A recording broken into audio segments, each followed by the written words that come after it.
In Class 2 of the third year at Xinhua High School, the homeroom teacher stood on the podium, speaking with intense passion. There are less than 3 months left until the college entrance exam. Give it everything you have and push till the very end. This exam is the fairest opportunity you'll ever get to change your future. If you don't work hard now, you'll regret it later. Fair? Sitting quietly by the back window, a messy-haired boy named Guan Tong watched with calm eyes. Having already lived once before, he knew better than anyone that nothing in this world was truly fair. That was true in his previous life, and still true after transmigrating here. Still, he wasn't complaining. Back on Earth, he had been an ordinary office worker, stuck in a job he hated, with a weak body and no real future. But here, on Tianshui Star, he was 18 again. Young, healthy, full of energy. That alone was enough. As for what came next, Guan Tong glanced out the window, and his expression suddenly froze. Something was wrong. Dark blotches began appearing in the sky, like ink dripping across a blue canvas. They twisted and merged, forming 4 massive, pulsing words. Test begin. At that exact moment, every person on the planet heard the same voice echo inside their mind. The classroom fell silent. The teacher stopped mid-sentence. Students looked around in confusion. Then the voice continued. Welcome, Homo sapiens, to the Ascension plan. I am your examiner, Fire Thief. Test scope. All humans on Tianshui Star. Test content. 49 Doomsday Rules. Test objective. Survive, and you may uncover the truth and take part in doomsday operations. Panic spread instantly. You heard that too, right? It was inside my head. What is this? Some kind of joke? Doomsday Rules? Are you serious? Guan Tong remained silent. After everything he'd experienced, something like this didn't shock him anymore. Then the voice spoke again. Personal terminal activated. First Doomsday Rule released. Doomsday Rule 1. No sleep. From this moment forward, you must not fall asleep for 72 hours. Reward.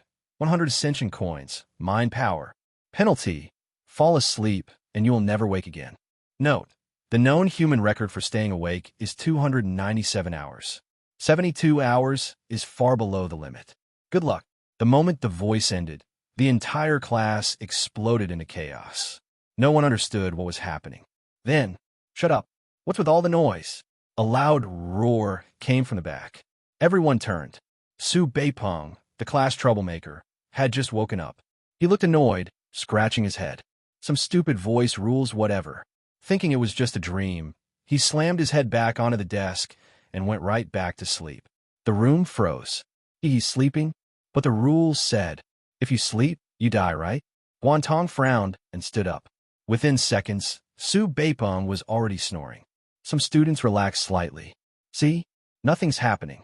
Suddenly, the snoring stopped. Guan Tong walked over, grabbed Su Beipeng, and shook him. Wake up.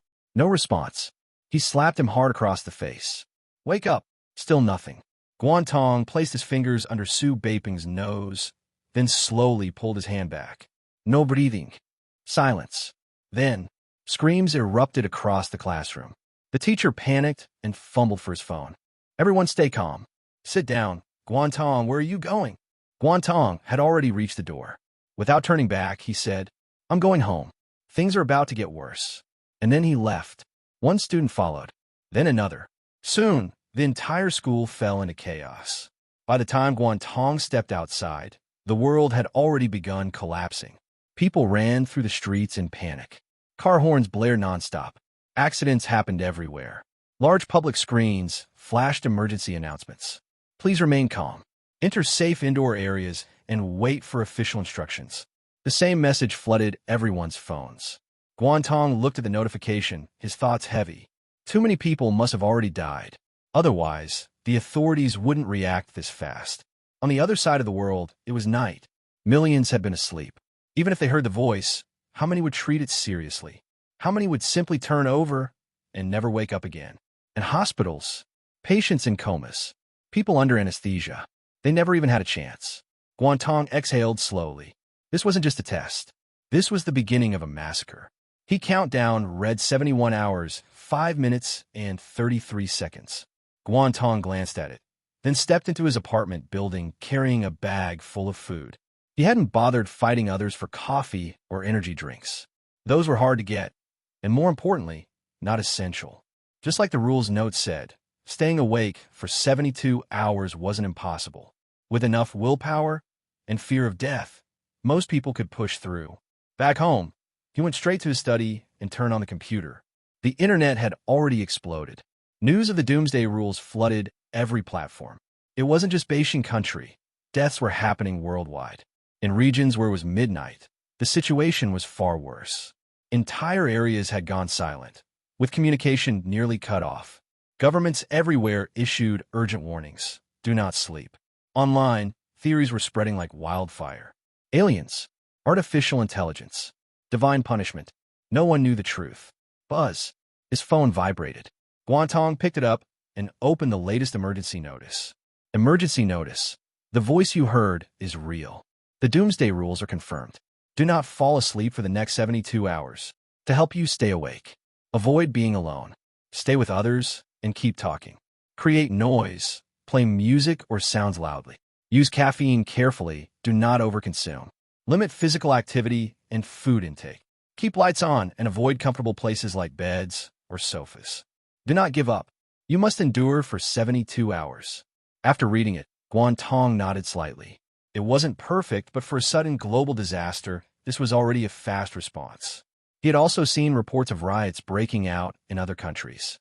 If things weren't controlled quickly, human chaos could become just as deadly as the rules themselves. Outside, patrol vehicles began broadcasting. Return home immediately. Do not remain outdoors. On the streets, officers were already deployed to maintain order. No matter what this was, supernatural or not, the reality was clear. People were dying, and anyone who wanted to survive had no choice but to follow the rules. Guan Tong closed his eyes briefly. Personal terminal. A translucent panel instantly appeared in front of him. It felt like stepping into a game. Name Guan Tong. Nickname locked. Title none. Mind power none. Ascension coins 0. En évaluation inférieur. He stared at the reward listed under the first rule again. Reward 100 ascension coins. Mind power. Coins are probably currency, but mind power? He couldn't figure it out. Maybe he'd only understand after surviving. Suddenly, loud music blasted through the walls. Bang, bang, bang. Boom, boom. His neighbors had already started following the official advice, cranking their speakers to full volume to stay awake. Guan Tong frowned slightly. Too early. It was still morning. If they relied on stimulation now, what would they do when exhaustion hit at night? With nothing better to do, he opened the rule interface again. Test content. 49 Doomsday Rules. Test objective. Survive to gain access to Doomsday operations.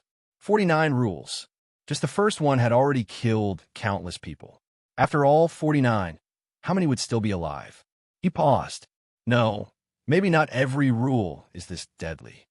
Still, the phrase Doomsday operations didn't sound promising. He focused back on the first rule. Doomsday Rule 1, Sleep Deprivation. As he stared at it, something strange happened. The text began to pulse, just like the words he had seen in the sky earlier.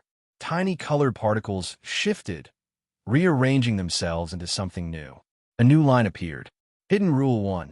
Guan Tong shot up from his chair. He rubbed his eyes hard. When he looked again, it was still there. Not an illusion. The text continued forming. Hidden Rule 1. Plunder wakefulness. Using violence to force others into sleep grants 1 alertness mint.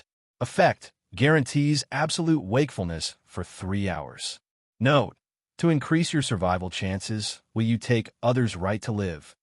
Silence. Guan Tong's expression turned serious. I can see hidden rules. He rushed back to his computer and searched online. Nothing. Not a single mention. That meant only one thing. He might be the only one who could see this. Normally, that would be an advantage. But this rule, this wasn't a blessing. It was an invitation to become a monster. Hey everyone, I sincerely appreciate your support. If you enjoy my audiobooks, I would be truly grateful if you could subscribe to the channel. And if you'd like to support even further, you're welcome to become a Patreon member, where you can access audiobooks of novels as long as they are freely available on the internet. Your kindness and support mean so much. Thank you. Using violent means to put others into a sleep state allows oneself to obtain one alertness mint. Using this item maintains absolute wakefulness for 3 hours. Guan Tong frowned as he paced back and forth in the living room. If this hidden rule is real and applies to everyone, then someone will definitely discover its existence very soon. With billions of people worldwide, all doing different things at the same time, who knows how many people were fighting when the Doomsday Rules were announced? If someone just knocked another person unconscious and immediately received an alertness mint, they would quickly realize this is a hidden rule. To maintain their advantage, those who discover the hidden rule will likely choose to keep it secret. But since the trigger condition isn't too difficult to meet, it will eventually be exposed and spread. So many people will know about this hidden rule, and what consequences would that cause? A nationwide free-for-all? No, that's not right. If considered from a national level perspective, after confirming the authenticity of this hidden rule, to prevent massive chaos, the national authorities would definitely choose to block the information, prohibit people from going out, and wouldn't even rule out temporarily shutting down the internet to prevent people from fighting each other. Looking at it this way, if someone wants to profit from this hidden rule, the optimal approach would be to knock out more people to obtain enough alertness mints before the information spreads and before people are prohibited from going out.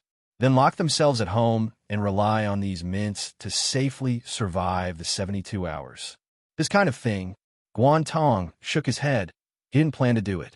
Knowing full well that others would die after falling unconscious, this approach was no different from intentional murder in his view. And it wasn't just killing one person either.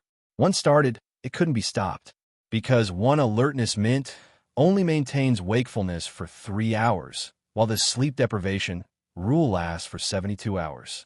This means that to guarantee a 100% survival rate, taking one every 3 hours would require 24 mints total. Even cutting that in half would require 12 mints, equivalent to plundering 12 lives. To increase your own chances of survival, would you choose to plunder others' right to live? The note accompanying this hidden rule had clearly stated the essence of this matter. Guan Tong's choice was no. Ding dong ding dong dong. His phone rang at that moment, not with a call sound, but with the distinctive voice call notification tone of a social media app. Guan Tong glanced at it and was somewhat surprised to see the call was initiated from the class group chat. He answered, Fong Qian. A female voice filled with anxiety came from a phone. Guan Tong, are you home? Are you alone? Fong Qian was Guan Tong's classmate, a delicate-looking girl who wore thin-framed glasses and had excellent academic performance, never falling below the top 3 in class rankings. Yes, what's the matter? Guan Tong, my parents are both at research institutes in other cities. Transportation everywhere has stopped now. They can't come back at all, and I'm home alone.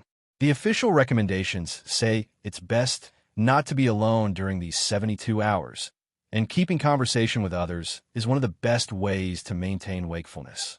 So I thought of you because you... Guan Tong understood. Everyone in class knew he was an orphan, so it was normal for him to be home alone now. As for Fong Qian's parents, they were a pair of well-known scientists. They traveled frequently to various science academies around the country, something all classmates had heard about. Now with this sudden emergency disaster, Fong Qian's parents couldn't return from other cities, so it wasn't surprising that she thought of Guan Tong in her fear. You want to get through these 72 hours together with me? Guan Tong asked directly. Is that okay? Sure. Come directly to my home now. I'll send you the address. Great. Thank you, Guan Tong. No need. Having someone to talk to will help me stay awake too. Okay, I'll come over right now. Guan Tong hung up and sent his home address to Fong Qian. About half an hour later, the doorbell rang. Guan Tong confirmed through the peephole that it was Fong Qian, then opened the door to let her in. Guan Tong, sorry to bother you. Fong Qian was still wearing her blue-striped white school uniform and carried 2 bags as she entered the room, looking somewhat reserved as she glanced at Guan Tong. It's fine. Make yourself comfortable, Guan Tong said. Okay, I brought some food. And this. Fong Qian took out a box of stick-shaped instant coffee powder from her bag, with about a dozen sticks remaining. I used to brew a stick with water when staying up late doing test papers before. Never thought it would come in handy now. Guan Tong said, school evening self-study end around 9 p.m., right? And you still stayed up doing test papers after getting home. No wonder your academic performance is so good. Fang Qian pushed up her glasses somewhat sheepishly, then sat down in the living room with Guan Tong. Noticing that Guan Tong hadn't turned on the TV or played any music through speakers, she asked curiously. Not necessary yet, Guan Tong explained. Just like the coffee you brought, those things don't magically create energy. Their essence is still depleting the body. Drinking it when not tired yet means there'll be nothing left when truly exhausted, because it's all depleted completely. Fang Qian suddenly understood. I see. Yeah, that makes sense. The same goes for listening to music. Playing it so loud when not tired yet means the effect will be much weaker when truly exhausted and sleepy. Right. After this brief exchange, the two didn't have much more to talk about. They weren't very familiar to begin with. In 3 years of high school, they hadn't even exchanged 100 words. Guan Tong picked up a book to read, while Fang Qian restlessly scrolled through her phone, occasionally glancing at Guan Tong from the corner of her eye. He's actually this composed. Online information and class group chats were exploding with activity, yet Guan Tong barely paid attention and still had the mind to read books. Really, Fang Qian thought to herself that the reason she thought of Guan Tong, found his social media account from the class group, and even gathered the courage to come to his home was because of Guan Tong's behavior before leaving school.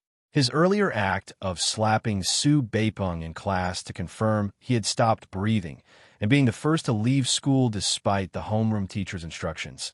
These things made her inexplicably feel that being around Guan Tong would provide a sense of security. After more than an hour of mutual silence, Fang Qian bit her lip and took the initiative to start a conversation with the reading Guan Tong using information she saw online. Guan Tong, did you know? Lots of people online are demanding to go to hospitals now. To hospitals? Guan Tong looked up at her. Yeah, Fang Qian said. Apparently, some medical students said they could stay awake by taking medication or getting injections containing stimulant components. Do you think that's really feasible? Maybe. But even if that method could help people survive, not everyone could use it. Those medications or injections are definitely limited and couldn't be supplied to everyone. That's true. As Fang Qian spoke, she saw something on her phone and said incredulously, there are actually people thanking the fire thief. Guan Tong guessed. Probably people who wanted to end their lives. Fang Qian looked at Guan Tong in surprise and nodded. Yeah, the poster said they previously had cancer and had been suffering from cancer pain, having considered leaving several times but lacking the courage. Now just sleeping once would allow them to leave this world peacefully and painlessly. So they're very grateful to the fire thief for bringing the Doomsday Rules. Online, a post titled, "Thanking the fire thief for letting me leave peacefully," was rapidly gaining popularity. These years battling cancer have drained my family's finances. Not only have I burdened my family, but I've also suffered tremendously from cancer pain. I've thought about jumping from the window to end it all several times, but never had the courage. Now I can just fall asleep and end everything peacefully, which is the best outcome for me. Thank you to the fire thief and the arrival of the Doomsday Rules. The post already had tens of thousands of replies below it. Some were cursing, some were sympathetic, and some were planning to follow the same path. If you want to die, just go ahead. Why thank the fire thief? That's a devil who's killed countless people. The poster's mindset deserves their suffering. Have you considered that while you're freeing yourself, what about other originally healthy people? Sigh. May the poster rest in peace. Everyone, please understand. The poster's thoughts only represent themselves, not everyone. Poster, I don't know if you're still here. I want to say I'm making the same choice as you. I suffer from severe depression and also lack the courage to end things myself. But now falling asleep to end it is really convenient. I plan to have a good dinner tonight, tidy my room, curl up in bed to watch a favorite movie, and when I get sleepy, close my eyes and sleep, properly saying goodbye to this world. If everyone thought like you, just falling asleep to end it, humanity would go completely extinct. That damn fire thief. Can't it just let those who want to die go die, and let us who want to live survive? Anyway, I absolutely won't admit defeat. I'm going to fight the fire thief to the death. The fire thief and the rules it brought undoubtedly gave many pessimistic and world-weary people a peaceful, painless way to bid farewell to the world. But opponents still constituted the majority, and such pessimistic posts weren't particularly numerous either. While more people online were participating in discussions were posts related to how to survive these 72 hours. Many of these discussion threads had reply counts reaching hundreds of thousands, truly a case of when 8 immortals cross the sea, each reveals their divine powers. One post titled, "Gaming Session. Mom won't scold me for staying up late gaming anymore," had sparked over 100,000 replies. Brothers, how are you planning to endure these 72 hours? I'm planning to game non-stop with my dorm buddies for 72 hours straight, playing until the end of time, until the great path is worn away. Most replies below maintained the same sentiment. I plan to rely on gaming too, same as you. But I play single-player games, planning to complete a major title. I never had time to play before because of work, but now I have the time, just don't know if I'll survive to finish playing. Just gaming alone doesn't feel like it'll be enough for me. I plan to game while passionately arguing with people for 72 hours straight, keeping the pressure maxed out. Any brothers want to join? Leave a comment to sign up. Recommending a game for you all, Civilization. 1 cup of tea, 1 pack of cigarettes, 1 game of Civilization lasting a whole day. Maybe after 72 hours, you'll still feel unsatisfied and want just one more turn. Another post by a user called, "I am a good man," also had over 100,000 replies, with the title, "The Simplest Method to Stay Awake, Men Only, Women Don't Enter." Once this post appeared, the reply count skyrocketed almost immediately, breaking 10,000 faster than a rocket. Is the poster trying to defy heaven? Such a serious life and death topic, and you're talking about self-guidance here? One glance confirms it, certified that the poster has been suppressing himself. The root of all problems relates to suppression, and the solution to all problems uses self-guidance to answer. If I attained enlightenment, mentor above, please accept my bow. Tested and works. Thank you, poster, for sharing the secret. I'm speechless. So many people in the comments actually praising this. Anyone with a bit of experience knows you get tired after finishing, right? Upstairs comment +1. A bunch of newbies in this post who don't understand anything.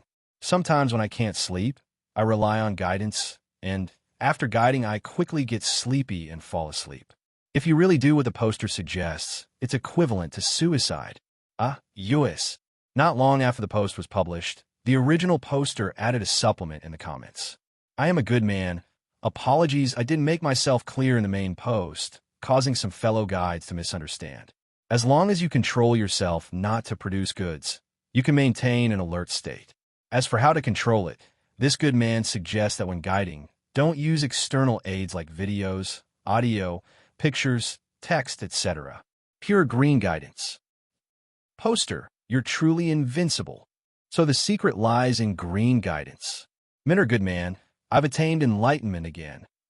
Fang Qian saw these strange ideas and felt too embarrassed to share them with Guan Tong. But soon she came across a post on the rankings that made her eyes light up. Guan Tong, do you know Wenren Iji? The name Wenren Iji was very unique. Anyone who saw it once would remember it quite distinctly. Guan Tong thought for a moment and said, "I think I've seen her in the news. Is she that world Go champion who started learning Go at age 3 and broke the record for youngest champion last year?" Fang Qian showed Guan Tong the post on her phone. "Look, she's launched a 72-hour Go marathon challenge." Really? Guan Tong was also somewhat surprised. After glancing at the post content, it turned out to be true. Breaking news. Genius Go champion Wenren Iji has launched a 72-hour Go Marathon Challenge on her only social media account, will conduct matches through live streaming, and multiple professional Go players have already signed up. In the comment section below the post, numerous netizens were expressing their worship. 72-hour Go Marathon? This is playing with life.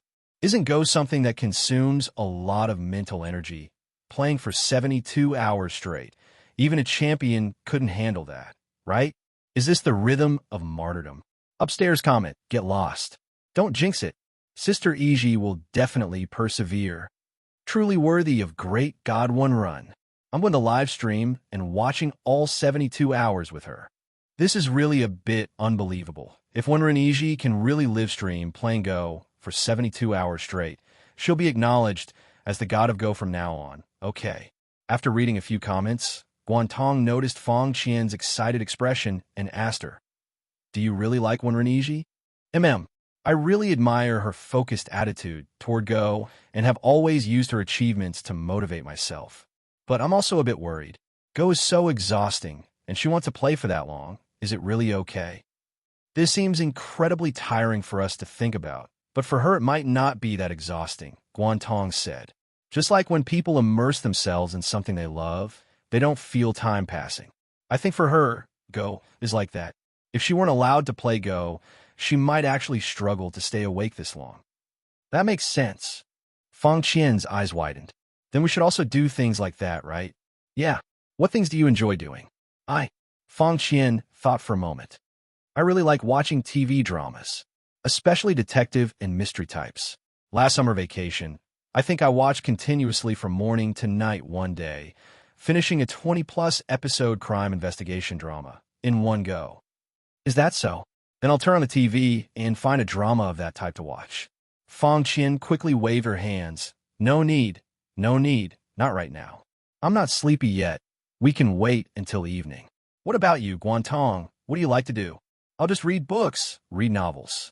Guan Tong remembered when he was most obsessed with novels before. He would also read for a full day and night straight. This was undoubtedly one way to fight sleepiness. Buzz, buzz. Ding dong. At that moment, both their phones emitted notification sounds. Another message officially released. Emergency notice, starting now.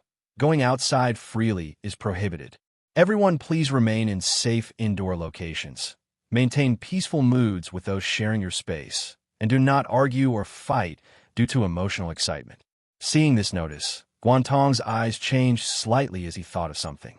He immediately went online to search for the keywords Doomsday Rules plus alertness mint, but the results returned were actually none. Not even some interference information. Purely no results. Guan Tong couldn't help but feel a chill in his heart. It seemed that Hidden Rule was real, and official departments had already discovered its existence, immediately implementing information blockade online. No going outside now. After reading the notification, Fang Qian thought to herself how lucky she was to have come out early. Otherwise, once the notice was issued, she wouldn't have been able to come to Guan Tong's place. The thought of staying alone at home to endure these 72 hours was terrifying just to imagine.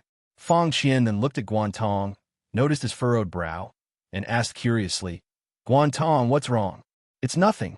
Naturally, Guan Tong wouldn't mention anything about the hidden rules. These kinds of rules that benefited oneself at others' expense. He wouldn't use them himself, nor would he spread them. "Fang Qian, are you hungry? It's about time for lunch." Fang Qian glanced at the clock hanging on the wall. Unconsciously, it was already 12 noon. If Guan Tong hadn't mentioned it, she wouldn't have noticed, but now that he did, she actually felt a bit hungry, since she usually ate lunch around this time. A little, but didn't the official advice say that maintaining a sense of hunger helps keep you alert? Then just eat until you're 50 or 60% full, Guan Tong said. Maintaining hunger doesn't mean not eating at all. Otherwise, if you don't fall asleep from exhaustion, but instead faint from low blood sugar, wouldn't that be putting the cart before the horse? Fang Qian smiled. That's true, too. Should I cook then? You can cook dinner. I'll handle lunch. As Guan Tong finished speaking and entered the kitchen, Fang Qian's phone suddenly rang. Beep, beep, beep, beep, beep, beep. Someone was calling via video chat. Fang Qian glanced at it and immediately answered. Two of the most familiar faces appeared on the screen. Damn, Qian, how are you? Are you okay? Fang Qian's mother asked with great concern. I'm sorry, Mom and Dad really can't come back. It's okay, Mom, I'm fine. Qian, where are you? Fang Qian's father, however, noticed from the background behind his daughter that this wasn't their home and immediately inquired. Dad, I'm at classmate's house. He's also alone. Since the official advice said being with others helps maintain alertness, I came to find him. Your classmate is also home alone? That's indeed good. Fang Qian's father nodded. You did the right thing, Qian. Mom, Dad, how are things on your end? We're at the Research Institute. Currently, official departments have gathered researchers from various industries to discuss research and countermeasures regarding the Doomsday Rules. We're going to a meeting soon. Qian, you must hold on and not fall asleep, understand? Understood, Dad. You and Mom must hold on too. After the call ended, Fang Qian's eyes were red. She didn't know if both she and her parents could survive these 72 hours, but no matter how worried she was, it wouldn't help. She could only take care of herself.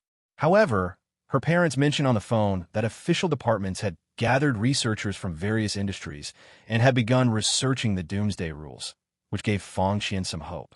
If numerous scientists and scholars could collaborate to understand what the Doomsday Rules were about and what kind of existence the fire thief was, then perhaps everyone could be saved. Not long after, Guan Tong prepared a simple lunch. 2 dishes, scrambled eggs with tomatoes and green peppers stir-fried with eggplant. 4 staple food, each had a small bowl of rice. Guan Tong, I didn't expect your cooking skills to be quite good, Fang Qian said after taking a few bites. Much better than what I can make. Really? Then after we get through this rule period, you can eat more. Okay. By the way, my parents just called. They said they've received official notifications and are gathering professionals from various industries to research countermeasures for the Doomsday Rules together. Guan Tong asked, do your parents think they can achieve results? They didn't say. Fang Qian shook her head.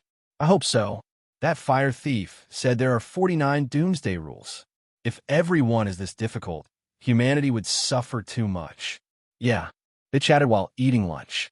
Around 1 p.m., they both glanced at the countdown in the sky outside the window. 67 hours, 52 minutes, and 49 seconds. Although only over 4 hours had passed since the countdown began, fatigue was already starting to set in. As the saying goes, spring brings drowsiness, autumn brings fatigue, and summer brings napping. It was currently April, right in the spring drowsiness period. Moreover, most high school students were accustomed to taking naps, usually resting for a while at noon to recover energy after a morning of intensive classes. Undoubtedly, this napping habit had now become a source of danger. Fang Qian and Guan Tong decided to watch 2 episodes of a fast-paced TV drama to get through this more than 1 hour of regular nap time. Guan Tong turned on the TV. Fang Qian suggested using the video app on her phone to cast to the screen, as it had more abundant resources. Wait a moment. I need to activate a membership first, Fang Qian said. Guan Tong guessed. Do you still need to get membership? Probably all major platforms are free now. It really is. When Fang Qian opened the app, she indeed found that all resources were available for free viewing, without even needing to log into an account. This must be done by the authorities, right? Fang Qian said in surprise. I saw someone in our class group chat saying many games that usually cost money can now be downloaded for free too. Probably the authorities told those content-providing companies to do this, Guan Tong said. Think about it. At a time like this, what use is money? What various national authorities hope for most now is for more people to survive. After all, people are the foundation. Without enough people, everything becomes meaningless. So that's how it is. So everything that can help people pass the time has been changed to free supply. Fang Qian sighed with emotion. Guan Tong, do you think those billionaires now wish they could exchange money for time? If 100 million could buy 1 hour, they'd probably do it without hesitation. Exchanging money for time. Fang Qian's casual words struck a chord in Guan Tong's heart. Could items like alertness mints that help people maintain wakefulness be traded? Jewel Company Building, Chairman's Office, before a massive floor-to-ceiling window. Lu Yuqiang, with a strong jawline and graying temples, stood by the window, looking down at the city. As a large comprehensive enterprise spanning multiple fields and sectors in food, drink, entertainment, and leisure, Jewel was one of the most well-known national enterprises in Beijing country, with very substantial financial resources. Lu Yuqiang, chairman of the Jewel Group, was one of the billionaires Fang Qian mentioned. His favorite feature of this office was the huge floor-to-ceiling window before him. Every time he stood before it, looking down at most of the city, a sense of pride welled up inside him, giving him a thrill of being in control of everything. But now everything had changed. Lu Yuqiang looked up. The massive red countdown in the sky above changed regardless of anyone's will. Looking at it, Lu Yuqiang felt a deep sense of frustration rising from within. He could look down upon the city, but he himself was also being looked down upon by the countdown. This countdown, and the fire thief behind it, were the ones truly high above, looking down on everything. One could even call it a god. Liu Yuqiang, famous for his daring and tenacity, had once gone 2 days without food to pursue business, sleeping while tightly clutching his phone, setting an alarm every hour to wake himself up just to check if any clients had sent messages. This workaholic style not only allowed him to build the dual business empire before turning 50, but also earned him the title Iron Man Entrepreneur in business circles, with other entrepreneurs expressing genuine admiration whenever he was mentioned. But even Liu Yuqiang, the Iron Man, now felt a deep sense of powerlessness as he looked up at the countdown in the sky. Had he struggled for half his life, finally building a career, just thinking about expanding further in the business world, only to have it all fall apart because of this ultimate black swan event? Liu Yuqiang clenched his fist unwillingly. Just then, he suddenly heard a short buzz sound coming from his phone on the desk. This phone was for personal use, not business, and very few people knew the number. Moreover, that pattern of 2 short vibrations followed by 1 long one was the distinctive alert tone of a special app used within a small circle. Liu Yuqiang walked to the desk, picked up his phone, and with just one glance, his pupils instantly contracted, and he held his breath. The message content was short but astonishing, telling all fellow members a clever method to pass the first Doomsday Rule. Note, this method is top secret. Absolutely must not be leaked to anyone other than immediate family members. Liu Yuqiang stared at the message on his phone, his breathing gradually becoming heavier. The sender's name was Zhao Jiping, chairman of Hongyun Real Estate. Hongyun Real Estate was another major domestic corporation, and its chairman Zhao Jiping, like Liu Yuqiang, was a billionaire. Both men belonged to a small business association organization called the Qingmei Society. To join the Qingmei Society, a billionaire fortune was merely the entry ticket. One also needed recommendations from more than 3 internal members to enter the membership voting phase. Only by receiving unanimous approval votes from all members could one become a provisional member, followed by a 1-year probation period before finally becoming a full member of the Qingmei Society.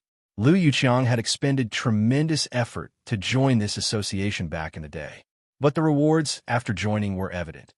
Almost all members were leaders of top companies in their respective fields, where mutual support and strategic alliances made business much easier.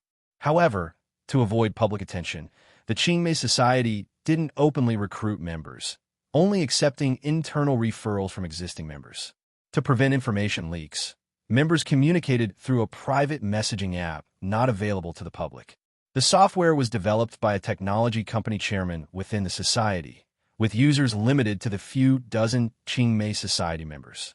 Previously, when any member obtained important business intelligence through certain channels in advance, they would share it in this group chat, enabling information sharing and mutual benefit among members. But Liu Yuqiang never expected that a member would be resourceful enough to find a way to exploit the Doomsday Rules.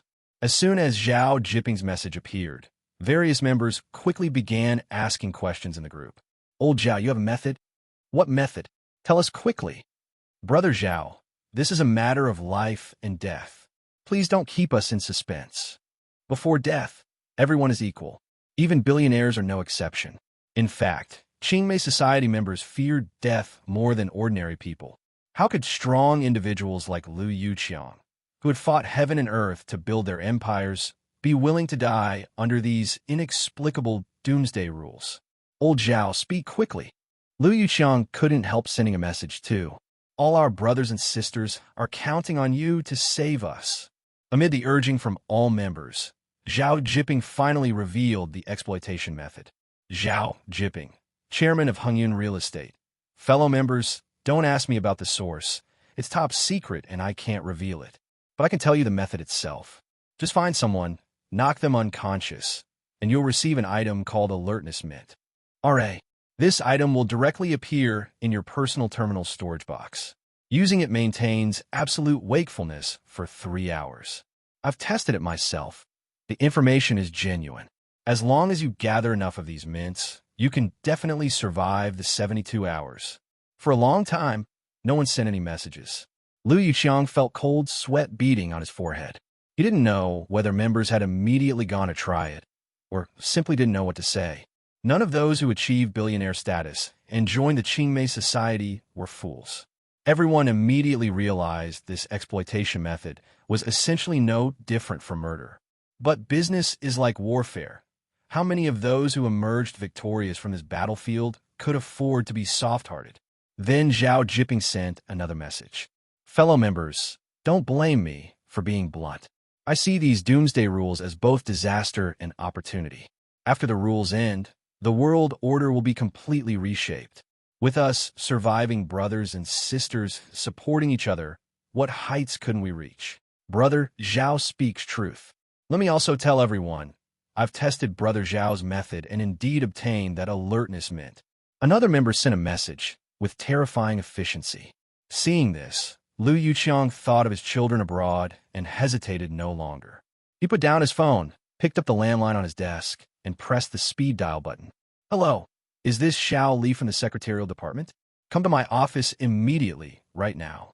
After hanging up, Lu Yuqiang's dark gaze fell on a crystal ashtray on his desk. After the disaster struck, since his children were overseas, he had chosen to remain at the Yinhua headquarters to hold the fort.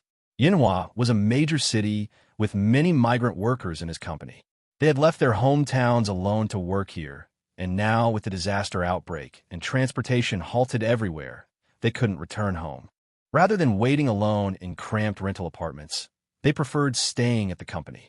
The company had ample supplies, and being with other employees provided mutual encouragement and support, offering better chances of surviving these 72 hours than being alone in rental units.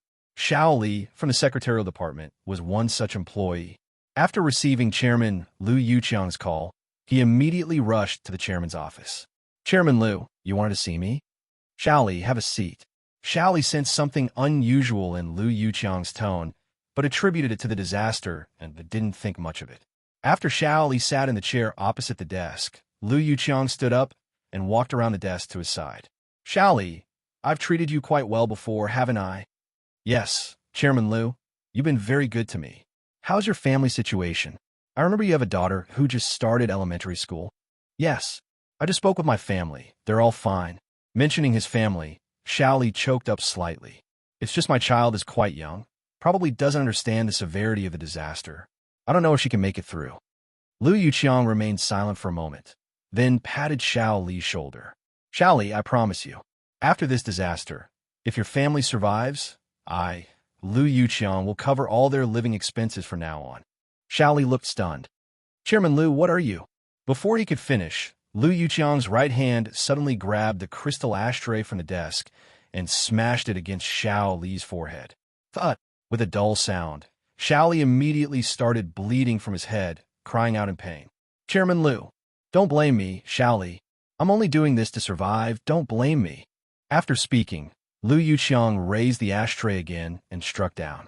This time, Xiao Li only emitted a muffled groan before being knocked unconscious. Almost simultaneously, a mechanical, monotone voice sounded in Lu Yuqiang's mind. You have obtained item, alertness mint. It's real, it's actually real. Ignoring Xiao Li's limp body, sliding to the floor, Lu Yuqiang threw down the blood-stained ashtray, widened his eyes, and silently chanted, Personal terminal. A translucent interface appeared before him, showing a new storage box function. He selected to open it, and sure enough, a piece of candy was inside. Alertness mint. After use, maintains absolute wakefulness for 3 hours. This thing.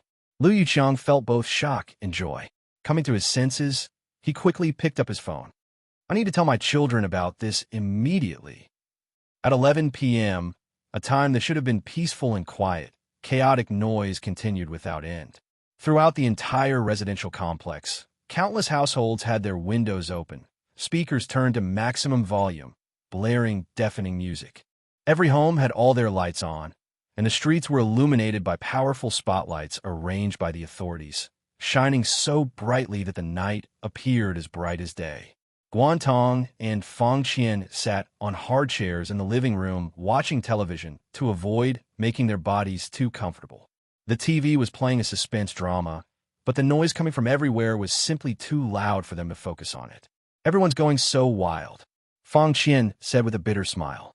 It seems at this hour, everyone's really scared. Yeah, 11 p.m. People with early sleeping habits would normally be asleep by now.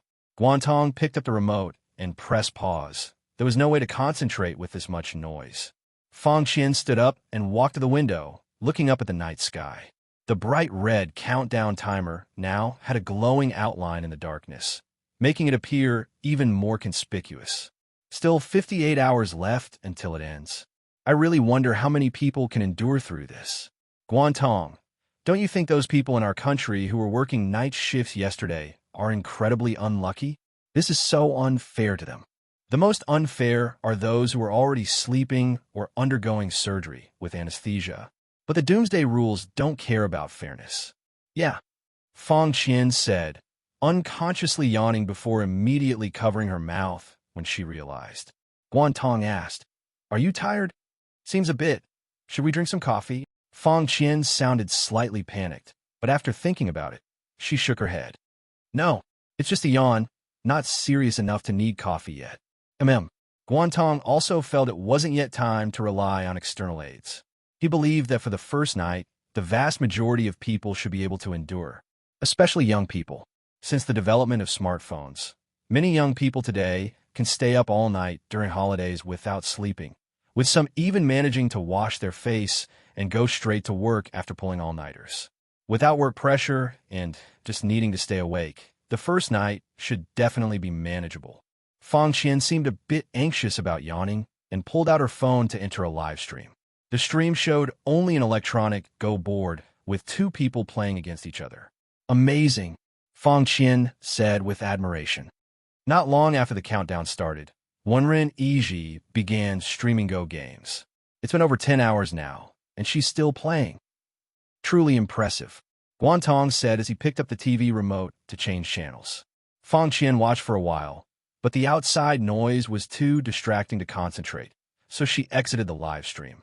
Guan Tong had switched to a news live stream channel, an official 72-hour special broadcast that would promptly update and synchronize information. Currently, the host was reporting the latest news. Currently, over 1,000 experts and scholars are collaborating, discussing and researching solutions regarding the Doomsday Rules. The screen showed many professionals distributed across what appear to be research labs, conference rooms, and similar places, everyone's expression looking extremely grave. Alphas. Fang Qian sat back down on the chair, watching the situation on TV. "My parents are probably in some research lab too. Guan Tong, do you think this will be useful? I don't think we should get our hopes up too much. The fire thief's power is simply too immense. If the fire thief had only created a countdown in the sky, perhaps people wouldn't be this terrified. But after it announced the rules taking effect, the simultaneous deaths, numbering in the hundreds of millions worldwide, were enough to prove it possessed power beyond human imagination. Facing such a godlike existence, what countermeasures could possibly be researched even if all the world's smartest minds gathered in one office?" Guan Tong suddenly thought of that hidden rule. Since the authorities already knew about this rule, would they share it with these experts, hoping they could find some loophole based on it? If they could truly find a loophole in the hidden rules, bypassing the using violence to make others unconscious condition to obtain alertness mints, then perhaps they could provide the most effective help to those still alive. But was this really possible? Did hidden rules actually have loopholes? Guan Tong wasn't optimistic about this. Time passed minute by minute. Several hours later, around 3 a.m. This was the time when night owls were most prone to dozing off, making it the most dangerous period. Many people understood this, which was why the outside noise during this time frame was particularly loud.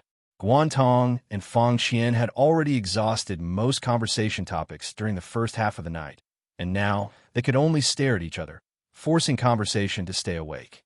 "Fang Qian, which university were you planning to apply to?" "Just Yinhua University. I think Yinhua is pretty good. Didn't want to go elsewhere." "I see. But universities are meaningless now, right?" Fang Qian said. "Not just universities. As long as the Doomsday Rules exist, isn't everything meaningless? Can people only live revolving around these rules?" "I think so." Guan Tong couldn't deny Fang Qian's words. Thinking about it feels somewhat despairing. Fang Qian said pessimistically. I'm starting to understand those who chose to sleep and end it all. At least they don't have to endure more suffering. Guan Tong slightly frowned. Aren't you scared, Guan Tong? Fang Qian asked. Even if we survive, what if the next Doomsday Rule is even more terrifying? I don't know, but I don't want to give up. Guan Tong said. I want to live. Why? Do you have someone you care about? No. On one hand, it's simple biological survival instinct. On the other hand, I also want to understand more about the Doomsday Rules about the fire thief. Fang Qian stared at him blankly. You actually want to understand more about something this terrifying? Aren't you curious about where the fire thief actually comes from? What's the ultimate purpose of the ascension plan? And what exactly are the doomsday operations after passing all 49 rules? I'm not curious, really not curious. Fang Qian lowered her head. I just want to live a stable life. Sorry. Guan Tong knew he had gone too far, but everything he said was sincere. He was truly curious, beyond what he had mentioned, including things he hadn't voiced. Like, why could he see hidden rules? And could his transmigration to this world be related to the fire thief too? These mysteries held a fatal attraction for him. Therefore, before uncovering all the answers, he didn't want to die. Around 4 a.m., Lu Yuqiang sat in his chair, feeling he was approaching the limit of what he could endure through sheer willpower. He was now nearly 50 years old, his energy far from what it had been in his youth. In his 20s and 30s, he could work continuously for over 30 hours without stopping, but that was when he was young. Lu Yuqiang silently summoned his personal terminal, then extended his hand. Through mental command, an ordinary-looking round mint candy appeared in his palm. Lu Yuqiang had built his fortune from nothing, carrying many heavy objects. He could steadily lift boxes weighing dozens of kilograms. But at this moment, such a small mint candy, with almost negligible weight, made Lu Yuqiang's rough palm tremble uncontrollably. He knew very well that this was exchanged for a human life. Only he understood its true weight. Lu Yuqiang took a deep breath and placed it in his mouth. The mint candy dissolved instantly, and in that moment he felt incredibly alert. Fatigue, drowsiness, all disappeared at once, replaced by clarity, precision, and sharpness. Lu Yuqiang couldn't suppress the joy in his eyes. He felt his mind had returned to its peak condition from his youth. Good stuff, truly good stuff. Lu Yuqiang took out his phone and opened the Qingmei Society's dedicated chat software. He wanted to see how other members were feeling, if they shared his experience. In the group, many members were sending messages. Old Zhao, thanks to your information. Brother Zhao, your information saved the lives of over 10 people in my family. I don't know how to repay you. The effect of this mint candy is incredible. My mind has never been this clear before. Yes, it feels amazing after taking it. Members were expressing gratitude to Zhao Jiping and marveling at the effects of the alertness mint. Without the information Zhao Jiping provided, even having billions in assets would be completely useless against the rules. Lu Yuqiang saw that Zhao Jiping had also sent a new message. Fellow members, no need to be formal. Being able to help is my honor. I'll repeat what I said before. Since this alertness mint cannot be given to others and can only be used by the person who obtained it, you can share the information with immediate family members. But only immediate family members. It's not good if too many people know. Brother Zhao is right. If this secret were made public, order would collapse immediately, which wouldn't benefit us. I just checked. Messages about this secret have already been blocked online. Probably the top levels learned about it immediately. That's certain. But the top levels also chose not to disclose it because they share our concerns about order collapsing. I think besides using it themselves, the top levels will secretly pass the information to local police departments. After all, as long as the police remain functional, order won't break down locally. With ring above Omicron US. What do you think their method for obtaining the candy will be? That goes without saying. Let's not discuss others. I think what we should do now is stockpile more candy. I've already obtained 20 pieces for safety. One every 3 hours to ensure complete security. I've also gotten over 10 pieces. My company has many people, and I've already stored 30 pieces in the storage box. When Lu Yuqiang saw this message from Firebird Financial Chairman Yu Fei Wei, he was momentarily stunned. He immediately sent a message. Chairman Yu, one piece lasts 3 hours. Why are you getting so many? The rules were only effective for 72 hours total.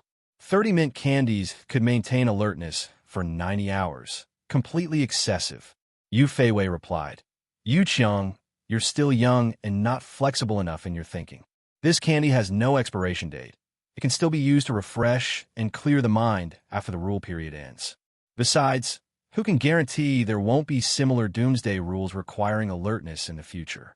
Better to be prepared than sorry. Chairman Yu is right. Chairman Yu truly lives up to being in finance. Your mind works so quickly. Learning from Chairman Yu. I'm also preparing to stockpile more. Just as Chairman Yu said, better to be prepared than sorry. Hee hee. Envious of you all. I'm currently in my villa in the suburbs with few residents around. It's not easy to obtain more candy here. Seeing these messages in the group, Lu Yuqiang suddenly felt nauseous. Yes, he had taken from others to ensure his own survival.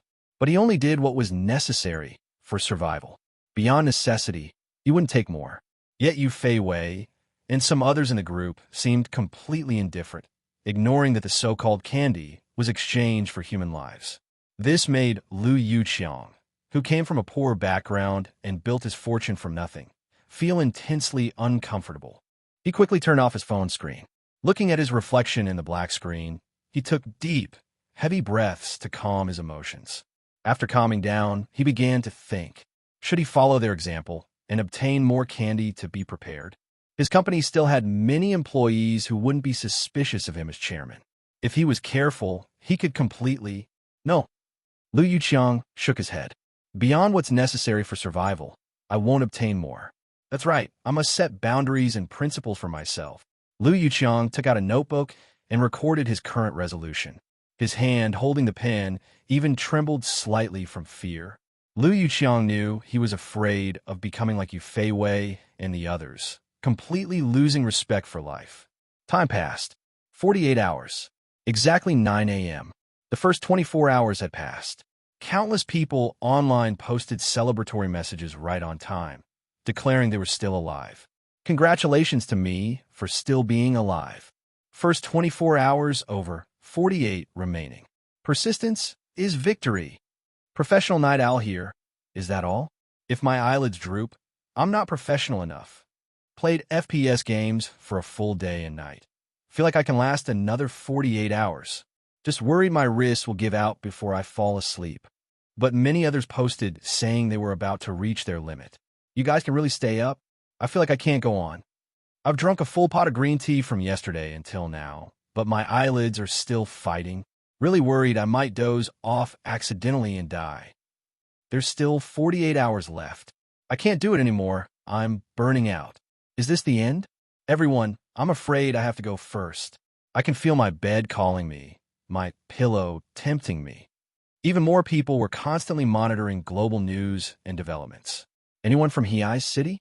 Last night, truckloads of people were taken away. This situation exists in every city, though. What do you think? Out of the global population of billions, how many remain? Impossible to count right now.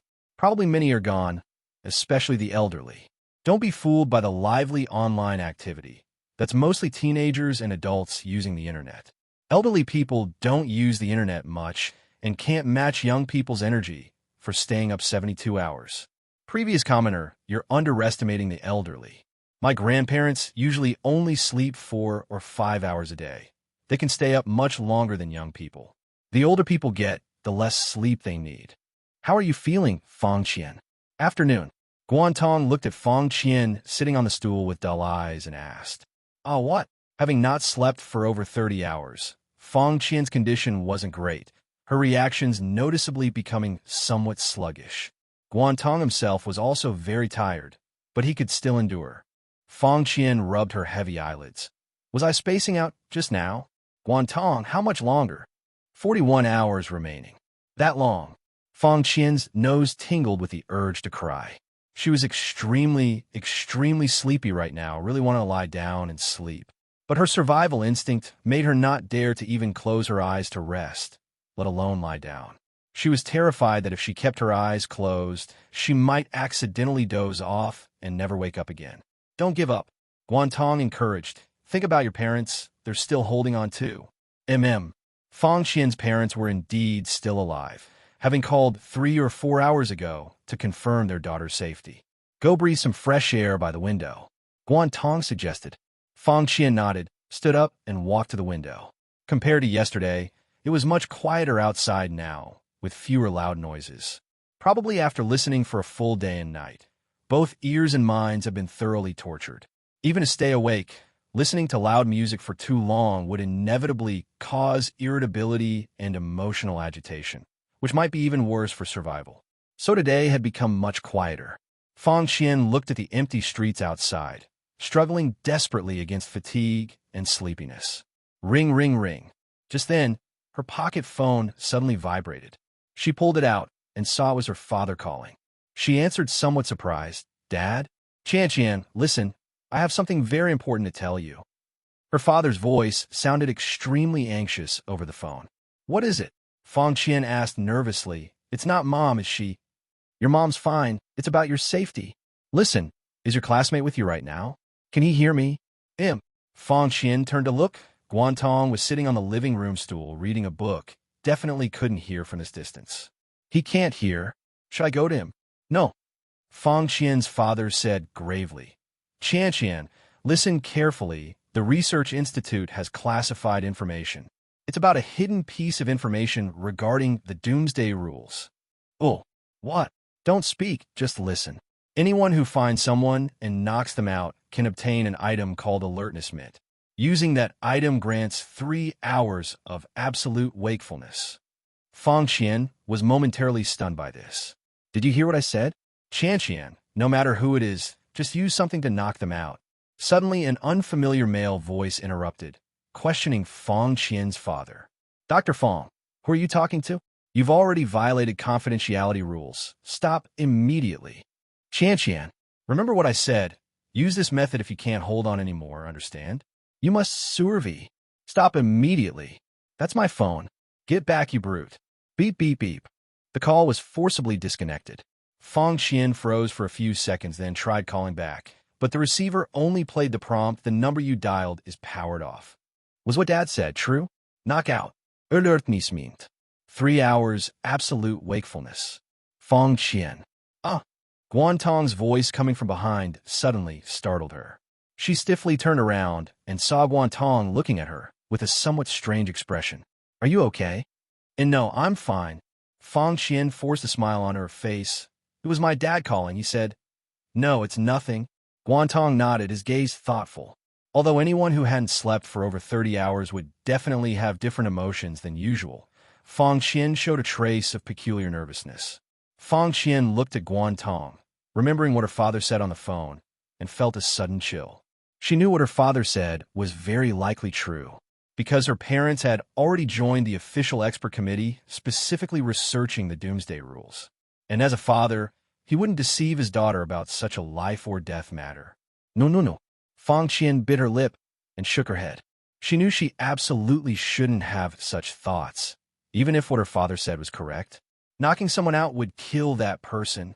I couldn't possibly be that kind of person. Impossible. Fang Qian felt she had never done anything bad since childhood.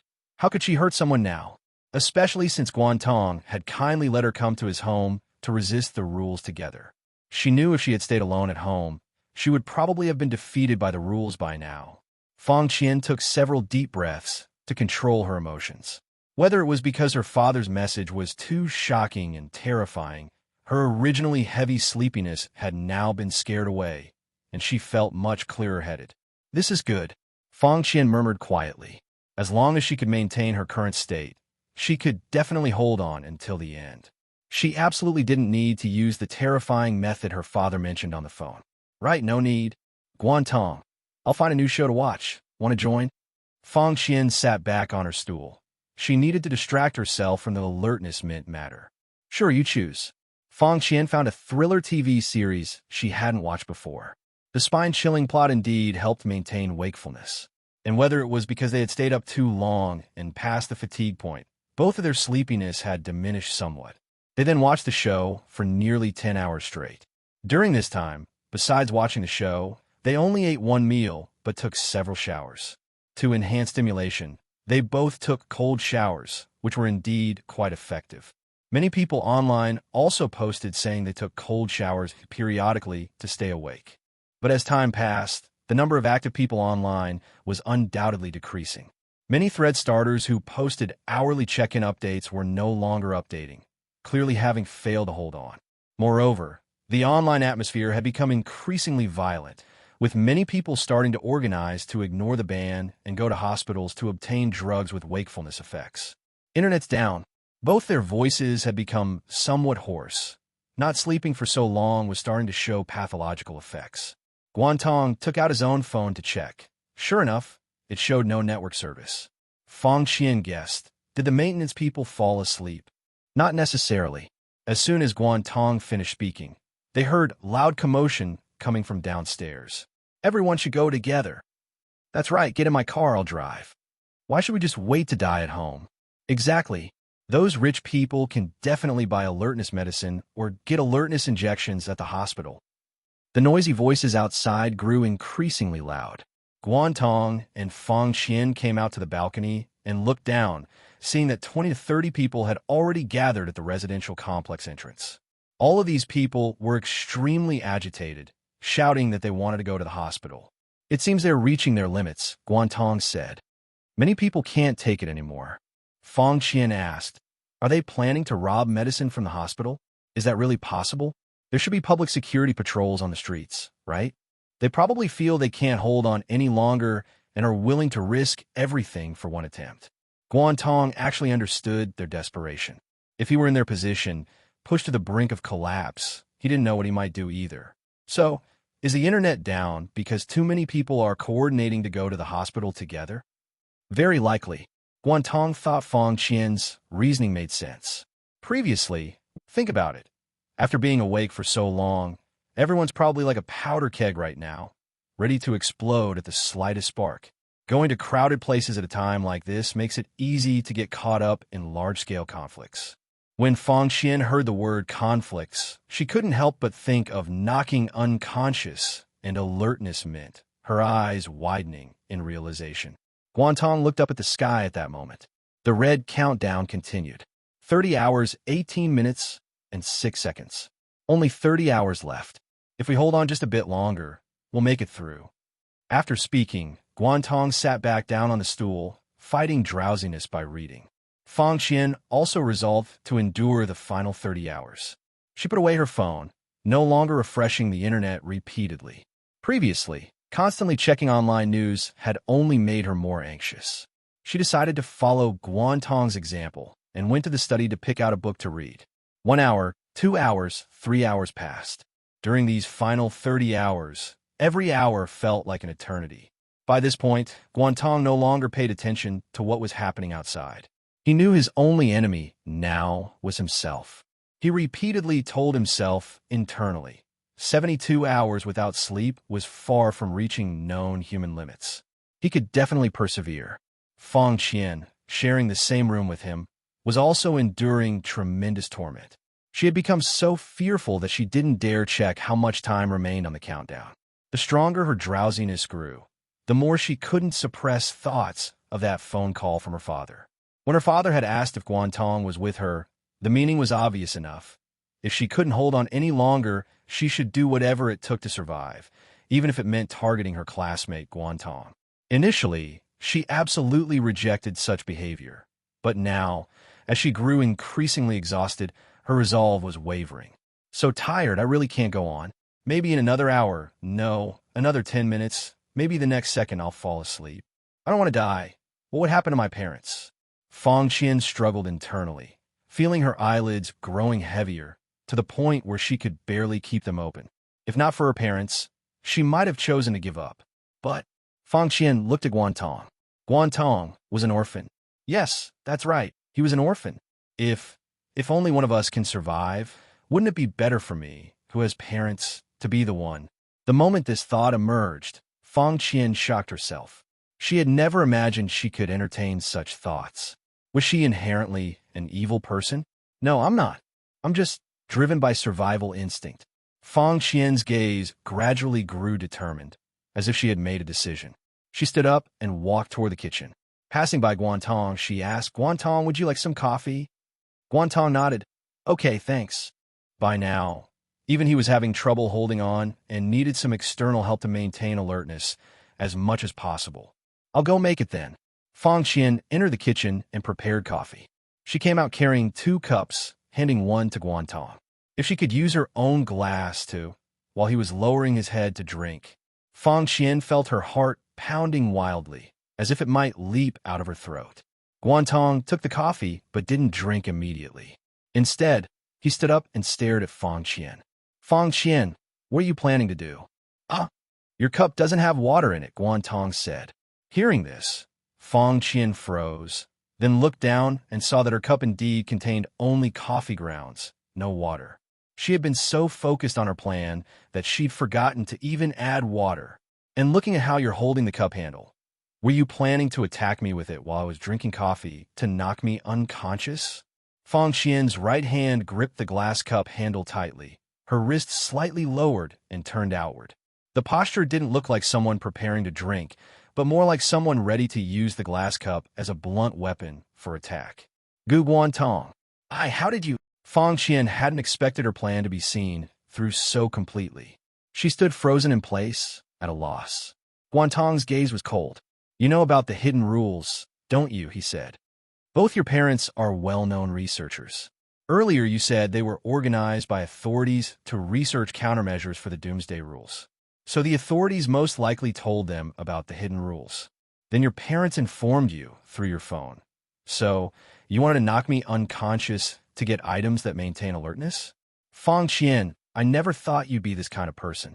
Hearing Guan Tong's words and seeing his cold expression, Fang Qian suddenly felt much more alert. "Guan Tong, you knew about the hidden rules all along? How did you know? Then why didn't you use them to?" "How I know is none of your business," Guan Tong interrupted. "I don't use them because I don't want to kill innocent people for my own survival." Upon hearing this, tears streamed from Fang Qian's eyes. "I'm sorry, Guan Tong. I was just so tired. My mind was muddled. I acted on impulse." "Fang Qian, leave my home immediately." Guan Tong didn't want to hear any explanations from Fang Qian. In his eyes, she was no longer trustworthy. The only reason he was letting her leave was because she hadn't actually attacked. If she had made a move, Guan Tong wouldn't have shown any mercy. "Leave immediately, or don't blame me for being unfriendly." Bang!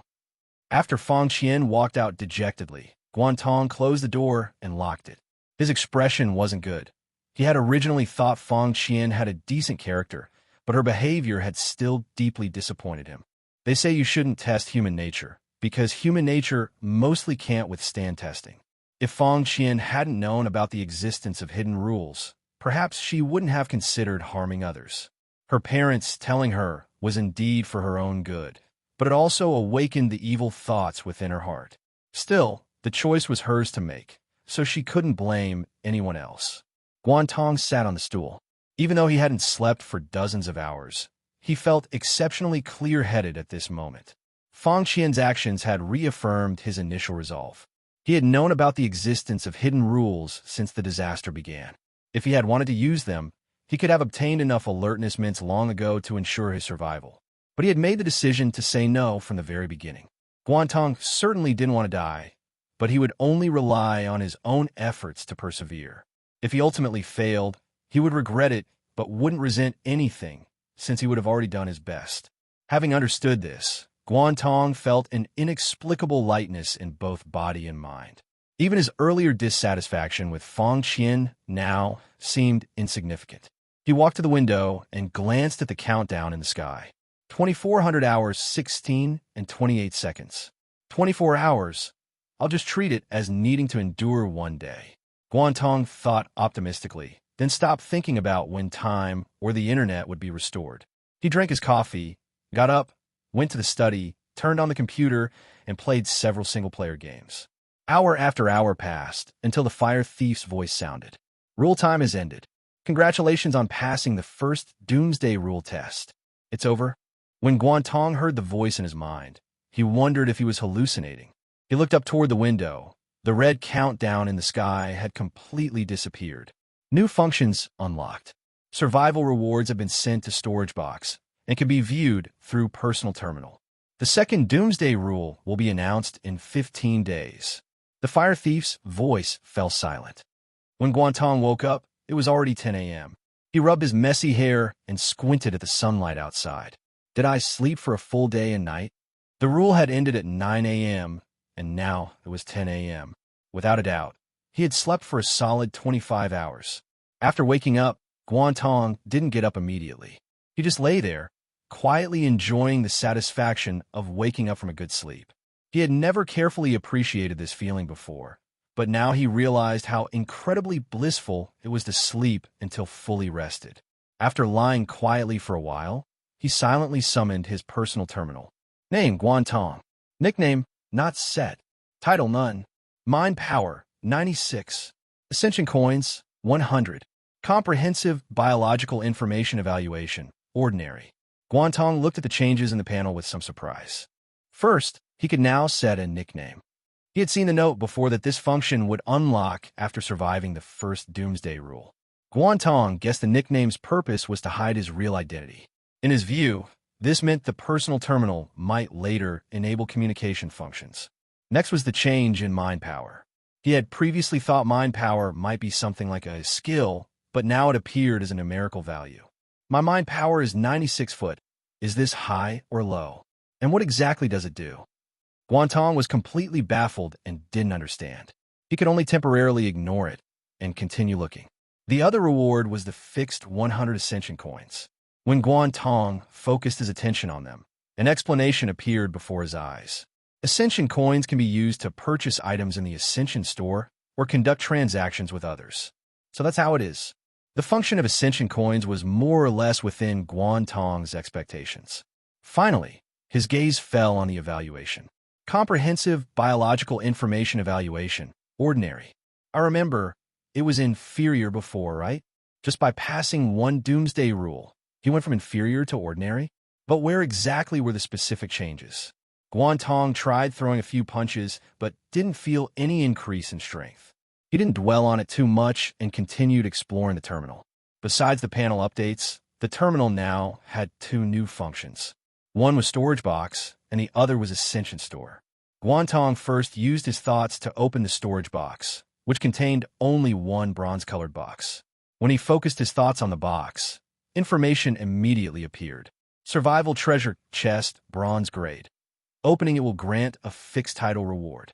Fixed title reward. Guan Tong chose to open it. Obtained title, Order Keeper. Just a simple title. This title had no description and no additional bonuses, which puzzled Guan Tong. The Order Keeper title automatically appeared in the title section of his panel. Guan Tong looked at it a few times but couldn't make sense of it. He treated it the same way he had with mind power earlier. If he didn't understand it, he'd skip it for now. He opened the second new function, the Ascension store. A brand new interface appeared before him, completely empty except for a search bar. Is there nothing available to purchase? Or do I need to search by name for items to appear? Looking at the lonely search bar, Guan Tong tried inputting content with his thoughts. Books. After inputting, the store interface automatically jumped, and a book with a black cover prominently appeared. Wordless book. A book containing mysterious power. Price, 100 ascension coins. Guan Tong, question mark. He had just randomly searched for books because he liked reading, never expecting it would actually return a result. And the price happened to be exactly 100 ascension coins. Is this a coincidence? Guan Tong tried searching for other things, but no matter what he searched for afterward, it returned no results. Helpless, he searched for books again, and the same wordless book appeared. It seems this book and I are fated. Guan Tong didn't overthink it and chose to purchase. Obtained wordless book. His 100 ascension coins reset to 0, replaced by a black-covered book that materialized in Guan Tong's hands. The book wasn't large, roughly A5 size. The material was unknown but felt somewhat like parchment. When Guan Tong opened the pages, he discovered that, true to its name, this really was a wordless book.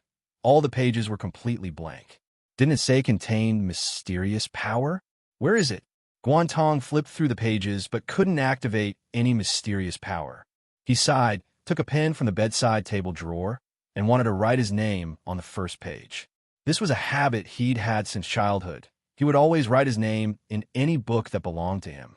However, just as he was about to write, he felt an inexplicable air resistance suddenly appear, resisting his writing motion and preventing the pen tip from touching the paper. Though surprised, Guan Tong continued applying force, opposing that resistance. As the two forces contended, Guan Tong felt some kind of energy flowing within his body, concentrating into his right hand. That energy's reinforcement allowed Guan Tong to break through the invisible resistance, and the pen tip successfully touched the paper. But just as he wrote the first stroke of the first character Guan in his name, the energy within his body was instantly drained. The air resistance counterattacked, sending the pen in his hand flying away. What was going on? Guan Tong watched the ballpoint pen that had flown out and fallen to the ground, then shifted his gaze back to the book page. With all his might, he had only managed to write a single stroke on it. So the mysterious power contained within this wordless book is preventing me from writing on it. Guan Tong knew it couldn't be that simple, of course. But still, Suddenly, he noticed a change in his personal panel. Name, Guan Tong. Nickname, not set. Title, Order Keeper. Mind Power 1. Ascension Coins, 0. Comprehensive Biological Information Evaluation, Ordinary. How did my mind power become 1? Guan Tong remembered very clearly that the number he saw before was 96. He immediately realized one possibility. Could the mysterious energy that surged within me just now be the power of mind power? Did writing that single stroke on the wordless book drain all my mind power? Guan Tong believed this was extremely likely. He took a deep breath and stared at the mind power value on his personal panel. 1 minute, 2 minutes, 5 minutes. After 10 minutes, mind power changed from 1 to 2. It really recovers automatically. A smile appeared on Guan Tong's face. It seems my current mind power limit is 96 points, and consuming allows me to write on the wordless book. Although I don't know what use writing has, it's necessary to experiment. New S. Guan Tong planned to spend the coming days writing his name stroke by stroke on the wordless book. I wonder how to increase the mind power limit. Do I need to experience more Doomsday Rules? I remember the Fire Thief's voice said the second Doomsday Rule would be announced in 15 days, which is half a month. Sigh. Guan Tong got up from bed, went to the balcony, and looked out at the long street. Complete silence. Was everyone still catching up on sleep? Or had most people failed to endure? Or perhaps both were true, creating this deathly silence. Buzz, buzz. His phone on the table suddenly vibrated. Guan Tong walked over, picked it up, and glanced at it. It was a message from Fong Qian. Guan Tong, I'm sorry. The message was just sent, meaning Fong Qian had also survived the first Doomsday Rule. But whether she endured it herself or used an alertness mint, Guan Tong had no way of knowing. He silently deleted Fong Qian's message, not planning to reply. But the notifications in the bar made him realize something. The disconnected network had been restored. After the first Doomsday Rule, what has happened to the world? Guan Tong went to sit at the computer in his study. Lu Yuqiang opened his eyes and sat up from the recliner. He had undoubtedly survived the first Doomsday Rule as well. But right now, his face showed little joy. He picked up his phone. During his sleep, many messages had been sent in the Qingmei Society group chat. I passed. Half a month until the second rule. The timing is really tight. I think we need to make some preparations in advance. Has everyone checked their panels? What's your mind power? Mine is 11. What's this used for? I'm 15. Why is my mind power only 9? Lu Yuqiang didn't continue reading. He silently opened his personal terminal. Name, Lu Yuqiang. Nickname, not set. Title, none. Mind power, 38. Ascension coins, 100. Comprehensive Biological Information Evaluation, inferior. I actually have 38. Lu Yuqiang was shocked when he saw his mind power value. This was much higher than what others in the group had reported. Although he didn't know what mind power was used for, having a higher number should be a good thing, right? Thinking this, Lu Yuqiang opened his storage box. It contained 2 items. Alertnessmint, 8. Survival treasure chest, bronze grade. Seeing the remaining alertness mint, Lu Yuqiang fell silent. He knew that compared to some others in the Qingmei Society, The number of mints he obtained wasn't excessive. But still, Lu Yuqiang shook his head, dismissing further thoughts, and opened the treasure chest. Obtained title, Rule Breaker. Rule Breaker? This strangely named title left Lu Yuqiang confused. He didn't dwell on it and opened the Ascension store. Looking at the interface that only contained a search bar, he remembered when he had nothing. Back then, he was just an ordinary delivery worker, doing hard manual labor every day, accompanied only by a pair of worn-out gloves. Almost instinctively, he typed gloves into the search bar. He searched, and one result appeared. Mighty gloves. A pair of gloves containing mysterious power. Price, 100 ascension coins. Looking at those grayish-white gloves, Lu Yuqiang felt an inexplicable impulse. This was exactly what he wanted. He chose to purchase them. The grayish-white gloves appeared in his hands, and he eagerly put them on. A strange energy seemed to flow within his body, gathering in the gloves. Lu Yuqiang subconsciously punched the table. Crack! A crisp sound echoed as the solid wood tabletop actually cracked, forming a fissure. Lu Yuqiang's eyes widened. He punched down again, but this time the tabletop remained completely unharmed. It's that power! Lu Yuqiang immediately realized this and reopened his personal terminal. Name, Lu Yuqiang. Nickname, not set. Title, Rule Breaker. Mind Power, 0. Ascension Coins, 0. Comprehensive Biological Information Evaluation, inferior. Sure enough, his mind power had become 0. It seems these gloves require consuming mind power to unleash their power. Lu Yuqiang felt a surge of excitement. The higher the mind power, the more power these gloves can unleash. But why do people have different amounts of mind power? Some in the group even have single digits. Lu Yuqiang picked up his phone again and glanced at the unread group messages. The questions he was concerned about had already been researched and answered by members who kept taking alertness mints and never slept at all. Everyone, it seems there's a problem. The level of our mind power points seems related to the number of mints we consumed. I discovered that too. The more mints you ate, the less mind power you have. And the titles from the treasure chests are different too. I just received news that everyone who ate mints got the title Rule Breaker. Those who survived without eating mints all got the title Order Keeper. How could this be? This isn't fair. Damn it, this is troublesome. If the titles are exposed, wouldn't it tell others that we obtain mints? What's wrong with everyone? Don't forget the youngest among us in Qingmei society is over 40. If we hadn't eaten mints, how many of us would have survived? That's right.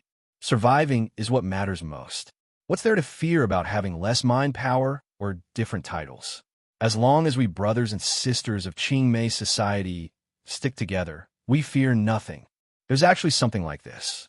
As soon as Guan Tong went online, he discovered that the questions he couldn't figure out had already been thoroughly investigated by clever netizens.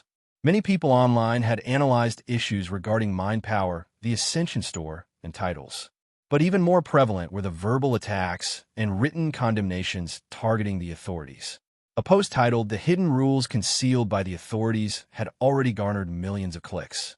The main content was an indictment against the authorities. Many of you might not know yet, but the first Doomsday Rule has a hidden rule. Knocking someone out will grant you an item called Alertness Mint. Using this item maintains absolute wakefulness for 3 hours. Here's the problem. The authorities, likely for stability reasons, suppressed this information. However, some people still learned about this rule's existence and used it, which is why many people have the title Rule Breaker. Think about it. Isn't this unfair? If those who know this hidden rule deliberately ambush those who don't, the latter will definitely fall victim. This is undoubtedly a major error in the authorities' decision-making. All citizens should have the right to know any information about the Doomsday Rules.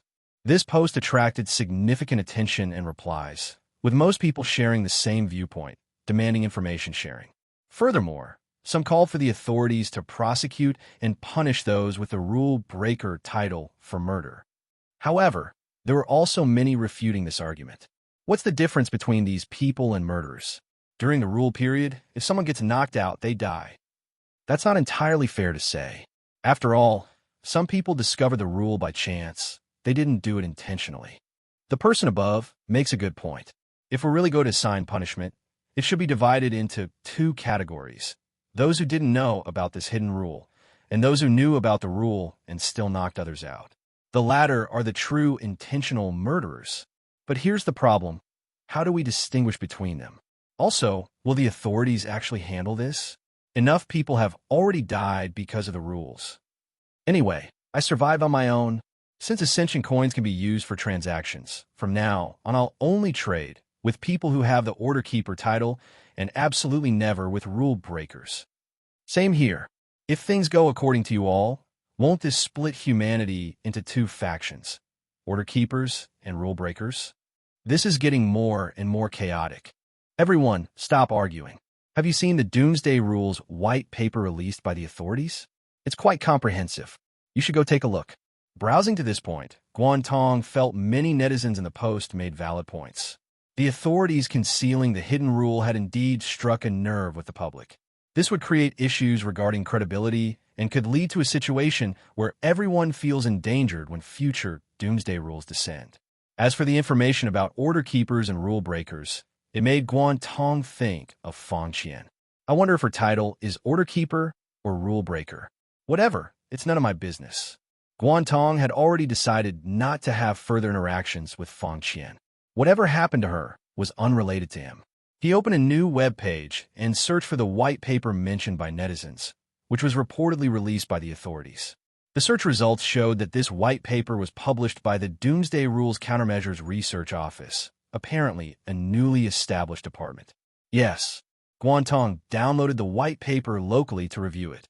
Doomsday Rules White Paper Version 1.0. Author, Doomsday Rules Countermeasures Research Office. Introduction. This white paper aims to help readers understand relevant information about the Doomsday Rules, enabling them to better cope with the challenges brought by the rules. Let's see if there's any substantial information. Guan Tong scrolled down and jumped to the technical terms list. Ascension coins can be used to purchase items in the Ascension store. After multiple tests, it has been determined that currently each person can only purchase one item. That item is often related to the individual's personality, desires, and inner emotions, and can only be displayed through search. The personal terminal shows that Ascension coins can be traded with others. However, current testing indicates no items are available for trade yet. Note, the currently unique special item, Alertness Mint, is a non-tradable item. So the store only allows one purchase now, related to personal characteristics, and only displayed through search. No wonder I could only find that wordless book. It seems others are in the same situation. Guan Tong thought to himself that this gave him a feeling of a personal exclusive weapon, except that his wordless book didn't yet show any potential use as a weapon. However, the white paper did answer another question for him. That was the Alertness Mint being non-tradable. He had previously wondered if this item could be traded, as it would likely become the hardest of hard currencies. But being non-tradable significantly reduced its value. Especially after the first Doomsday Rule ended, it was unknown whether it would still be useful later. He continued reading. Mind power. According to research, items purchased from the Ascension store can be consumed and used by injecting mind power as an energy source. Consumed mind power automatically recovers. Recovery times vary. Tests show some people recover 1 point in as little as over 10 minutes, while others need 1 to 2 hours to recover 1 point. No method to increase the mind power upper limit has been discovered yet. The upper limit value varies per person. Current knowledge indicates that those who used Alertness Mint have lower upper limits, with more usage correlating to lower upper limits. Based on this, it can be roughly speculated that this upper limit might be related to personal willpower. Comprehensive biological information evaluation seems to correlate with mind power upper limit. Current multi-party verification indicates that reaching 80 points is rated average, below 80 is inferior, and reaching 100 is excellent. Of the 4 pieces of information about mind power, Guan Tong was aware of the first 2, but didn't know about the latter 2. So, it seems my 96-point mind power upper limit should be considered high, and it appears some people reached 100 points. Reaching the excellent level must be quite impressive. Below the technical terms were the specific Doomsday Rules collected, currently only containing 1 rule. Doomsday Rule 1, Sleep Deprivation. Rule content. From the rules announcement, cannot enter sleep state in any form for 72 hours. Survival reward: 100 ascension coins, mind power. Failure penalty: once entering sleep state during the rule's effective time, will never wake up again. Note: known Tianxue star Homo sapiens have maintained continuous wakefulness for 297 hours. 72 hours is far from the limit. Please strive to pass. Hidden rule: knocking others unconscious in any form grants one alertness mint, which maintains absolute wakefulness for 3 hours after use. The content was basically what the public already knew. The only difference was that the authorities had included and written the hidden rule into the white paper. It seems that after each new rule appears, the white paper's content will be updated. This is good, providing the public with a channel to understand the latest information.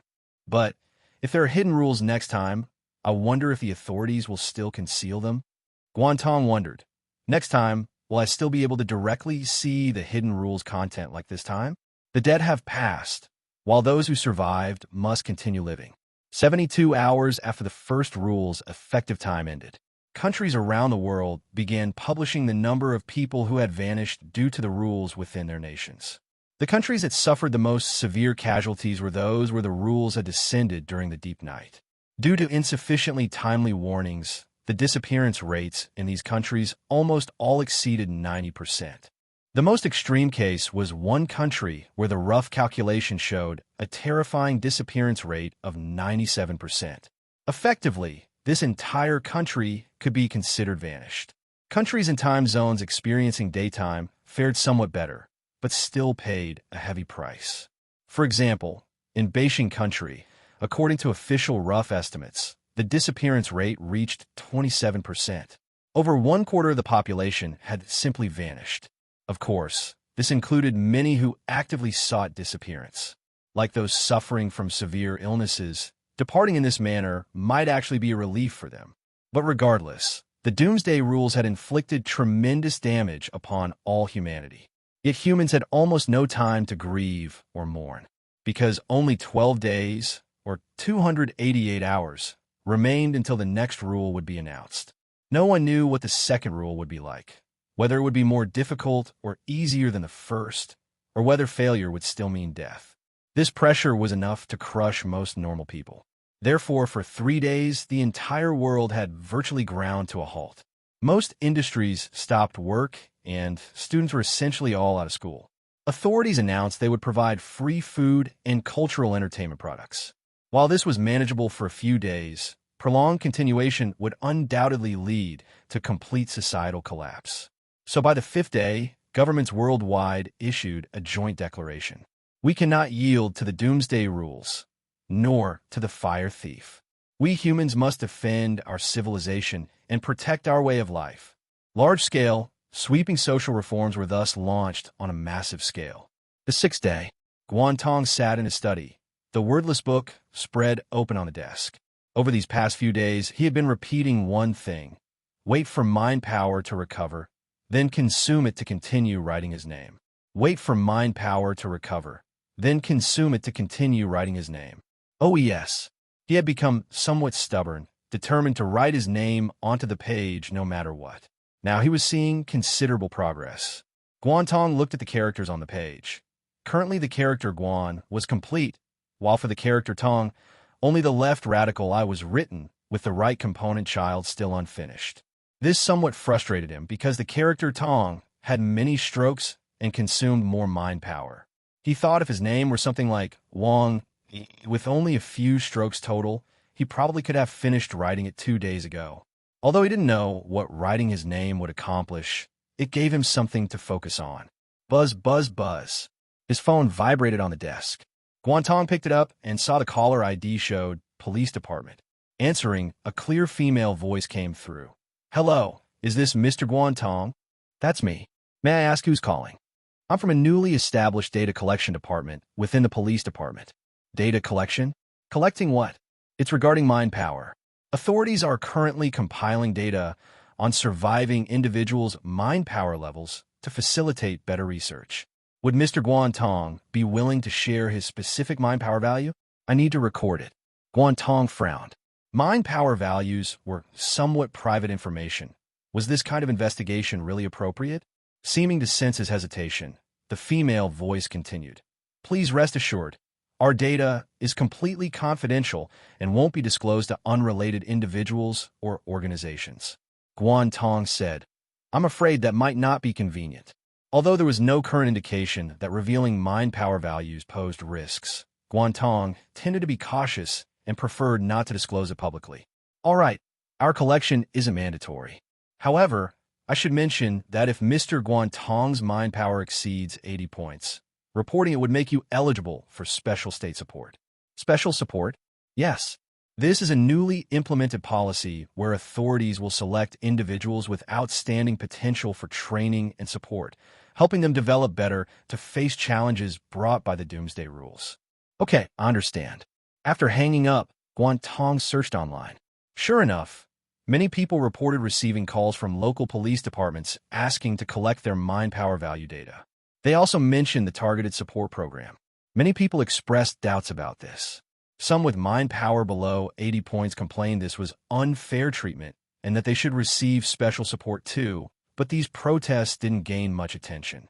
Under the shadow of the Doomsday Rules, many things and perspectives were rapidly changing. Previous definitions of fairness and justice undoubtedly ranked lower in priority compared to the extinction crisis facing all humanity. Guan Tong didn't pay too much attention. His experience with passing the first Doomsday Rule taught him that sometimes focusing on too many things only disperses one's energy. Like during the final 24 hours, he had simply played single-player games to pass the time, maintaining a calm state of mind. Another example was Wenren Yiji. Because of Feng Xian, Guan Tong had learned about Wenren Yiji's 72-hour Go Marathon Challenge. He specifically checked yesterday and discovered that Wenren Yiji had actually played Go continuously for 72 hours, passing the Doomsday Rule through live streaming watched by countless people. This had made her famous beyond her original circles, attracting massive attention. After learning this, while admiring her, Guan Tong also felt this demonstrated the power of calmness and focus at work. Therefore, he stopped looking at more news and simply continued his daily routine of eating, sleeping, entertainment, recovering mind power, and writing characters. This continued until the 10th day, when he finally completed the last stroke of the character Tong. Done! As Guan Tong consumed his last bit of mind power to complete the final horizontal stroke, he let out a long sigh. Looking at his name on the page, the two characters Guan Tong gave him an indescribable feeling, as if he could communicate with it telepathically. Russell, Russell, Russell. Suddenly, the page with Guan Tong's name fluttered without any wind. Startled, Guan Tong stood up and stepped back, thinking, what's happening? Did writing my name trigger something? The next moment, something astonishing occurred. The characters Guan Tong on the page actually began floating upward bit by bit, expanding, separating from the page to hover in midair. Then, they gradually morphed, evolving toward an outline. At first, Guan Tong was merely surprised, but as he watched, a chill ran down his spine and a wave of horror surged through him. He realized that these floating, expanding strokes separated from the page were actually forming the outline of a human figure. Even more terrifying was that this human outline's height and build were identical to Guan Tong's own. After the initial shock, Guan Tong quickly calmed down. He looked at the black silhouette standing before him. Although it matched his height and build, it was merely an outline. It had no internal substance. No face, no body. It was practically like a shadow's edge. Guan Tong stared at the black silhouette and had a thought about making it jump. The next moment, the black silhouette actually jumped. Guan Tong thought to himself that this wasn't so much a mental connection as it was like having an extra arm or leg that he could manipulate at will. He had only written his name in the wordless book, so why did this thing appear? Could this be the mysterious power contained within the book? If he had written someone else's name, would a silhouette of that person have appeared? Guan Tong speculated, but without actual testing, he couldn't be certain. He looked at the silhouette and said, I'll call you Shadow. Its completely hollow outline truly resembled Shadow. In the following time, Guan Tong continuously tested Shadow to see what it could do. First, it could stand, sit, run, and jump, but but it had no physical substance, which aligned perfectly with the name Shadow he had given it. Lacking physical substance meant it couldn't interact with matter. But Guan Tong didn't know if it could undergo further changes or whether its form was related to mind power. Then there was the duration. Shadow only existed for less than 5 minutes before dissipating before Guan Tong's eyes. Guan Tong noticed that on the page of the wordless book, his name that had previously disappeared had reappeared. It seems when the name leaves the page, it becomes Shadow. When the time ends, Shadow dissipates and returns to the page, becoming the name again. Guan Tong scratched his head. This ability had too many aspects he couldn't understand. Moreover, the pages of this wordless book were seemingly endless. He could keep flipping through them continuously. If he wrote something on every page, would similar changes occur? Guan Tong really wanted to try immediately, but unfortunately, his mind power was completely insufficient. Just writing my name alone took so many days. How long would it take to write something complex? Unless my mind power limit increases significantly to speed things up. Yes. Guan Tong closed the book, a slow smile spreading across his face. Being complex was fine too. This way he could study it slowly, which counted as a source of enjoyment. Over the next 5 days, Guan Tong didn't write any new characters in the wordless book. The mind power he recovered was all used to activate Shadow for various experiments. He tried opening the curtains and having Shadow block the front. The result was that only the outline parts blocked sunlight, while the hollow parts couldn't block it. He also tried to make Shadow deform, but it was completely impossible. This was somewhat disappointing because he had thought if Shadow could transform, there would be many possibilities. For example, making it turn into several black lines on white paper to serve as a chessboard. Finally, Guan Tong thought of having Shadow wrap around himself, adding a layer of shadow to his body outline, creating a peculiar visual impact. He thought if he went out like this, it would probably scare many people, so he decided against it. While he was researching Shadow's various uses, most others were preparing for the arrival of the second Doomsday Rule. Actually, before the rule arrived, no one knew what preparations to make. But most people felt anxious, so during this period they stuffed their homes full of everything, whether useful or useless. Even the Doomsday Rules countermeasure departments established by various governments were actively preparing, such as preparing various weapons, medicines, and so on. But essentially, these preparations were no different from ordinary people stockpiling painkillers and alcohol at home, all behaviors driven by anxiety. Others, like Guan Tong, spent much time researching items they had purchased from the Ascension store. They believed that only through rule-derived products could they counter the rules. And the so-called rule-derived products naturally referred to items like the previous alertness mint and those obtained from the Ascension store. Beyond these, other items created by human society were unimportant. This viewpoint had many supporters, with some even believing they should completely abandon modern societal life and embrace the rules and rule-derived products in a primitive state. As the saying goes, in a large forest you'll find all kinds of birds. Facing such powerful supernatural forces, more strange theories kept emerging. It was in this situation that the second Doomsday Rule arrived as scheduled. 8:59. At this moment, most survivors of the first Doomsday Rule around the world were silently waiting for the fire thief to appear and announce the second Doomsday Rule. Guan Tong also waited silently at home. He too wanted to know what the second Doomsday Rule would be. At exactly 9 o'clock, the fire thief's mechanical, icy voice sounded in everyone's minds as scheduled. The second Doomsday Rule has been released. Doomsday Rule 2, Extreme Marathon. Rule content: complete a full marathon challenge within 10 days, with a time not exceeding 3 hours. Success reward: 100 ascension coins.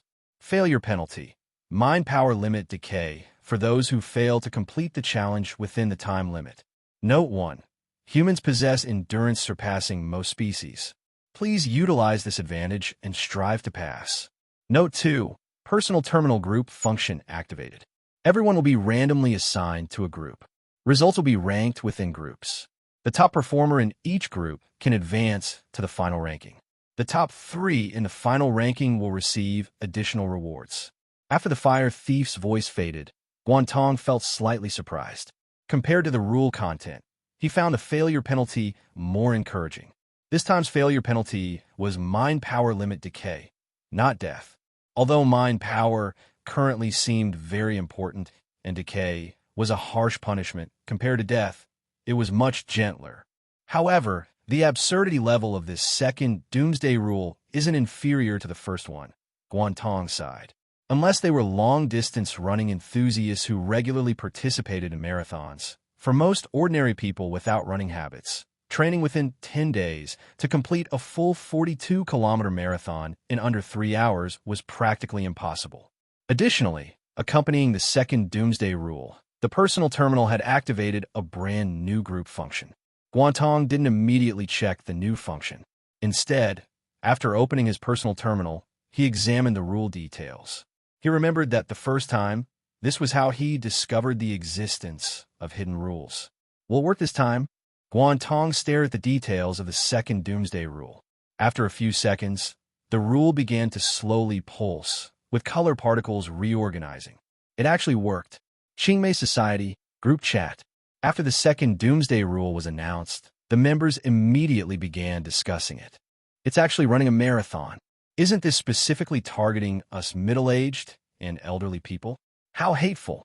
Exactly, most young people can't even run a full marathon, let alone us who would find it even more strenuous.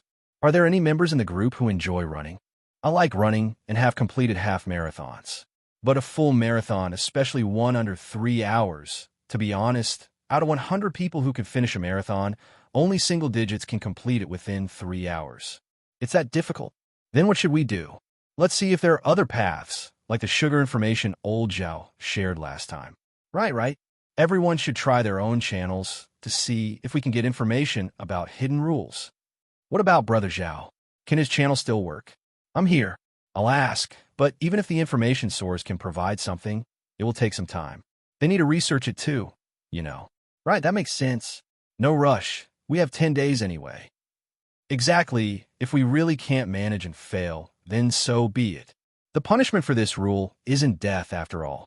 Lu Yuqiang watched the messages in the group, sensing that compared to last time, the members weren't as urgent. This was undoubtedly related to the failure penalty not being fatal. Even if they ultimately failed, it would only mean mind power attenuation. However, everyone in the member group had passed the first rule by consuming sugar, so they didn't have much mind power to begin with. For those with single-digit mind power upper limit, how much could it possibly decay, even if it decreased? But Lu Yuqiang was different. The reason he could build his empire from scratch was his keen sensitivity to opportunities and trends. Ever since the authorities began large-scale collection of mind power data, he had keenly realized that a new social stratum was being born.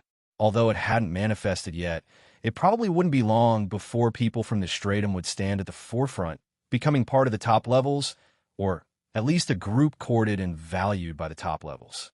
A with ring above OES. Since Lu Yuqiang could recognize this, he naturally would strive in this direction. He knew that his commercial empire built around food, drink, and entertainment was no longer important and would soon be eliminated by this Doomsday Rules era. He judged that to board the ship of the new era, he must ensure having a high mind power value. Regardless, I need to give it my all. Not necessarily reaching top 3, but at least passing absolutely cannot end in failure.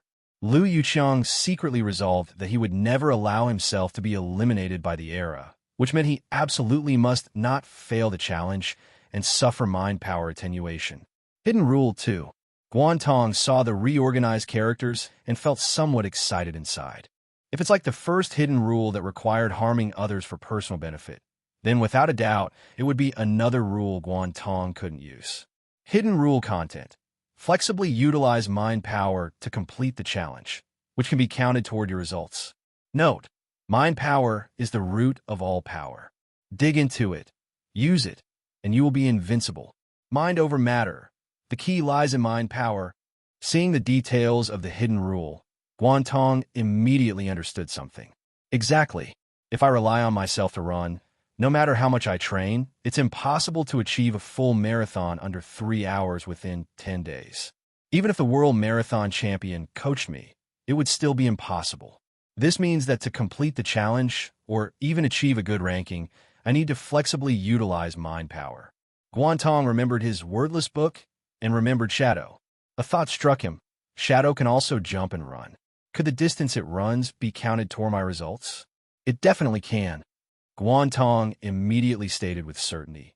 The hidden rule already states that flexibly using mind power to complete the challenge can be counted toward results. With this idea, Guan Tong felt much more composed. Upon selecting it, a prompt appeared first. About to randomly assign group. Detected that nickname has not been set. Enter with real name. Alright. Seeing the prompt, Guan Tong remembered he hadn't set his nickname yet. He immediately chose no. He definitely didn't want to enter a multi-person group using his real name. Then, he clicked on the nickname field, looked at the blank box, and entered the name he had previously given to the silhouette that emerged from the book page. Nickname confirmed. After setting his nickname, Guan Tong reselected the group function.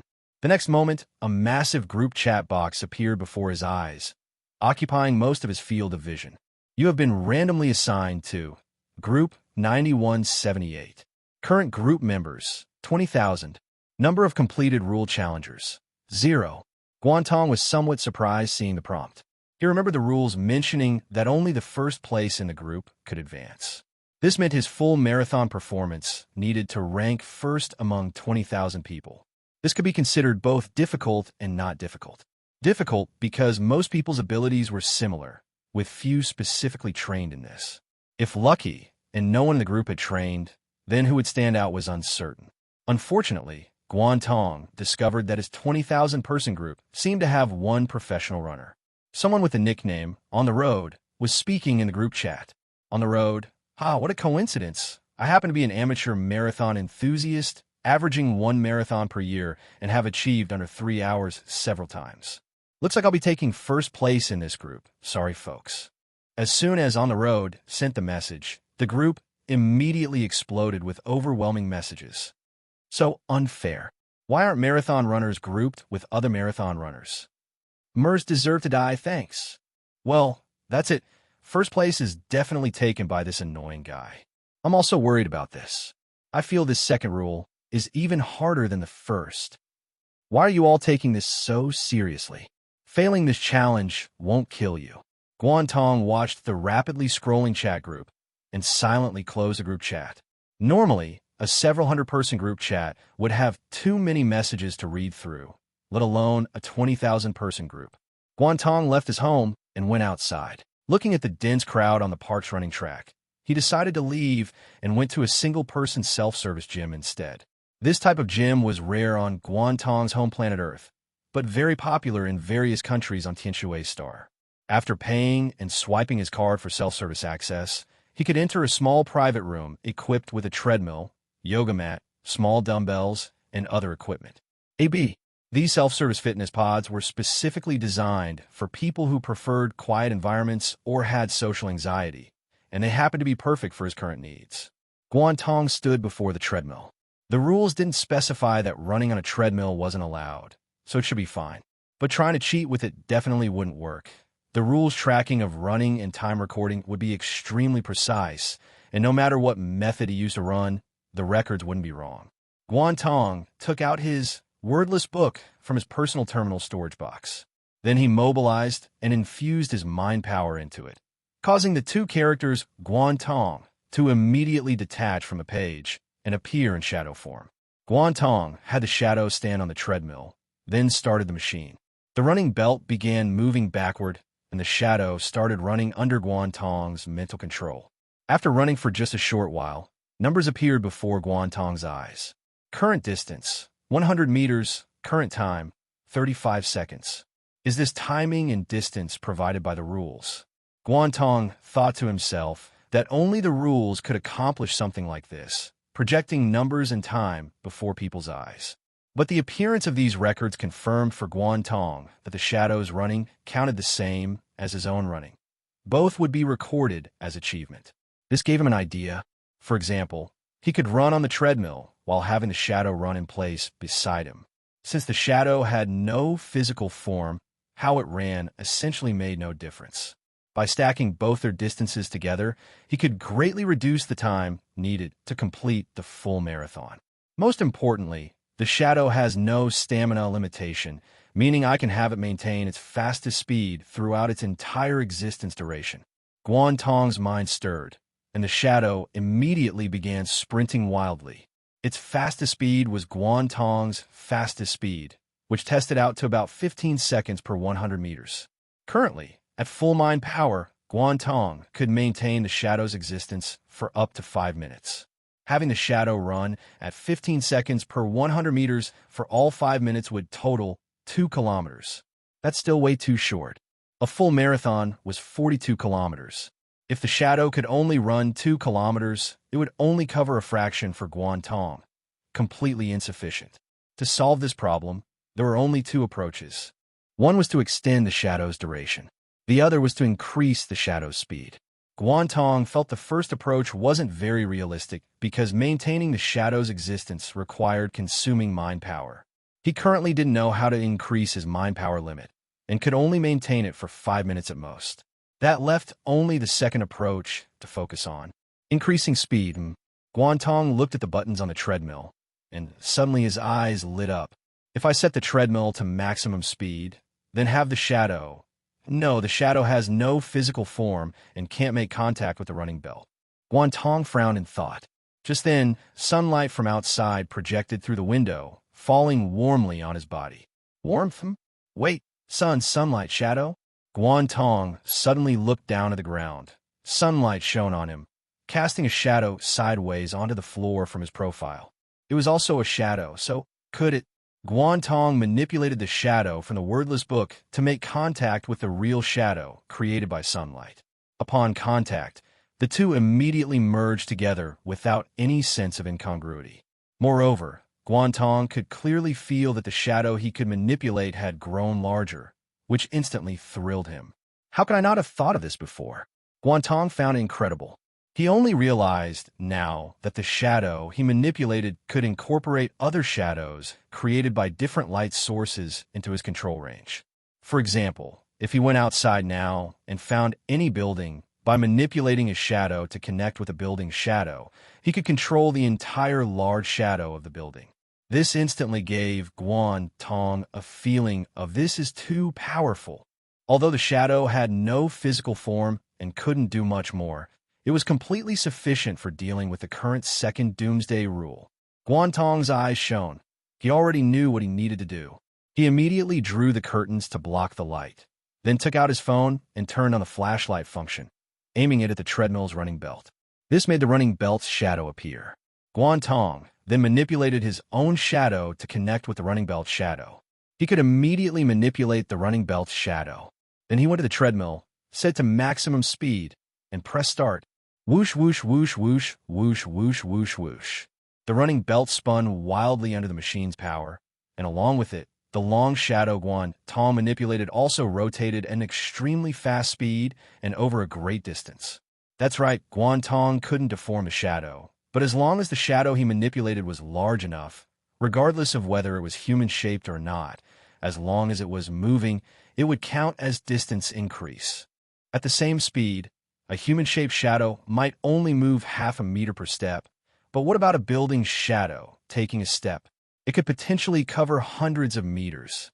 When Guan Tong looked again at the numbers floating before his eyes, a smile immediately appeared on his face. Current distance, 347 meters. Current time, 4 seconds. At this average speed of 86 meters per second, he would only need less than 500 seconds to complete the full marathon's 42 kilometers. This was absolutely invincible. Guan Tong's discovery of how to use the shadow allowed him to find a method to pass the rules. But merely passing wasn't enough. He could now fully utilize the shadow fusion characteristic to strive for a high-ranking performance. Although Guan Tong didn't particularly enjoy competing with others, if there was an opportunity to obtain the additional rewards for the top 3 positions, he definitely wouldn't give up trying. The key is utilizing the shadow's movement distance. Guan Tong left the self-service gym and walked home while considering this problem. The speed achievable by connecting to the treadmill, while already quite fast, was still far from the limit in his view. There should be other ways to further increase the speed for completing the 42-kilometer distance. And it wasn't just him. Others would likely also use the power of mind power to improve their performance. Even if they didn't think of it initially, they would definitely see someone mention it online. Therefore, as long as one's thinking was flexible enough and their mind power limit was high, many people should be able to pass the second rule. But to achieve a good ranking, it would depend on whether the items purchased from the Ascension store were suitable or not. Guan Tong didn't think too much about other people's affairs and instead focused on how to improve his own performance. After returning home, he went online to research some information about shadows. He hadn't known before, but the research shocked him. It turned out that under certain special conditions, shadows could reach incredibly fast speeds. They could even use clever methods to move faster than light. Though currently, shadow speed wasn't important to Guan Tong. He cared more about movement distance. After researching for a long time, Guan Tong came up with an idea. The next day at noon, when the sunlight was strongest, he took a purchased self-rotating selfie stick and went up to the rooftop of his apartment building. The sun was blazing at this moment, with extremely abundant light. Guan Tong set up the selfie stick at the edge of the building, adjusted the angle and position, and its shadow projected onto the distant street. Then Guan Tong executed the rotate command from his phone, and the selfie stick immediately began spinning automatically. As it rotated, its shadow also rapidly spun along, crossing streets and buildings at extreme speeds in a repeating cycle. Seeing this scene, Guan Tong could barely contain his excitement. The speed was too fast, the distance too far. According to this movement speed, the shadow could travel kilometers in just a few seconds. Without hesitation, Guan Tong stepped forward, lowered the selfie stick's angle, and brought the shadow back close to him.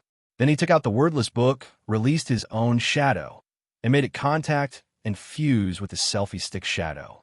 After experiencing that sense of control, Guan Tong lifted the selfie stick, and its shadow immediately moved along the rooftop, building exterior, walls, and streets at speed. RES.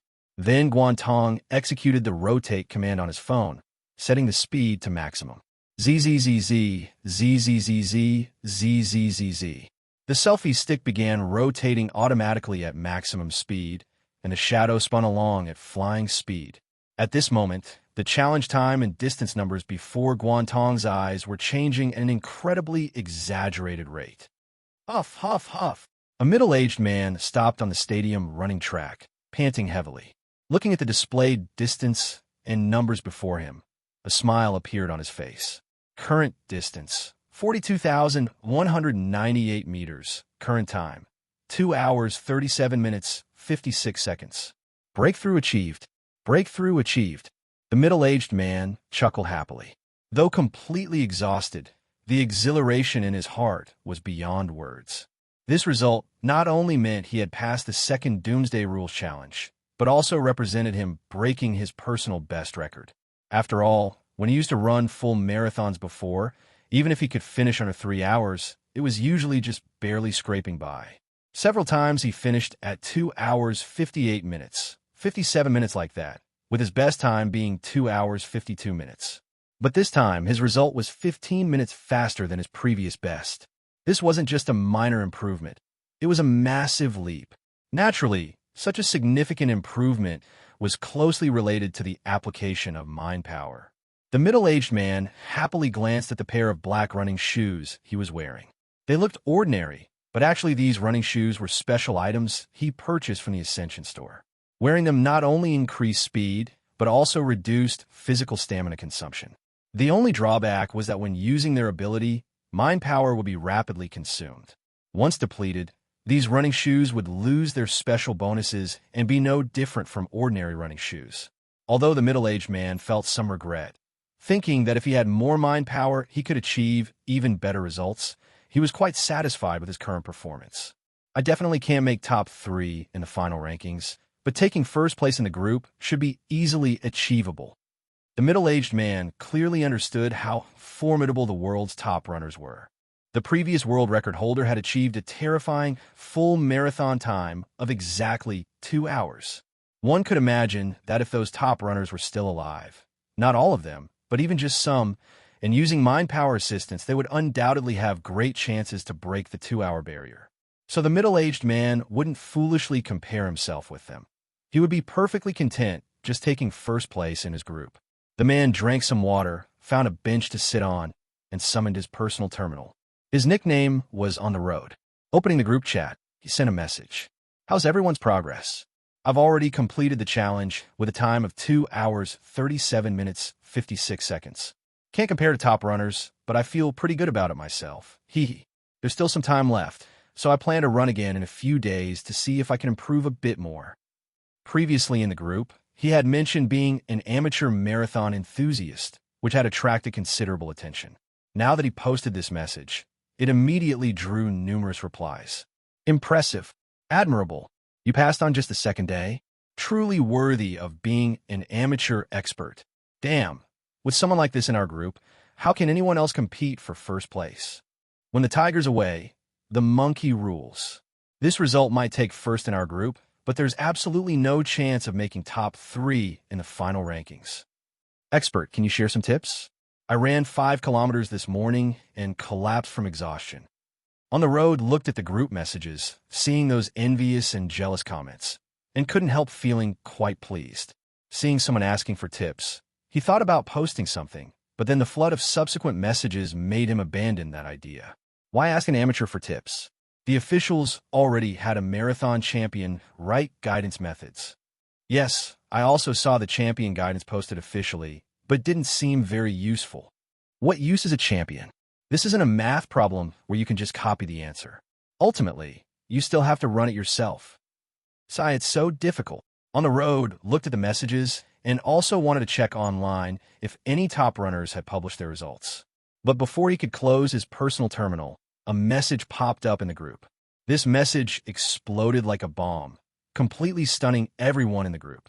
On the road, also widened his eyes, thinking he must be seeing things or even hallucinating.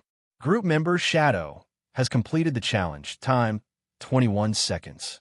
The notification popped up, and after a brief dead silence, the entire group absolutely erupted. Countless messages flew by in a blur. What the hell? 21 seconds? No way, dude. Are you on some kind of speed boost? How on earth did you do that? This is the terminal timing. There's no way to cheat. Did you use some hidden rule? Like that alertness mint before? Exactly, a hidden rule. Shadow Boss, please share. Could the world number 1 be in our group? I can't accept this. Dad, take me with you. The group chat scrolled like mad. In a 20,000-person group, at least 10,000 people were posting. Zai Lashong, who was at the gym, had only just been savoring his pride for a few minutes when he went utterly speechless. Run a full marathon in 21 seconds? Is that even human? Impossible. Absolutely impossible. Who is this person with the nickname Shadow, and how did they manage that? Many people, like him, wanted to get a clear answer and ask Shadow directly. But the personal terminal currently only allowed group chat for communication. There were no add friend or private message features. So if Shadow didn't speak up in the group, no one could proactively contact them. At this moment, Guan Tong sat at home, watching the chaos on the group chat and feeling a bit helpless. Even if he revealed the secret, others couldn't use it. Not everyone had the same tool he did, nor could everyone use a shadow the way he did to clear the challenge. More fundamentally, it required tapping into one's mind power. That didn't need Guan Tong to explain. People online had already made plenty of posts. Many discovered on the first day that results aided by mind power items could be recorded by the terminal. That meant the hidden rule, Mind Victory, had already spread on day 1. Anyone following external information would know about it. Now that everyone knew, it was naturally a case of when the 8 immortals cross the sea, each reveals their divine powers. Everyone had to figure out their own method, digging into how to use their mind power items to clear the challenge. Still, Guan Tong couldn't help feeling a little secretly pleased. His shadow suited this rule perfectly. Looks like I might actually make it into the world's top 3. Actually, Guan Tong thought taking first place was possible, but there were always people better than you. Maybe someone in the world had a mind power item more suited to this rule than his. A with grave Nigerian IRAOBUS. Besides, 21 seconds wasn't even his limit. Guan Tong could keep searching for things that rotated faster or produced bigger shadows to push his time further down. He estimated he could eventually shave it into the teens without a problem. By the afternoon, keywords about Shadow 21 seconds began appearing online. People in Guan Tong's group had posted the incident on the web. Because terminal group chats couldn't be screenshotted and the rules timer hadn't ended, so total rankings couldn't be checked. Most netizens were skeptical. But as more people from Guan Tong's group posted, people gradually accepted that someone called Shadow really had run a full marathon in 21 seconds and passed the rule. Suddenly the whole internet was hunting for Shadow, desperate to learn how it was done. Among the searchers were social elites and wealthy tycoons. On a popular social platform called Chatmore, many verified celebrity accounts posted about it. Some posts were restrained, others brazen and wild. A chairman of a Fortune 100 company posted, "I hope the person nicknamed Shadow will contact me and provide the method of the challenge. I am willing to reward them with 300 gene of gold. Anyone with Shadow's contact information or anyone who can provide leads can receive 50 gene of gold." The post set the comments ablaze. 300 gene of gold. Such extravagance. They're really putting their money where their mouth is. I'm jealous. Wish I were Shadow. Gold's value has surged so much. 300 gene will last forever. No wonder everyone was stunned. Ever since the first Doomsday Rule ended, gold had nearly doubled in value. This was closely tied to many countries offering free food and free entertainment products. When those essentials became free, currency lost a lot of its purchasing power. That made a limited, hard commodity like gold far more valuable, and only gold transactions were accepted for many high-end scarce goods. Now 1 gene of gold was worth more than 5 gene pre-rule. So 300 gene was an enormous sum. A famous, very attractive international movie star also posted, saying she wanted to contact Shadow privately, regardless of gender, to discuss biological aspects. Her post triggered a storm of fan anger, accusing her of trading sex for secrets. She didn't care. She saw it plainly. After the Doomsday Rules, attention on movie stars would likely decline, so she might as well leverage her fame to get tangible benefits while it still mattered. Public calls for cooperation were polite, but some forces were hunting for Shadow in secret.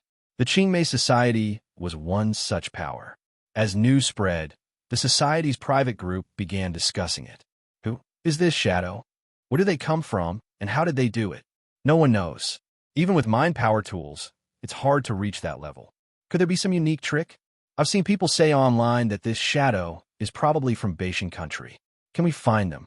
Very difficult. I heard top-level computer experts try to crack the terminal group and failed. Can't find them technically. The fire thief's power is godlike.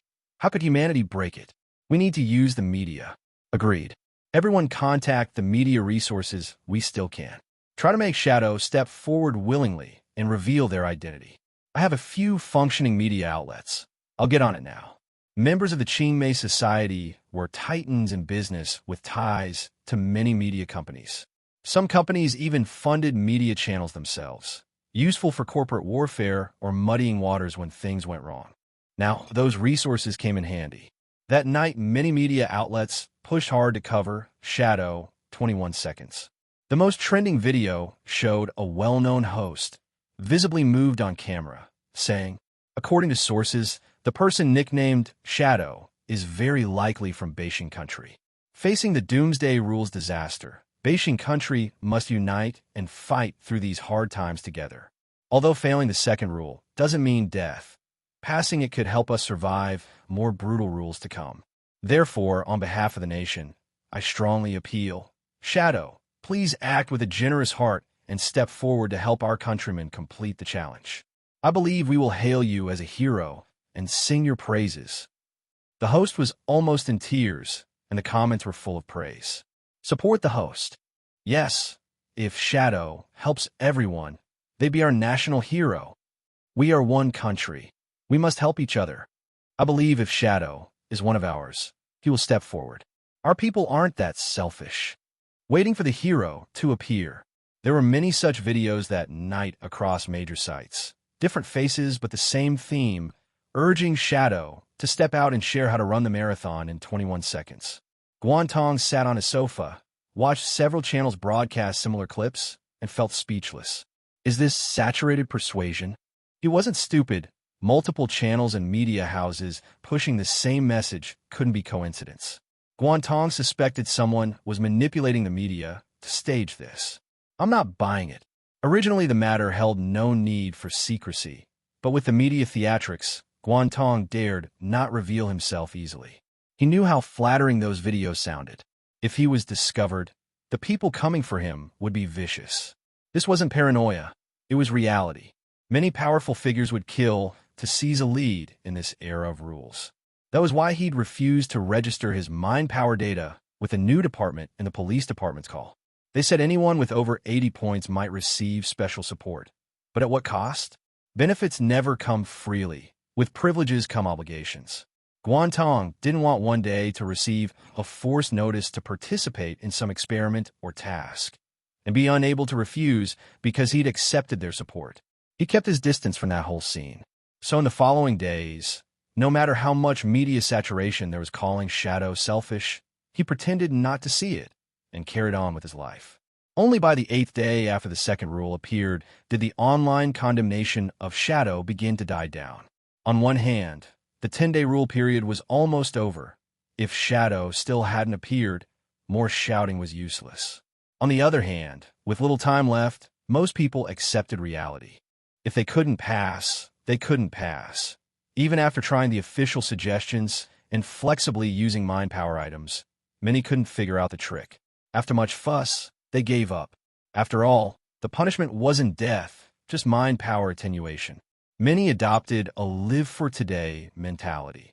If you can live another day, let your power decay. Those with resources likewise stopped hunting Shadow and instead began open recruitment. These tycoons targeted people with high mind power. As time passed, the public realized that high mind power would become increasingly valuable. So the wealthy began building new forces, recruiting elite individuals into their teams ahead of time. That way, whether banding together against future rules or competing with rival tycoons, having more elite members would be an advantage. This recruitment came from private magnates and governments alike. Beijing country was swift when the police department created the new division and called people to register mind power values. It was preparing for this step.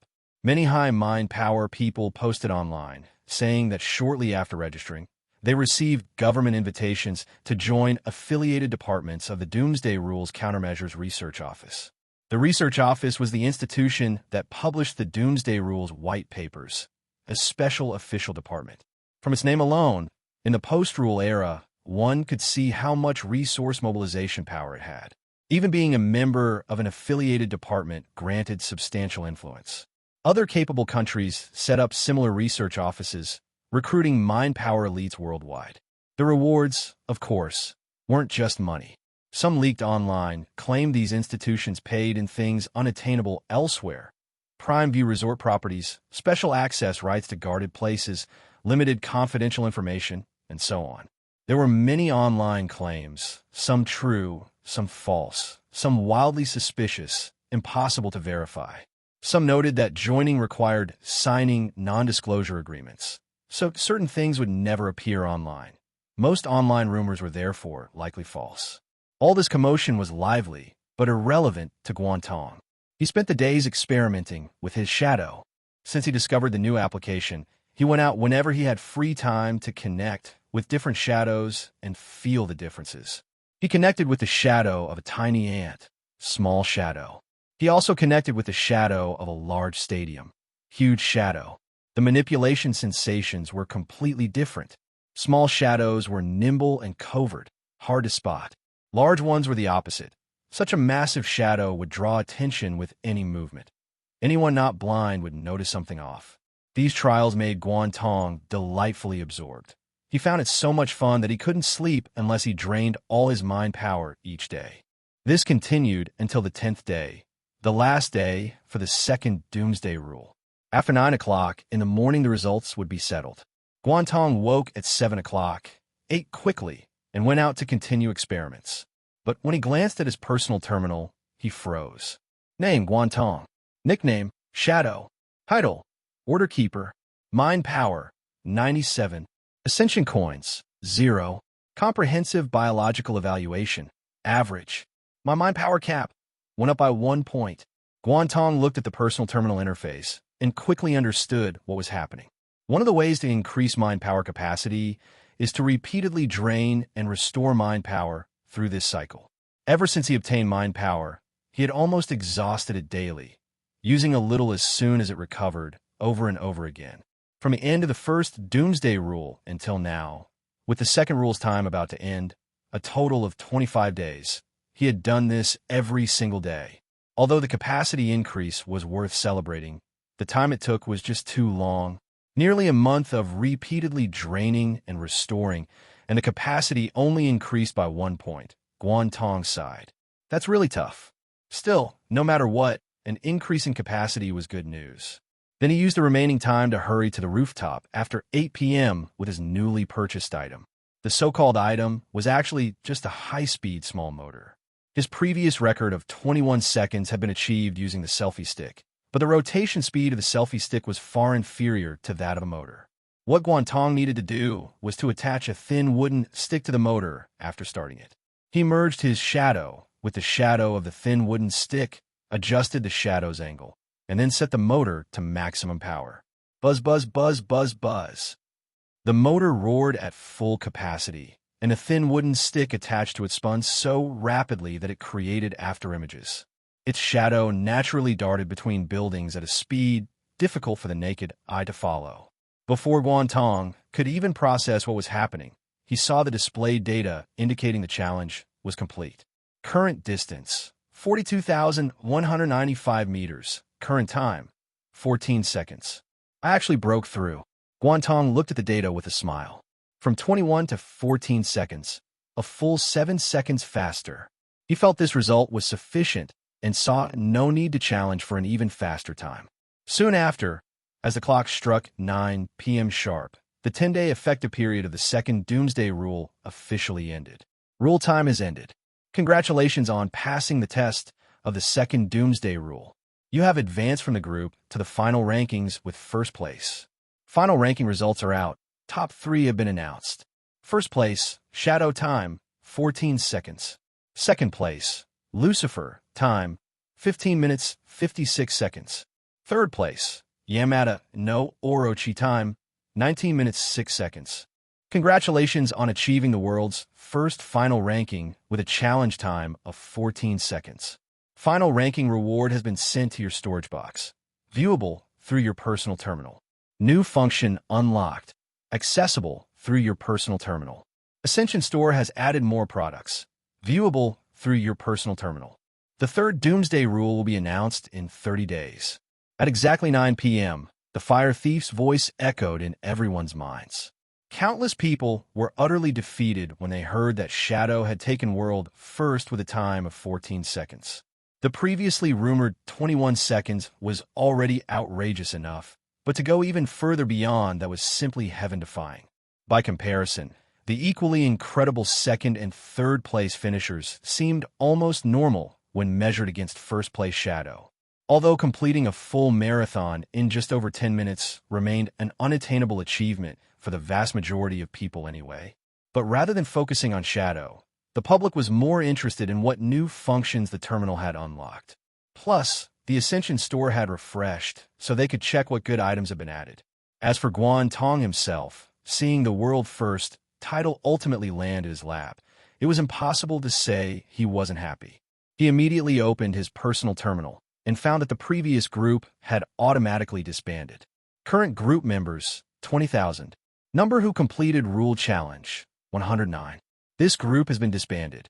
Out of a 20,000 person group, only about 100 people completed the second Rule Challenge. These odds are really. Guan Tong felt this was directly related to the non-lethal penalty for failing this rule. Since you wouldn't die if you didn't pass, many people lacked the pressure and adopted a muddle-through attitude. He opened his storage box, which contained 1 treasure chest. Challenge ranking treasure chest, glory grade. Open to receive random item reward. Glory grade treasure chest. Guan Tong's eyes lit up. He remembered that clearing the first Doomsday Rule only rewarded a bronze grade treasure chest. This glory grade must be several tiers above bronze grade. Truly worthy of a world first reward. Open. Obtained item. Gene Optimization Serum. Gene Optimization Serum. Upon consumption, comprehensively optimizes and repairs genetic defects. This, looking at the random item he obtained, Guan Tong felt like he had won the lottery. Just from the description, he knew that drinking this wouldn't turn him into a superhuman, but it would at least enhance his physical fitness in all aspects, right? New. Without hesitation, Guan Tong chose to use it immediately. A small bottle containing several dozen milliliters appeared in his hand, filled with a pale golden liquid. He unscrewed the cap and drank it directly. Gulp gulp. The serum was tasteless, similar to water. But within seconds of drinking it, Guan Tong felt his entire body begin to heat up. Although not exactly painful, it felt like having a high fever, and his consciousness quickly became blurry. Guan Tong wanted to return to his room and lie on the bed, but he had only taken one step before he collapsed with a thud in the living room. Consciousness lost.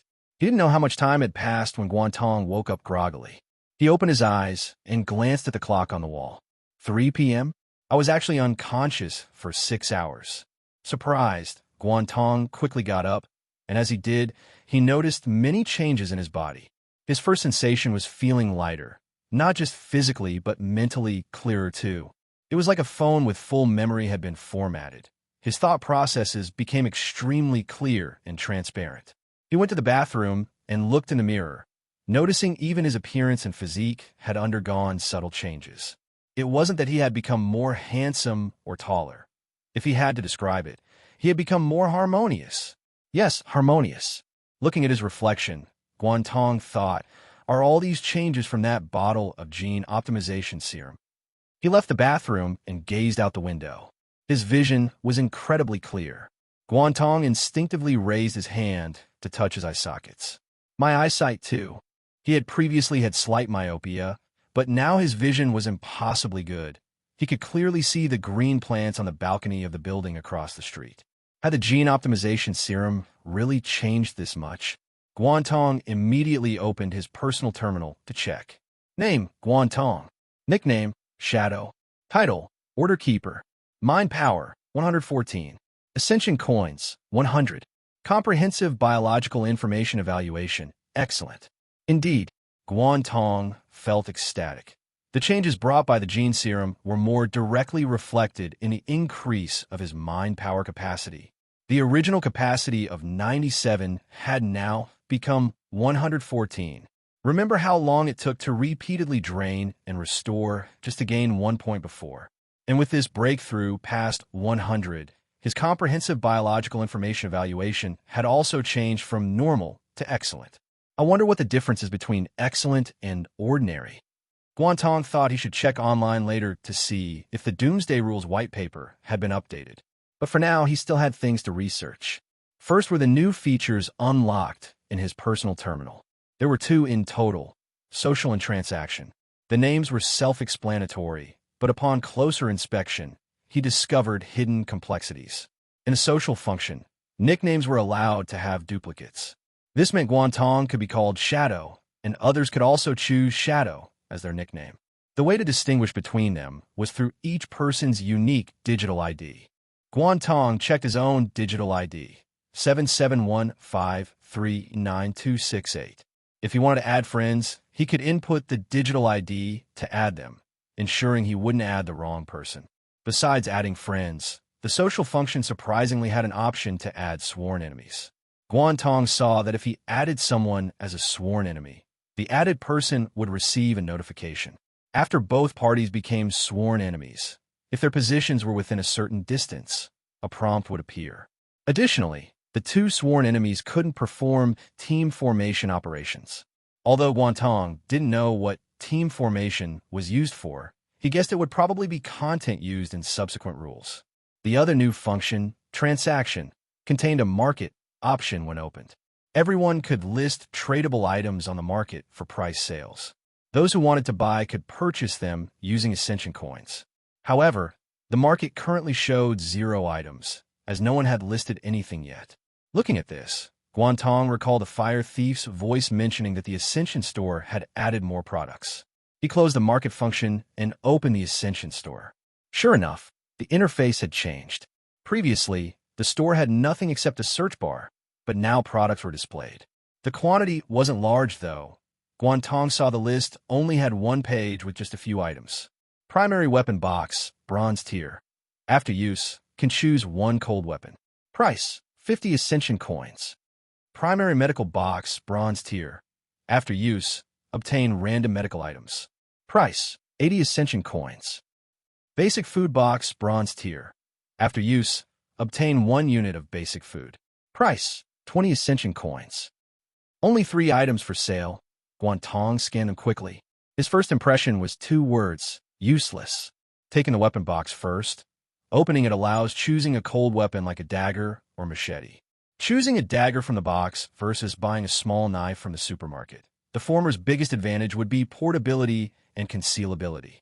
Alfani Ypsilones, because real-world man-made items cannot be stored in the personal terminal storage box. This means buying a box from the Ascension store to get a dagger, then storing it in the storage box when not in use.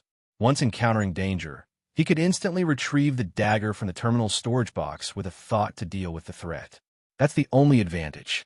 It's not bad, but would Guan Tong really spend 50 Ascension coins to buy it? He wouldn't. On one hand, he's poor and can't waste Ascension coins. On the other hand, compared to wielding cold weapons and fighting with blades, he'd prefer to avoid getting into such dangerous situations in the first place. If he had to buy something, he'd lean toward the second medical box. If he could get some multifunctional medicine, it might come in handy someday. As for the third food box, it confused Guan Tong somewhat. The first 2 each had their uses, but what was the food box for? If social conditions deteriorate, causing massive famine, then spending Ascension coins on this food box for emergencies would make sense. Under normal circumstances, as long as there's still something to eat, no one would buy this. Everyone knows how hard Ascension coins are to obtain. Currently, the only known way to get them is by successfully challenging Doomsday Rules, making them extremely scarce. Guan Tong believed that with the transaction function now open, including the Ascension store's new products, the value of Ascension coins would become terrifyingly high. He estimated that real-world big shots wouldn't even blink at exchanging a pound of gold for 1 Ascension coin. Too bad such exchanges aren't possible. Even if someone wanted to give their Ascension coins to others, it would be difficult. Currently, the terminal has no gifting function. To get someone else's Ascension coins, you must sell them items. However, it seems no one possesses tradable items yet, or at least no one has listed anything on the market. The alertness Mint produced during the first Doomsday Rule cannot be traded at all. The gene optimization serum Guan Tong just obtained from the box is tradable, but unless someone's brain got kicked by a donkey, no one would list such a precious item on the market. Even if listed, who could afford it? Selling cheap would work, but that would be incredibly foolish. Generally, people foolish enough to do that probably couldn't obtain such precious items in the first place. I better save my coins for now. After looking, Guan Tong closed the store. He didn't plan to buy anything, completely unnecessary. Saving up to buy better items when they're added later is the best choice for Guan Tong.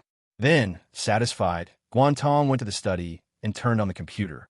He originally wanted to check online for white paper updates, but the internet was flooded with netizens' complaints. Holy crap! My mind power decreased by 15 points, dropping my maximum directly to the 30s. Mine decreased by 7 points, feeling terrible. I'm dizzy. I was originally at 80, barely getting an ordinary evaluation. Now it dropped to 72, back to inferior. Why do people who fail the challenge have different degrees of mind power maximum reduction? The white paper updated seems related to rule completion percentage. The closer to challenge success, the less the reduction. I am crying. The store added new items, but I have 0 coins and can't buy anything. From the previous group's challenge success rate, it was clear most people failed the challenge. This meant not only could they not get Ascension coin rewards, but their precious mind power maximum would also decrease. In Guan Tong's view, this was the most fatal part. The further we go with the rules, mind power will probably become increasingly crucial. If it's insufficient, passing challenges will definitely become harder and harder. Once Guan Tong realized this, he knew he couldn't become complacent. He couldn't get arrogant just because he obtained a gene optimization serum that increased his maximum by 20 points. The cycle of intensely exhausting and recovering mind power daily must absolutely continue. Guan Tong logged into the Doomsday Rules Countermeasures Research Office's official website to check for white paper updates. Unexpectedly, upon entering the site, a pop-up appeared first. Notice, Mind Power Development Academy is currently under preparation. Interested parties, please call for details. Mind Power Development Academy. Guan Tong saw the website notification, and while he couldn't say he was extremely surprised, it did catch him off guard. Mind power being the key to surviving the Doomsday Rules challenges was something many people had likely discovered, making its enhancement absolutely crucial. Now that this Doomsday Rules Countermeasures Research Office was establishing a specialized academy, it essentially meant the authorities were seriously focusing on this aspect. But how effective would this academy format actually be? Guan Tong wasn't very certain. He felt this academy was more like an organization, one that gathered people with high mind power together. As for whether gathering them would help individuals accelerate development and increase their mind power limits, that remained to be seen. Guan Tong himself had no intention of joining. Since high school had been suspended, he discovered he preferred being alone and living freely. Closing the pop-up, Guan Tong continued reading the white paper. The 2 new functions of the personal terminal had already been recorded in the updated version of the white paper. What surprised Guan Tong was that the specific details of the 3 newly available purchasable items in the Ascension store were also included in the white paper. Primary weapon box, bronze tier. After opening this treasure box, you can choose 1 cold weapon from a total of 32 types. According to tests by professional personnel from the Countermeasures Research Office, the selected cold weapon can be stored and retrieved from the storage box at any time. The material of this cold weapon is unknown, with sharpness comparable to man-made weapons, showing no special performance in impact tests. Primary medical box, bronze tier. The Countermeasures Research Office conducted a total of 21 opening experiments on this treasure box. 5 times they obtained identical medical supplies, while the other 16 times yielded different medical supplies. The 5 identical medical supplies were special effect pain relief tablets, which prevent any physical pain sensation for 2 hours after consumption. Other items included quick hemostatic aerosol, multi-purpose antidote, single-person scanner, neural accelerator medicine, and more. There's quite a variety of things that can come out of this box. Looking at the long list of medical items that could be obtained from the box as listed in the white paper, Guan Tong had to admit the Countermeasures Research Office lived up to being an officially established institution. They certainly had deep pockets. These 21 box openings represented a total expenditure of 1,680 Ascension coins. This definitely wasn't something one person could afford. It required contributions from many people. Whether these people volunteered or not was unclear, but Guan Tong felt he certainly wouldn't want to spend 80 Ascension coins just to provide experimental data. AOES. Still, he had to admire their efforts. Without these people's contributions, he wouldn't have access to this valuable information. So if he had the opportunity in the future, he also wanted to make some contributions to the public within his capabilities. He continued reading downward, finding that the food box opening results were also recorded. Basic food box, bronze tier. The Countermeasures Research Office conducted a total of 12 opening experiments on this treasure box, with all 12 results being completely identical. It's preliminarily determined that this box yields a fixed item. This fixed item is named All Effects Survival Tablet. Through medical analysis tests, this food can provide approximately 24 hours of energy and various nutrients and trace elements required by the human body. This is pretty good. Seeing the effects of the All Effects Survival Tablet, Guan Tong's eyes lit up. After all, one of many people's daily worries was what to eat, how much to eat, which nutrients were excessive or insufficient in their food, and how to achieve the most comprehensive and healthy nutrition. Some people could worry about this issue to the point of anxiety, which showed how significant it was. Now it was simple. Just buy a basic food box every day, open an all-effects survival tablet to eat, and you wouldn't have to worry about food and nutrition for the entire day. This plan was practically perfect, with the only drawback being the lack of coins. A basic food box cost 20 Ascension coins, and Guan Tong currently only had 100 coins total. If he bought one every day, they'd be gone in less than a week. I have a feeling this thing will become standard equipment for important figures in the future, Guan Tong thought. If Ascension coin production increases in the future, or if important figures can accumulate coins through certain methods, then buying an all-effect survival tablet to eat every day would be much more convenient than arranging 3 meals a day. After reading the details of the 3 products, Guan Tong scrolled down to check the situation of the second Doomsday Rule. This white paper didn't mark any hidden rules, but it did include the suggestion to flexibly discover mind power items to reduce challenge difficulty, which was essentially what the hidden rule, mind victory, meant. Interestingly, Guan Tong discovered the white paper also recorded the world's top 3 scores. When he saw the record world first shadow time, 14 seconds, Guan Tong felt a small, secret satisfaction. I wonder what the third Doomsday Rule will be a month from now, Guan Tong thought after closing the white paper. With 1 month until the third rule was announced, this time definitely needed to be used for improving mind power. However, the improvement method needed to change. For the past 20-plus days, Guan Tong had been experimenting with Shadow, conducting various tests. Through this, he had learned enough about Shadow that there probably wouldn't be any new developments in the short term. So then, it's time to turn to a new page. Guan Tong took out the wordless book and opened it to the second blank page. After he wrote Guan Tong, on the first page, a shadow matching his form had appeared that could be controlled by his will. So what should he write on the second page now? Guan Tong looked at the blank page, pondering. Think of someone else's name? That seems somewhat unnecessary. Never mind whether writing someone else's name would have any effect. Even if it did, creating another shadow didn't have much meaning. For something like a shadow, having one was enough. So what should he write? Guan Tong hesitated for a moment, then shook his head. Overthinking is useless. I'll just write whatever I want most right now. So the question became, what did he want most right now? That went without saying.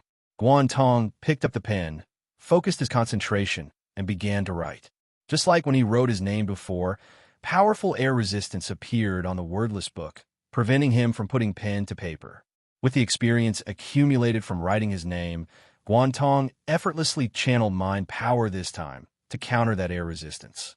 Soon enough, he smoothly wrote a small diagonal stroke. Last time, his first stroke was the first stroke of the character Guan. But this time, the first small diagonal stroke was the first stroke of the character Shang. Therefore, he planned to try writing the 3 characters ascension coins on the second page of the wordless book within 1 month. If writing them actually produced ascension coins, Guan Tong didn't dare imagine how happy he would be then. If he didn't get anything after writing them, that would be fine too. After all, writing in the wordless book itself consumed mind power, so at the very least, through the process of continuous consumption and recovery, he could still increase his mind power limit. Trying wouldn't cost him anything. Over the next month, the world's landscape underwent rapid changes. The impact of the first Doomsday Rule continued unabated, not weakening, but instead growing stronger. There was no helping it. The first Doomsday Rule was simply too ruthless, wiping out an enormous portion of the global population in one fell swoop. Even in relatively stable countries like Beijing country, over a quarter of the population had perished, let alone smaller nations that were already unstable. In many countries, the death toll from the rule's power alone exceeded 50%. And that wasn't the end of it. After the rule's power eliminated half or more of the population, the ensuing chaos and riots further drastically reduced numbers. Many small nations simply ceased to exist as a result. Now, over a month after the first Doomsday Rule ended, the world structure was gradually reshaping itself from the chaos. Beijing country remained relatively stable, largely due to its early implementation of free food and free cultural entertainment policies. With people having enough to eat, drink, and enjoy, these measures played a significant role in maintaining order and preventing large-scale internal conflicts. Another relatively stable entity was the Suroma Empire in the southern part of the planet. This country also experienced initial riots, but they were quickly suppressed under the king's forceful measures.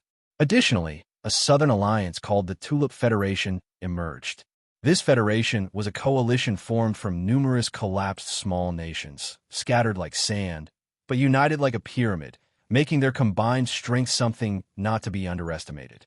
Aside from these 3 major powers, most other countries, large and small, had suffered devastating losses. Forget about rising again. They had to exert all their efforts just to prevent their nations from disappearing entirely. Currently, Beijing Country, the Saroma Empire, and the Tulip Federation, the three major powers, were all vigorously recruiting individuals with high mind power at the official level. They recruited from their own countries and from others too, taking anyone with high mind power, especially since it was previously difficult to verify mind power levels. But now with the friends feature, as long as people added each other as friends, they could display their personal panels to one another. That way, the other person could see their mind power value, title, nickname, and other details. It was precisely because of this feature that a previously simmering debate, which had finally begun to die down, suddenly flared up again with renewed vigor. Namely, the conflict between order keepers and rule breakers. This wasn't just about two different titles. It represented a clash of behaviors and values symbolized by these titles. Many people with the order keeper title believed that rule breakers were all murderers. Meanwhile, many with the rule breaker title argued that order keepers were spouting nonsense. They pointed out that many people hadn't known about that hidden rule at the time, and even if they had to do what they did to survive. One of the rule breakers' main arguments was that there had been no official condemnation.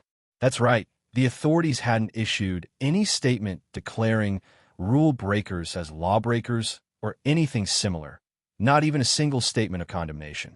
Therefore, rule breakers argued that if the authorities weren't pursuing the matter, what right did order keepers have to complain and criticize?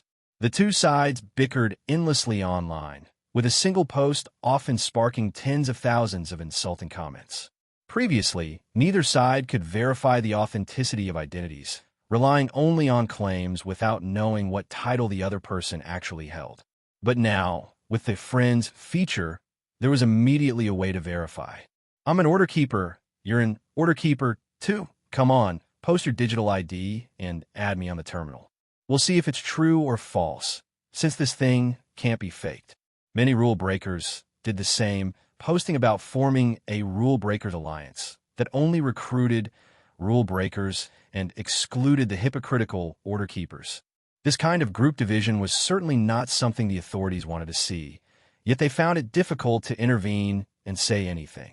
Some rational analysts speculated that the reason the Fire Thief created these two titles might have been precisely to provoke and divide humanity as a whole. They call for everyone to think calmly. Aside from the conflict between order keepers and rule breakers, the Countermeasures Research Office's announcement about establishing the Mind Power Development Academy was also hotly discussed. Many people were asking everywhere about the Academy's location and admission requirements. Clearly, the general public believed that entering the Academy would grant them professional guidance at the national level, allowing them to far surpass those outside the Academy.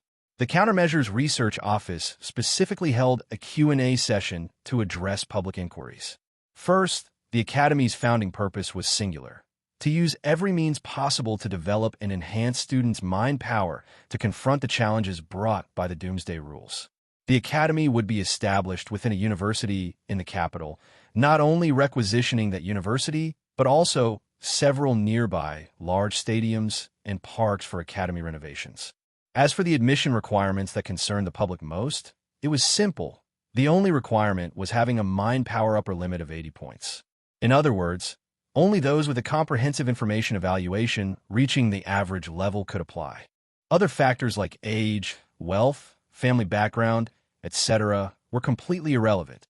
Only mind power mattered. Those who didn't meet the requirement could first refer to the white paper for personal cultivation and improvement, then apply for admission once they reached the standard. This single requirement disappointed many people, as given most people's mind power levels, admission was simply impossible.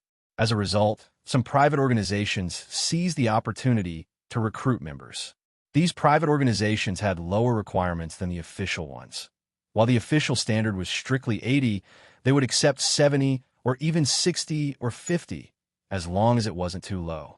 Although private organizations had lower requirements, their benefits weren't bad, offering decent compensation to everyone willing to join. For example, the Qingmei Society secretly established an organization, promising substantial rewards to recruit individuals with high mind power. However, all of this had little to do with Guan Tong. During this period, he essentially ignored online affairs, focusing solely on writing in the wordless book. Every day, he spent his time writing with mind power. Then, when his mind power was recovering, he read novels and played games. Once recovered, he went back to writing. He rarely looked at online news, feeling that the more he saw, the more confused his mind would become.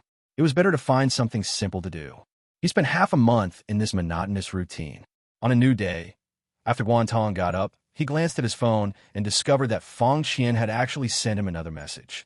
He initially wanted to delete it directly, but the content of the message surprised him somewhat.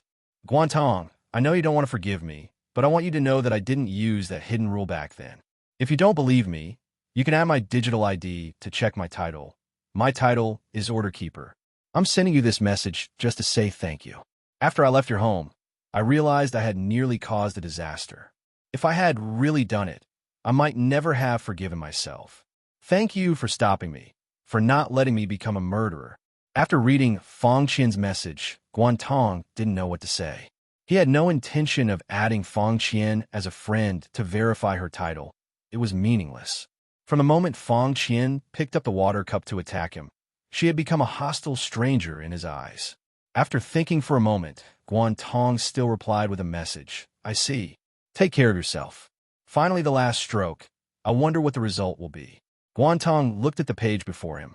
After half a month, the 3 characters for ascension coins were finally about to be completed with the final stroke.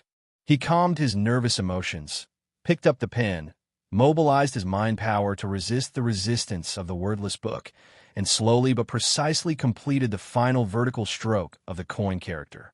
After finishing, he put down the pen and watched for changes on the page. Soon, the page began fluttering without any wind. Just like when the first page had initially completed the 2 characters Guan Tong, the written characters on the page began to spread out and detach from the page itself.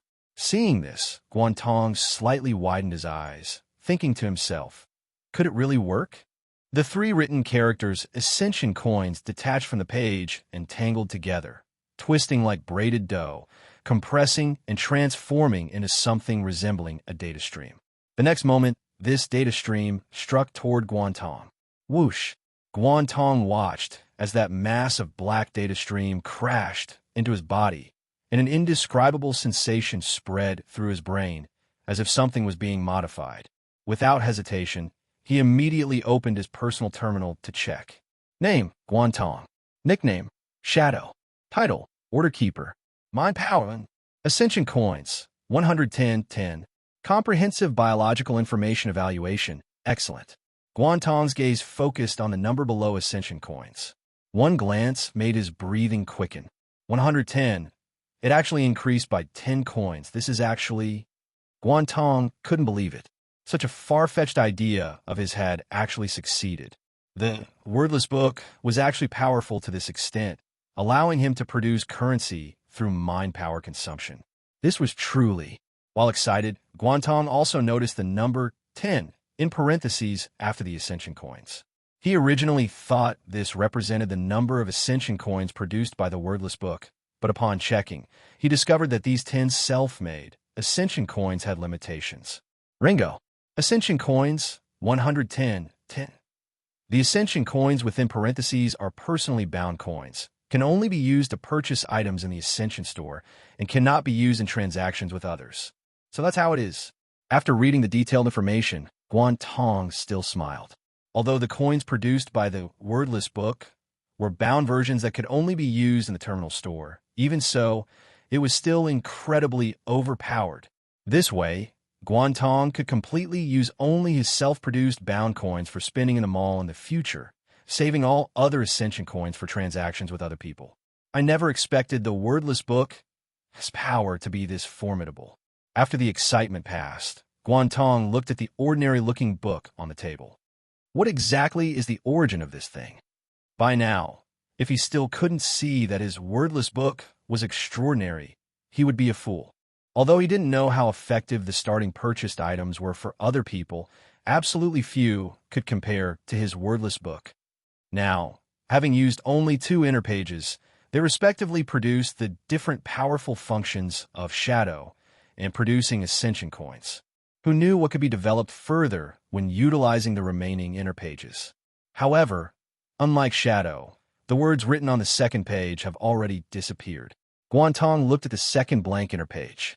The 3 characters, ascension coins, originally written on it had transformed into something like a data stream that flowed into his body, and the page became blank again. This meant that manufacturing bound ascension coins was a one-time process. After manufacturing once, if he wanted to manufacture again next time, he must consume mind power to rewrite the 3 characters' ascension coins again. Even so, it's worth it. Guan Tong calculated that with his current mind power limit and recovery speed, he could write the 3 characters once every half month, obtaining 10 bound ascension coins. In 1 month, he could write twice, obtaining 20. Although the production efficiency seemed low, this was because his mind power limit was relatively small. If it increased in the future, the situation would greatly improve. And so, during the following half month, Guan Tong repeated this process once more. By the final day, he successfully wrote the 3 characters' ascension coins again and obtained 10 bound coins in the same manner. Moreover, continuous consumption and recovery over a full month increased his mind power limit by 2 points, becoming 116 points. This improvement speed was undoubtedly faster than before. Previously, it took over 20 days to increase by 1 point. This time, increasing by 2 points in 30 days was a gradually accelerating process. Guan Tong saw online that some people mentioned guessing that the improvement speed of the mind power limit was related to an individual's comprehensive biological information evaluation. The higher the evaluation, the faster the improvement speed. Although this speculation hasn't been included in the white paper yet, Guan Tong found it quite reasonable. After his evaluation improved to excellent, he clearly felt much stronger than when it was ordinary. Not only the improvement speed of a mind power limit, but his body also seemed to be subtly strengthening. This kind of enhancement couldn't be reflected in 1 or 2 days and wasn't very obvious when measured by weeks, but if extended to monthly units, subtle changes in all aspects could be felt. Guan Tong felt that currently, because the overall proportion of people with excellent evaluation was relatively small, online discussion about this issue wasn't very high. But later, as the gap widened further, this fact would gradually be properly acknowledged by the general public. Guan Tong thought to himself, it seemed both the authorities and those private giants had relatively forward-looking vision. Spending substantial resources in advance to recruit high mind power personnel might seem like high investment with zero return now, but later it would definitely be worth more than its cost. However, this inevitably made people worry. If the gap continued to widen, would ordinary people completely fall behind eventually, while the top batch of high mind power individuals would become a new class group isolated from ordinary people? On the final day before the 3rd Doomsday Rule descended, Guan Tong didn't consume any mind power. He slept until after 8 a.m. the next day, ate breakfast, then silently sat in the living room waiting. At this moment, countless people worldwide were waiting, harboring tension, fear, and even excitement.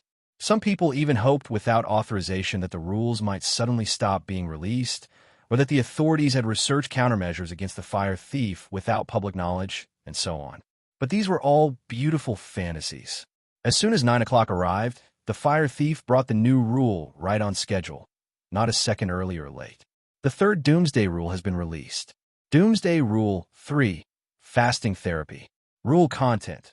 From rule release, only water can be consumed for 15 days, no food intake.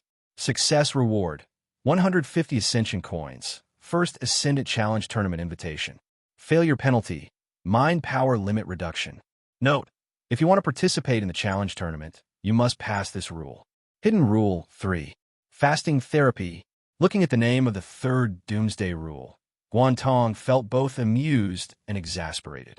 Not allowing people to eat for half a month was completely aimed at starving them to death and causing organ failure. What exactly was being therapized here? This reminded him of the first sleep deprivation rule. One prevented sleeping, the other prevented eating. Guan Tong didn't know which was more difficult from challenge perspective.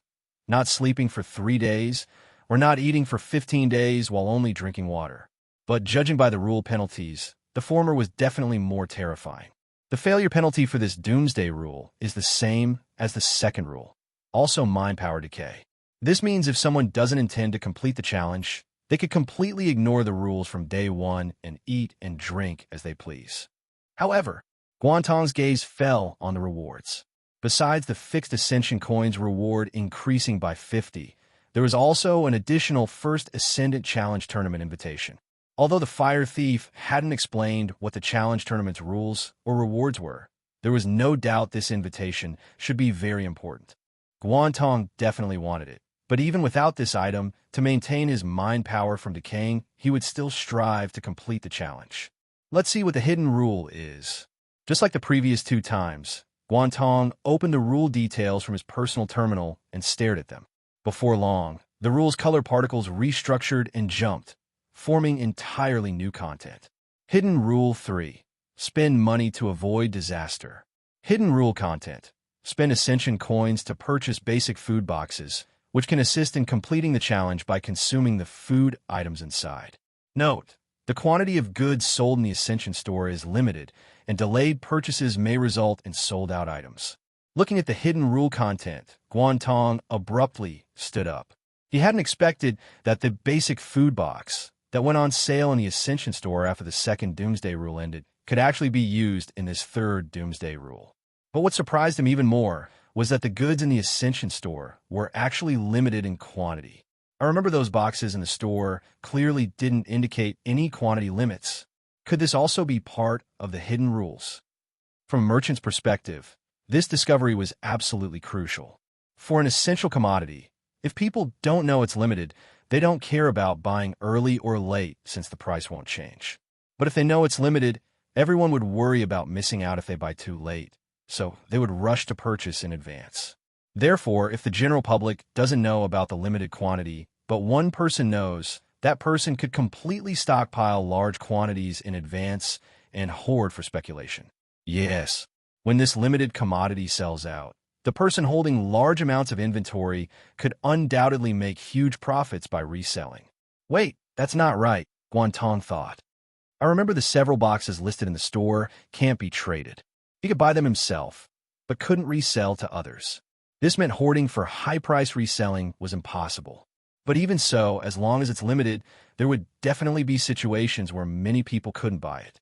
Although he didn't know exactly how many boxes were limited, Guan Tong clearly understood that if the quantity was very large, the hidden rule wouldn't specifically use a note to warn about it. Assuming that basic food box is limited to 10 million units. As long as the public knows they can survive the rules by eating the all-effects survival tablets obtained from opening the boxes, those 10 million boxes would sell out quickly. No, I can't wait. With the situation urgent, Guan Tong immediately opened the Ascension store. He currently had 120 Ascension coins. 100 were circulation coins, and 20 were bound coins. Basic food box cost 20 coins each, so with the savings he could buy at most 6. No need to buy 6.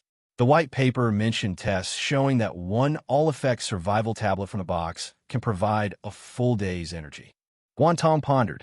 The rule requires fasting for 15 days, and water drinking is allowed during the process.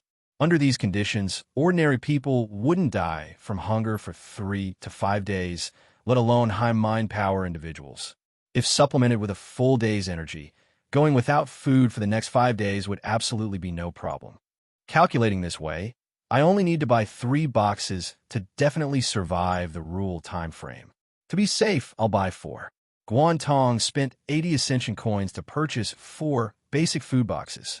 He kept 40 Ascension coins, partly to save money, and partly because since he knew the boxes were limited, he wanted to leave some for others while ensuring his own survival. If everyone spent all their coins buying boxes, the boxes might quickly sell out. Those without any boxes would likely be unable to pass the challenge. Although failing this challenge wouldn't result in death, Guan Tong still hoped more people could pass. After all, facing the irresistible Doomsday Rules and the Fire Thief, all of humanity could be considered a community with shared destiny. If humans couldn't unite when facing such crises, but instead schemed against and harmed each other, tricking one another, then this mutual deception would likely lead to everyone's collective demise in the end. After purchasing, Guan Tong considered whether to publicly disclose the limited box issue, but he ultimately decided against it. The fact that food boxes could assist with the challenge would soon be discovered by others without him announcing it. But the information about limited boxes, if he didn't reveal it, very few people would realize it before they sold out. The problem was, if he publicly disclosed this information online, wouldn't that accelerate people's rush to buy boxes? If everyone didn't know about the limited quantity, they would buy more cautiously, or keep their coins first, only entering the Ascension store to purchase when they became unbearably hungry. If they learned about the limited quantity, everyone would buy frantically on the first day of the rules, afraid they might miss out if they bought too late. So after careful consideration, Guan Tong decided not to disclose this information. He believed doing so would bring more harm than good, and it was better to let things take their natural course. Meanwhile, online, discussions about the third Doomsday Rule had already created huge waves. Many people's focus wasn't on the rule itself, but rather on the first Ascendant Challenge Tournament invitation and the challenge rewards. There were two main points of focus. One was Ascendant, which appeared to be the Fire Thief's term for humans, specifically those with mind power. Although high mind power individuals had previously started calling themselves Ascendants, with a sense of superiority suggesting they were evolving faster than others. Official departments had been suppressing such voices to avoid conflicts between high and low mind power individuals, and didn't make distinctions in terminology. But now that Ascendant appeared in the Doomsday Rules, officials couldn't suppress it even if they wanted to. As soon as the rule was released, massive numbers of people calling themselves Ascendants emerged online, quickly forming an unstoppable trend. The second point of focus was the challenge tournament. People speculated about the tournament's content and purpose, with many believing it might be some kind of opportunity. Numerous posts expressed determination to pass this rules challenge and obtain the invitation to participate. All Ascendants, check in. How do we handle this rule? Just starve for now. If you really can't take it, then eat. It's not like the failure penalty is death anyway. Has the person above given up on treatment? Mind power decay is a serious matter. Haven't you seen how both official and civilian organizations are frantically recruiting people? They only want the big shots, definitely not ordinary people like us. I failed the second rule and already experienced decay once. If I decay again this time, I'll probably drop straight to single digits. Don't overthink it. While food and drink are free, just take it one day at a time. Every day alive is a bonus. The Countermeasures Research Office has updated. The survival tablets from food boxes can be used for this rule. Oh, no coins to buy anything. Damn it. If you didn't pass the last rule, you have no coins. No coins means you can't buy food boxes. Can't buy boxes means you can't pass this rule either. This has turned into a vicious cycle. Not having boxes doesn't necessarily mean you can't pass, right? Don't forget the first rule. Many people passed without using mint candies. I'm a 300-pound big guy. I could just burn some fat and pass easily. This is what they call being prepared for danger in times of peace. Should have eaten more to store energy. Holy crap, the person above is a legend. This episode makes me most envious of people with big stomachs. The heated discussions online continued, similar to during the second rule. Since there was no death pressure, the atmosphere wasn't as oppressive and desperate as during the first rule. However, as people increasingly realized the importance of mind power, the prospect of mind power decay after failing challenges became increasingly unacceptable. This time, the official update on rule challenge methods came remarkably fast. Within less than 10 minutes after the rule was announced, information about purchasing food boxes to assist in passing was updated, indicating they had conducted experiments immediately. Yet even so, many people who failed the second rule had no coins and still couldn't afford them. Fortunately, for these individuals, the authorities also released a detailed guide 2 hours later. How to survive 15 days relying only on water. Beijing country was the fastest in this regard. Within just a few hours after the first Doomsday Rule outbreak, Beijing country's authorities had gathered large numbers of experts and scholars from various fields to research countermeasures. INBUS. The current guide was compiled based on collective wisdom from doctors of various specialties, nutritionists, and even some fasting experts. The guide began with a conclusion.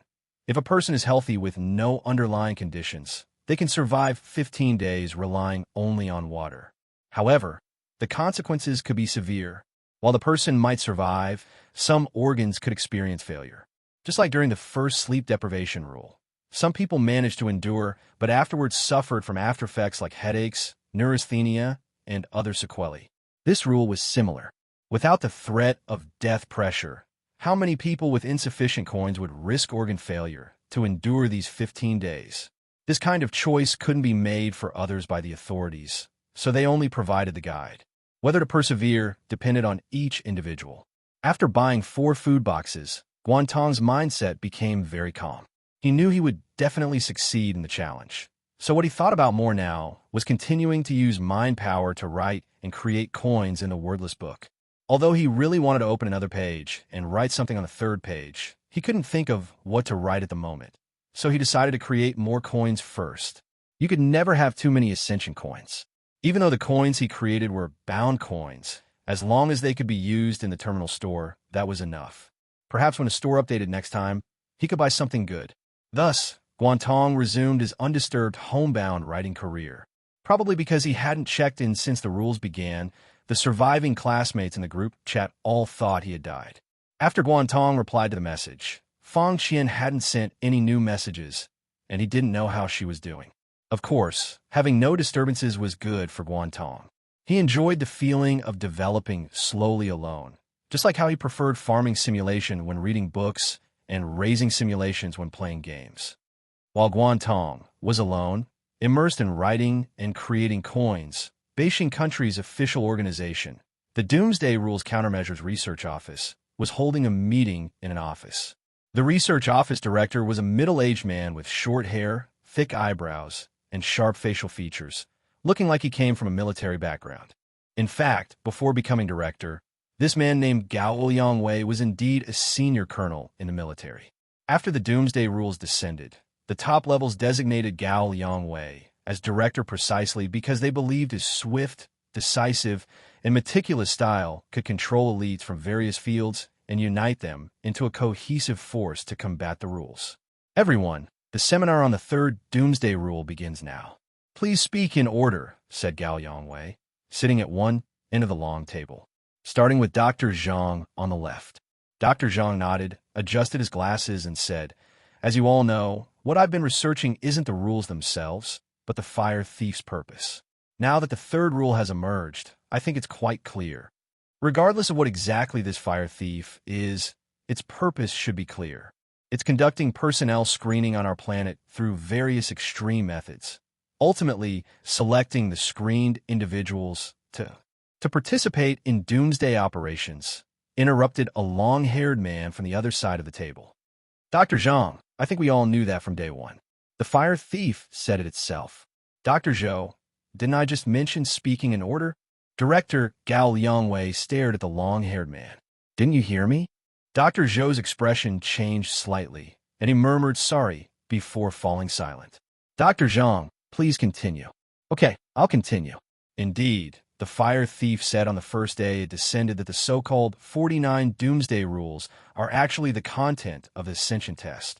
Those who pass the test will be selected to participate in doomsday operations. What I want to say is, if we're determined to build a selected team, we must start preparations now and not delay. Gao Yongwei asked, Dr. Zhang, are you suggesting we start personnel selection now? Yes, the sooner the better. Because the continuous updates of Doomsday Rules represent a process where the strong get stronger. The more we delay, the more difficult it becomes to cultivate specific personnel. At this point, someone raised their hand, wanting to ask a question. Go ahead, Gao Yongwei signaled. I want to ask why we need to cultivate specific personnel. Can't we select from those who've already passed several rules? For example, the Mind Power Development Academy that's about to open. Wouldn't it be better to select from there? Just as Dr. Zhang was about to speak, Gao Yongwei said, I'll answer this question. Because we need to consider infiltration risks, it's best to select personnel with verified backgrounds for cultivation. Infiltration risks? Infiltration risk. As Gao Yongwei's words fell, many researchers in the conference room looked at each other in confusion. They exchanged glances, somewhat unable to understand. Seeing this, Gao Yongwei explained, "Everyone present here is in the countermeasures research office and has access to first-hand, latest information. You should all be clearly aware that since the Doomsday Rules descended, dozens of countries worldwide have already perished. The demise of these countries means losing not only countless citizens, but also their nation's precious culture, heritage, and history. Our Beijing country absolutely cannot reach this point. So if we want to cultivate a team to fight for the country, there cannot be any issues with the personnel background of this team." The researchers remained silent. Their task was to study the rules, but Gao Yongwei, the military-born director, undoubtedly had more missions on his shoulders. "I believe you all know I come from the military, so protecting our homeland is my highest priority. Consider this, everyone. If we exhaust national resources to cultivate someone who turns out to be a hidden enemy, how much damage and loss would that cause to this country? For this reason, personnel backgrounds must undergo strict screening." Does anyone still have questions? Everyone shook their heads. "Dr. Zhang, please continue." "Okay." Dr. Zhang organized his thoughts and continued. "Regarding the personnel requirements for this team, I believe having mind power exceeding 100 to achieve an excellent rating is a necessary condition. I won't elaborate on other aspects. What I want to discuss more is how to strengthen this team. Based on the current 3 rules, since the fire thief screens humans through extreme methods, we can learn from it and use extreme training to cultivate team members.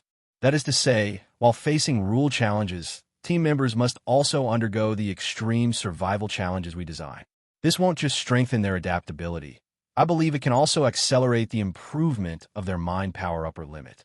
"I see," Gao Yongwei said. "The military actually has plenty of extreme training used to cultivate top special forces soldiers. We can certainly utilize those now." Dr. Zhang agreed. Some of the military's extreme training methods have been validated through soldiers' experiences and are effective approaches that can indeed be adopted. At this point, someone else asked, "Does it have to be in team mode? Considering everyone's situation is different, wouldn't individual training be better?" "No," Gao Yongwei said decisively. "In the personal terminal's previously updated social function, there's clearly a team formation option. This indicates it will definitely be useful later. So we need to cultivate personnel in team mode from the very beginning." "That makes sense." "There's another point," Dr. Zhang added. "Among the rewards for this 3rd rule, there's a first Ascendant Challenge Tournament invitation. This thing with clear competitive implications suggests there might be direct confrontations between people later. The outcomes of these confrontations could also influence many things, so starting specialized cultivation now is necessary preparation for the coming competition." Everyone recognized this point. Since it's called a challenge tournament, it means it's a competition, and competitions involve rivalry, wins, and losses. This is different from that hidden rule during the 1st rule. That rule about knocking others out to obtain alertness mints was less about competition and more about some kind of malice from the fire thief. Its purpose was to tempt people to attack others to obtain survival items. Gao Yongwei nodded. Dr. Zhang is right. Whether for the ultimate doomsday operations or for the competition in the near future, we need to immediately form specialized teams and begin personnel cultivation immediately. Therefore, this meeting will temporarily add a discussion topic regarding other selection criteria and requirement for team members besides mind power upper limit. Newfbees. I'm not afraid of this rule. After the 3rd Doomsday Rule was announced, Lu Yuqiang thought to himself. He had grown up starving since childhood. His family was poor when he was young, couldn't afford food, and often survived on just a pancake for the whole day. Later in university, to save money, eating just one meal a day or even just having some porridge in the cafeteria was common for him. Although this caused Lu Yuqiang to get sick several times, it also trained his ability to endure hunger. So when he saw the new rule, he believed he didn't need to buy food boxes from the store. He could get through purely on his own. But unlike him, his children, having grown up in privileged conditions, naturally couldn't stand the taste of hunger. His son specifically called to ask, "Dad, is there any information about hidden rules?" Lu Yuqiang, didn't the authorities say you can buy food boxes for assistance? Buy what? I don't have any ascension coins at all. I didn't even run that marathon rule. How could I possibly have completed it? What I want is a hidden rule similar to the alertness mint that doesn't require spending coins. Dad, you have broad connections. Ask around more. Maybe there's one. Hearing this, Lu Yuqiang really wanted to swear at him. He had previously specifically told his son and daughter that no one was allowed to mention the first hidden rule or the alertness mint matter ever again, because that was passed by killing people. It's completely dishonorable. Lu Yuqiang didn't want his children to lack reverence for human life. He knew that if they became like that, they would definitely suffer great losses in the future, maybe even never recover. But he ultimately held back from swearing. Scolding over the phone wouldn't achieve much anyway. After hanging up, he subconsciously opened the Qingmei Society's dedicated chat app. Many people in the group, just like his son, were asking about hidden rules. Where's Brother Zhao? Any connections for this latest rule? The authorities announced you can buy boxes with ascension coins, but I don't have any ascension coins. What should I do? I don't have any either. I decayed during the second rule. Now, I only have 3 points of mind power left. If it decays again, will it reach 0? There's a situation where it reaches 0. Not clear. Where's old Brother Zhao? Why hasn't he spoken? Lu Yuqiang looked at the messages. That member who posted almost reaching 0 was exactly the person who completely passed the first rule by eating alertness mints. Because he ate too many mints, although he passed the rule, he only obtained single-digit mind power upper limit. He didn't pass the second marathon rule, and after decay, it became the current 3 points. If it decays again, Lu Yuqiang was also very curious. Would it directly reach 0? As for that, Hongyun Real Estate Chairman Zhao Jiping, everyone in the group was asking about. Over these past days, everyone had learned about his source of information. Turns out he has a younger brother who is a top researcher recruited by the authorities into the Countermeasures Research Office. This younger brother, being in the research office, can obtain first-hand research materials and experimental results. And in violation of confidentiality regulations, he privately leaks them to Zhao Jiping. However, as the research office's management becomes increasingly strict, such opportunities for privately leaking secret information are becoming fewer, with each instance facing significant risks.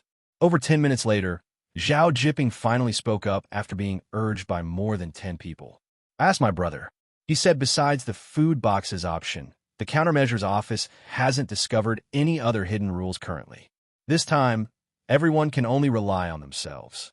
The third day after the third Doomsday Rule took effect, Guan Tong sat at his desk, sensing the hunger level of his body. I'm very hungry, but not to the point of collapsing.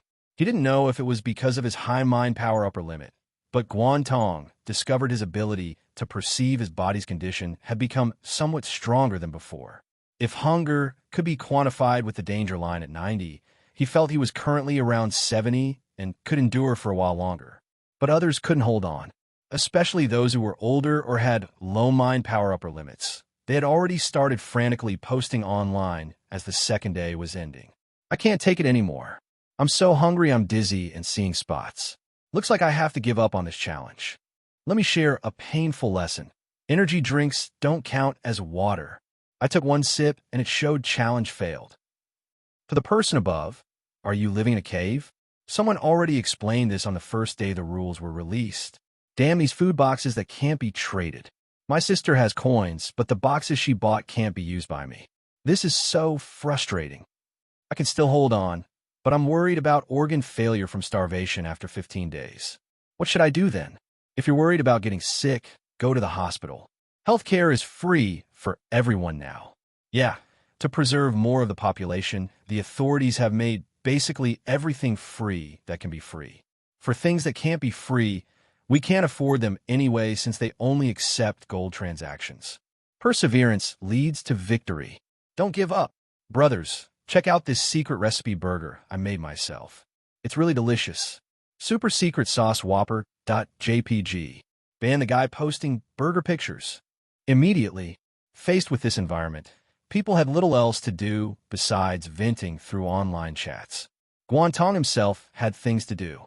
When his mind power recovered, he would write in the wordless book, and when it was depleted, he would entertain himself, living relatively peacefully. By the evening of the fourth day, he started feeling he couldn't hold on anymore. Not because he couldn't bear the hunger, but because his mind power recovery speed had slowed down. After checking online, Guan Tong discovered many people had already noticed this issue. The worse your physical condition, the slower your mind power recovery. In near-death situations, it might even stop recovering completely. Being hungry wasn't a big deal, but slow mind power recovery was unacceptable. This would genuinely affect his coin minting plan.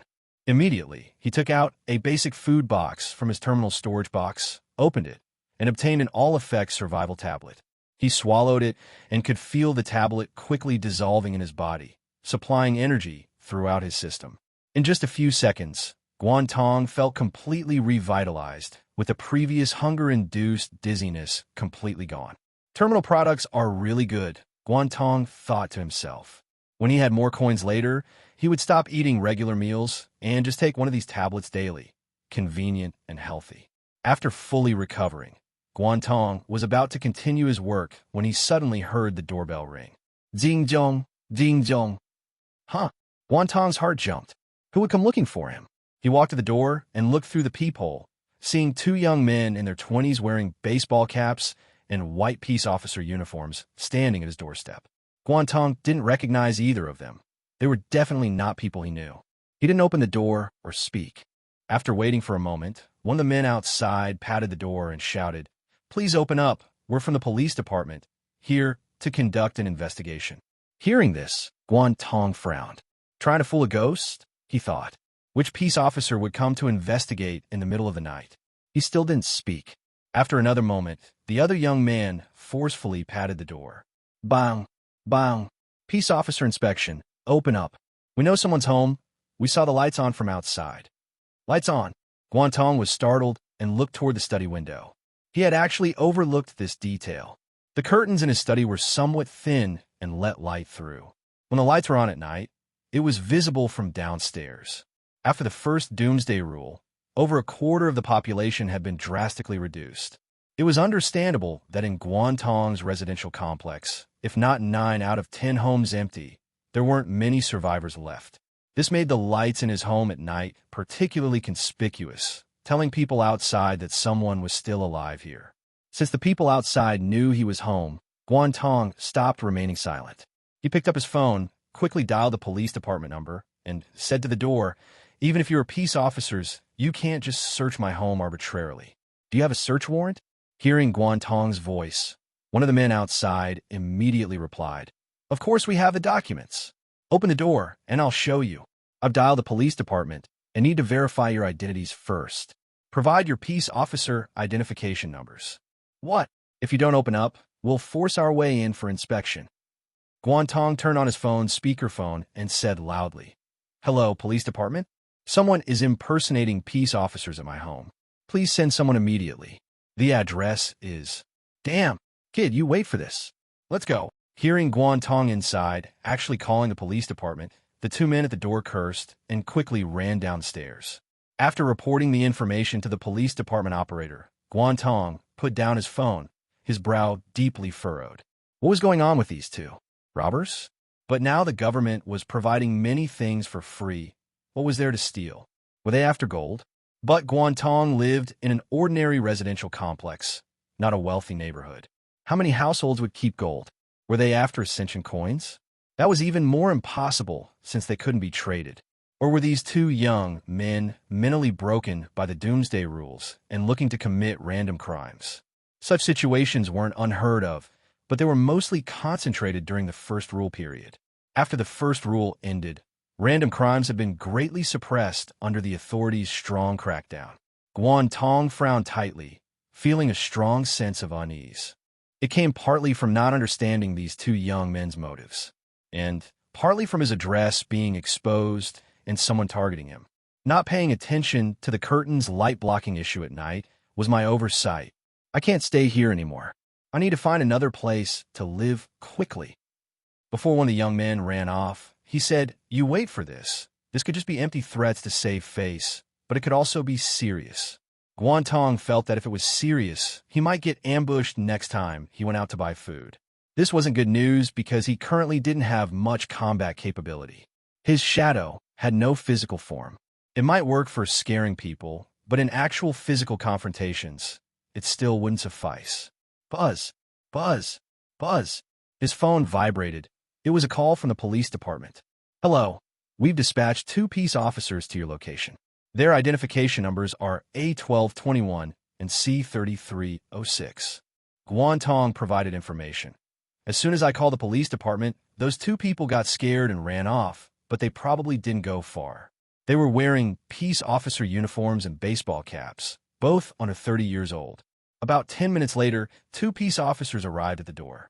After confirming their badge numbers and identities were correct, Guan Tong finally opened the door and explained the situation. We've had our colleagues check the nearby surveillance footage based on the information you provided, the peace officer said. The footage shows the 2 suspects impersonating peace officers got into a black, unlicensed vehicle after running out of the residential complex. Our colleagues used camera technology to track the vehicle and found it entered an area with no surveillance coverage. We've already sent people to search that area. Upon hearing this, Guan Tong asked, those 2 actually knew about the surveillance blind spots? Yes, that's what concerns us too. The city is so large that it's impossible to have complete surveillance coverage everywhere, but being able to identify blind spots suggests these aren't ordinary criminals. They must be organized. Organized crime. Hearing this made Guan Tong feel even more unsafe in his current situation. He said to the 2 peace officers, now that they know my address and threatened to make me wait, I don't think my home is safe anymore. I'd like to move somewhere else. Of course, one peace officer replied. There are many vacant properties in all cities now, and Yanhua is no exception. Well, that's because too many people died due to the first rule. So there's a current policy where people without housing can apply, and the authorities will provide accommodation for free. Then I'd like to apply. Okay, I'll send you the application link later. If you don't have any other information to provide, we'll head back now. If you remember any other useful details about the suspects, you can call us. As the 2 peace officers prepared to leave, Guan Tong thought for a moment and said, wait, could I ride with you when you leave? They were taken aback, not expecting Guan Tong to make such a request. You're leaving tonight? The peace officer asked. Yes, Guan Tong said. We can't rule out the possibility those 2 might double back, especially since it's organized crime. So I want to leave tonight to eliminate any risks. All right, you're certainly being cautious. Pack a few essentials and come with us then. Thank you. Guan Tong didn't have much to pack anyway. Food and clothing could be obtained for free later after he found a new place, so there was no need to bring them. He just took his phone, slung a small backpack over his shoulder, and went downstairs with the 2 peace officers. Sitting in the back seat of the peace officer's car as they left the residential complex, Guan Tong finally felt somewhat secure. The driving peace officer asked, where are you planning to go? We can give you a ride. Guan Tong thought for a moment and said, I want to go somewhere safe, but I'm not sure where that would be. The peace officer in the passenger seat joked, the safest place would definitely be the police department, but we can't just host ordinary citizens overnight. How about this? The driving peace officer suggested. We'll take you to Lihua Hotel for now. It's been converted into temporary free accommodation for people waiting for their housing application results. Since there are many people there, it should be relatively safe. Plus, the hotel is just 1 street away from the police department. If there's any danger, we can respond quickly with just 1 phone call. Okay, let's go to Lihua Hotel then. Thank you both for your help. Don't mention it. Remember to come to the station later to give a formal statement. I have a feeling this case isn't as simple as it seems. Yeah, the officer in the passenger seat added, there seem to have been several similar cases in Yanhua recently. In an abandoned factory building, the 2 young men who had knocked on Guan Tong's door were kneeling on the ground. Sitting before them was a middle-aged man with a fierce expression and a face full of rough features. He wore brass knuckles on his right hand, stained with some blood. Eru. The blood came from the 2 young men, who now had bruised and swollen faces, clearly having been recently beaten. The middle-aged man stared coldly at the 2 and said, let me make this clear. The higher-ups gave me the task of getting 10 people with ordinary ratings. I only assigned 3 to you 2, and after a whole month you still haven't completed it. Tell me yourselves, are you useless? Yes, Brother Tiger, we're useless. Brother Tiger, we almost had the 3rd one today, but that kid was cunning and didn't open the door for us. Yeah, our peace officer disguise didn't fool him. Instead, He called the police department, so we had to run. The man called Brother Tiger laughed after hearing this. His laughter made the two kneeling young men tremble with fear, knowing something bad was coming. Sure enough, the next moment Brother Tiger suddenly stood up and kicked each of them in the temple. They screamed and collapsed sideways, looking like they wouldn't last much longer. Brother Tiger spat in disgust. "Pa, take them out and bury them." "Yes."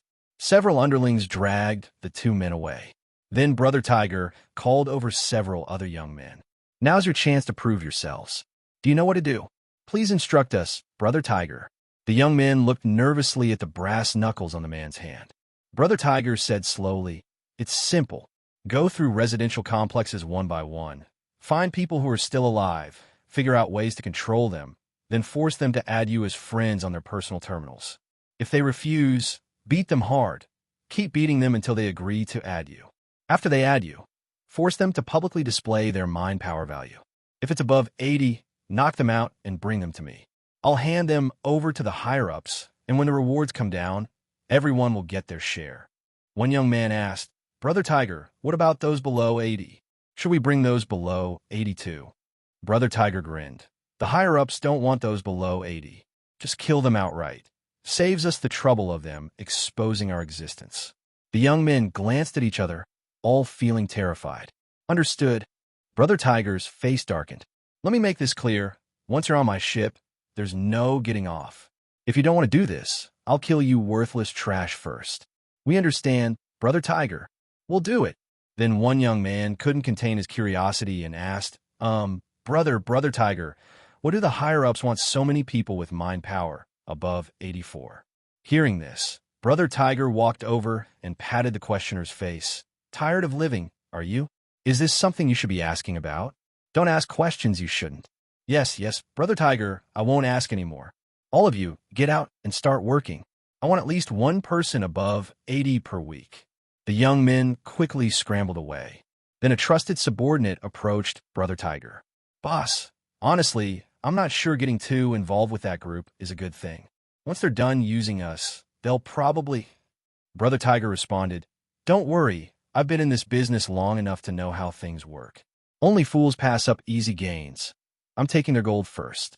If they try to burn the bridge after crossing the river, I've got enough dirt to bite back." Liwa Hotel. When Guan Tong arrived late at night, there was no one working at the front desk. All the key cards for vacant rooms were placed on the front desk table, available for anyone to take as needed. This made sense. In the era of Doomsday Rules, unless it was work driven by personal passion, most other jobs were no longer being done. Mechanical, assembly line work like producing food and electronic devices in factories was now handled by specialized machines. Most factories today were dark factories that didn't require people to tighten screws anymore. Guan Tong randomly picked up a key card for room 306, went upstairs, swiped the card, and entered the room. It was just an ordinary king bedroom. He threw his backpack on the chair and lay down on the bed. Although it was late at night, he felt no sleepiness at all due to today's sudden danger. "No, I need to find a way to gain some self-protection power." Guan Tong sat up, his expression grave. Previously, he had always thought there was no need to get involved in outside matters, that he should just develop slowly on his own. But now it seemed that some things you don't want to get involved in will actively seek you out. If you don't have the power to protect yourself, you could potentially fall into dangerous situations. Although Guan Tong didn't know what the purpose of the two people who went to his home today was, nor could he confirm if this was an isolated incident, this event undoubtedly served as a wake-up call for him. So the key question now was how to obtain self-protection power. Guan Tong got off the bed, walked to the small table in the room, and sat down to think.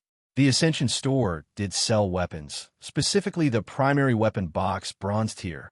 This box allowed you to choose a cold weapon that could be taken out and use at any time from the storage box. But the cold weapons obtained from this box weren't particularly divine blades or exceptional swords. When facing multiple enemies, they would still be powerless.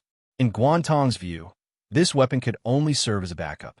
For truly powerful strength, I still need to focus on mind power. He still remembered the hidden rule, mind victory, from the second Doomsday Rule. Its note explained that mind power is the root of all power. Dig into it, use it, and you will be invincible. Guan Tong focused his thoughts, and the wordless book appeared in his hand. He flipped to the blank third page, thinking that based on the experience with the first two pages, if he wrote new keywords like weapon, he might actually obtain a weapon. But opening another page would also consume much more mind power. Guan Tong had only discovered in recent days that writing on the second page consumed more mind power than writing on the first page. If this was a progressive process, then writing on the third page would definitely consume more mind power than writing on the second page. Given his current mind power upper limit, it was really insufficient. What about writing on the first two pages instead? Guan Tong flipped back to the first page, where the two characters Guan Tong were very clear. What would happen if I added some content based on Guan Tong? This idea emerged in his mind. It was known that the result of the Guan Tong characters appearing was shadow. What if he added some characters? Guan Tong felt that this shadow was very convenient, but its drawback was that it had no physical form. So what would happen if I newly wrote the two characters' physical form in front of the Guan Tong characters? That way, the Guan Tong on the first page would become physical form Guan Tong. Would it change the nature of the shadow? After thinking for a moment, Guan Tong decided to try it. Just like how he dared to write the three characters' ascension coins on the second page. Some things you never know if they're feasible until you try them. Anomaly. So he picked up his pen and began adding characters. The next day, Guan Tong was catching up on sleep when suddenly there was a knocking sound at the door. Knock, knock, knock. He opened his eyes, got up and asked, "Who are you looking for?" A young male voice came from outside the door. "Hello, you're new here, right? I live in room 305 next door." Guan Tong asked again, "What's the matter?" "Nothing much. It's just that people living at Lihua gather in the lobby every morning. It's kind of a habit. I thought you might be interested to check it out." Hearing this, Guan Tong opened the door. Standing at the door was a very young man wearing an anime t-shirt with some small freckles on his face. He looked about the same age as Guan Tong, both around 18 or 19 years old. "Hello, new neighbor. I'm Su Xiaotian. Just now, when I went downstairs, I saw the room 306 key card was missing from the front desk, so I knew there was a new person here." Su Xiaotian grinned and laughed. "Welcome to Lihua." "Hello, I'm Guan Tong. Looks like we're about the same age. I'm in my third year of high school this year. How about you?" "Me too." "Oh, which school do you go to?" "Yinhua number 1 high school." "So you're a top student from number 1 high?" "I'm from number 3 high." "Come on, let's go to the lobby. Everyone's down there." Guan Tong went downstairs with Su Xiaotian and asked along the way, "You just said that people living here gather every morning?" "Yes, but it's really just everyone chatting together and sharing experiences." Su Xiaotian explained, "Like those support groups you see in some TV dramas." "I see. Yeah. After everyone speaks, we encourage each other. I think it's quite helpful. Many people don't want to apply for free housing just because of this gathering, so they keep living at Lihua." Guan Tong nodded. He could understand this feeling. The two went down to the first-floor lobby, and, just as Su Xiaotian had said, several dozen people were gathered there, sitting in a circle. Su Xiaotian found a place for Guan Tong to sit. At that moment, a middle-aged man was sharing his experience. "My entire family now only has me left. My parents didn't survive the first rule. I had a 1-year-old child who also didn't survive. The child's mother was so overcome with grief that she fell asleep and passed away too. I originally thought about just falling asleep and leaving too, but I still don't want to die. Is this too cowardly?" After listening, everyone offered words of comfort to the man. What a terrible experience, but fortunately it's all in the past. This isn't called cowardice, it should be called bravery. Yes, having the courage to face tragedy and still summon the courage to continue living. That's a true warrior. Stay strong. Your loved ones would definitely want you to live well. We do too. We all need to join hands and work hard to survive properly. The people's warm comfort made the middle-aged man unable to hold back his tears. Many others empathized and wiped the corners of their eyes. Watching this, Guan Tong felt it was indeed, as Su Xiaotian had said, this was a gathering similar to a support group. Afterwards, several more people shared their experiences and insights. Finally, everyone sang the quite popular song, "Tomorrow Will Be Better," together, and then the gathering ended. After people dispersed, some went out together, others returned to their rooms.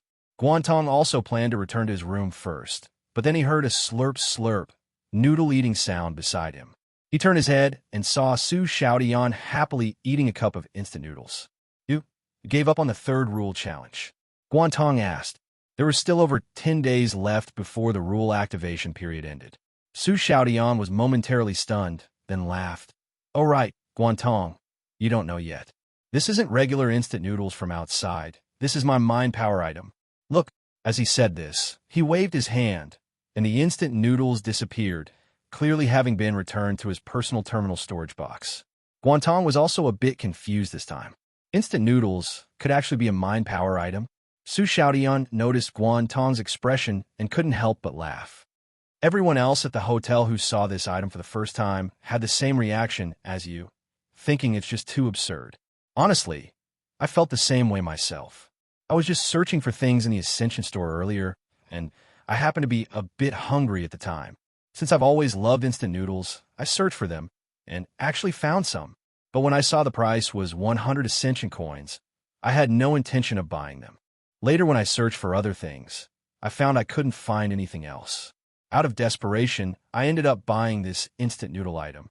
After collecting his thoughts, Guan Tong said, I see. But this isn't useless, it just happens to be perfect for this third rule. Starting from the second rule, people knew they could rely on mind power items to help complete challenges. Now, that Su Xiaotian's mind power item was instant noodles. It was perfectly suited for the current fasting therapy rule. He didn't need to endure hunger through sheer willpower, nor spend ascension coins on food boxes. His mind power item alone was sufficient. Exactly. Su Xiaotian laughed. So when the third rule came out a few days ago, I was overjoyed, and everyone at the hotel was incredibly envious. As he spoke, a trace of helplessness appeared on Su Xiaotian's face. But the annoying part is that the noodles in the instant noodles require mind power consumption to generate. I can only produce 1 box per day, which is enough to get through the third rule, but it's nowhere near enough to actually fill my stomach. Guan Tong comforted him. Don't worry, when your mind power upper limit increases later, you'll be able to generate more per day. By then it won't matter anymore. Su Xiaotian complained. If not for the rule restrictions, I wouldn't be relying on instant noodles to fill my stomach anyway. Since food became free, they're now serving big chicken legs and pork knuckles for free, and you never get tired of eating them. But looking at how good your complexion is, Guan Tong, you haven't been starving much these past few days, right? Did you give up on the challenge, or did you buy food boxes? It wasn't that Su Xiaotian was particularly observant. Guan Tong's rosy complexion really didn't look like someone who had been starving. In contrast, during the gathering earlier, many people looked haggard, clearly having not eaten for days and appearing quite weak. I did eat a bit, Guan Tong said. Guan Tong's answer was somewhat ambiguous, but Su Xiaotian didn't press the matter, instead suggesting, do you have any plans this afternoon? Want to go out and have some fun together? Fun? What's fun to do outside now? Guan Tong felt that since the Doomsday Rules descended, while the entertainment industry had accelerated its development, most of it was online-based.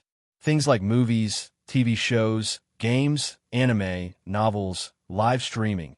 Most offline entertainment venues had gone out of business. On one hand, it was because the population had decreased too much, and on the other hand, it was related to the rampant random crimes from some time ago. In the era of Doomsday Rules, everyone who survived was under tremendous psychological pressure. No one knew if someone who looked perfectly normal might suddenly break down the next second and indiscriminately attack people around them. Out of this fear, most people chose to stay at home or indoors as much as possible, rarely going out to wander around. The arcade, Su Xiaotian said. Those arcade machines are free to play now. You don't even need to insert coins. And the amusement park is also free to play. I'll pass. I might have something to do this afternoon. Guan Tong thought to himself that he might need to go to the police department to give a statement this afternoon. Even if he didn't, he wasn't particularly interested in going to places like arcades anyway. He'd rather stay in his room resting to conserve energy. And oh yes. All right then. Su Xiaotian sighed. Everyone's reluctant to go out these days, but I'm trying to make the most of my time to enjoy Yinhua while I can. I'll be leaving next month. Hearing this, Guan Tong asked, You're leaving Yinhua next month? Yeah, the Mind Power Development Academy starts next month, and I plan to go to the capital to enroll. Su Xiaodian said with a smile. Don't judge me by my appearance. My mind power upper limit has passed 80, so I meet the enrollment requirements. I see. Guan Tong didn't pay much attention to matters concerning the Mind Power Development Academy, so he wasn't familiar with its construction progress or specific start date. What about you, Guan Tong? Su Xiaodian asked. Since you had coins to buy food boxes, I'm guessing your mind power has passed 82? Want to go to the capital to enroll together? We could keep each other company. Guan Tong had no intention of going to the academy whatsoever and shook his head. I probably won't go. Is that so? Well then, let's catch up later. Guan Tong watched Su Xiaodian leave and returned to his room, checking his terminal panel. His mind power hadn't recovered enough yet. He was just about to turn on the TV when his phone rang. The caller ID showed it was the police department calling. Mr. Guan, if you're free this afternoon, please come to the station. We have some key information that needs your confirmation. Okay. After hanging up, Guan Tong wondered what key information needs confirmation meant. Had they discovered some clues in the case? He waited until 1 p.m. and went to the police department. To his surprise, besides the two peace officers who had visited his home yesterday, there was actually another man wearing black-framed glasses, Li Meng, the director of the police department. Director Li Meng and the two other peace officers took Guan Tong to an office and showed him a photo on a large screen in the room.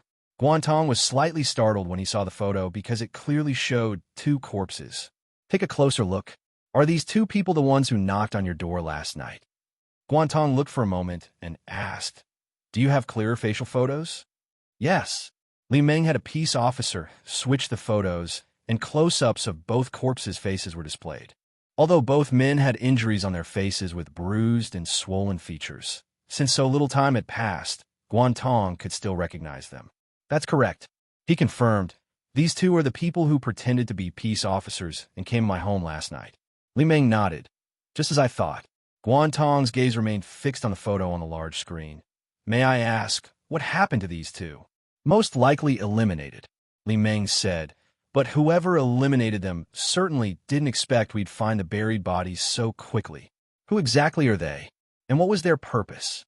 Li Meng gestured with his eyes to one of the peace officers, who explained, Our preliminary assessment is that this is a gang criminal organization. As for their purpose, based on several similar cases previously, they were most likely searching for and attempting to kidnap individuals with high mind power. Guan Tong frowned. Why would they want to kidnap people with high mind power? Are they trafficking humans?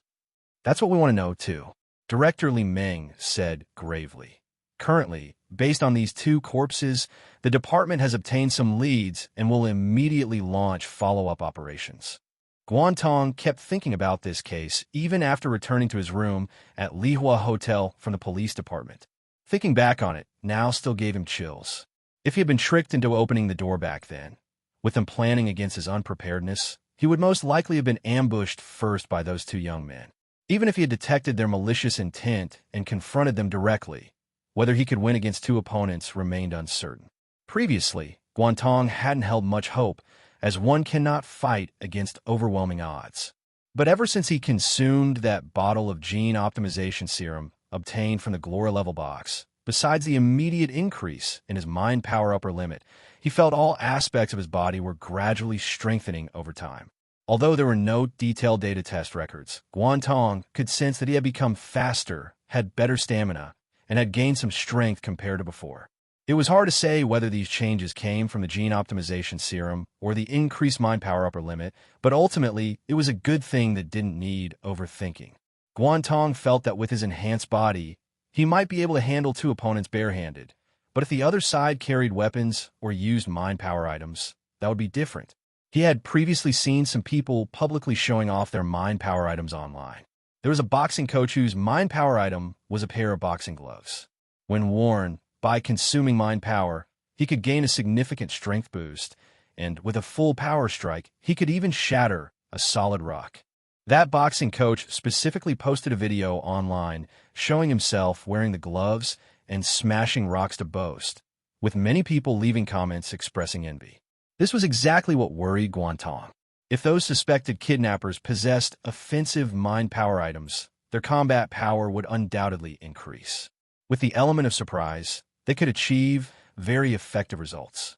That's why Guan Tong began attempting to add words to the wordless book. He wanted to develop offensive attributes for his own mind power item, not to harm others, but to have the power to defend and protect himself when facing danger. Moreover, why are they kidnapping people with high mind power? What do they plan to do with them? Guan Tong couldn't figure it out. Mind power couldn't be transferred to others, and ascension coins currently couldn't be traded through targeted objects. So even if they captured people, what could they gain? Forcing them to work loyally? But with such crude capture methods, how would those captured willingly work loyally? And doing this would quickly draw the police department's attention. Now that the national population had drastically decreased, every individual had become extremely valuable. Those with high mind power were especially key targets for support. Capturing them meant directly opposing the authorities, who would definitely strike hard. Epsilon. This case of Guan Tong's proved it. Those two guys knocked on doors last night, and today their bodies were found. Such high efficiency showed how seriously the police department took these cases. For caution's sake, I need to be more careful recently, Guan Tong thought. And I can't easily reveal that my mind power upper limit exceeds 80. Otherwise, I might inevitably attract unwanted attention from certain people. Over the next few days, Guan Tong stayed in room 306 of Lihua Hotel, never stepping foot outside. The authorities did send him a free housing application form, but he didn't fill out. Like many others in the hotel, he felt living there was quite good. This large hotel had accompanying bars, gyms, laundry rooms, and even a swimming pool. All living facilities were complete. People took turns maintaining them, making life very convenient. Others choosing to live here might also have factors like fear of loneliness. At least here, large groups gathered in the lobby every morning to encourage each other and maintain stable mental states. As for Guan Tong, it was more for safety considerations. With many people in the hotel familiar with each other, they could jointly resist dangers. Plus, it was very close to the police department. A phone call could bring peace officers within minutes. During this period, he repeated the process of adding words, recovering mind power, and adding words daily. Occasionally, Su Xiaotian living next door in 305 would chat with him or invite him out, but he mostly declined. He also took the opportunity to warn Su Xiaotian, telling him that there were suspected criminal gangs in Yunhua kidnapping people with high mind power, advising him to be careful when outside and not to casually reveal his mind power value. 5 days passed like this. After Guan Tong used up another food boxes, he finally completed the last stroke of adding words. Physical. Guan Tong wielded the pen to write the final small horizontal stroke of the character physical, finally completing the word addition. The original 2 characters Guan Tong on the first page had now become the 4 characters physical form Guan Tong. Would there be changes? Guan Tong felt both anticipation and nervousness. He waited a few seconds and found these 4 characters didn't float out like before. He thought for a moment, then injected mind power, making the shadow emerge from the book into reality as before. Shadow come out. Whoosh!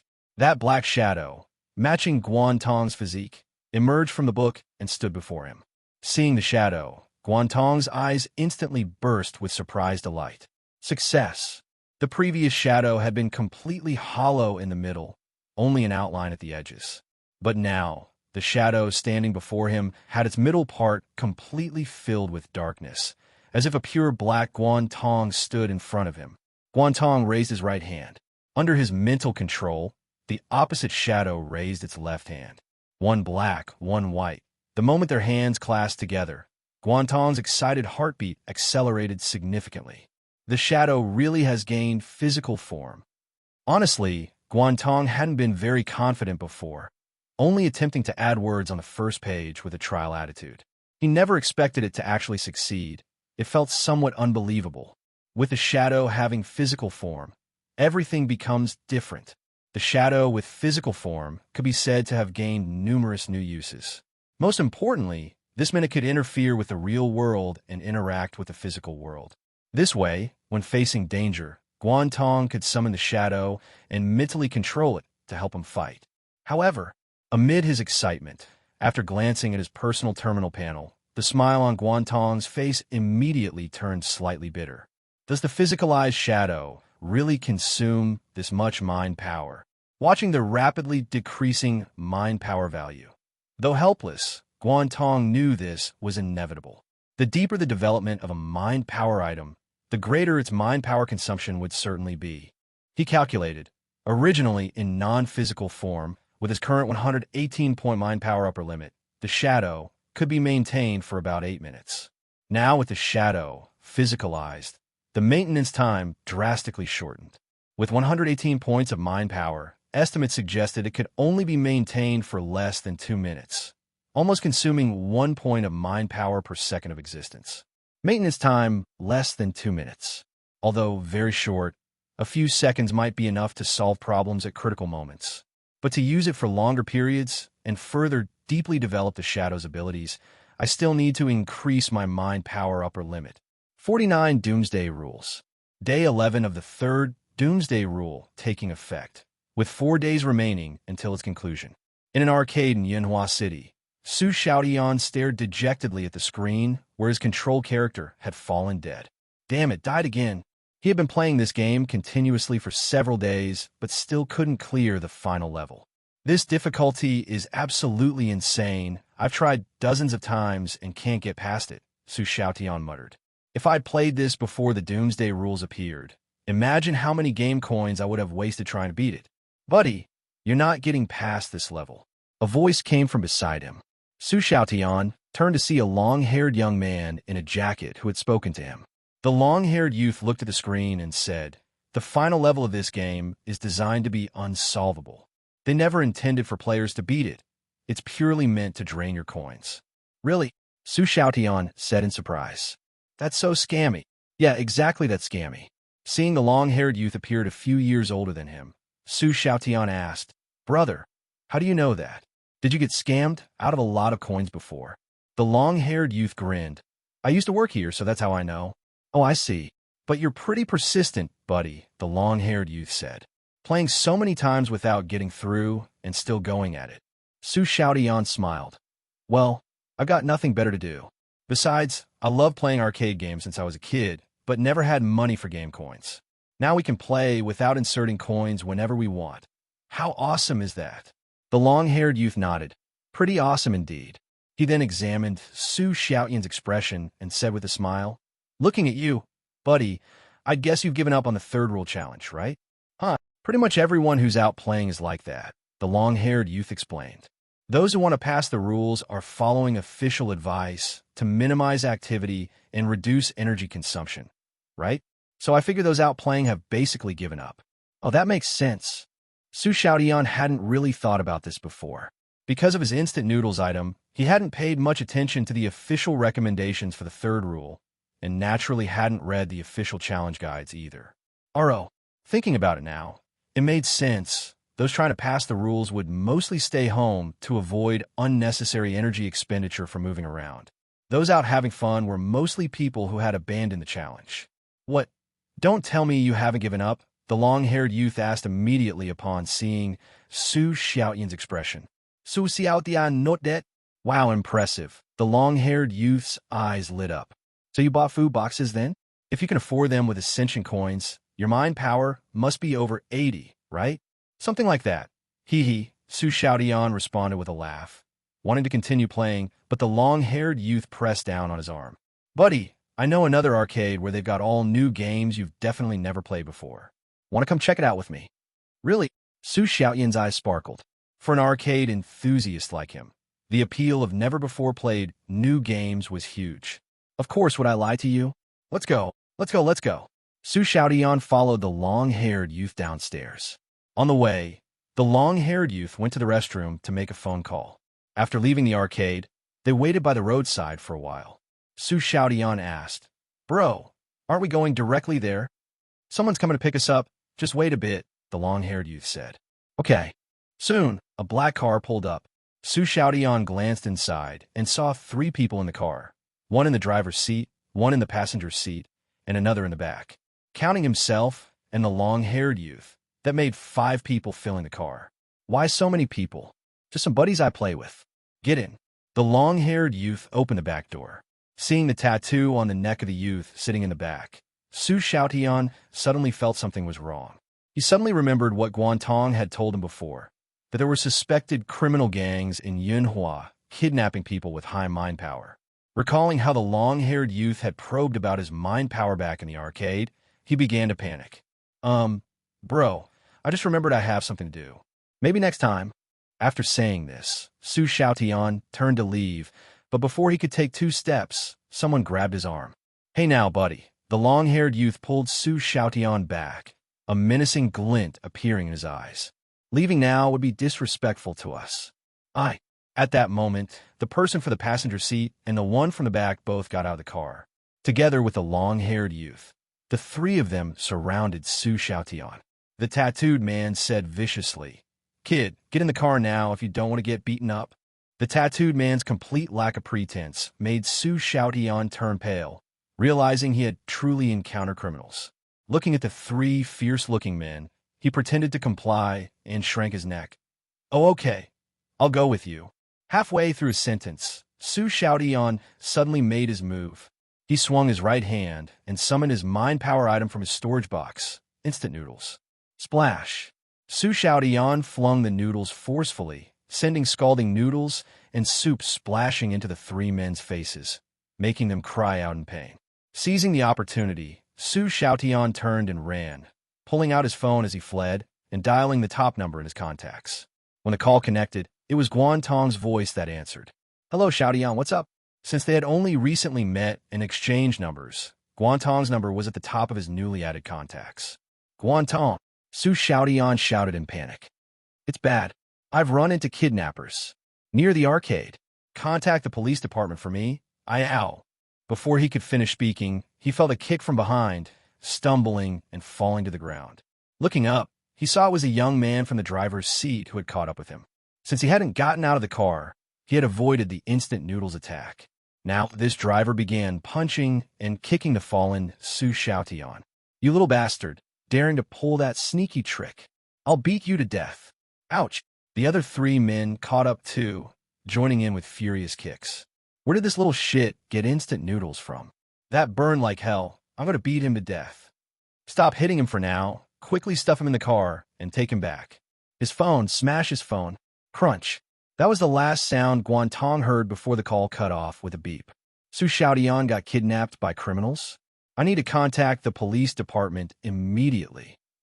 With lives at stake, Guan Tong didn't dare delay.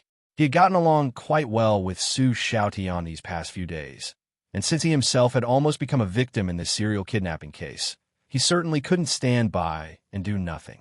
He immediately dialed the police department and reported Su Xiaotian's situation. The police department was already rigorously investigating the kidnapping cases, so they took this new lead very seriously. The operator even asked Guan Tong to come to the station when he had time to give a report in person. Guan Tong agreed. After hanging up, he headed to the police department, wanting to get the latest updates on the kidnapping case as soon as possible. Guan Tong arrived at the police department just in time to see Director Li Meng preparing to leave energetically with a large group of peace officers. Li Meng paused in surprise upon seeing Guan Tong and asked, "Why are you back again?" "I just called to report a crime. Someone kidnapped my friend. The operator told me to come here and provide details." "So that was your call reporting the incident?" Li Meng nodded in understanding. "Don't worry. I immediately dispatched a team of peace officers to track your friend. They definitely won't get away this time." He looked at Guan Tong, hesitated for a moment, then asked, "I'm about to lead the second wave of support. Since it's your friend who was kidnapped, do you want to come along? You could help with identification later. You could just stay in the vehicle during the operation." "Sure." Guan Tong had come to the police department precisely to figure out what was happening. He got into a vehicle with several peace officers, and soon the second support wave, comprising 6 vehicles total, launched on a large-scale operation. Radio communication from the first wave of peace officers came through inside the vehicle.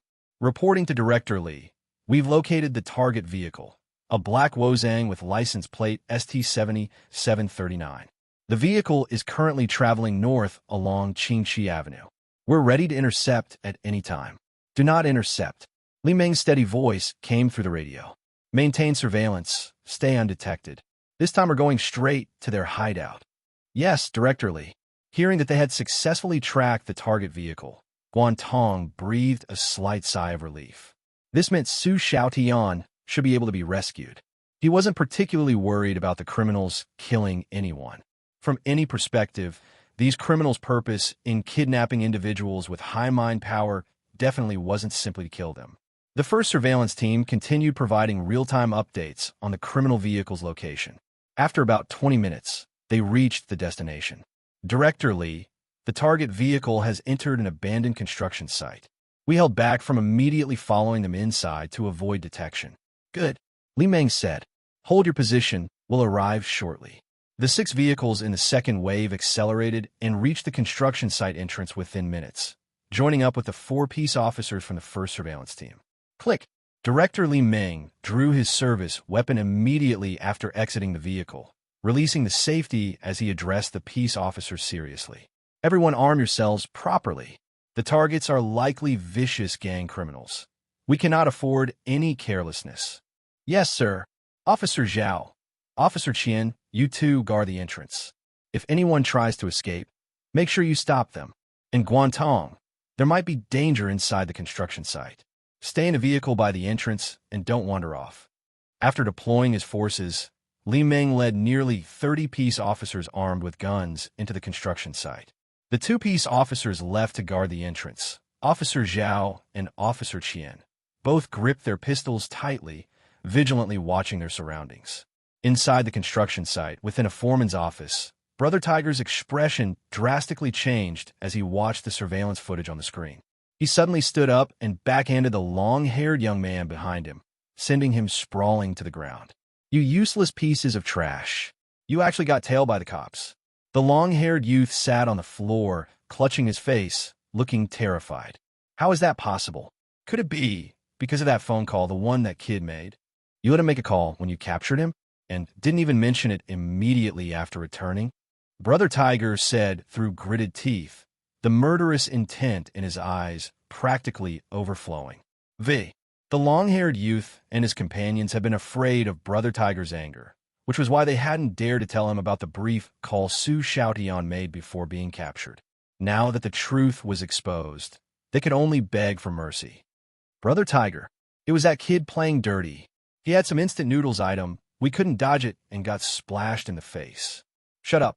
Brother Tiger immediately pulled out his phone and dialed number. Once connected, he said, cops are here at my location. If I get caught, tell your boss to get me out. Otherwise, if I go down, your boss won't fare any better either. After hanging up, Brother Tiger pointed at the long-haired youth and the others. You take that kid as a hostage immediately. With a hostage, the cops won't dare act recklessly. Go now. Yes, yes. The group hurried out. Brother Tiger spat out a few curses, then glanced at the surveillance footage again. After the large contingent of peace officers entered through the main gate, they quickly split off a team to guard the back exit, making it clear they didn't intend to let anyone escape. Brother Tiger pondered for a moment, then opened a case in the room and took out a white peace officer uniform that fit his build, putting it on. This was a disguise kit he always kept prepared and carried with him, precisely for critical moments when he needed to blend in and confuse the enemy. Then, while his underlings were occupied dealing with the peace officers outside, he alone took a secret path formed by connected concrete pipes, heading toward the construction site entrance. Having been the criminal underworld for many years, Brother Tiger understood perfectly that in this line of work, you had to know when to sacrifice your teammates. Underlings could always be replaced, but if the boss went down, that was truly the end.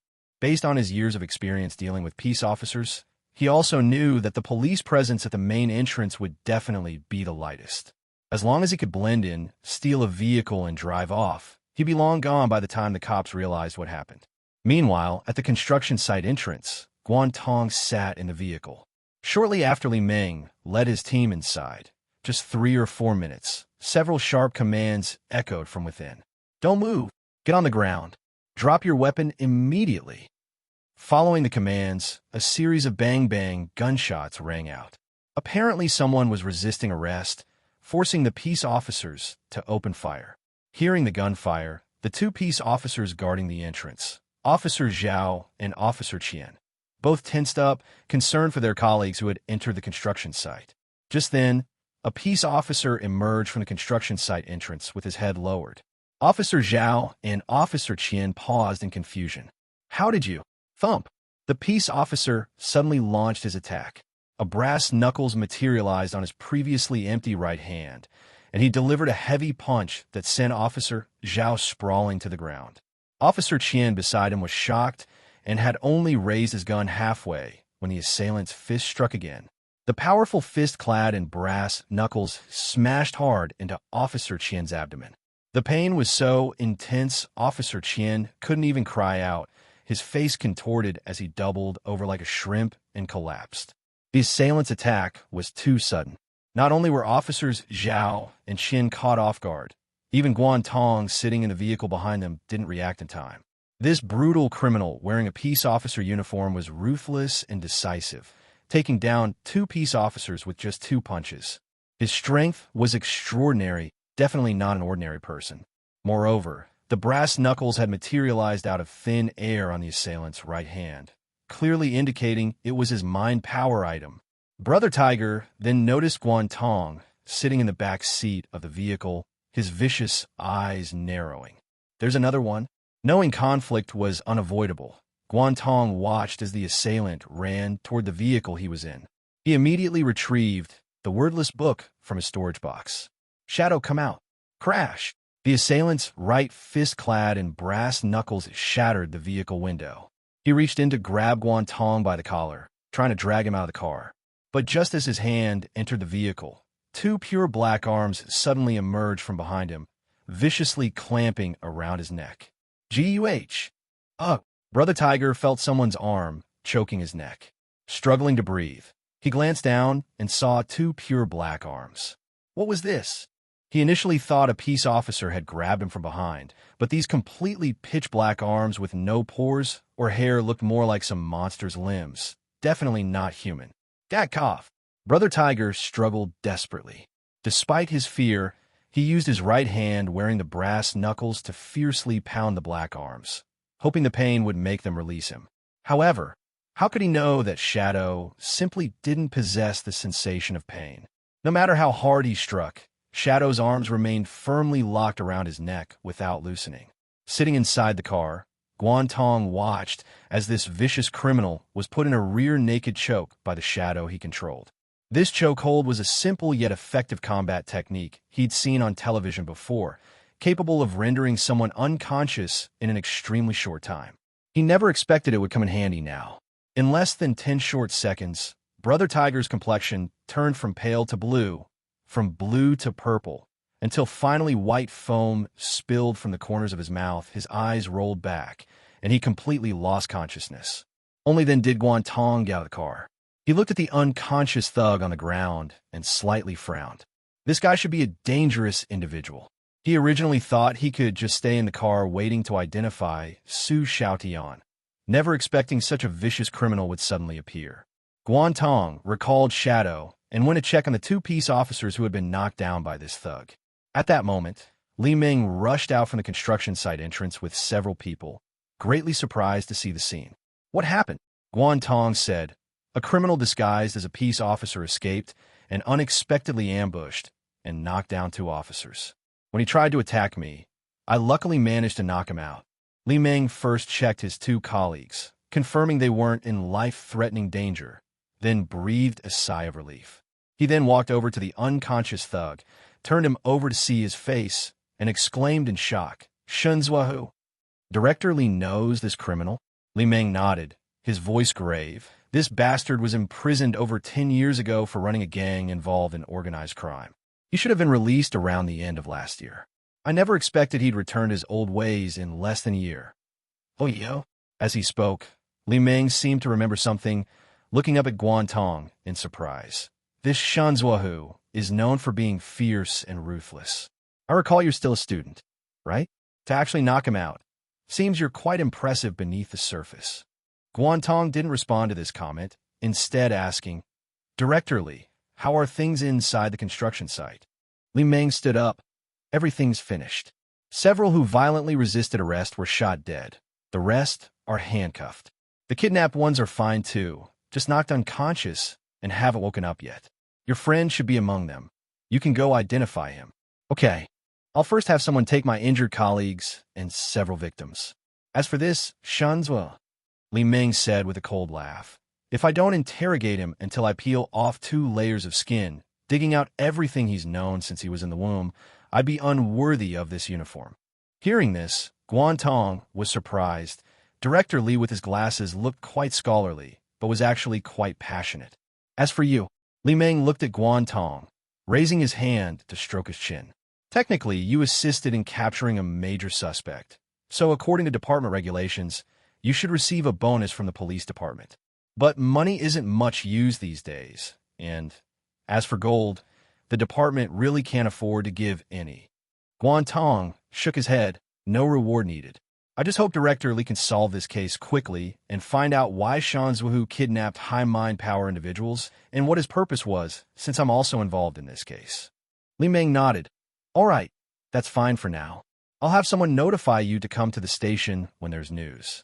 Since you're both a victim and an important assistant in solving this major case, you should know what happened after the investigation is complete.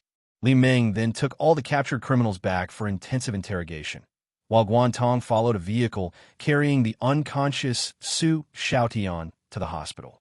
At the hospital, after examination, the doctor said Su Xiaotian seemed to have been given sedative drugs and would need at least several hours to wake up.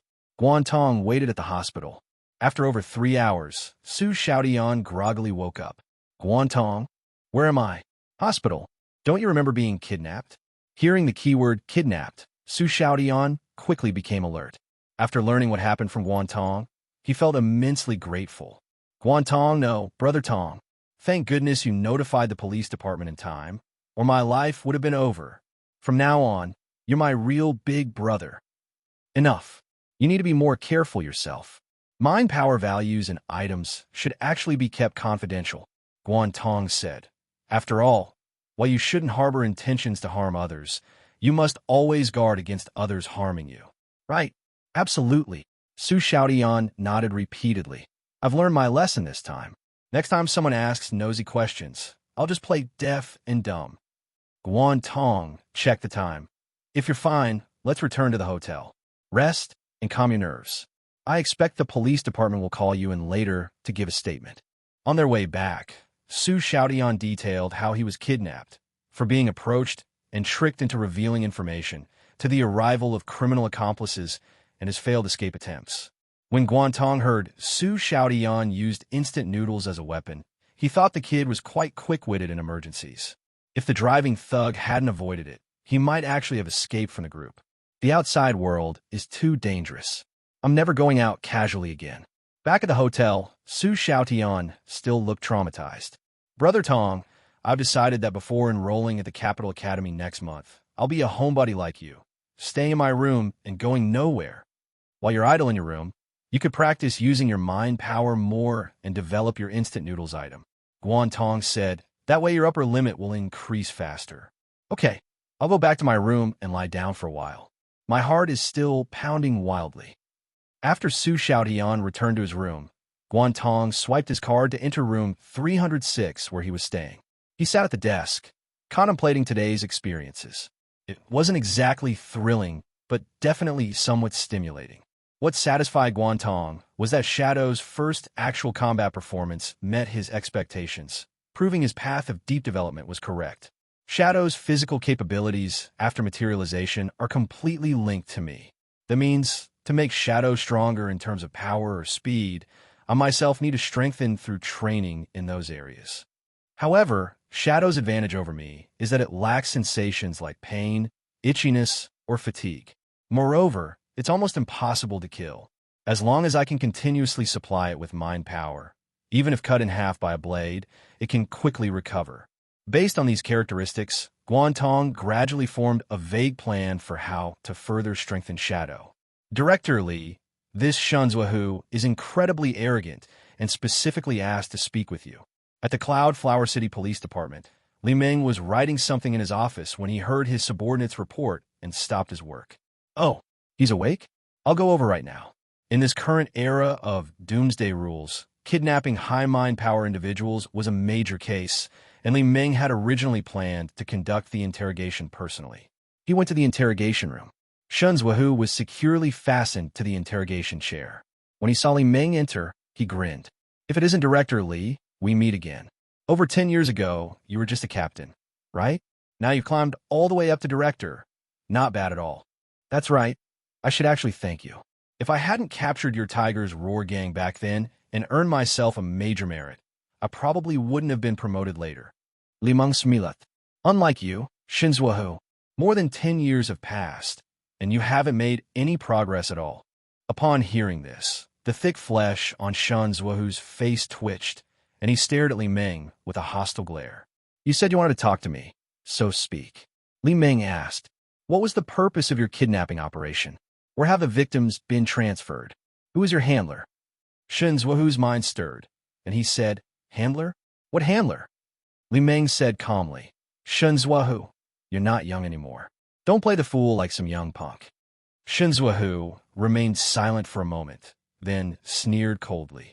Li Meng, do you really think I'll obediently tell you everything? Well now, Li Meng said with a faint, mocking smile.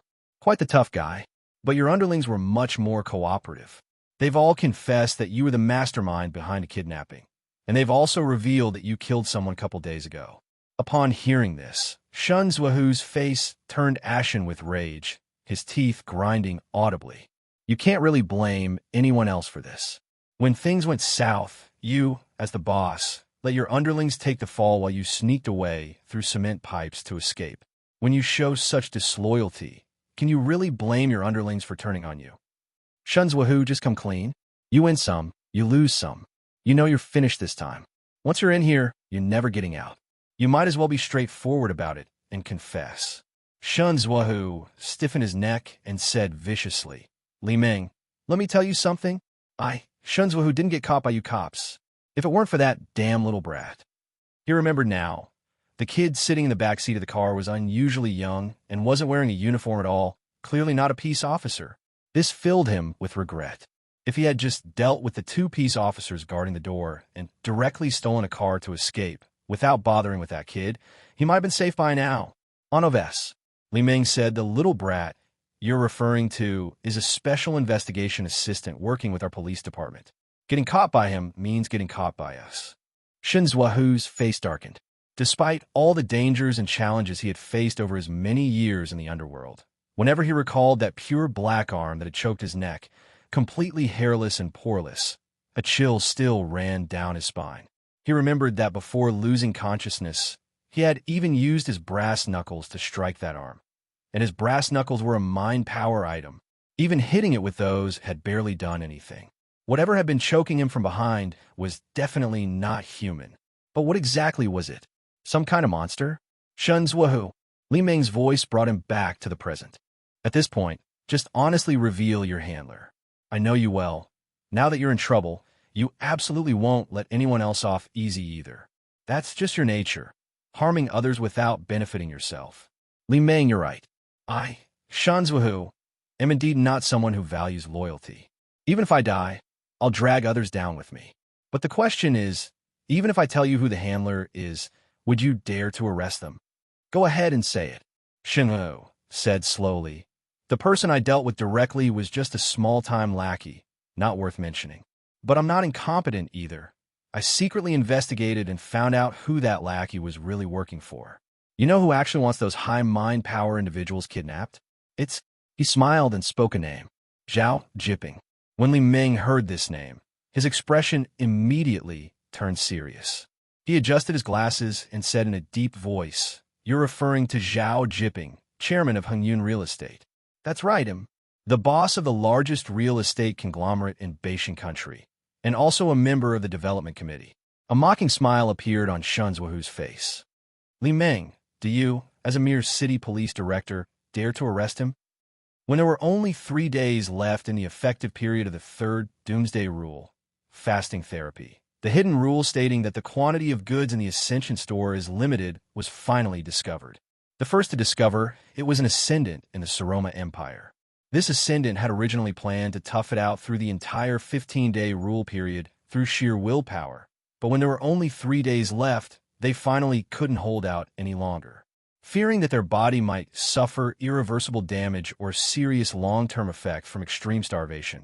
This ascendant finally opened the Ascension store and purchased a food box.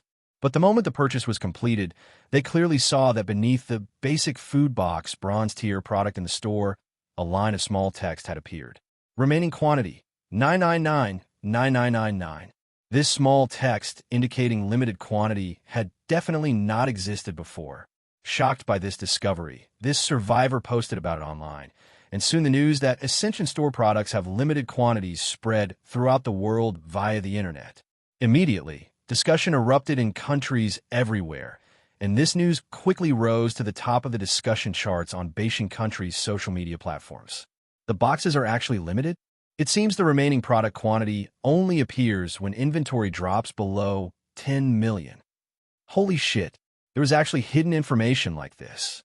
What the hell is the countermeasures office doing? Why wasn't this written in the white paper? Hey, don't just blindly criticize up there. This kind of information would be hard to figure out. No matter how capable the countermeasures office is, they don't have enough Ascension coin resources to conduct tests like emptying out the store. Quick, go check your terminals.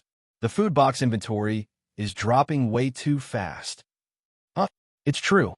I just looked, and there's only 9,967,151 left. We just sold over 300,000 in this short time. Damn it all. There are this many people hiding their wealth? Meanwhile, in room 306 of Lihua Hotel, Guan Tong also saw the news online. I never thought this information would eventually be discovered. He had known about the limited box quantities since the first day the rule was announced, thanks to the notes in the hidden rules. But worried that it might trigger panic buying and prevent those who genuinely needed life-saving supplies from obtaining them, he had chosen not to publicly disclose this information. As the rule's effective period drew closer to its end, Guan Tong had started to think this information might never be discovered. But to his surprise, with 3 days remaining until the rule ended, the box quantities had finally sold down to the threshold level, triggering the limited quantity notification. He opened the Ascension store in his personal terminal and took a look. The remaining quantity of basic food box bronze tier was now only 8,921,743. In less than an hour since the news broke, over 1 million boxes have been sold in an explosive buying spree. Witnessing this, Guan Tong marveled at the formidable purchasing power of Ascendants worldwide while also thinking to himself, good thing I didn't disclose the information back then. Otherwise, they probably would have sold out 1 or 2 days before the rule took effect. The news about the limited quantity of store boxes triggered a buying frenzy among the Ascendants. Some who didn't immediately need them even bought 1 or 2 to store. This behavior was partly driven by anxiety. What would happen if the boxes sold out? Would the store restock? If they sold out permanently and were never restocked, what if the fire thief issued similar food prohibition rules later? Driven by this anxiety and fear, the food boxes sold at an extremely rapid pace. After 3 hours, only over 6 million remained in the store, averaging over 1 million sold per hour. Such frenzy prompted even the Doomsday Rules Countermeasures Research Office to speak out through their official account. The research office posted, advising Ascendants to adopt a buy-as-needed approach toward food boxes. They cautioned against purchasing due to excessive fear or herd mentality.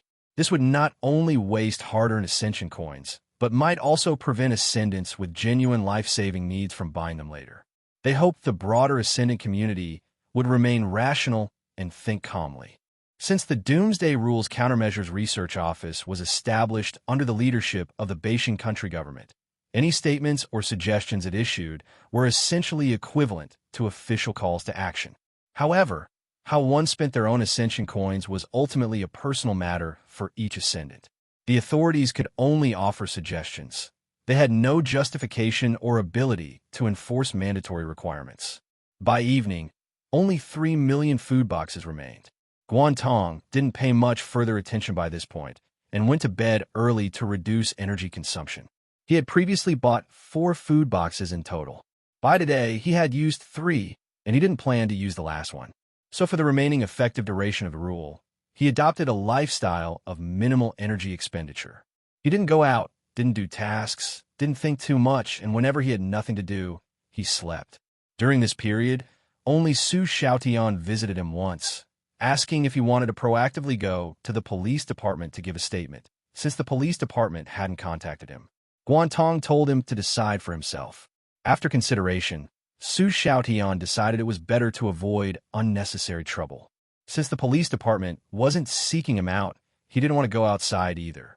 The terrifying experience of being kidnapped had left him with significant psychological trauma that probably wouldn't fade away in the short term.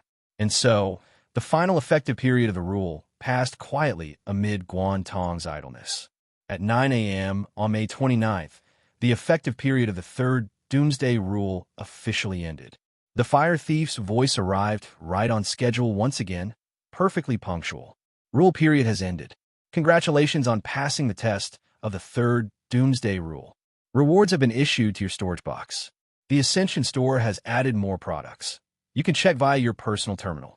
The fourth Doomsday Rule will be announced in 3 days. Guan Tong opened his eyes, sat up in bed, and picked up a box of milk from his bedside table to drink. Having not eaten for days, he was undoubtedly very hungry.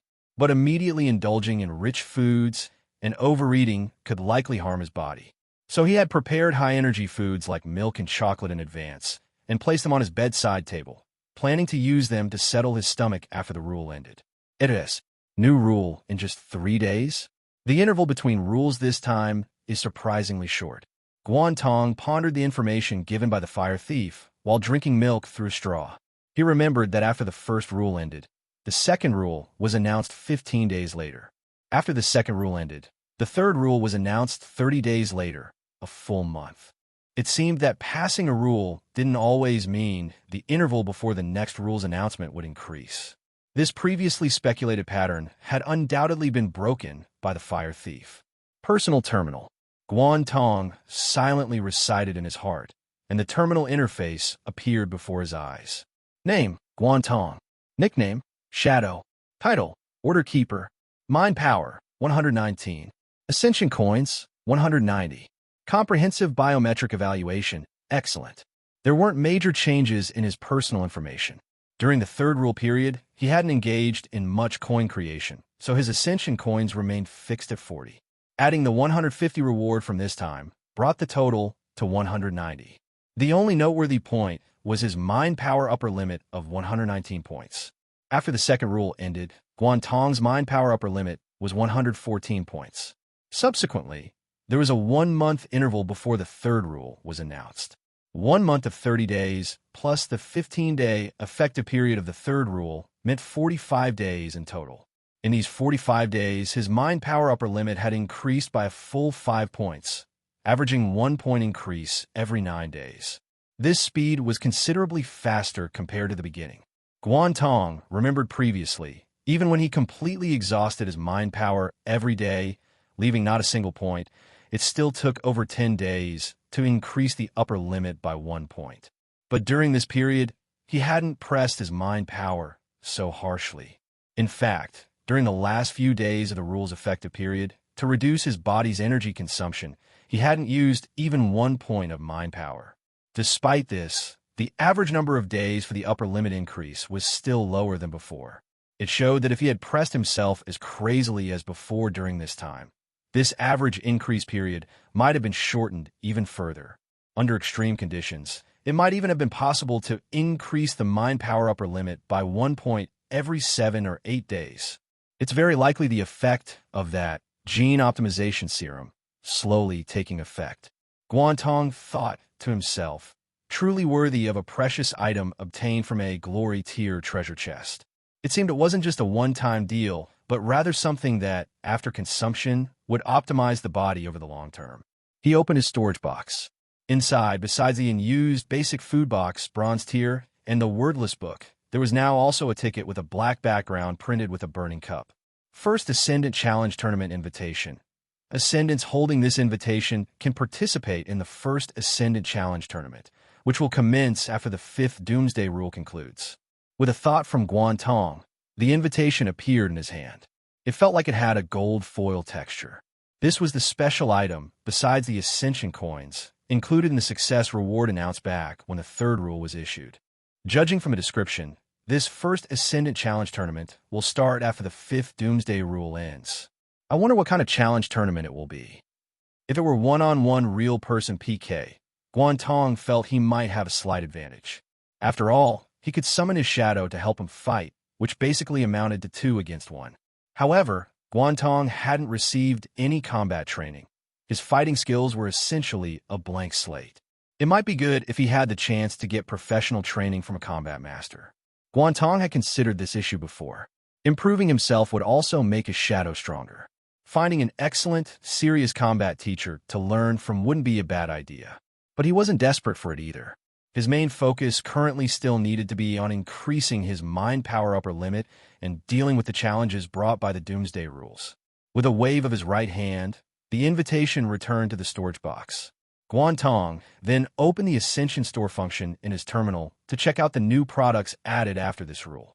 He now held a huge sum of 190 Ascension coins.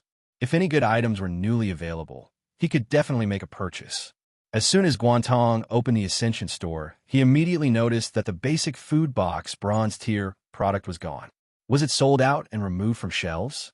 3 days ago, there was a notification showing 10 million remaining units. Today, 3 days later, they were completely sold out and removed from shelves. This was truly astonishing. However, considering the global number of ascendants, even if just 1% or even 1,000th of them had Ascension coins and some purchasing power, they could easily buy out 10 million boxes. Guan Tong had previously thought about buying food boxes to eat when he had more coins in the future, but now it seemed that wasn't very realistic. But he couldn't be completely certain yet, as there was still the possibility that removed products might be restocked after some time. He shifted his attention to the newly listed products after this rule event. There were 3 in total. Multi-terrain marching boots, long boots suitable for movement across various complex ground environments, customizable appearance. Price, 100 Ascension coins. Constant temperature tech underwear, basic model. After wearing, maintains body at constant comfortable temperature for 6 hours, 24-hour cooldown, customizable appearance. Price, 120 Ascension coins. Gene optimization liquid, inferior quality. After consumption, improves some genetic defects. Price, 150 Ascension coins. After reviewing the 3 newly listed products, what surprised Guan Tong the most was the gene optimization liquid.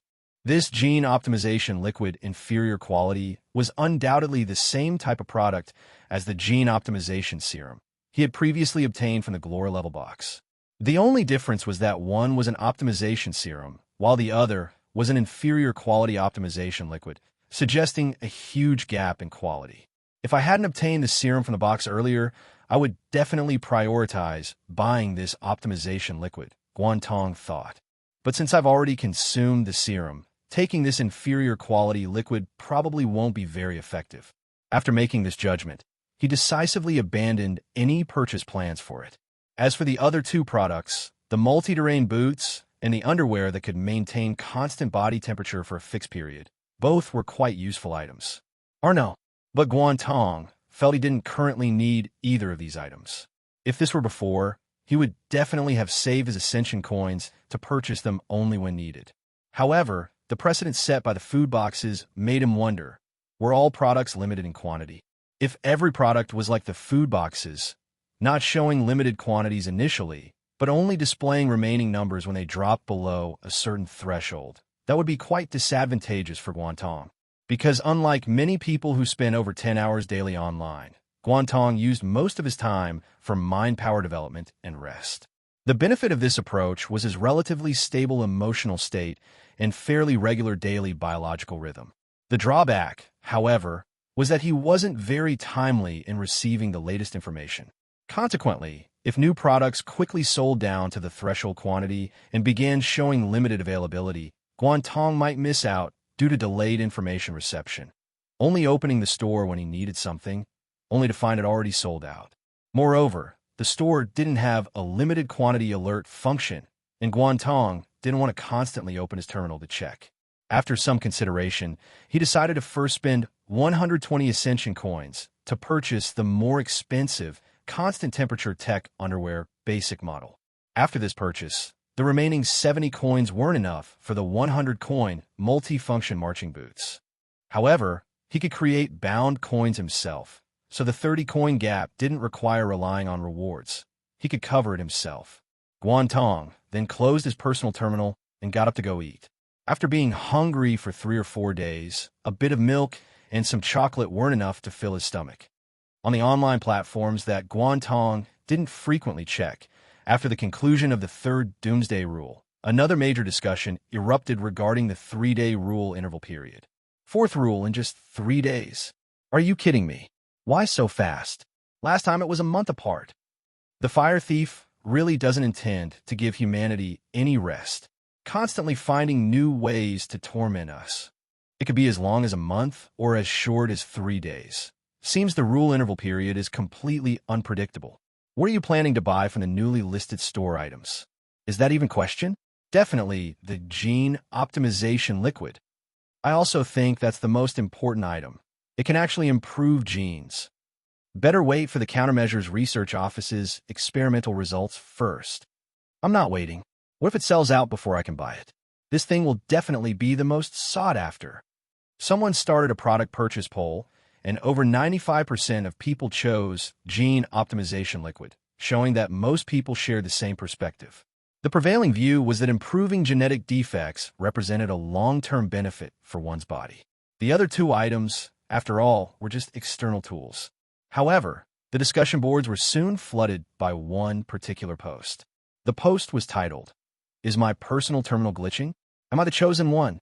The poster wrote, "After the rule ended, I silently chanted personal terminal, but nothing happened. The terminal interface didn't appear at all. Has anyone else encountered this? Or is it just me experiencing a bug? Maybe the Fire Thief will send me a compensation package soon, and I'll become invincible." The post received numerous replies immediately after being published. The personal terminal can malfunction. This is my first time hearing about it. Poster, share your digital ID. I'll try adding you as a friend. Waiting for updates. Poster, remember to notify me if you get that compensation package. Don't forget us little people when you make it big. Poster. The initial replies were mostly confusion and requests for favors, but around the 1,000 reply mark, one response appeared that shocked many people. What is the poster fantasizing about? I suspect it's because your mind power has decayed to 0, causing the personal terminal to automatically shut down. This reply garnered hundreds of nested responses. Holy crap, really? The personal terminal automatically shuts down when mind power decays to 0. Any reliable sources on this? Urgent. Damn, don't scare me like that. My mind power already dropped to single digits after failing this challenge. If it decays again, will I not be able to open my terminal either? Soon, the reply posted by that user sparked heated discussion across the entire internet. As more and more people who had failed challenges came forward admitting they couldn't open their terminals, this claim was eventually verified by multiple sources. The Doomsday Rules Countermeasures Research Office also officially published a statement 3 hours later, confirming through laboratory experiments that this claim was correct. Once mind power decays to 0, the personal terminal will automatically shut down. As soon as this terrifying fact was verified, it immediately created massive waves worldwide, particularly among those ascendants who had failed rule challenges twice consecutively and already had their mind power decayed to almost nothing. They fell into indescribable fear. In this era of Doomsday Rules, once you can no longer use your personal terminal, doesn't that mean you'll be abandoned and eliminated by this era? The impact of personal terminal shutdowns was far greater than many people had imagined, because it severely damaged humanity's collective consensus. Before this situation occurred, all surviving humans could be called ascendants, with the only difference being their varying levels of mind power. Coupled with the white paper on Doomsday Rules containing methods from the Countermeasures Research Office to increase mind power upper limit, many people optimistically believed that falling behind early didn't matter much, as they could gradually catch up later. But the shutdown of personal terminals completely shattered this illusion. Consider those who could no longer use their personal terminals. Did they still have the right to call themselves ascendants? Would others still acknowledge them? Continuing like this, it wouldn't take long at all for an enormous, irreparable gap to form between ascendants and ordinary humans. Not to mention that the newly listed gene optimization fluid in the Ascension store added more fuel to this division. The appearance of this item blatantly revealed that ascendants who purchased and used it would become genetically superior to other humans. The fire thief used just one hidden function and one product item to tear away all the affectionate pretenses between humans. It was like telling all humanity in the most straightforward form, you will ultimately diverge. Online platforms worldwide erupted with massive conflicts over this matter. Some ascendants used malicious language to mock those who could no longer use personal terminals, saying they couldn't be called ascendants anymore, only primitives. Primitives wasn't even the worst. Some went further with insulting terms like inferior products or low-grade horses. This behavior naturally provoked counterattacks. The number of people whose mind power had decayed to zero and whose personal terminals had shut down wasn't just one or two. From a global perspective, this was a substantial group. They absolutely refused to accept becoming second-class citizens, so not only did they swarm those rude ascendants online, but they also called for collective action. They even tried to win over low mind power ascendants to their side. One netizen whose terminal had shut down replied to an ascendant who mocked him, "What you say to me today might come back to haunt you tomorrow. When you fail a rule challenge someday and your mind power decays to zero, let's see what you'll do then." Yes, many low mind power individuals were themselves on the verge of zeroing out. Perhaps after one or two more decays, their personal terminals would shut down too. Therefore, many among them were willing to speak up for those with shut-down terminals, knowing they were also advocating for their potentially similar future selves. Facing this situation, the Beijing country authorities quickly made a statement. They solemnly declared that every citizen was an equal existence and equally important. Anyone inciting hatred or division would be considered lawbreakers and face severe crackdowns. This declaration did suppress various extreme statements online. But the extreme thoughts in everyone's hearts would inevitably take root and sprout uncontrollably. Lihua Hotel, first-floor dining hall. Guan Tong and Su Xiaotian sat at a dining table laden with various foods, all delivered through official transport drones. Responsible for providing these foods was a newly established department by the authorities after the Doomsday Rules descended, the Livelihood Security Department. Anyways, after various dark factories produced goods, a portion would be transported to the Livelihood Security Department. The department would then use transport drones for distribution based on user needs filled out online. The entire process required very little human involvement, with only a few personnel responsible for coordination and management. Of course, extensive mechanization meant lack of personalization, like the meals Guan Tong and Su Xiaotian were currently eating, which were all pre-made dishes. "Brother Tong, have you heard?" Su Xiaotian said while chewing on a chicken leg, "about mind power decaying to zero causing personal terminal shutdowns? It's blowing up online." "I've seen it," Guan Tong said. He was currently eating a simple egg fried rice. After prolonged hunger, he found this homely meal more comfortable than lavish feasts. Never expected the fire thief to have this move. "Brother Tong, what do you think will happen to those who can't use personal terminals anymore?" "Don't know." Guan Tong wasn't a deity. How could he predict the subsequent developments this would bring? But he vaguely felt this matter might become some kind of trigger, sparking some terrible incidents. Anyway, I don't want to see everyone arguing and insulting each other. We're all humans who barely survived. Why attack each other? Su Xiaotian shook his head and changed the subject. "By the way, Brother Tong, I bought the new gene optimization fluid from the store this time. After drinking it, beside my mind power upper limit increasing by 3 points, I didn't seem to notice any other changes." 3 points? Guan Tong remembered his had skyrocketed by 20 points, showing the massive quality difference between the original fluid and ordinary optimization fluid. "Brother Tong, have you drunk it? How did it feel?" Su Xiaotian directly assumed Guan Tong had bought the gene optimization fluid. From netizens to authorities, everyone considered this product the best value item in the Ascension store. Buying it was definitely the right choice. "It might take some time to show more benefits," Guan Tong said. "After all, optimizing genetic defects isn't something that happens overnight." "Makes sense, I'll just wait and see." But the interval between rules this time was too short. Only 3 days. "It feels completely insufficient for rest," Guan Tong said, You have the instant noodles item, so the fasting therapy rule didn't put much pressure on you, right? Su Xiaotian looked somewhat embarrassed. That's true. But even without survival pressure, the mental stress was still quite high, especially since we encountered that incident. Seeing his still traumatized expression, Guan Tong knew he was referring to the kidnapping. Buzz, buzz, buzz. Just then, the phone in Guan Tong's pocket vibrated. He pulled it out, looked, then said to Su Xiaotian, "Speak of the devil. What does that mean?" "Nothing. It's a call from the police department." Half an hour later, Guan Tong and Su Xiaotian arrived together at the Yinhua City Police Department. A peace officer led them to a small conference room, telling them to wait briefly as the director would arrive soon. Shortly after, Li Ming pushed the door open, nodded to the two, and sat down. Su Xiaotian asked curiously, Director Li, did you call us here because the kidnapping case has been solved?" "Yes and no." Li Ming got straight to the point. The Yinhua City local kidnapping gang, led by Shan Zuohu, has been eliminated. But from what I know, similar criminal groups are operating in other cities too. Hearing this, Guan Tong said, "So someone is remotely controlling gang groups across different cities?" "Yes." "Damn," Su Xiaotian blurted out. "Who has that much power to remotely control gang groups across cities to kidnap people?" Shan Zuohu named one person. But this person is in the capital with a complex network of connections. Without solid evidence, we can't act rashly and alert the enemy.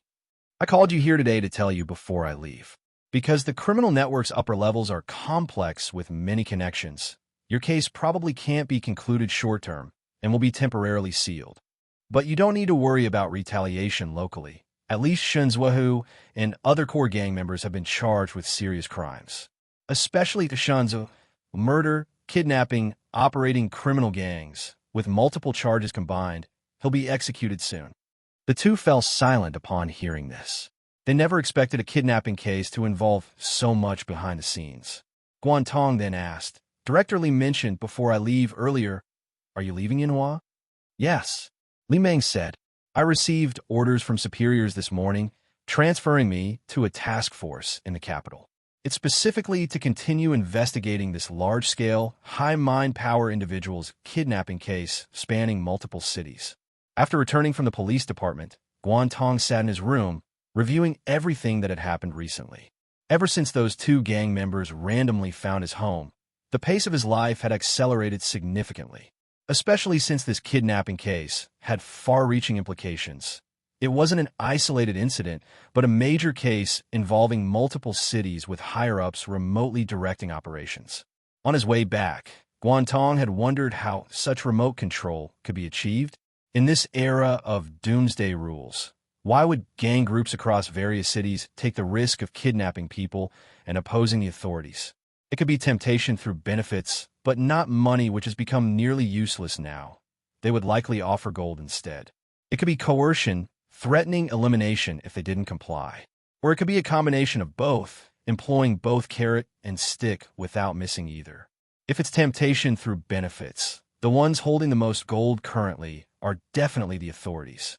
Next would likely be some hidden wealthy individuals, major business owners, and big capitalists. Guan Tong used to frequently read reports. They said that for major business owners or big capitalists, the cash they hold represents only a small portion of their assets. They possess more high-quality assets like company stocks, gold, and strategically located real estate properties. Faced with the Doomsday Rules as a super black swan event, even if these people's money turned into worthless paper, the gold they hold and their strategically located real estate would still retain high value. In fact, this value has been multiplying continuously. Guan Tong had previously seen online that after transportation resumed, large populations nationwide have been concentrating on moving toward major cities. Because many people believe that facing disasters of this magnitude, only in major cities can they receive timely and effective rescue from the authorities, while smaller cities and even villages would quickly become abandoned territories. Perhaps the authorities don't want this outcome, but it's not about willingness. It's about limited resources forcing prioritization toward densely populated major cities. There are now online reports stating that the free housing application policy in the capital, Yong'an, has already stopped. This is because too many people from across the country went to the capital after the disaster, causing applicant numbers to explode and vacant housing to be distributed quickly. Although the authorities still support property transactions, those selling properties in the capital now only accept gold payments. This has caused the actual value of gold to continuously soar. If used to bribe gang groups in other cities, it might indeed drive them to work. After all, gangs are composed of people, and people need to first solve their survival security concerns. Currently, the city that can best provide this sense of security is undoubtedly the capital, Yong'an. Therefore, perhaps gang bosses everywhere want to quickly obtain a large amount of gold to buy property and live in the capital. Guan Tong doesn't have many thoughts in this regard himself. Although the Yinhua city where he lives can't compare to the capital, it's still a major city with decent conditions in all aspects. Moreover, he believes the viewpoint that living in the capital is safer is more of a psychological comfort. Personal terminal. Guan Tong opened his storage box and took out the constant temperature tech underwear, basic model, he had purchased earlier. Since the appearance can be customized, he simply set it as a pair of black boxer shorts. The underwear felt extremely smooth to the touch, with a silky texture. He put on, moved around a bit, and found it very comfortable. I can use this to replace my daily underwear, Guan Tong thought. Later when I buy those multi-terrain marching boots, I'll have replacement for my daily shoes too. He felt that eventually, every ascendant might be decked out entirely in store-bought items from head to toe. It can't be helped. The store products are both comfortable and have special functions. Then he took out the wordless book and placed it on the table. Opening to the first page, the 4 characters physical form Guan Tong appeared before his eyes. The first character addition experiment was very successful, which means adding characters itself is feasible. However, overly outrageous additions probably won't work. Guan Tong felt that if he added invincible before physical form Guan Tong, it definitely wouldn't work. The reasoning is simple. Writing the characters on the page isn't a problem, but making them detach from the page and transform into reality requires consuming mind power to achieve. With his current 119-point mind power upper limit, no matter how optimistic he is, he doesn't believe he can make the concept of invincible physical form Guan Tong transform into reality. The more exaggerated and powerful the concept, the more mind power it consumes to transform into reality. And Guan Tong focused his mind, and the shadow immediately detached from the book page, standing beside him. He manipulated it to go to the window and contact the window's shadow. As expected, the ability the shadow previously had to merge with other objects' shadows before materialization had disappeared. Now that the shadow had gained physical form, it had also lost the abilities it possessed in its non-physical state. I wonder if the shadow can switch between physical and non-physical states? That way, I could convert to whichever state is needed for the situation. When this thought occurred to him, he mentally commanded the shadow, convert to non-physical state. The next moment, he was pleasantly surprised to see the shadow rapidly deflate, returning to its previous non-physical state in just 2 or 3 seconds. It could actually do it. Return to physical state. The dematerialized shadow, following Guan Tong's command again, refilled its hollow form and returned to its full physical state. While excited, Guan Tong didn't forget to check his mind power consumption.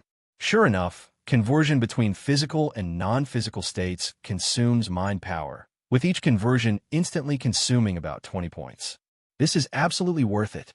Guan Tong felt that even if it were double, 40 points, he could accept it, because this physical-non-physical conversion function has so many practical applications. He could immediately think of several. For example, to enter a securely locked sturdy room, he could have the dematerialized shadow enter first, then materialize it to open the lock from inside. Or if Guan Tong encountered an enemy, he could hide in the dark while manipulating the dematerialized shadow to silently circle behind the enemy, then materialize it to launch a surprise attack for unexpected effectiveness. It seems any ability the shadow previously possessed can be retained and won't be permanently lost due to form changes. This is really good. I'll call this ability substantial from now on. Substantial refers to the materialized shadow, and substantial refers to the dematerialized shadow. Having developed the Shadow's substantial end's substantial ability, Guan Tong's confidence soared. He felt that this wordless book in his hands has extremely strong expandability. As long as he conducts enough tests, he can definitely develop more practical and powerful abilities. Just the Shadow alone has multiple development directions, not to mention the many other blank pages in the book.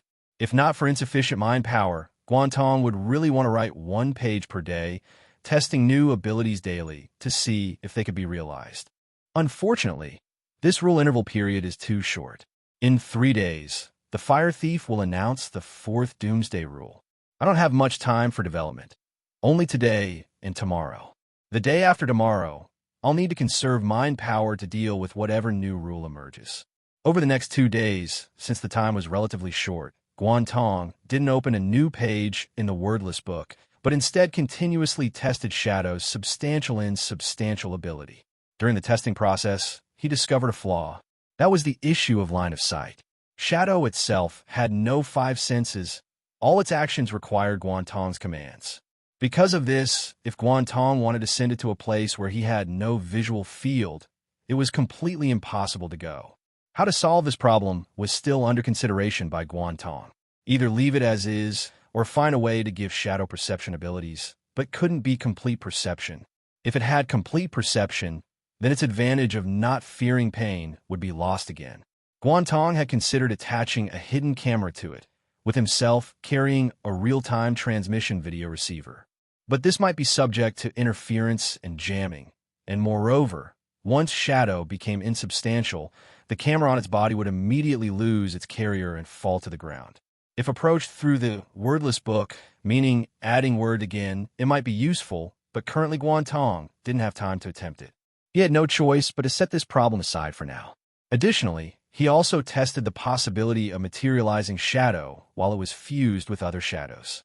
He conducted an experiment in a remote outdoor area, controlling the insubstantial Shadow to connect with a car's shadow, then ordering materialization. The moment he gave the command, his mind power was completely drained, and the transformation also failed. This made him realize that if he had enough mind power, he might actually be able to materialize the entire shadow car entity. However, failure was within expectations. With his current mind power upper limit, controlling an ordinary physical shadow didn't last more than 2 minutes, let alone controlling the materialization of fused large-volume object shadows. Finally, he also tested the control distance issue. The first time he stood on the roof of an abandoned building, controlling the insubstantial Shadow to move forward along the road, stopping almost at the edge of his visual field, then ordering materialization, but it failed. After that, he reduced the distance with each test, finally succeeding at around 1 kilometer. This meant his current control distance for the physical Shadow could not exceed 1,000 meters. Beyond that, it would automatically become insubstantial. After clarifying Shadow's limitations, Guan Tong could be more confident when facing different situations later. 2 days passed in a flash during his development and testing. By the 3rd day, he no longer consumed mind power, saving it to deal with tomorrow's new rule. In the morning, he went downstairs to get the delivery food provided by the Livelihood Security Bureau. When passing by the hotel front desk, Guan Tong noticed that only a few room cards remained on the table. It seemed many more people had checked into Lihua Hotel these past few days. This hotel had a total of 150 guest rooms. If all were full, there would indeed be quite a few people. Please enter verification code. A prompt appeared from the transport type unmanned vehicle park to the hotel entrance. Guan Tong entered the verification code received on his phone. The vehicle side door automatically opened, and a small plastic box was delivered by a robotic arm. Ring B yes. After Guan Tong took it, the unmanned vehicle automatically drove away, heading to the next registered delivery location. Back in his room, he opened the plastic box. Inside were 2 boxes of fresh milk, 1 fruit bread, 1 pork floss bread, 2 ham sausages, some small snacks, etc. Quite a generous single-person breakfast. Although food was now distributed for free, the amount each person could receive daily was limited. It wasn't possible for one person to order a ton of supplies and have it delivered. After eating, the remaining time was just waiting until 9 a.m. tomorrow when the Fire Thief would announce the new rule. Bored, he went to the Countermeasures Research Office's official website and glanced at the updated Doomsday Rules white paper. In the rules section for the third rule, fasting therapy, it recorded that food boxes could be used to assist with challenges and that the number of boxes was limited. It also recorded the hidden setting that when mind power decays to 0, the personal terminal would automatically shut down and become unusable. Multi-terrain marching boots, after testing, when worn, can normally walk on sand, mud, ice, and water surfaces, and can even walk in swamps. Constant temperature tech underwear, basic model. After testing, wearing only this underwear with constant temperature function activated, testers in rooms at 75 degrees high temperature and minus 30 degrees low temperature could maintain body temperature at human comfortable levels. Gene optimization liquid, inferior quality. After multiple rounds of complex testing, the common point for each tester was gaining 1 to 4 points of mind power upper limit increase. Differences depended on each person's genetic defects, randomly repaired. Tester A, congenital color weakness 28 hours after consumption reported suspected improvement in color weakness, confirmed by testing. Tester B, congenital albinism 19 hours after consumption developed high fever. Examination showed improvement in self-melanin production, expected to return to normal levels within the next 2 to 3 years. Looking at the dozens of densely packed test reports, Guan Tong thought, no wonder the ascendants buying gene optimization fluid are the most numerous. This good thing that changes physical defects and provides long-term benefits to oneself would naturally be the most popular. Even people with normal healthy bodies would have some unknown genetic defects. Being able to improve them would be good too. The next day, June 1st, around 8 a.m., while Guan Tong was staying in his room, he suddenly heard a lot of noise outside. He went out and downstairs to look, discovering over 100 people gathered in the lobby. It seemed basically everyone living in the hotel had come down. Some of these people were standing, some sitting on chairs, and many sitting on the floor. Everyone gathered together, chaotic and noisy, apparently wanted to wait together until 9 a.m. for the new rule announcement. Guan Tong watched for a moment, then returned to his room first. During rule announcements, he preferred to be alone. This way, after the announcement, he could calmly think carefully about challenge methods. At exactly 9 a.m., the fire thief arrived punctually with a new rule. The fourth Doomsday Rule has been released. Doomsday Rule 4, Snow in June. Rule content, from rule release, global continuous snowfall, duration throughout June. Success reward, 150 ascension coins, bronze level survival treasure chest. Failure penalty, none. Remarks, extreme environments are one of the best testing methods for biological survival ability. Please strive to survive this month. The moment the fire thief's voice fell, Guan Tong walked to the window and looked up. Originally today was sunny and bright, with clear skies. But at this moment, he witnessed with his own eyes the sudden change in the sky, as sunlight disappeared without a trace, and the goose feather-like snow falling all over the sky. He saw a snowflake landing in his palm, nearly half the size of his palm, and his expression slightly changed. Such heavy snow, actually going to fall continuously for an entire month. No wonder this time the reward includes a survival treasure chest, while the failure penalty is none. Because failure equals death. Guan Tong felt somewhat heavy-hearted. He knew that unlike the previous extreme marathon and fasting therapy, this snow in June was more similar to the first rule, sleep deprivation, the kind of rule that absolutely couldn't be safely survived by simply giving up. Emergency seminar regarding the fourth Doomsday Rule begins now. At the Doomsday Rules Countermeasures Research Office conference room, Director Gao Yongwei announced with a serious expression, "This is a survival rule similar to the first one, sleep deprivation, and extremely dangerous. If we don't properly prepare, many people could die." Exactly. While this snow in June rule appears to only require staying indoors, the transportation of food and other supplies is actually a major problem, said a meteorological expert. Many of you who used to watch weather forecasts might know that snowfall is classified into 6 levels. Light snow, moderate snow, heavy snow, snowstorm, severe snowstorm, and extreme snowstorm. My assistants and I just conducted observations using instruments for a period of time and confirmed this snowfall will reach the extreme snowstorm level of 30 millimeters within 24 hours. It might even exceed extreme snowstorm levels.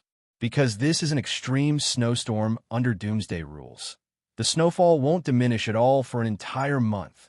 The meteorological expert's voice trembled slightly as he spoke. This means that without human intervention, the snow accumulation on the streets outside will exceed 50 centimeters by this time tomorrow. After the meteorological expert finished speaking, everyone present gasped sharply. 50 centimeters of snow accumulation in just one day. What kind of concept was that? One step and you'd sink up to your knees. And this was just one day's accumulation, while the entire rule would last for 30 days. This kind of extreme snowstorm will severely impact public transportation, said a transportation expert. I'm afraid transportation everywhere will be suspended, with only a very few underground rail lines still operational. A logistics expert spoke up. Has everyone considered that with such deep snow accumulation, transport vehicles won't be able to move? How will we transport daily necessities for the public? Right now, large numbers of people rely on the Livelihood Security Bureau for free food and other supplies. If transportation stops, they could starve to death. We can't ignore the temperature issue either, said a climate expert with a worried expression. Continuous extreme snowstorms will quickly drop temperatures below freezing, but everyone remember, it's currently June. Originally, the weather should be gradually getting hotter. Every region is severely underprepared for winter insulation. Mental health issues also deserve attention. When people face such extreme environments long-term, their psychological states can rapidly deteriorate, potentially leading to self-harm or harm to others. That damn fire thief. Did it deliberately choose this timing to release such a rule? Transportation, logistics, temperature, supplies, there are just too many problems. This rule might be. The discussion gradually became chaotic, with everyone talking over each other. Moreover, since many experts had rather pessimistic assessments of the situation, the entire conference room fell into a gloomy atmosphere. Everyone stopped. Director Gao Yongwei's voice cut through firmly. It's not time to give up yet. His words immediately silenced everyone. I know the situation is severe, but don't forget where you are. This is the Countermeasures Research Office established with massive national resources. Its very purpose is to help our citizens face the challenges brought by the rules. If even all of you panic, what will happen to our citizens? After Gao Yongwei finished speaking, everyone nodded in agreement, their spirits lifting. The previously pessimistic atmosphere in the conference room completely vanished, and various experts began offering practical, effective suggestions. One logistics expert said, based on my many years of experience in logistics, to ensure high efficiency, the best approach is concentrated resource distribution. A disaster relief expert agreed. Exactly. In this situation, dispersing transport capacity would only delay rescue efforts. The urgent priority is to gather people from various areas into large buildings for centralized shelter. Only by transporting large quantities of survival resources there uniformly can we maximize rescue coverage. Someone mentioned upon hearing this. What about remote villages and such places? I'm afraid. The disaster relief and logistics experts fell silent. In this context, silence undoubtedly meant abandonment. Everyone clearly understood that given the current situation, ensuring rescue operations for densely populated major cities would already be extremely difficult, let alone remote areas with inconvenient road access. Gao Yongwei said, continue. Various experts continued offering constructive suggestions. To reduce snow's impact on roads, I believe we must deploy large numbers of snowplows working around the clock. Although this is an extreme snowstorm, the wind isn't very strong. Perhaps we could deploy helicopters for low-altitude flights, continuously spreading large quantities of salt and snow-melting agents on the ground to assist cleanup and reduce snow accumulation. Don't forget to consider power issues, said an electricity expert seriously. With the sudden temperature drop, people will heavily and collectively use air conditioners, electric blankets, water heaters, and other equipment for warmth. This will cause electricity consumption to surge everywhere, potentially overloading power plants. Plus, over time, thick snow accumulation might collapse some power cables. If various factors lead to unbearable loads causing blackouts, the consequences would be unimaginable. Everyone nodded deeply upon hearing this. Indeed, in modern society, prolonged blackouts would cause public panic no less than some disasters. Water faces the same situation, said another expert. The sudden temperature drop might cause numerous water pipes to freeze and crack. If water supplies are cut off, that would also create major problems. And there's cold protection items. It's currently June. So many people probably haven't prepared cold weather clothing. Rescue supplies should include such items besides food. The Ascension store does have a constant temperature tech underwear. Most ascendants have purchased gene optimization fluid and simply don't have enough Ascension coins to buy underwear. Besides, that underwear can only provide constant temperature for up to 6 hours per day, leaving 18 hours remaining. It can only serve as emergency use. After the experts each expressed their opinions and proposed response methods for specific problems, they all looked toward Director Gao Yongwei, waiting for his final decision. Gao Yongwei said solemnly, "Time is urgent." Everyone immediately input the various situations and response methods: personnel concentration, road cleanup, supply transportation, water and electricity management, cold protection, etc., into the computers. The recorder will compile them into an electronic manual to distribute and transmit to emergency response departments everywhere, so they can conduct rescue operations according to the manual. After speaking, he paused and added, "As the military representative and director in this research office, I'll add one more thing. Every building where citizens are centrally sheltered must have an armed squad equipped with military weapons stationed there." Everyone looked at Gao Yongwei in surprise upon hearing this. Gao Yongwei's expression was stern, his gaze sharp as he said, "Has everyone forgotten what happened during the first rule? Don't overestimate human nature. Back then, some people dare to harm others to obtain alertness mints. Now, they'll similarly dare to do so for survival supplies. At critical moments, having armed squads present can suppress these people's restless, violent intentions." Lihua Hotel, Room 306. After the fire thief announced the rule, Guan Tong quickly heard the hubbub coming from the lobby. More than 100 people had gathered there, and the rule had instantly sparked a heated discussion. Guan Tong silently commanded, "Personal terminal." He wanted to see what this hidden rule was. Focusing his attention on the content of Rule 4, the hidden rule soon materialized. Hidden Rule 4, difficult choice. Hidden rule content. In this rule, regional snowfall amount is positively correlated with population density. The denser the population, the greater the snowfall. The sparser the population, the less the snowfall. Note, faced with extreme environments, humans instinctively choose to cluster together to survive. Knowing this hidden rule, do you have the courage to live apart and face the disaster alone? What?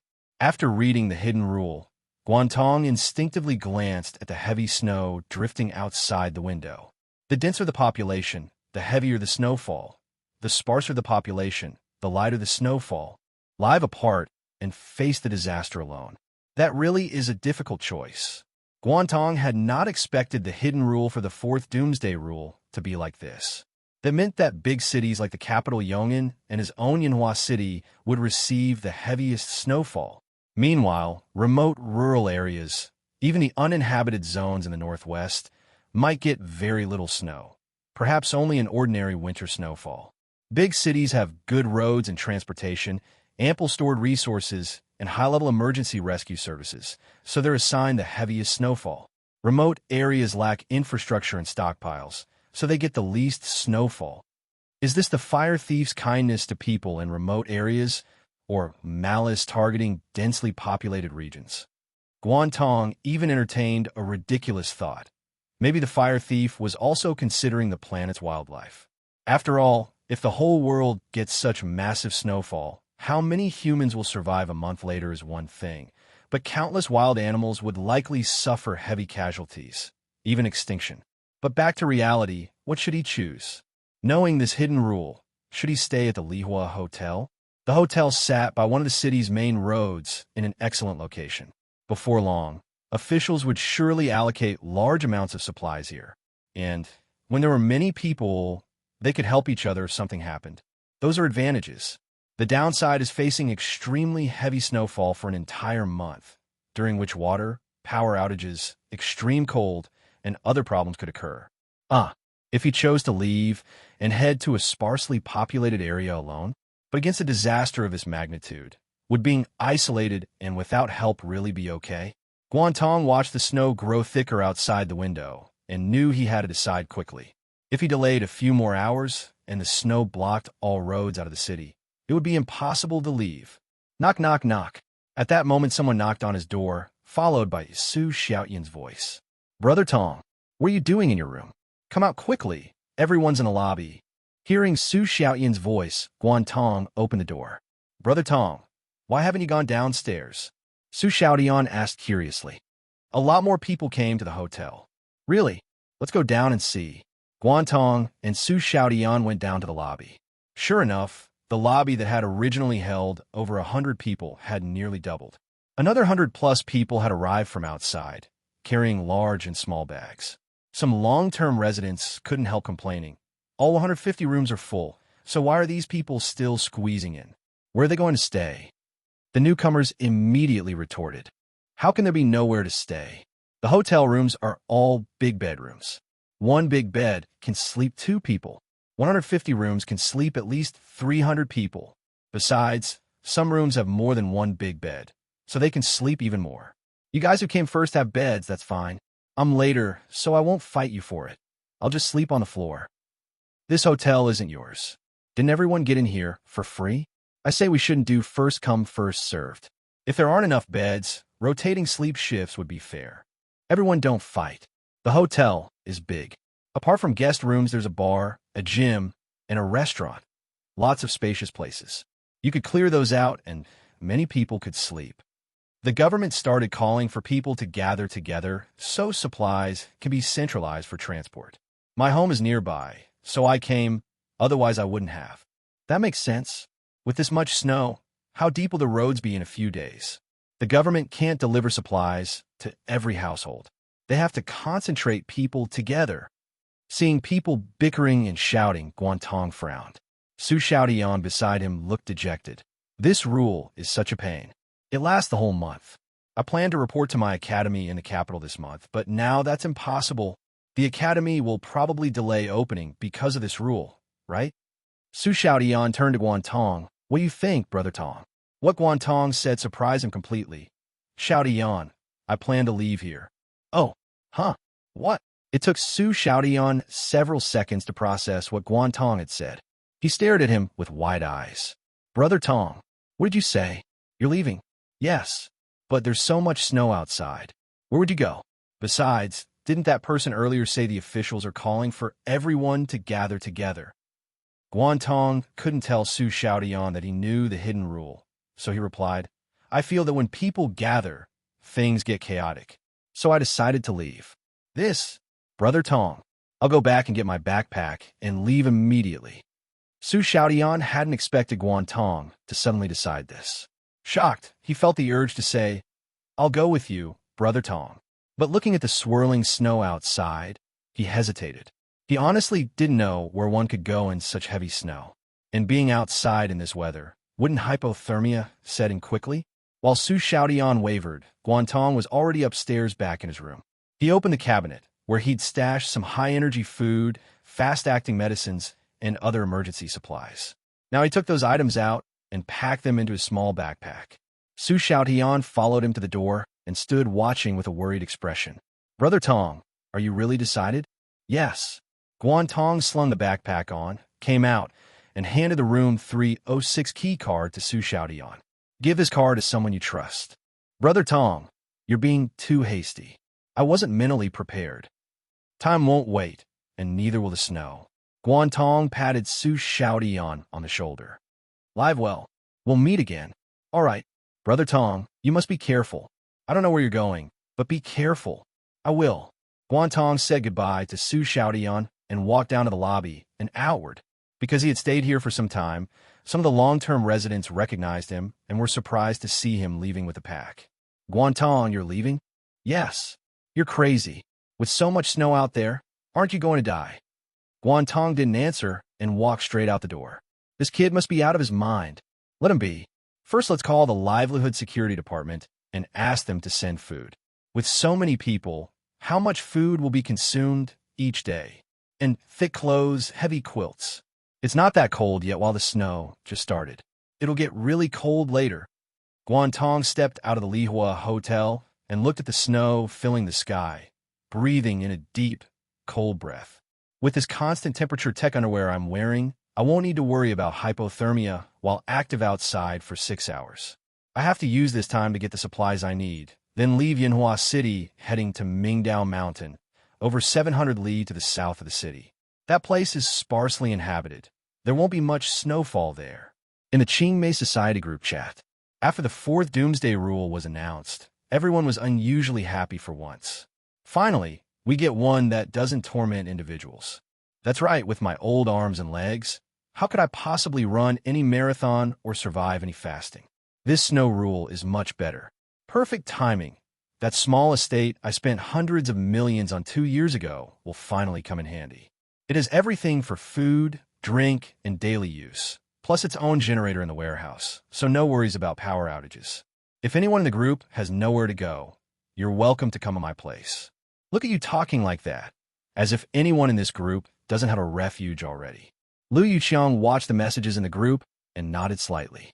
Without a doubt, every billionaire, after achieving financial freedom, would start considering contingency plans for disasters and emergencies. Beyond asset protection, personal safety was equally important. Therefore, not only had most people in the group built their own shelters, but they also held multiple passports and could immediately relocate if anything seemed wrong. This fourth rule was exactly what these people were most happy to see, because it no longer tested individuals' physical or mental capabilities, but rather tested resource mobilization capacity. Under the heavy snow, whoever had greater power and could mobilize more resources would have a higher chance of survival. And these Qingmei Society members, even though the money in their hands had become useless, could still form a massive resource network by leveraging the connections they'd accumulated across various sectors over the years, plus their substantial assets like gold and the manpower from their numerous company employees supporting each other. That's right, even though many people's company businesses had become free, they were still operating, still providing services to people, and still couldn't be shut down by authorities. This way, the leaders of these major companies still held power.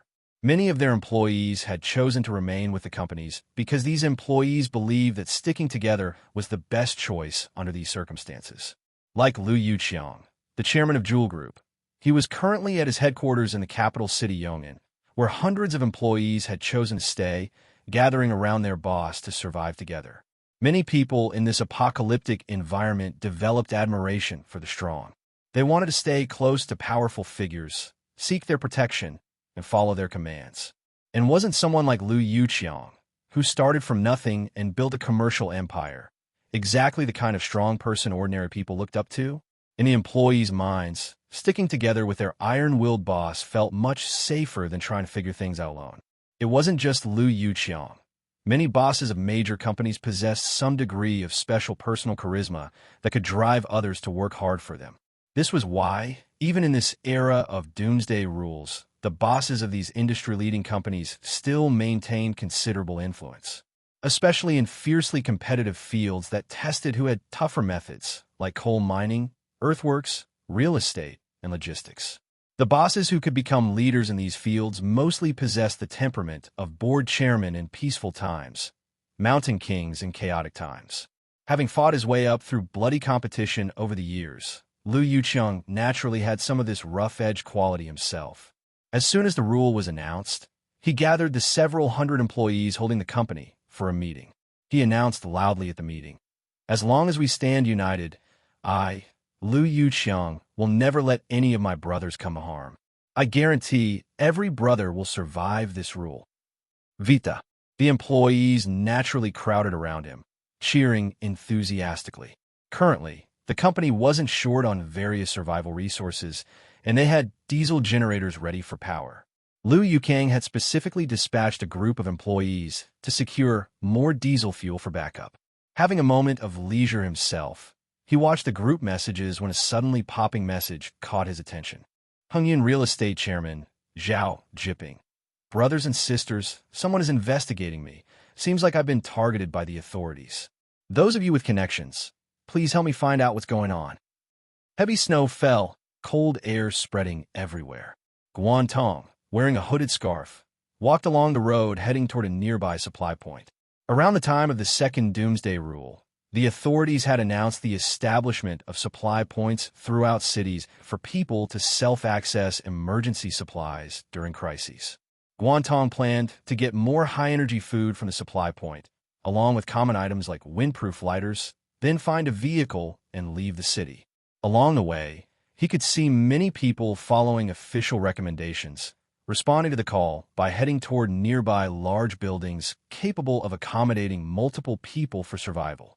Like the Lihua Hotel that Guan Tong had left, it was currently packed to capacity. Other similar places like libraries, schools, and gymnasiums must also have gathered large populations. However, according to the hidden rule, the more people gathered, the heavier the snowfall. From this perspective, it seemed like everyone dispersing would be the correct approach. But would that really work? Guan Tong wasn't sure. He himself only had the courage to leave the crowds and venture alone to remote areas for survival, because he had Shadow as a powerful assistant. But for many others without useful mind power items, or those who had even shut down their personal terminals, was following the hidden rule suggestion really suitable for them? For them, might sticking together actually be more conducive to survival? Like Su Xiaodian, his item could generate 1 box of instant noodles per day using mind power. Could he really support himself going out alone to survive, relying only on that? The risks seemed enormous just thinking about it. Guan Tong believed that even if the authorities knew about this hidden rule, they would most likely stick with centralized rescue strategies. But they might evacuate a small portion of particularly important people to remote areas. This might not be fair, but the world had never been fair to begin with. Like those who were sleeping when the first sleep deprivation Doomsday Rule was announced, those who had just worked night shifts the previous day, those undergoing anesthesia for surgery, infants who didn't even understand what rules were. Where was the fairness in this world for them? However, Guan Tong believed the hidden rule would soon be discovered. Because although some people lived in remote villages, that didn't mean they led primitive lives. They still went online, played games, and had the same internet life as city dwellers. When these people went online and saw that densely populated major cities had heavy snowfall, while their small villages had light snow, they would definitely post about the situation online. As soon as the official departments saw this and noticed the differences in snowfall between different areas, it wouldn't take long for the smart people at the Countermeasures Research Office to deduce the content of the hidden rule. Just like the 3 hidden rules corresponding to the previous 3 rules: plunder alertness, mine victory, spend money to avoid disaster. Although the authorities didn't know these names, they quickly discovered their contents and wrote them into the white paper. If Guan Tong had any advantage, it was that he could personally see the content of hidden rules. This gave him timeliness and first-hand access. He considered this very important, because from the plunder alertness rule, it was clear that under certain circumstances, the authorities might have discovered the content of hidden rules, but chose not to publicize them for various reasons. What has happened before will happen again. Not publicizing or selectively publicizing partial content. Such things would definitely occur again in the future. This would create information disparities between insiders and outsiders. Guan Tong's ability to personally see hidden rules meant he didn't have to consume pre-chewed second-hand information from others, but could instead grasp first-hand information fastest, giving him tremendous initiative. After organizing his thoughts, Guan Tong quickened his pace and soon arrived at the nearest supply point.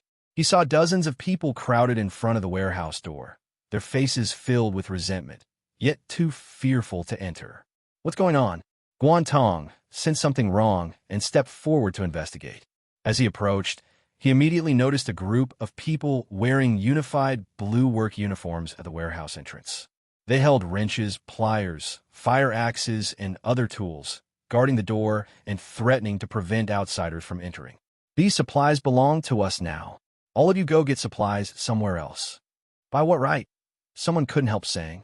You 7 or 8 people occupying this many supplies? By this tiger head, pliers in my hand. A vicious-looking man waved his pliers. If you're unconvinced, come take a hit and see. You dare hit people? Don't you believe we'll call the peace officers? With this heavy snow, it would be miraculous if peace officers could come. Besides, what's wrong with us, Longxiang pharmaceutical workers taking some supplies? Don't you believe I can call dozens more brothers from the factory with one phone call? Others shrank back upon hearing this. These pharmaceutical factory workers were sticking together and all carrying weapons. If they really clashed with them, they would definitely be the ones suffering losses. For a moment, many people left helplessly, but some with tougher tempers refused to leave, still confronting these pharmaceutical factory workers. Guan Tong quietly retreated to the back, hiding in an already deserted milk tea shop. He wasn't planning to leave. In fact, he couldn't leave. Going to another supply point would waste too much time, which he couldn't accept. He slightly raised his hand, and a wordless book appeared in his palm. Then he took off his jacket, pants, shoes, gloves, scarf, mask, and other items, leaving only the constant temperature tech underwear on his body. Shadow, come out. The next moment, Shadow stood before him. Put these clothes on, Guan Tong ordered through mental command, looking toward the supply point warehouse. Then go take down those people. Call the factory people later and tell them to come quickly to move all the supplies away. Several pharmaceutical factory workers guarding the warehouse entrance were discussing. With the supplies in this warehouse, we can definitely survive this month, even without rescue. Team leader, do you think the peace officers will come after us later? So what? This is an emergency situation. I've read the law. This is called emergency avoidance, completely legal. Huh? Really? So that's how it is. Then, thud. Before the pharmaceutical factory worker finished speaking, he suddenly felt a sharp pain in his cheek, followed by a tremendous impact, and then he crashed to the ground, achieving childlike sleep. The other pharmaceutical factory workers were stunned for a moment before realizing it was a person wearing a hood, scarf, and face mask who had punched their companion down. Who the hell are you? Want to die? Damn it, get him! He actually dares to hit people. These pharmaceutical factory workers never expected anyone would dare to confront them, and they instantly flew into a rage. The passers-by who hadn't left yet were also shocked, never imagining there would truly be a brave soul daring to teach these bullies occupying supplies a lesson. Within moments, 6 or 7 pharmaceutical factory workers surrounded him. However, to everyone's astonishment, this person who had struck seemed to have eyes in the back. 2 people tried to ambush him from behind, but he dodged them all. His speed was fast, his strength astonishing, and his moves crisp and efficient. With just a few punches and kicks, he had already knocked out 5 people. The remaining 3 or 4 immediately panicked, realizing this masked guy might be a trained martial artist and no match for them at all. The minor leader, whom the other workers called team leader, flashed a fierce light in his eyes, brandishing the iron pliers in his hand and swinging them hard toward the person's head. The surrounding crowd gasped in shock. If that hit solidly, wouldn't it be fatal? Thud! The person dodged in time, avoiding his head, and the iron pliers only struck his shoulder. The team leader's face showed delight. With such heavy iron pliers, even a shoulder hit would be unbearable. Yet the next moment, his face filled with terror. He saw that the person who had taken a heavy blow from his pliers on the shoulder actually seemed completely unaffected, showing no signs of injury at all. Not to mention physical staggering, he didn't even let out a single grunt of pain, remaining completely silent. R.A. This eerie silence spawned immense panic in the team leader's heart. Snatch! The next moment, the iron pliers in his hand were seized by the gloved person, who then swung them back, hitting him to the ground with one strike. The surrounding people, seeing the team leader fall bleeding, were immediately frightened and shouted, "Something's happened. Someone's dead." People scattered and fled in all directions. The 2 remaining pharmaceutical factory workers were also so terrified that they dropped their weapons and ran away desperately. Within moments, only the brave soul remained. Shadow returned to the milk tea shop where Guan Tong was hiding, and after becoming intangible, his clothes fell off. Guan Tong put them on, entered the supply point warehouse, and as quickly as possible found and took what he needed. Food, flashlight, batteries, sleeping bag, multifunction knife, windproof lighter, electrical tape, small stove canister, small filter, portable first aid kit, personal hygiene items, etc. Guan Tong packed these things into 2 backpacks, tied them together with the sleeping bag, and carried them on his back. Then he thought for a moment and picked up that team leader's iron pliers. Shadow had found them quite handy earlier, so he could bring them along. He immediately left the supply point and went to the nearby shared vehicle station. In Guan Tong's pre-transmigration world, the sharing economy was already quite developed. But in this world, the sharing economy had developed even better, with everything from bicycles and balance boards to cars available at the station. He randomly found a black SUV, scanned the code to get in, placed the backpacks in the rear seat, and sat in the front. He took off his hood covered with snowflakes, opened the navigation map, and first set a point at the city's edge. After pressing the Go to Destination option, this shared SUV automatically began moving according to the navigation. From Guan Tong's personal perception, this world's technological level was about 10 to 20 years ahead of his original world. Autonomous driving technology could function normally within cities with detailed electronic maps. Therefore, he didn't need to drive himself now. After setting the city edge, it would automatically drive there. Once outside the city where autonomous driving wasn't possible, he would take over and drive to his destination for this trip, Mingdao Mountain. The vehicle began moving. The rules had only been in effect for about half an hour now. Although the snow was falling heavily, not much accumulation had formed on the roads yet, so vehicle travel and even pedestrian movement weren't problematic. There were still quite a few vehicles on the street at this time, probably people heading to their desired gathering points. About 10 minutes later, Guan Tong suddenly heard the thump, thump, thump, thump sound of helicopter rotors. Leaning toward the window to look, he saw helicopters circling in the air, sprinkling something onto the roads below. Is that snow-melting agent or some chemical to delay snow accumulation? Guan Tong wondered. At that moment, he saw a convoy of vehicles approaching from the opposite lane. It was actually an open-top armed vehicle convoy. Through the window, he saw these open-top armed vehicles filled with heavily armed soldiers carrying loaded guns. They sat upright, gripping their weapons tightly, as if they had received orders to carry out a mission. After brief consideration, Guan Tong understood. With such large crowds gathering, disorder could easily arise. If large-scale conflicts truly erupted, it would only cause many unnecessary casualties. But if each gathering point had some armed personnel with guns, at least no one would dare to cause trouble openly. Like at the self-service supply storage point earlier, if armed personnel with guns were guarding it, even if those pharmaceutical factory workers had double the courage, they wouldn't dare to take all the supplies for themselves with wrenches and axes. Thinking this, Guan Tong took out his phone and went online. He searched for the keyword snowfall amount. Sure enough, within just over half an hour, people had already discovered the hidden rule. A netizen with an IP showing Narjegamu posted a short video showing the snowfall situation at their location.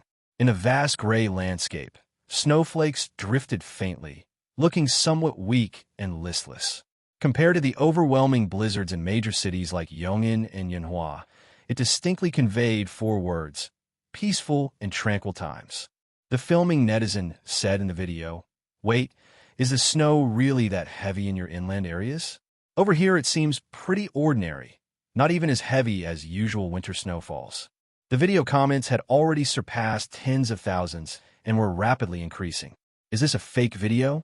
Really or fake? Does anyone know where Narjegamu is? I remember Narjegamu is in the uninhabited area of the southern frontier. Wasn't there news last year about a group of adventure travelers trying to cross Narjegamu and went missing? What the hell? Some places have heavy snow, while others have light snow. Damn, why is the fire thief so evil? Looking up crying, giving us such heavy snow here, and giving you such light snow there. Could snowfall amounts differ by region? Has this been officially confirmed? I just called the official hotline. The staff said they were aware of the situation before and are currently urgently investigating. Seeing this, Guan Tong turned off his phone screen to save battery. He knew that the authorities had definitely noticed this situation by now. He just didn't know what they would do. Would they immediately reverse their crowd-gathering rescue policy 180 degrees to separate and evacuate people? Or would they continue firmly implementing the original policy unchanged? But regardless of what the authorities did, Guan Tong knew he had already made his decision. He glanced at his shared car's battery level. At full charge, it could travel up to 1,000 kilometers continuously. The distance from here to his target, Mingdao Mountain, was over 700 li. Considering battery degradation from the temperature drop, it should definitely be sufficient without needing to recharge midway. He just didn't know what the situation was like at Mingdao Mountain. Guan Tong thought to himself. The reason he chose to go to Mingdao Mountain was because it was an undeveloped wild mountain. Apart from some hiking enthusiasts who liked climbing wild mountains, very few people went there. After the Doomsday Rules descended, even fewer people should go there. So with Yanhua City as the center, within the radius Guan Tong could drive to, Mingdao Mountain was absolutely the place with the lowest population density. Other towns and villages had much higher population densities. I hope the snow isn't heavy there, Guan Tong thought. That way, with enough food, and if water really runs short, I can filter snow for drinking. Plus, with Shadow as this labor with limited existence time, but unlimited stamina, surviving a month shouldn't be a big problem. Snowflakes drifted down from the sky in a steady rustle. Only about an hour after the rules began, the city's ground was already coated with a layer of pure white. The tram's windshield wipers kept sweeping back and forth, maintaining clear visibility ahead. Guan Tong sat in the car, breathing into his palms. The temperature was dropping faster than he had imagined. Even sitting inside the car now, he could feel the chill seeping through his clothes. Only because it hadn't reached unbearable levels yet. He didn't activate the constant temperature tech underwear function. This thing could only be used for 6 hours per day, so he had to use it sparingly. He hadn't turned on the car's heating either. Electric vehicles like this already consumed battery faster due to lower temperatures. If he turned on the heater, the original 1,000-kilometer range might shrink significantly, potentially leaving him stranded before reaching his destination. Fewer and fewer people and civilian vehicles are visible on the streets now. It seems everyone is gathered indoors. The vehicles still visible outside were mostly from official departments, like the large snowplows with big blades at the front and large hoppers mounted on their backs, and the unmanned transport vehicles used by the Livelihood Security Department to deliver food and other survival supplies. Some of the vehicles with drivers cast curious glances at Guan Tong's shared car driving on the road, probably wondering where he was heading. Meanwhile, Guan Tong, watching the decreasing number of vehicles on the road, deduced the authorities' final choice. They were still concentrating people in large cities rather than conducting large-scale evacuations. He felt this choice was likely made out of necessity, because large-scale evacuation would not only require emergency mobilization of transportation capacity and supplies, but also research into where to evacuate people and how many people to group together for evacuation. Not to mention the city's population exceeded 10 million, each person with their own ideas. Even if clearly told that snowfall was related to regional population density, many might still choose to stay and gather in large cities. They would still believe that large cities had more supplies, better equipment, and were safer, while evacuating to remote areas offered no sense of security. This thinking couldn't be called wrong, because no one could guarantee safety by evacuating to remote areas. Yes, the snow might be lighter there, but if food and supplies couldn't keep up, they might still face starvation. Such hesitation would waste precious time to leave the city. Unless individuals or small groups were determined and set off immediately after learning the hidden rule content, they could still outpace the blizzard. Otherwise, with just a little delay, given the snowfall rate of a severe blizzard, roads other than the city's main arteries continuously treated with de-icer and cleared by snowplows would soon pile up with snow, becoming impassable. This was the principle of a small boat turns easily. When the boat is large, even if the captain wants to turn the helm fully, it takes a long time. In this situation, the smallest unit of boat was undoubtedly the individual. Guan Tong increased his speed, getting closer to the city's edge where official department vehicles became fewer. With fewer snowplows, the snow accumulation on the road was visibly much heavier than in the city center. No good. Can't use autopilot anymore. Guan Tong immediately turned off the autopilot and took control himself. Autopilot had built-in legal restrictions with very low speed limits within the city. Driving at this speed, Guan Tong worried that before reaching his destination, the road snow would become too deep, leaving the car stuck and himself in a dilemma. Moreover, roads outside the city wouldn't have snowplows clearing the snow. He absolutely couldn't assume conditions outside the city would be like those inside. He accelerated, arriving at the new city development zone over 20 minutes later. The place looked completely dead, without any movement. Between heaven and earth, it seemed only the rustling sound of falling snow could be heard, giving Guan Tong a chilling sensation. He knew this area mostly contained dark factories, which had few people to begin with. With the heavy snow, everyone had likely already fled into the city. Guan Tong took a deep breath and continued forward. He knew that since he had chosen from the beginning to stay away from crowds and cities, there was no turning back. He could only follow this path to the end. He drove out of the new city development zone at the fastest speed possible, reaching outside Yanhua City and entering its affiliated township areas. Once outside the city, road conditions worsened significantly, with snow visibly accumulating rapidly. Guan Tong gripped the steering wheel tightly, driving with full concentration, not letting his mind wander, and certainly not checking his phone for the latest online updates. He had only one goal now: reach Mingdao Mountain as quickly as possible while paying attention to road conditions and driving carefully to avoid accidentally skidding off the road. After driving for over an hour, Guan Tong looked at the size and speed of snowflakes falling outside the window and had a clear feeling. The snow was lighter. Yes, he had vaguely felt this earlier. Now, as he moved further from Yanhua City, this phenomenon became more apparent. In Yanhua City Center, the snow didn't fall like snow. It was more like snow being poured, as if a giant stood in the sky holding an enormous snow-filled basket, continuously dumping it down. But now, far from the large city, the roads were surrounded by villages. These villages, being around a major city, actually had considerable populations, much livelier than remote area villages. Even so, the snow was visibly lighter. Though still heavy compared to normal winter snowfalls, this change lifted Guan Tong's spirits. He knew that as long as he kept driving forward, moving further from populated areas, the snow would only get lighter. Keep going forward. Guan Tong didn't have time to stop for lunch. He pulled a chocolate bar from his bag, ate it for energy, refreshed himself, and continued driving. Another hour passed. Crunch, crunch, crunch. The sound of tires crushing snow became particularly pronounced. Guan Tong looked at the snow layer on the road ahead. Less than 3 hours after the rules took effect, the accumulation was already 7 to 8 centimeters thick, nearly half the height of car tires. Although Guan Tong reacted relatively quickly, the slippery road conditions and poor braking caused the car to lightly collide with one of the blocking vehicles.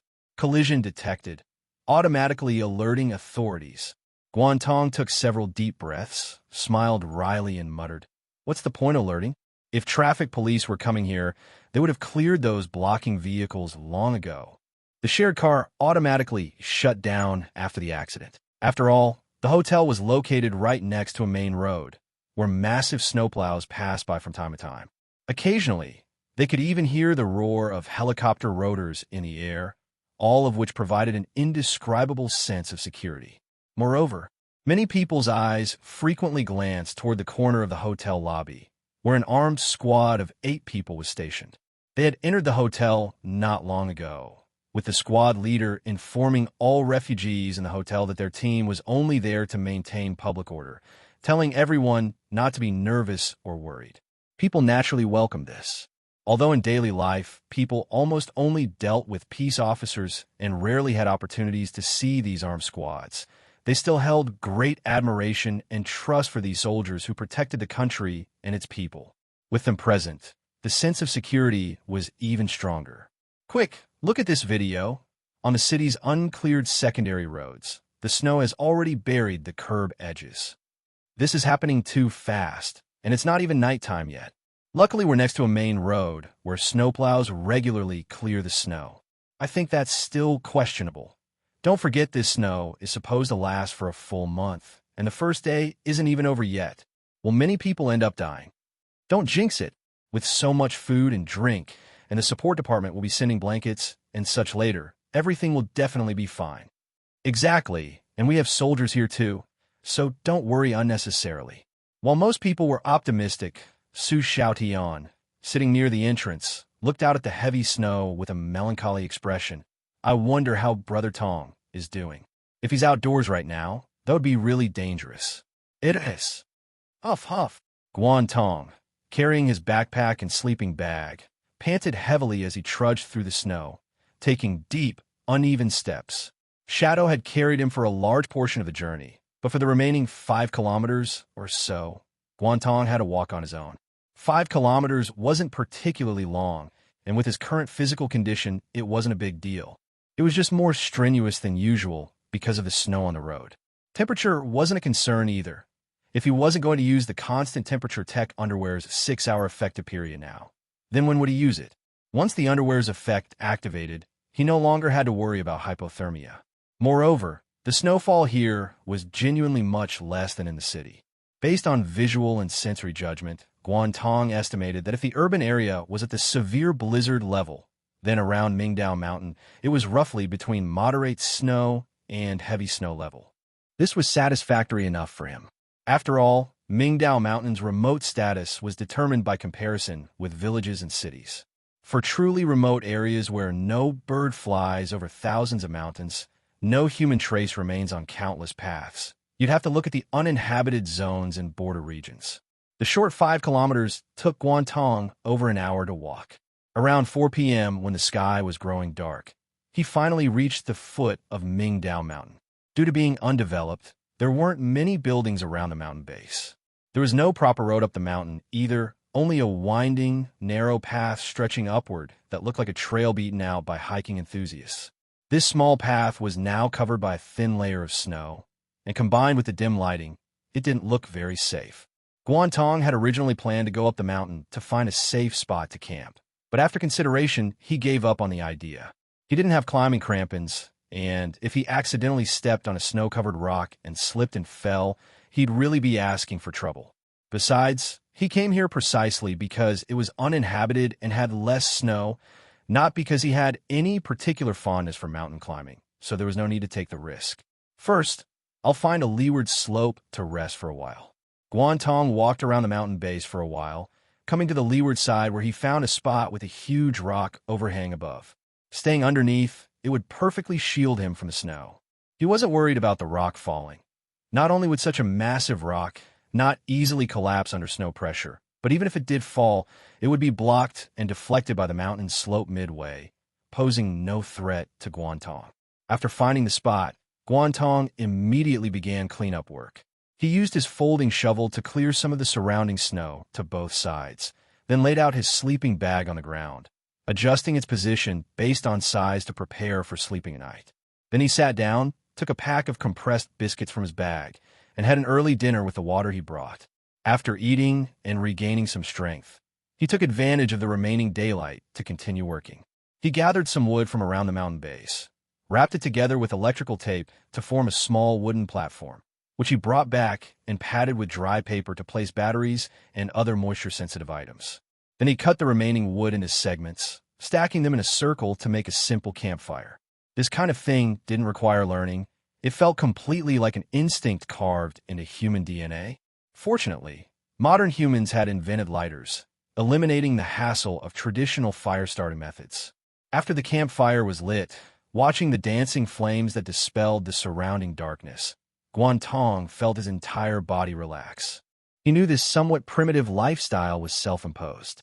If he had chosen to stay in the urban area, at Lihua Hotel, perhaps he could still be living a comfortable life with heated air conditioning and supplied food. But the question was, could this comfortable life last for 30 days? The pressure might not be apparent in the first few days, but as time passed with no reduction in snowfall volume, various serious problems would likely emerge. Rather than trusting that the authorities could provide perfect protection and support for tens of millions of people over 30 days, Guan Tong trusted himself more. Because he knew that he was the first responsible person for his own life. Others might recognize the situation was unfavorable, but stay because they had no choice. But since he did have a choice, it was necessary to make decisions based on his own judgment. I'll explore the area tomorrow after daybreak to see if there's anything useful around, Guan Tong thought. For food, why broth should be barely enough if I ration it carefully. If absolutely necessary, there's still one food box left in the storage box. That single use should last at least 2 or 3 days. As for water, What I brought probably won't be enough, but I have a portable filter and single-person gas stove in my bag. I can completely melt snow for water, then filter it after heating. That shouldn't be a problem. Then, I need to quickly earn some binding coins to gather 100 coins to buy those multi-terrain marching boots from the Ascension store. With those, my travel speed through snow should definitely improve significantly. Whoosh! Guan Tong unzipped his sleeping bag, sat up, and stretched with a big yawn. A night had passed, and although he hadn't slept very soundly, the sleeping bag provided enough warmth, so he definitely got the rest he needed. Squinting his eyes, he checked the snow accumulation outside. After one night, the snow around his little camp had increased by about 10 centimeters. If it's like this here at Mingdao Mountain, then the city probably has 50 to 60 centimeters of snow after this night. Without further delay, Guan Tong immediately got up, put on his cold-proof clothing, and rummaged through the food in his backpack. Besides several large bags of compressed biscuits, there were also a few cans, several packs of instant noodles, and some freeze-dried food. If he rationed carefully and ate half full, he could barely survive for a month. Moreover, the previous rule, fasting therapy, had trained many people's ability to endure hunger.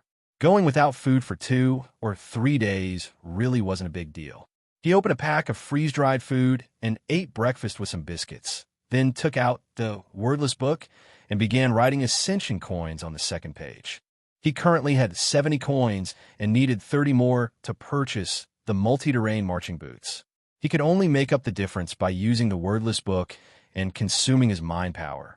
The first time he did this, his mind power upper limit was quite low, and it took him nearly half a month to create 10 binding coins. But now, his mind power upper limit had increased significantly, so his efficiency could improve considerably. Roughly estimating, creating 30 binding coins would probably take him about 20 days. Considering that in extreme circumstances he could now increase his mind power upper limit by 1 point every 7 or 8 days, the overall coin creation time might be shortened by 1 or 2 days. It would take considerable time, but Guan Tong could wait. This rule lasted a full month. Even if he could only buy the boots with 10 days left, he could still use them for 10 days, which was enough for him. After quickly writing today's quota, Guan Tong put away the book, picked up his shovel, and went to clear the snow outside the camp. Although the camp was sheltered from snow by large rocks higher up the mountain, he still needed to clear a path outside that would allow him to pass through. Otherwise, if he just holed up in his small camp and let the snow pile up outside, after 10 to 15 days when the chest-high snow had frozen solid, he wouldn't be able to leave the camp even if he wanted to. Guan Tong didn't choose to clear too large an area. With just a folding shovel in hand, he couldn't manage clearing a big area anyway. What he did was extend a path about 40 to 50 centimeters wide outward from the camp. He piled the shoveled snow on both sides of the path. Sooner or later, both sides would be piled high with snow anyway. As for the direction the path led, naturally it was toward the road. After the rule ended, the continuous 30 days of frozen snow wouldn't melt immediately. When the authorities started clearing, they would definitely prioritize clearing the roads everywhere. That way, Guan Tong could wait for the road snow to melt and then follow his cleared path out from the camp.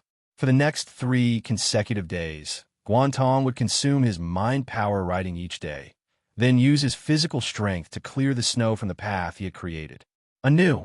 During this process, he also looked around the area to see if there was anything useful he could find. The results disappointed him. Besides a patch of wild forest near Mingdao Mountain, the rest was just wasteland with nothing useful. The wild forest did have some use, though. Guan Tong cut many branches from it and brought them back. They could be used for padding things, making fires, or making wooden fences along both sides of his cleared snow path. After 3 days, the snow on both sides of the path had grown increasingly thick. It was now over 40 centimeters high, taller than the case of Guan Tong's desktop computer at home. And due to the low temperatures from continuous snowfall, frozen layers had formed within this accumulated snow. When Guan Tong tried hitting it with his shovel, it made dull thudding sounds and was very difficult to break.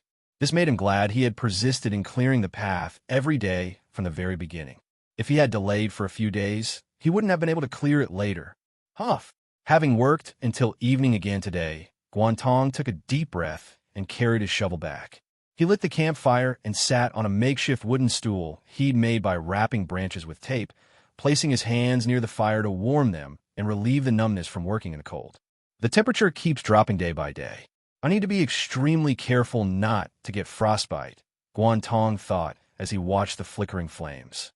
When the temperature drops even more in a few days, I'll try to do my work during the 6 hours when the constant temperature tech underwear is effective each day. Outside those 6 hours, I'll try to stay by the campfire as much as possible. He turned his head to look into the distance, where through the snow curtain he could faintly see the hazy glow of city lights.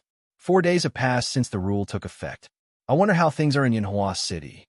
Even here at Mingdao Mountain, where the snowfall was much lighter, the snow accumulation was already substantial. After 4 consecutive days of heavy blizzard in the city, the situation could only be much worse. Even though the city had various professional equipment, plenty of snowplows, de-icing agents, and such, could these really compete with the mighty force of nature? Guan Tong wasn't very optimistic. Of course, if he had remained optimistic back then, he wouldn't have resolutely decided to leave the city and come to this remote place to survive alone. Beep, beep.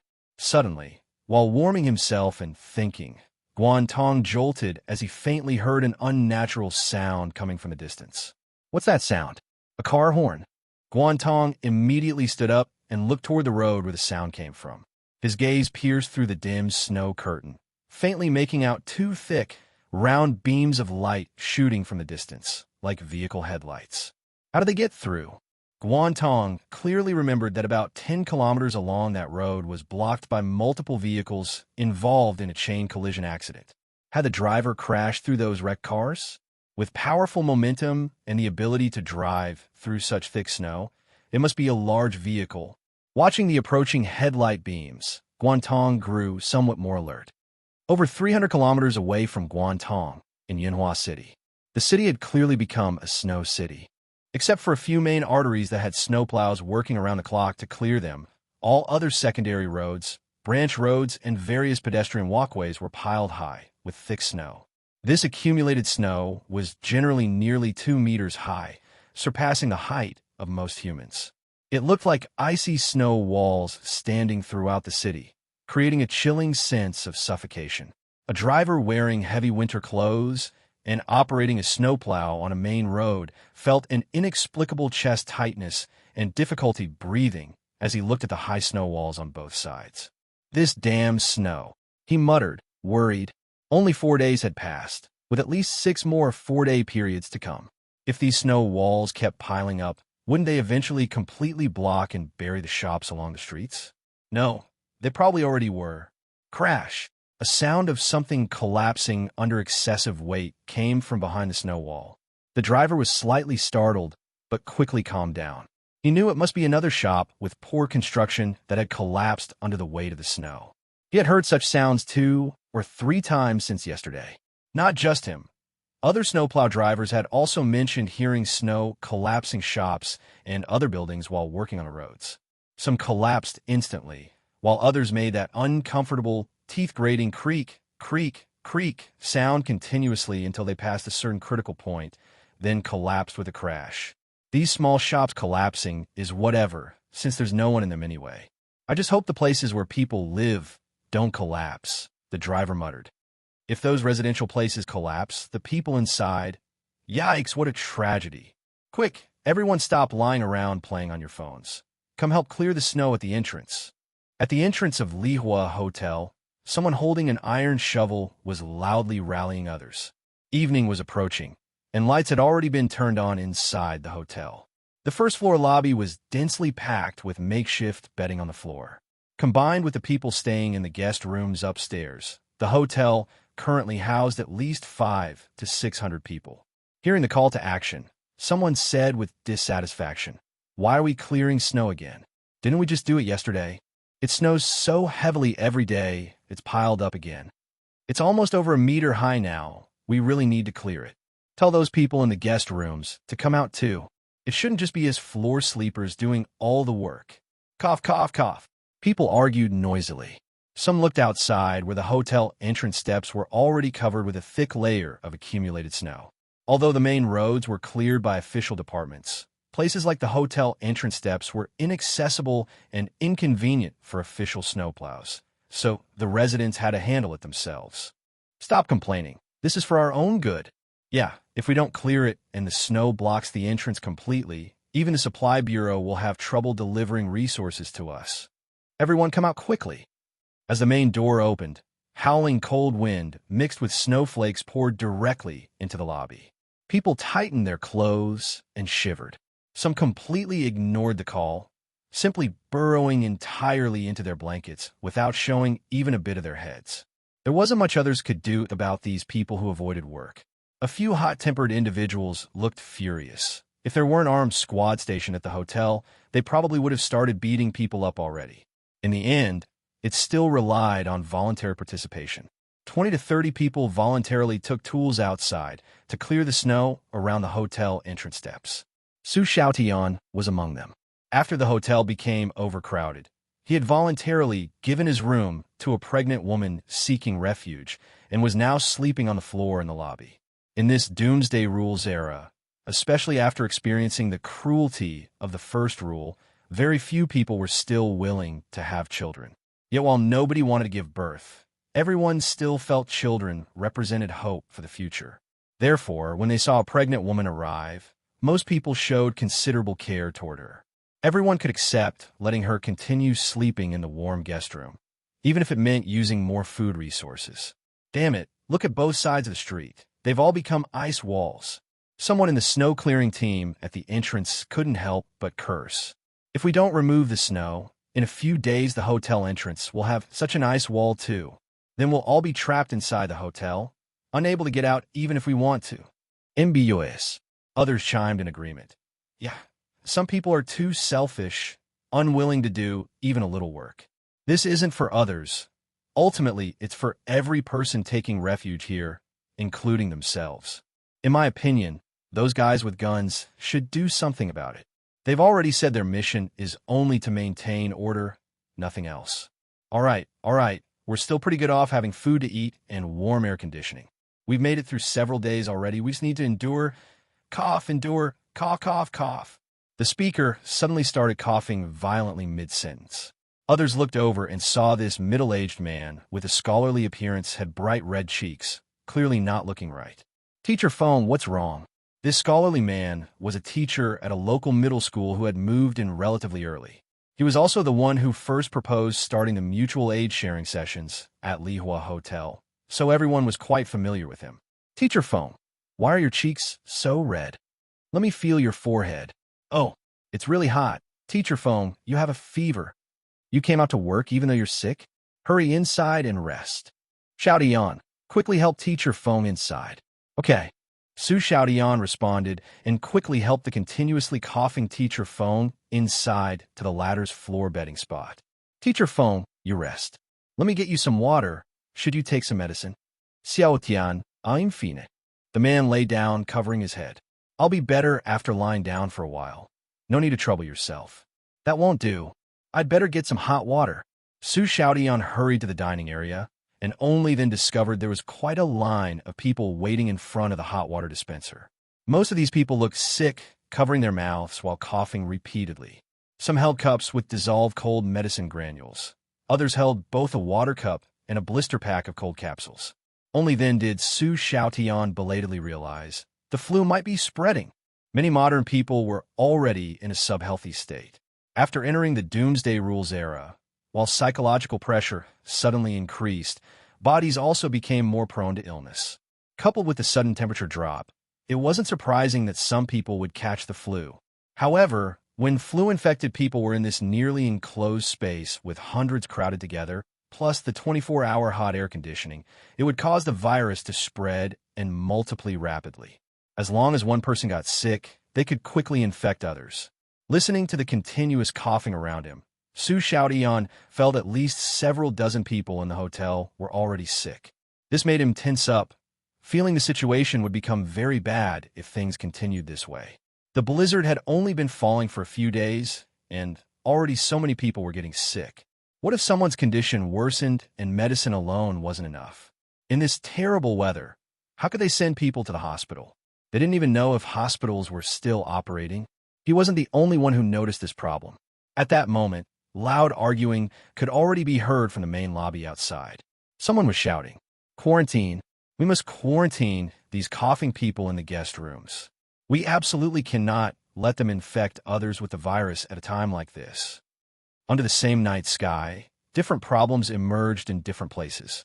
Although Guan Tong wasn't troubled by infectious disease issues at the moment, he had his own problems. He stared toward the highway direction. As time passed, those two cylindrical beams of light grew brighter and brighter, indicating the large vehicle was getting closer. He could even hear the vroom hiss sound now, clearly the kind of noise only a large truck would make. While remaining vigilant, Guan Tong also felt some curiosity inside. Several days had already passed since the rules took effect, and the road snow had accumulated thickly and turned to ice.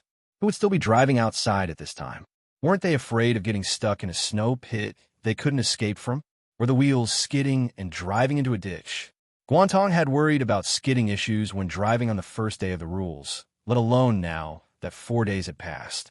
Anyone daring to still drive outside at this time must have considerable courage, to say the least. And by the looks of it, this driver is also heading toward Mingdao Mountain because it's uninhabited and has less snowfall. There was no other reason for someone to take such huge risks driving a large vehicle to this kind of remote wilderness. There it is. Right at that moment, Guan Tong saw the vehicle appear with his own eyes. Just as he guessed, it was a large cargo truck. Those two cylindrical beams of light were emitted by the two large headlights at the front. Guan Tong had heard that many truck drivers modified their headlights. He didn't know if this one had been modified, but the light was certainly bright enough, illuminating the surroundings as if it were daytime. Scree ch. The large vehicle braked to a stop at the edge of the highway, not far from the end of the small path Guan Tong had cleared with his folding shovel. Because the driver's seat position was high enough, looking down from above and with the headlights shining, the driver must have spotted this small path Guan Tong had cleared. Guan Tong glanced at his personal panel. His mind power, having been used for riding during the day, had currently recovered less than 1/3. If he summoned Shadow now, it could probably last over 30 seconds. He pulled up his hood, silently picked up the iron pliers he had brought from the self-service supply point earlier, and walked outward along the small path. Regardless, since the truck driver had discovered this path, contact between the two parties was unavoidable. Guan Tong wanted to go check if he could communicate friendly with the newcomer. If the newcomer came with good intentions, he wouldn't mind the two sides cooperating to get through the remaining time of the rules together. If the other party had ill intentions, then his experiences with gang kidnappings and the previous conflict at the supply point had given him sufficient fighting resolve. Currently, there was no movement from the truck cab area. The driver, who knew what they were doing, hadn't opened the door or gotten out yet. Only when Guan Tong was almost at the end of the path, approaching the front of the truck, did the door suddenly swing open with a whoosh. A somewhat petite figure first stepped on the footmat and jumped down from the vehicle. Whoa! Guan Tong was slightly startled seeing the ponytailed little girl who jumped down. She looked completely like an elementary school student around 10 years old. After jumping down, the little girl also saw Guan Tong, got frightened, and quickly shouted, "Mom, there's someone." "Nana, don't be afraid." Immediately afterward, a middle-aged woman wearing a cotton coat quickly emerged from the vehicle. She held a flashlight in one hand and a crowbar in the other. After getting out, she shielded her daughter behind her and nervously shone the flashlight toward Guan Tong's face. Guan Tong raised his hand to block the strong light and said, "Don't shine it in my eyes. Turn off the flashlight. Your truck's headlights provide enough illumination already." The middle-aged woman hesitated for a moment when she heard Guan Tong's words, then turned off her flashlight. Using the illumination from the truck's headlights, she could clearly see Guan Tong's face, young and handsome, looking like an 18 or 19-year-old student. If judging solely by appearance, Guan Tong didn't seem particularly aggressive. It was just that he was currently holding iron pliers, which made a middle-aged woman with a child feel somewhat nervous and fearful. She watched Guan Tong warily and said, "I'm from Sun Family Village. I saw online that places with fewer people have less snow, so I brought my daughter here." "Young man, where are you from?" "I came from Inhua." Guan Tong knew about Sun Family Village. It was a village over 40 kilometers away that he had passed by when driving here earlier. "Mom, I'm cold." At that moment, the little girl's voice came from behind the woman. Hearing this, the woman quickly picked up the girl and placed her back in the vehicle. Then she said to Guan Tong, "Young man, my daughter and I will stay in the vehicle. If you also have a place to stay, let's not disturb each other." "All right." Hearing the middle-aged woman say this, Guan Tong was actually quite happy with this arrangement. "But be careful not to damage the small path I cleared," he reminded her. "Okay, we'll be careful." Hearing the middle-aged woman agree, Guan Tong didn't say anything more and turned to return along the path to the camp he had set up. The middle-aged woman also returned to the vehicle at this point. Her daughter asked curiously, "Mom, did that big brother also come here to hide because people bullied him?" "I don't know." The woman touched her daughter's forehead and seriously instructed, "These days, you must stay with Mom at all times. Don't run around by yourself, understand?" She hadn't expected there to be someone at Mingdao Mountain. Although Guan Tong didn't seem like a bad person, she was alone with her daughter. Two females facing a strange adult male in the wilderness required extreme caution. After all, in this time and place, if any violent crime occurred, calling the police department wouldn't bring any rescue. "Understood, Mom." "Mom, I'm a bit hungry." There's food in the vehicle. Mom will get it for you." Before the Doomsday Rules appeared, the woman had been a long-distance truck driver. When driving these long-haul trucks, she would often spend entire days in the vehicle, so she kept plenty of food stored inside. Moreover, before coming out this time, she had specifically taken large amounts of food from home and stuffed it into the vehicle, enough for her and her daughter to eat for over 20 more days. Alfametono. She took out a bag of fruit bread, tore it open for her daughter to eat, and also remembered to lock the vehicle doors. This way she could sleep more soundly at night. If someone tried to force their way in, they would have to break the windows. The woman kept that crowbar right by her hand, ready for immediate use. "Mom, I'm full." If you're full, go to sleep early. These large trucks all have bunk beds. Although very narrow, they're fine for one person to sleep in. When the woman's husband was still around, the couple would drive the truck together, taking turns. When one got tired from driving, they would rest on the bed while the other took over. The woman watched her daughter slowly fall asleep on the bed, then leaned back in the driver's seat, gazing at the snowflakes outside the window, the worry between her brows impossible to dispel. Because the truck's headlights remained on, visibility in the vicinity improved considerably, and Guan Tong also benefited somewhat in his camp, able to see his surroundings more clearly. However, since there were now others nearby, he remained somewhat cautious. He broke some stored branches and scattered them on the ground in front of his camp, covering them with snow. This way, if the mother and daughter tried to sneak over in the middle of the night, their feet would step on the branches in the snow and make crisp cracking sounds, allowing Guan Tong to wake up in time. This might seem overly cautious, but for personal safety, it was necessary. Guan Tong wouldn't let his guard down just because the other party appeared to be a seemingly vulnerable mother and daughter. On the contrary, after so many people had died since entering the Doomsday Rules era, the fact that this mother and daughter had survived indicated they must have exceptional qualities. Moreover, with black box items like mind power artifacts, no one knew what kind of artifacts others might possess. If you thought someone looked weak and didn't take them seriously, you risked being defeated when they pulled out a powerful artifact. For now, both sides were content with this arrangement of not interfering with each other, each fighting against the rules for survival. The night passed without incident. The next day when Guan Tong woke up, he stood and looked toward the large truck. The mother and daughter hadn't gotten out of the vehicle, which was normal since that large truck essentially served as their camp. Unless necessary, there was no need to come out. After a glance, Guan Tong withdrew his gaze and went about his usual activities. After eating something, he picked up his folding shovel and began clearing the snow that had fallen overnight from a small path. Although this task wasn't particularly difficult, the challenge lay in doing it day after day, every single day for a month. If you slacked off for just one day, the accumulated snow from 2 days plus freezing would make the cleaning difficulty increase by more than one level. Throughout the day, he and the mother and daughter coexisted peacefully without disturbing each other. 2 more days passed uneventfully.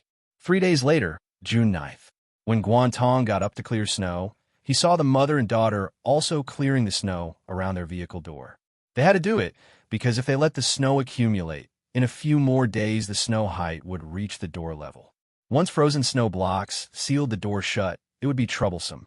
However, the middle-aged woman's snow-clearing method differed from Guan Tong's. She directly started the large truck, slowly moving forward, reversing, turning slightly, moving forward again, reversing again. She used the truck's powerful engine and its thick, tall tires to crash through and crush the snow blocks, compacting them all with the tires. Admittedly, this method was much more efficient than manual snow removal. After they finished over there, the vehicle door opened and the mother and daughter got out with small tools to clean tires. At that moment, Guan Tong was clearing his small path. The little girl saw him and, holding a small shovel, started helping by scooping snow outward from the end of the path. Seeing this, since someone was voluntarily helping, Guan Tong politely walked over and said thank you. The little girl grinned at him with her big teeth, seemingly finding this activity quite fun. Her mother quickly came over and said somewhat apologetically, "Sorry, is my daughter causing you any trouble?" "It's fine. I should thank your daughter for helping me clear snow. She's not really helping. She just thinks it's fun." The woman sounded somewhat helpless. In such cold weather, I wanted her to stay in the vehicle, but she insisted on coming out to play in the snow. It's normal for children to be playful. After chatting like this for a while, they gradually let their guard down. Because over 3 days, neither side had done anything to make the other uncomfortable. Both felt the other probably meant no harm and were just ordinary civilians. So after talking for a while, they learned some basic information about each other. The woman said her name was Wang Yin, and she had been a truck driver before. After the Doomsday Rules appeared, she stopped working and had been staying home to care for her daughter. Guan Tong also told her that he had been a high school senior before, but after work and school stopped, he was no longer attending school. "You're fortunate to have made it to high school senior, young man." Wang Yin looked at her daughter Chun Na, playing in the snow with a small shovel. Her expression worried. "My girl was only in 6th grade before, not even in middle school yet. My education level isn't high either. How will I teach her in the future? Just taking online classes without interacting with people isn't good either. Maybe schools will reopen later," Guan Tong said, "though they might take a different form." Wang Yin said, "I heard recently that the authorities are planning to open a large academy in the capital, recruiting students nationwide. That academy is probably for helping students develop mind power. It likely doesn't teach other basic knowledge." "Huh? Is that so?" Wang Yin looked disappointed upon hearing this. Guan Tong then asked, "Sister Wang, I'm curious about something and hope you don't mind me asking." "It's fine. Go ahead." "The information that places with fewer people have less snowfall spread within hours after the rules appeared, right? Why did you only bring your daughter here to hide from the snow several days later?" Wang Yan's expression became complicated when she heard this. She seemed to hesitate, unsure how to respond.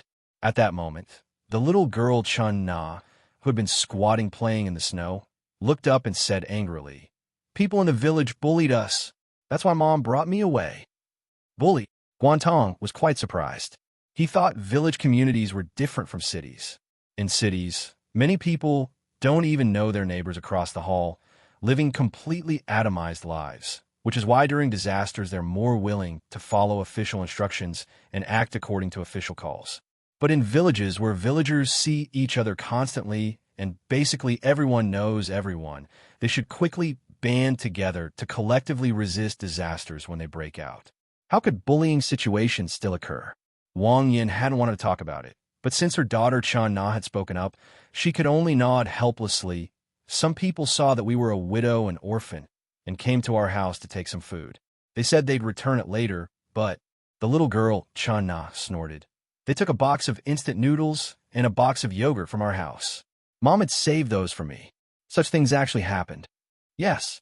Actually, a box of noodles and a box of milk isn't that much, but I thought, it's only been a few days and they're already doing this.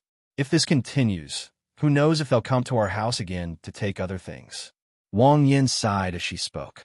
"Actually, I'd be fine, but I can't risk my daughter going hungry, so I took her and drove the truck out of the village at night. I figured the truck's fuel tank was full. The vehicle has strong power and high tires, so even with snow on the road, it would be fine." "I see. Speaking of which, you're quite brave, young man," Wang Yin said, "daring to come here alone from Yinhua. Yinhua is far from here, over 700 li away. All for survival. Yes, since these rules appeared, I don't hope for anything else anymore. Just being able to live properly is enough. Today is already the 9th. Almost 1/3 of the rule's effective period has passed. Guan Tong said, given the snowfall here, as long as we clear it daily, we should be able to get through safely. Wang Yin nodded. I just don't know how things are in the village, or in Yinhua where you came from. That's a big city. The snow must be falling particularly heavily there, right?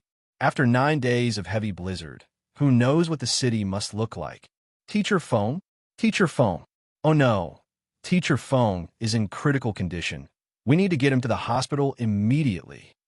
On the morning of June 9th, many people at Lihua Hotel were anxiously gathered around a scholarly-looking man. This Teacher Feng had started running a fever several days ago. Everyone thought he would recover with more rest, hot water, and medicine, but instead his condition had worsened over the past few days. When someone checked on him this morning, they found him burning up with fever and unconscious, completely delirious. This was beyond what medicine could solve. He needed to be hospitalized immediately.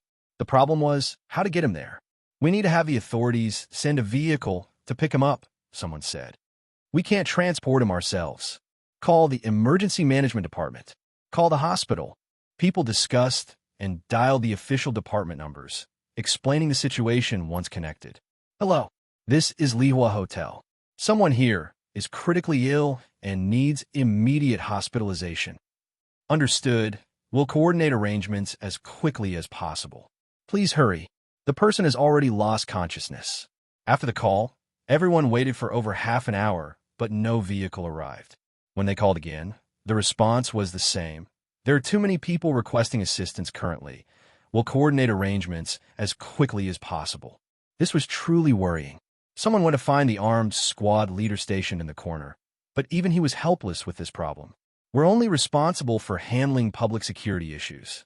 I'm afraid we can't do anything about other problems, the squad leader said. He was telling the truth. At times like this, the guns in his hands couldn't save people, nor could they summon rescue vehicles out of thin air. If we delay any longer, he might not make it. A man who was close to Teacher Feng couldn't sit still. I propose we carry him to the hospital. When the man said this, the people around him looked at him with extremely strange expressions. Carry him to the hospital? Are you kidding? The nearest hospital is 2 kilometers away. It's over 20 degrees below zero outside, with a blizzard that hasn't stopped for a moment. Going out would be suicide. Are we just going to stand by and watch him die from illness? Someone walked to the entrance and pointed outside, telling the man, come take a look yourself at what it's like out there. Looking outside from the hotel entrance now. Only the main road had relatively less snow accumulation because officials sent people to clear it 24 hours a day. Beyond the main road, it had completely become a frozen wasteland. The sidewalks across the street had piled up ice walls over 4 meters high. These ice walls connected continuously, forming what looked like a small-scale Great Wall of ice and snow when viewed from afar, completely blocking all the storefronts behind them. Looking further into the distance, because the heavy snowfall never stopped, visibility was extremely poor. Aside from a vast expanse of white, nothing could be seen clearly. Even around the hotel entrance steps, despite dozens of people going out daily to clear them using various methods like sweeping, shoveling, and sprinkling salt, many slippery thin layers of ice had formed due to the persistent low temperatures. Yes. Yesterday, when the supply truck came to distribute goods, 2 people slipped and fell while going out to collect them, nearly breaking bones.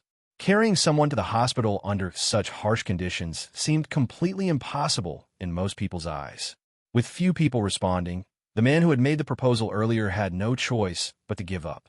They could only carry Teacher Feng back to his room for now. Currently, out of the hotel's 150 rooms, over 50 were occupied by people with colds and fevers. This was decided by vote. On one hand, to let them rest peacefully, and on the other hand, as a form of isolation to prevent them from spreading viruses in public spaces like the lobby. However, this approach wasn't very effective. New patients still appeared daily, and some existing patients showed signs of worsening conditions. If this continued, fatalities would occur before long. Crash! Smash! Just as many people were anxious about Teacher Feng's unconscious state, a loud noise from the entrance accompanied by the sound of shattering glass startled everyone. Everyone in the lobby looked toward the entrance and saw that the large four-character Lihua Hotel sign had fallen down, smashing through the hotel's glass door. Glass shards flew everywhere instantly. Without the thick glass door blocking it, large amounts of cold air rushed into the lobby from outside, making many people shiver and causing panic among the 100-plus people in the lobby. The main door is shattered. Oh no, the snow accumulation above must have been too heavy and made the hotel's sign collapse. Hurry, hurry and block the door. Cold air is coming in. People scrambled to move tables and grab quilts to block the entrance.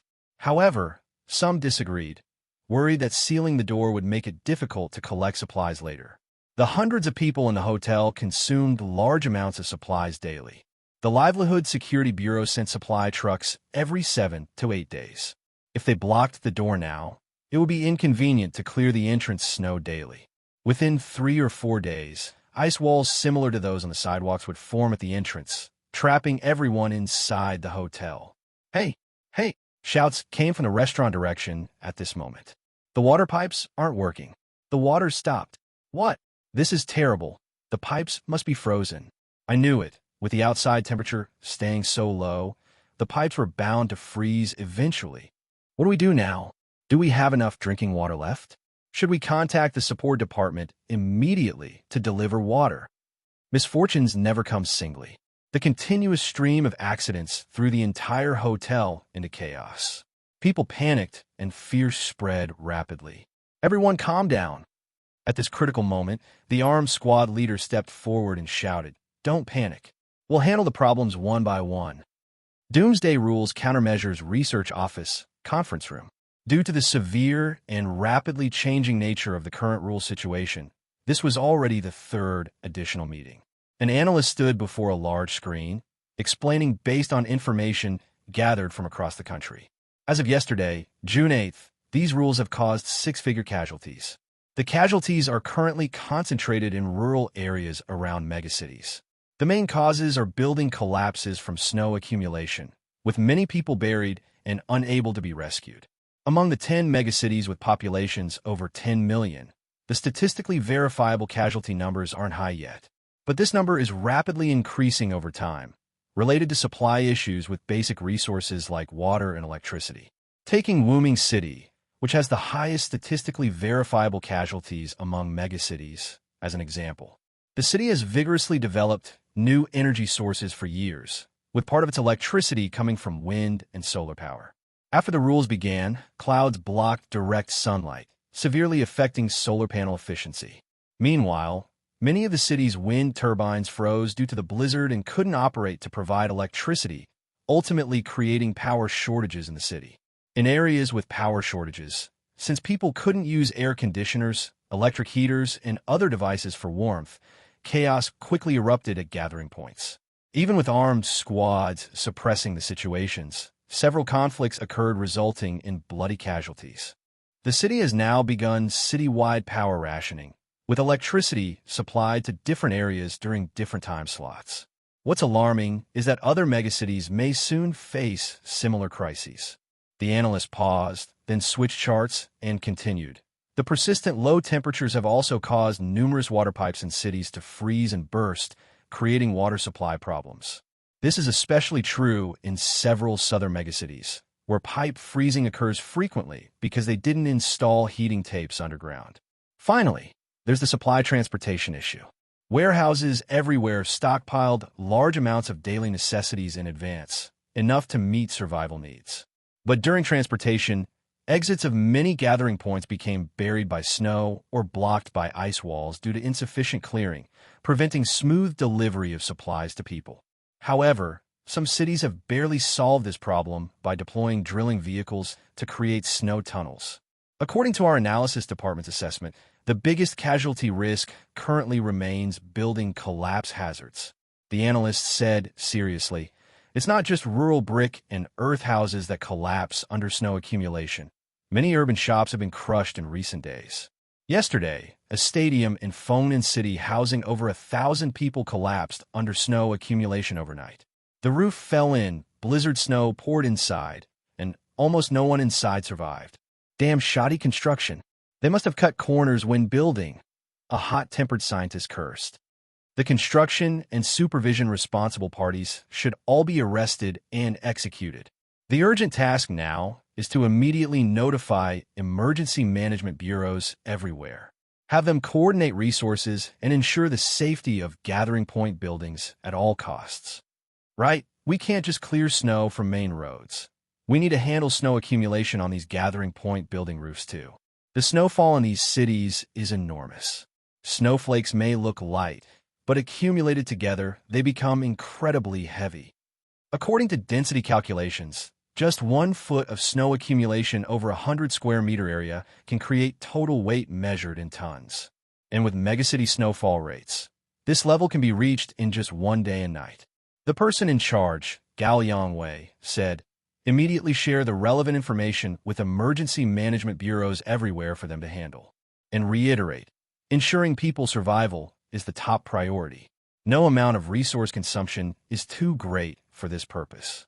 After speaking, Gao Yongwei remembered something and asked someone wearing the white uniform representing the police department, "What's the current investigation status regarding that multiple kidnapping case targeting high mind power individuals?" The police chief in Yunhua has identified a key figure, but due to the blizzard rules, further investigation hasn't been possible yet. Also, we only have witness testimony currently. The evidence chain isn't complete. My opinion is to arrest now, Gao Yongwei said without hesitation. In the current situation, this isn't the time to consider so much. Delays risk changes. Evidence can be supplemented later. First, secure the person, determine the kidnapping purpose, and whether there are other accomplices. June 13th, morning. Guan Tong was using the folding shovel to clear snow from a small path, while the young girl Chun stood not far ahead. Over the past few days, she and her mother Wang Yin had gradually become familiar with Guan Tong. Yesterday, they even exchanged some food. Wang Yin traded a box of milk for a bag of biscuits from Guan Tong. "Brother Guan Tong, do you have to shovel snow every day?" Chen Na squatted on the snowbank to the left of the path, watching the busy Guan Tong below as she asked. After nearly half a month had passed, the accumulated snow on both sides of the path had reached over half a person's height. Guan Tong stood in the path, straightening up to find the snowbanks reached about waist level. "Yes, I have to shovel every day," Guan Tong said. "If I leave it alone and the snow piles up too much, I won't be able to get out of my camp." "Oh, nah. Wang Yan's call came from not far away. Chen Na responded and ran over. Shortly after, Wang Yan approached carrying a short shovel and said to Guan Tong, "Xiao Guan, let me help you shovel." Guan Tong quickly replied, "No need, Sister Wang. I can handle it myself." Wang Yan smiled. "It's fine. I've finished clearing the snow around my truck and have nothing else to do. Don't stand on ceremony, Xiao Guan." Hearing this, Guan Tong showed a grateful smile. "All right then, thank you, Sister Wang." With Wang Yan's help, the speed of clearing the path's snow increased significantly. After they had been clearing for a while, Chen Na also came over to help. The three of them chatted while they worked.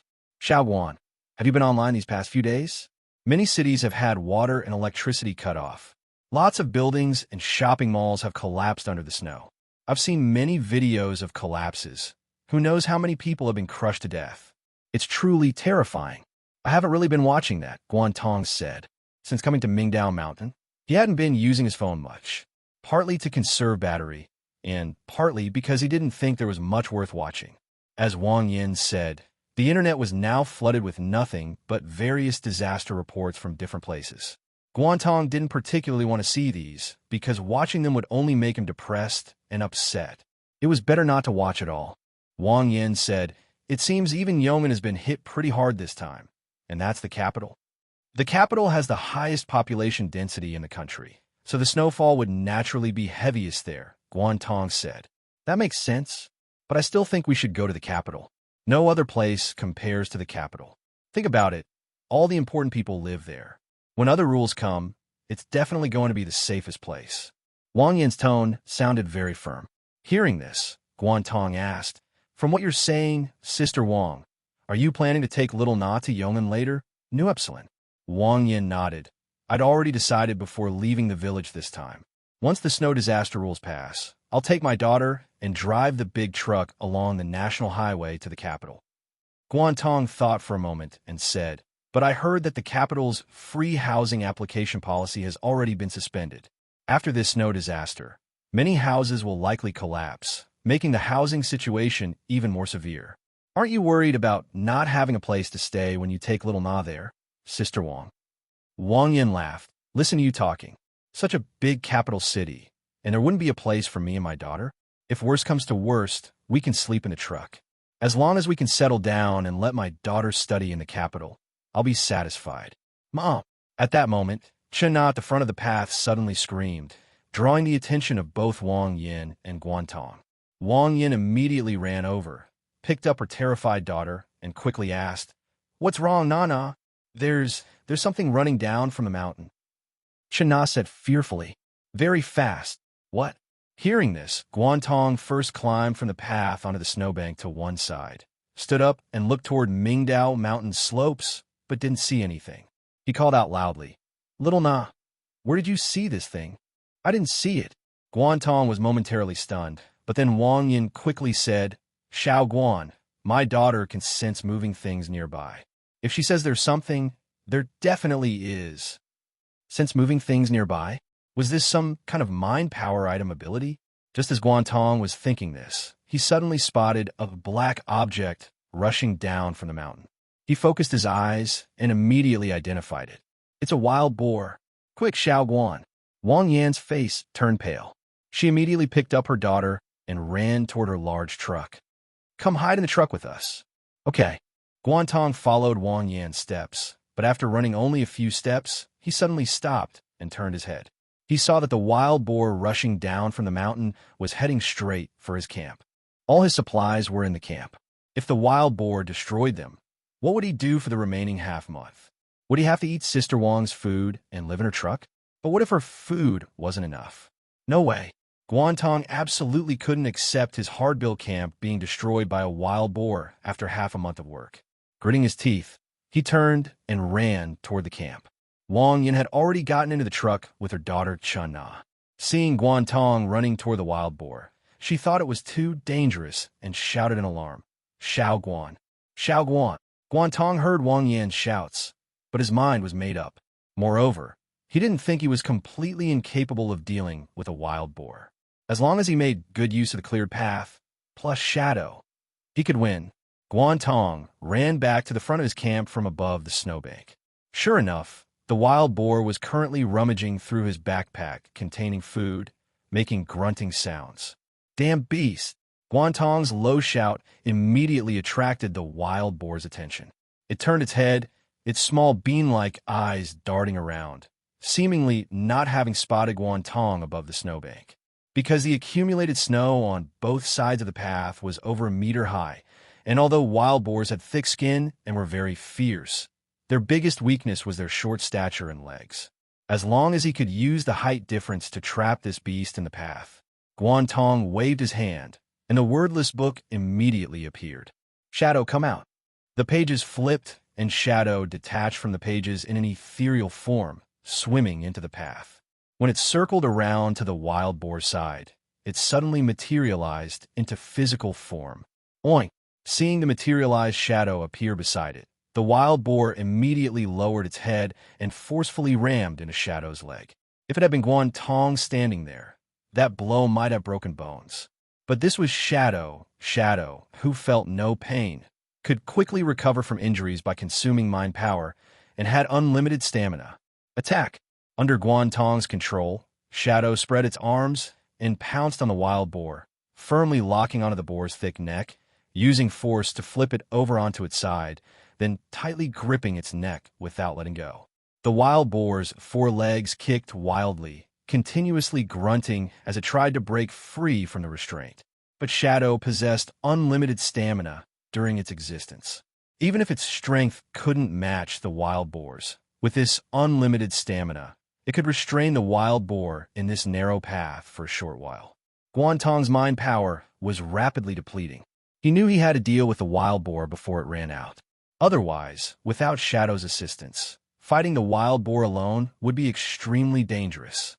He didn't dare delay, immediately jumping down into the path and using his folding shovel to fiercely strike the wild boar's head several times. But the wild boar had thick skin. Several shovel strikes later, it was still full of life, struggling continuously. No good, this shovel isn't hard enough. Guan Tong made a quick decision, turned and rushed into the camp, grabbing the large iron pliers he had brought from the supply point. This thing was much heavier and harder than the folding shovel. Guan Tong gripped it with both hands and smashed it fiercely down on the wild boar's head. Thud! With that one strike, blood appeared on the wild boar's head. Oink, oink, oink! The wild boar seemed to be provoked into greater ferocity by its injury and bleeding, struggling even more violently. Shadow's arms gripped its neck, legs clamped around its hind legs, barely managing to maintain the suppression. Guan Tong knew that wild boars like this became more frenzied the more they were injured. He had to finish it quickly. Bang! Thump! Thud! Guan Tong swung the large iron pliers with both hands, putting all his strength into every strike. After about 8 or 9 consecutive strikes like this, the wild boar's head was completely torn open and bloody, its struggling movements greatly reduced, and its hind legs stretched out twitching, clearly done for. But Guan Tong didn't dare let his guard down. Just in case, he continued striking another dozen or so times, only putting down the iron pliers when he had no strength left, sitting on the ground, gasping for breath. Ha ha ha! Shadow had already dissipated by this point.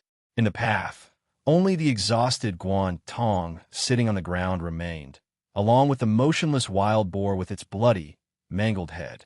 Even though the wild boar was dead beyond any doubt, Guan Tong's expression showed little joy. A single wild boar had forced him to exhaust his mind power and use terrain advantages just to win. What if two appeared at the same time? Or if he encountered even more powerful beasts? This was a problem that people living in modern cities almost never considered.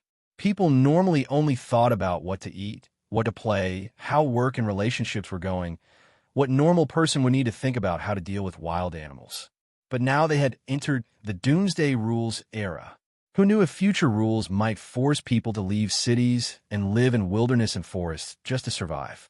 Problems that never needed consideration before now had to be considered for survival's sake. Weapons, I need a weapon that I can use anytime, and cold weapons won't do. Guan Tong thought to himself that relying solely on Shadow wasn't enough sometimes. Imagine if he had a gun. Wouldn't dealing with wild boars, other beasts, or even enemies be much easier? Looking at the wild boar's corpse, Guan Tong made a decision in his heart. In a few days after completing coin creation, I won't write ascension coins on the second page of the wordless book. I'm going to try writing shotgun. Inside the truck cab, Chin Na said worriedly, "Mom, will Brother Guan Tong get hit by the wild boar?" "I don't know. That kid is practically acting recklessly." Wang Yin wore a tense expression. From her angle, because of the high accumulated snow, she couldn't see what was actually happening inside the path near the campsite at all. She didn't understand why Guan Tong would give up coming to the truck for shelter and instead confront the wild boar head-on. That wasn't some plump, domesticated pig, but a feral boar that foraged in the mountains, with thick, tough hide that could gore a person to death. Just as the two of them were feeling anxious before long, they saw Guan Tong climb up from the path, wave over here, and signal that everything was fine. Seeing this, Wang Yin immediately got out of the vehicle but told her daughter Chun not to stay inside, then walked over herself. "Xiao Guan, you're... Huh?" As Wang Yin approached and looked into the path, she immediately saw the dead wild boar with its head smashed in. She looked at Guan Tong in shock. "Xiao Guan, you killed the wild boar?" "Yeah." Guan Tong had rested for a while and recovered some stamina. "Had to do it, otherwise all the food in my bag would have been chewed up by it." Wang Yin found it hard to believe. Guan Tong's physique could only be described as well-proportioned, but he was nowhere near burly. Yet he actually managed to kill a wild boar. Wang Yin thought of something and blurted out, "Xiao Guan, you used one of those mind power items, right?" Guan Tong nodded slightly. The fight happened in the path by the campsite, while Wang Yin and the others were in the vehicle on the other side, completely unable to see the battle process. Even knowing Guan Tong used a mind power item, they didn't know specifically what it was. Seeing this, Wang Yin didn't press further, knowing their relationship wasn't familiar enough for that level of detail. However, learning that Guan Tong had the ability to kill a wild boar made her feel much more at ease. Otherwise, if they couldn't deal with this wild boar, she and her daughter would have to stay hiding in the truck, too afraid to come out and move around. Thanks to Xiao Na, Guan Tong said, if she hadn't given an early warning, we might not have seen this wild boar coming down from the mountain. If it suddenly charged us, it could have been a major disaster.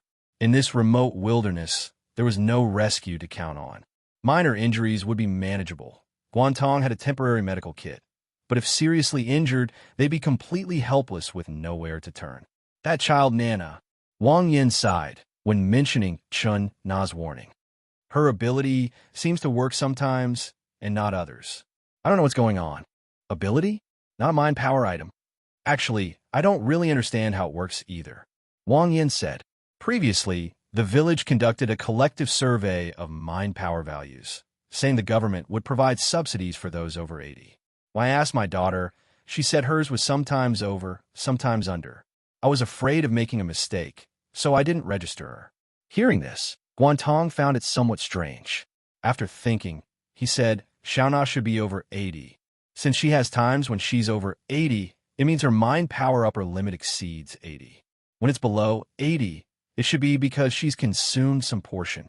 Wang Yin listened curiously and asked, Xiao Guan, are you very knowledgeable about this? Guan Tong shook his head. Everything I know about this can be found in the white paper. Wang Yin nodded somewhat understandingly. At this point, Chun Na got out of the vehicle herself and ran over. Seeing the wild boar corpse, she gasped, ah, and grabbed her mother's hand. It would ring above New Beta. It's fine, Nana. This wild boar is already dead. Huh? Did Brother Guan Tong kill it? Chun Na looked at Guan Tong with admiration. Brother Guan Tong, you're really amazing. Guan Tong smiled. Thanks to you, Xiao Na, for spotting it early. Nana, your brother Guan Tong knows a lot. Ask him about mind power. Wang Yin said, didn't you say before that your number always goes up and down? Yeah. Chun Na nodded, tilting her head as if organizing her thoughts. Brother Guan Tong, sometimes I can feel a large area around me. I can sense where all the people or small animals inside are moving. But after a short while, I can't feel it anymore. Then after some more time, I can feel it again. It's really strange. If Wang Yin and Chun Na hadn't brought it up, Guan Tong wouldn't have asked proactively. After all, things like mind power values and items were now considered private matters. But now that Wang Yin had Chun Na tell him, he was willing to help figure out what was going on. Listening to Chun Na's description gave Guan Tong a feeling that her perception ability seemed to be automatically activating. Once activated, she could perceive the movement and positions of living creatures within a certain range. Then when her mind power was depleted, this ability would shut down. After her mind power recovered, the process would repeat. Could it be that Chun Na couldn't manually control the activation and deactivation of this perception ability? Guan Tong thought for a moment and asked, Xiao Na, after the first rule, what did you search for and buy in the Ascension store? Well, it was because Mom used to transport goods outside and often didn't know when she'd be back. I wanted to know as soon as Mom returned, and after thinking that, something called Perception Domain appeared in the store. After I bought it, I could sense it. Nana, my good child. Wang Yin was hearing her daughter say these words for the first time and couldn't help her eyes reddening as she hugged Chun Na tightly. It's all Mom's fault for often not being home before. From now on, Mom will definitely always be with you. Chun Na lowered her head slightly, somewhat shy, while Guan Tong beside them was also somewhat moved. But what concerned him more was Chun Na's ability. That's right. After passing the first rule, what she purchased wasn't an item, but an ability, which was a relatively rare situation. Like Guan Tong's own wordless book, Su Xiaoyan's instant noodles, and even Shandu's brass knuckles, etc., were all mind power items. But Chun Na's was a special ability called Perception Domain. Guan Tong asked, Xiao Na, can't you control this ability? For example, can you try using your will to control the activation and deactivation of this perception domain? Chun Na blinked. How do I control it with will? Well, for example, you could set up keywords for yourself, like activate perception domain and deactivate perception domain. When you silently say activate perception domain, focus your mind, and mobilize your mind power. When you silently say deactivate perception domain, immediately cut off the infusion of mind power. Wang Yin said, Nana, just try it as your brother Guan Tong says. Okay. Chen Na tried according to Guan Tong's instructions, silently saying activate perception domain while trying to sense her mind power. She immediately perceived the presence of living creatures around her, but the next second it automatically shut off again. Chen Na shook her head. After I silently said activate, it seemed to work, but then it immediately disappeared. Probably your mind power is depleted. Open your terminal and check. Guan Tong suggested. Hearing this, Chen Na silently called up her personal terminal and checked her mind power value. Sure enough, it was already at 0 points. Yeah, it became 0. It should be because your perception domain was continuously active when the wild boar appeared earlier. This kind of large-range, effective domain-type ability must consume a huge amount of mind power. Xiaona, you should wait until your mind power recovers before trying again. Understood. Thank you, little Guan brother. Chen Na playfully changed how she addressed him. What little Guan brother? Wang Yin lightly scolded. Xiao Guan isn't something for a little kid like you to call him. It's fine. Guan Tong didn't mind. Xiaona can call me whatever she likes. Then I'll call you little Guan brother from now on. Chen Na made a funny face at her mother Wang Yin, then looked at the wild boar corpse in the path. What about this big black pig? I've seen people in movies roast wild boar before. Are we going to roast meat too? No. Wang Yin and Guan Tong said almost simultaneously. Wang Yin explained, this wild boar meat isn't edible. It has lots of bacteria and parasites. Nana, if you want to eat meat, there's still some jerky in the vehicle. Eat that instead. Sister Wang is right. Unless there's absolutely nothing else to eat, try not to eat wild animals whenever possible. Not just wild boars, but even wild rabbits are best avoided. Bunnies are so cute. Why would anyone eat bunnies? Chen Na shook her head repeatedly. Guan Tong was momentarily stunned, then said, we can't just leave this wild boar in the path either. Let's get it out, put it aside, and let the snow bury it. All right, I'll lend a hand. Let's work together to get out. Then I'll trouble you, Sister Wang. Guan Tong and Wang Yin worked together, laboriously carrying the wild boar corpse from the path to the nearby snow layer. Then each grabbing one of the pig's hind legs, they dragged the wild boar corpse to a place far from the campsite and truck, then shoveled snow to bury it. After all that effort, all three were somewhat tired. Wang Yin and Chen Na returned to the vehicle to rest, while Guan Tong also returned to his own campsite, organizing his backpack that had been rooted through by the wild boar. Fortunately, he had dealt with the wild boar promptly enough. Only one bag of crackers in his pack had been crushed and one water bottle squeezed and broken. Everything else was preserved.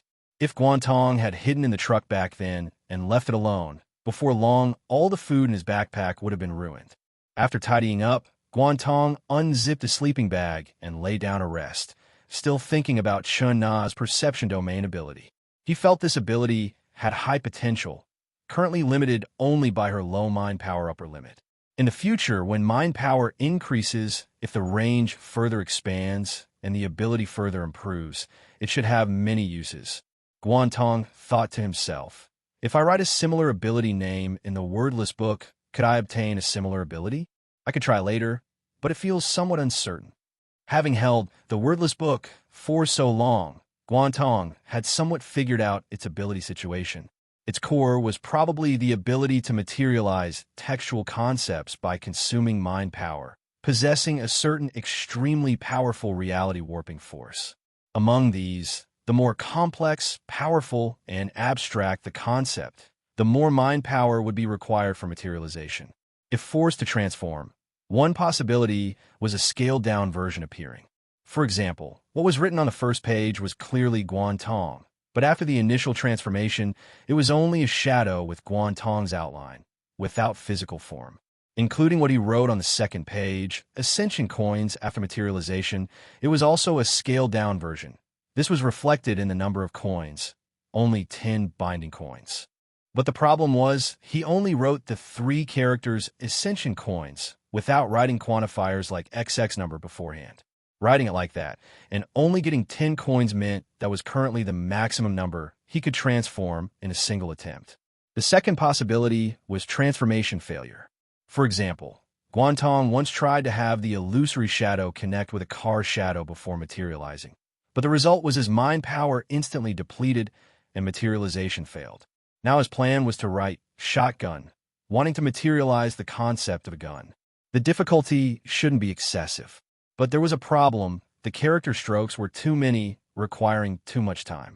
Would simplifying it to scattergun, or even just a single character gun work? Would the wordless book transform it according to my thoughts? Or would it randomly transform into something that doesn't meet my requirements? I'll try later. As Guan Tong thought, his mind returned to Chen Na's perception domain ability. Knowing about this kind of domain type ability had opened up his thinking considerably. Could I also create a similar ability?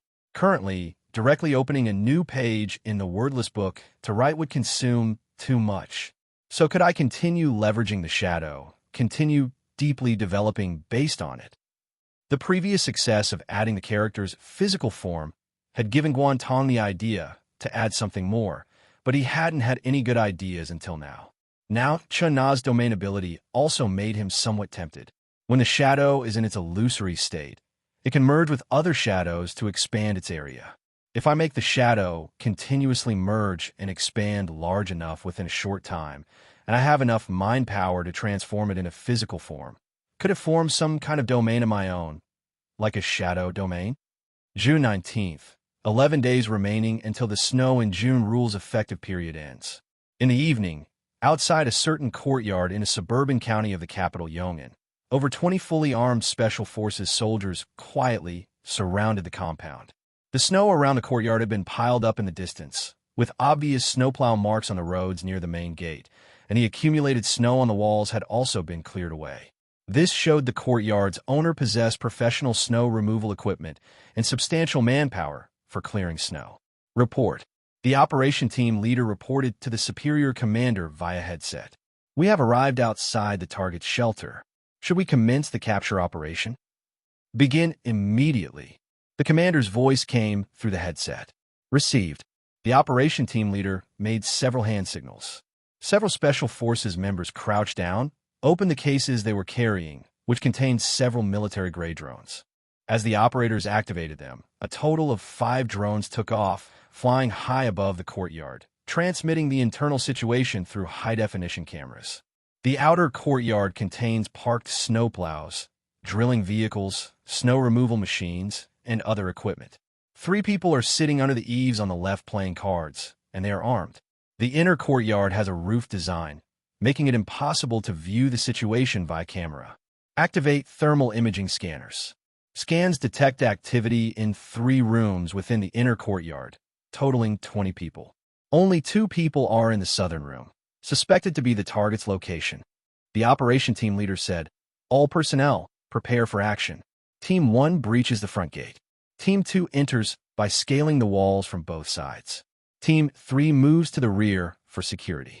Drones deploy stun grenades." The drone operator said, "Stun grenades deployed." Bang! The 3 people sitting together playing cards under the eaves in the courtyard suddenly heard a dull thud, followed by blindingly intense light and a buzzing sound that instantly deafened and blinded them. The Special Forces team immediately entered the outer courtyard, subdued the 3 individuals, and then breached the inner courtyard gate.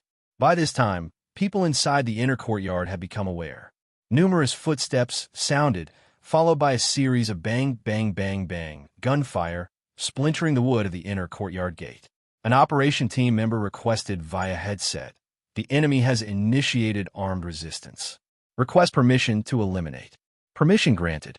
The commander said, "All armed resistors are to be eliminated on the spot, except for the target individual." Received. The 5 drones whirred as they flew into the inner courtyard, deploying stun grenades that disoriented all the armed personnel inside. The Special Forces members then filed in one by one, killing all the armed individuals in the courtyard. Meanwhile, inside the southern room of the inner courtyard, a man in his 50s held a terrified woman in front of him as a shield with one hand, while quickly dialing a phone with the other. Yo! His first call attempt indicated the recipient's phone was powered off. He made a second call, and this time it connected. "Hello, big sister." As soon as the call connected, this 50-something man actually spoke with a hint of tears in his voice. "Didn't you say back then that if anything happened, you could handle it? Now someone's come to arrest me. They're about to break in." Jipping. An elderly woman's voice came through the phone. "You can only blame yourself for being too careless, actually letting a low-level gang thug uncover your identity. Big sister can't help you either, but I can still look after your relatives overseas to some extent. Take care of yourself." Hearing this, the man's heart turned cold, already understanding Big Sister's meaning. The call ended. He gave a miserable smile and pulled a handgun from under the bed. Thud! The door was kicked open at that moment, and a stun grenade was thrown inside. But before it could explode, 2 gunshots rang out in the room. Bang! Bang!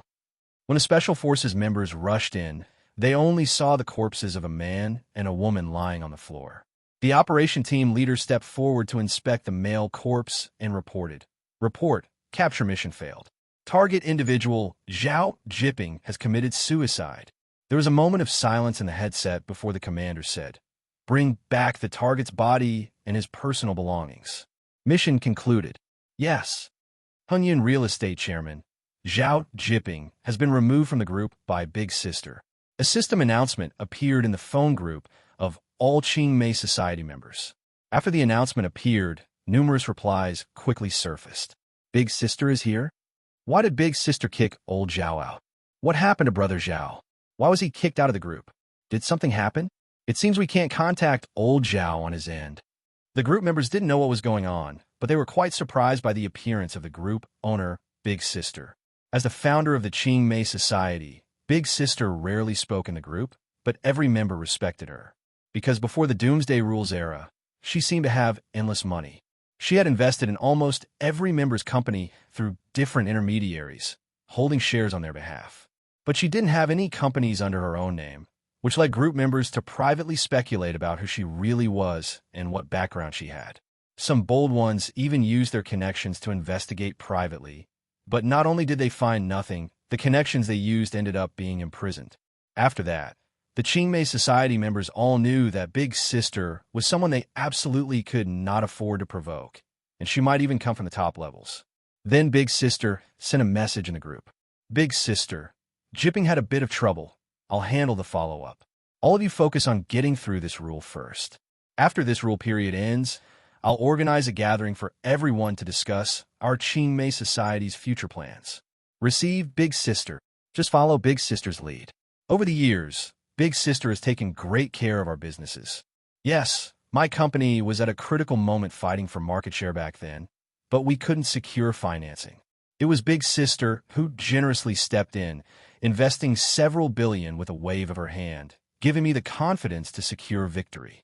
As soon as Big Sister mentioned a gathering, the members immediately became excited and started discussing. As for what happened to Zhao Jipping and why he was kicked out of the group, it seemed to be quickly forgotten.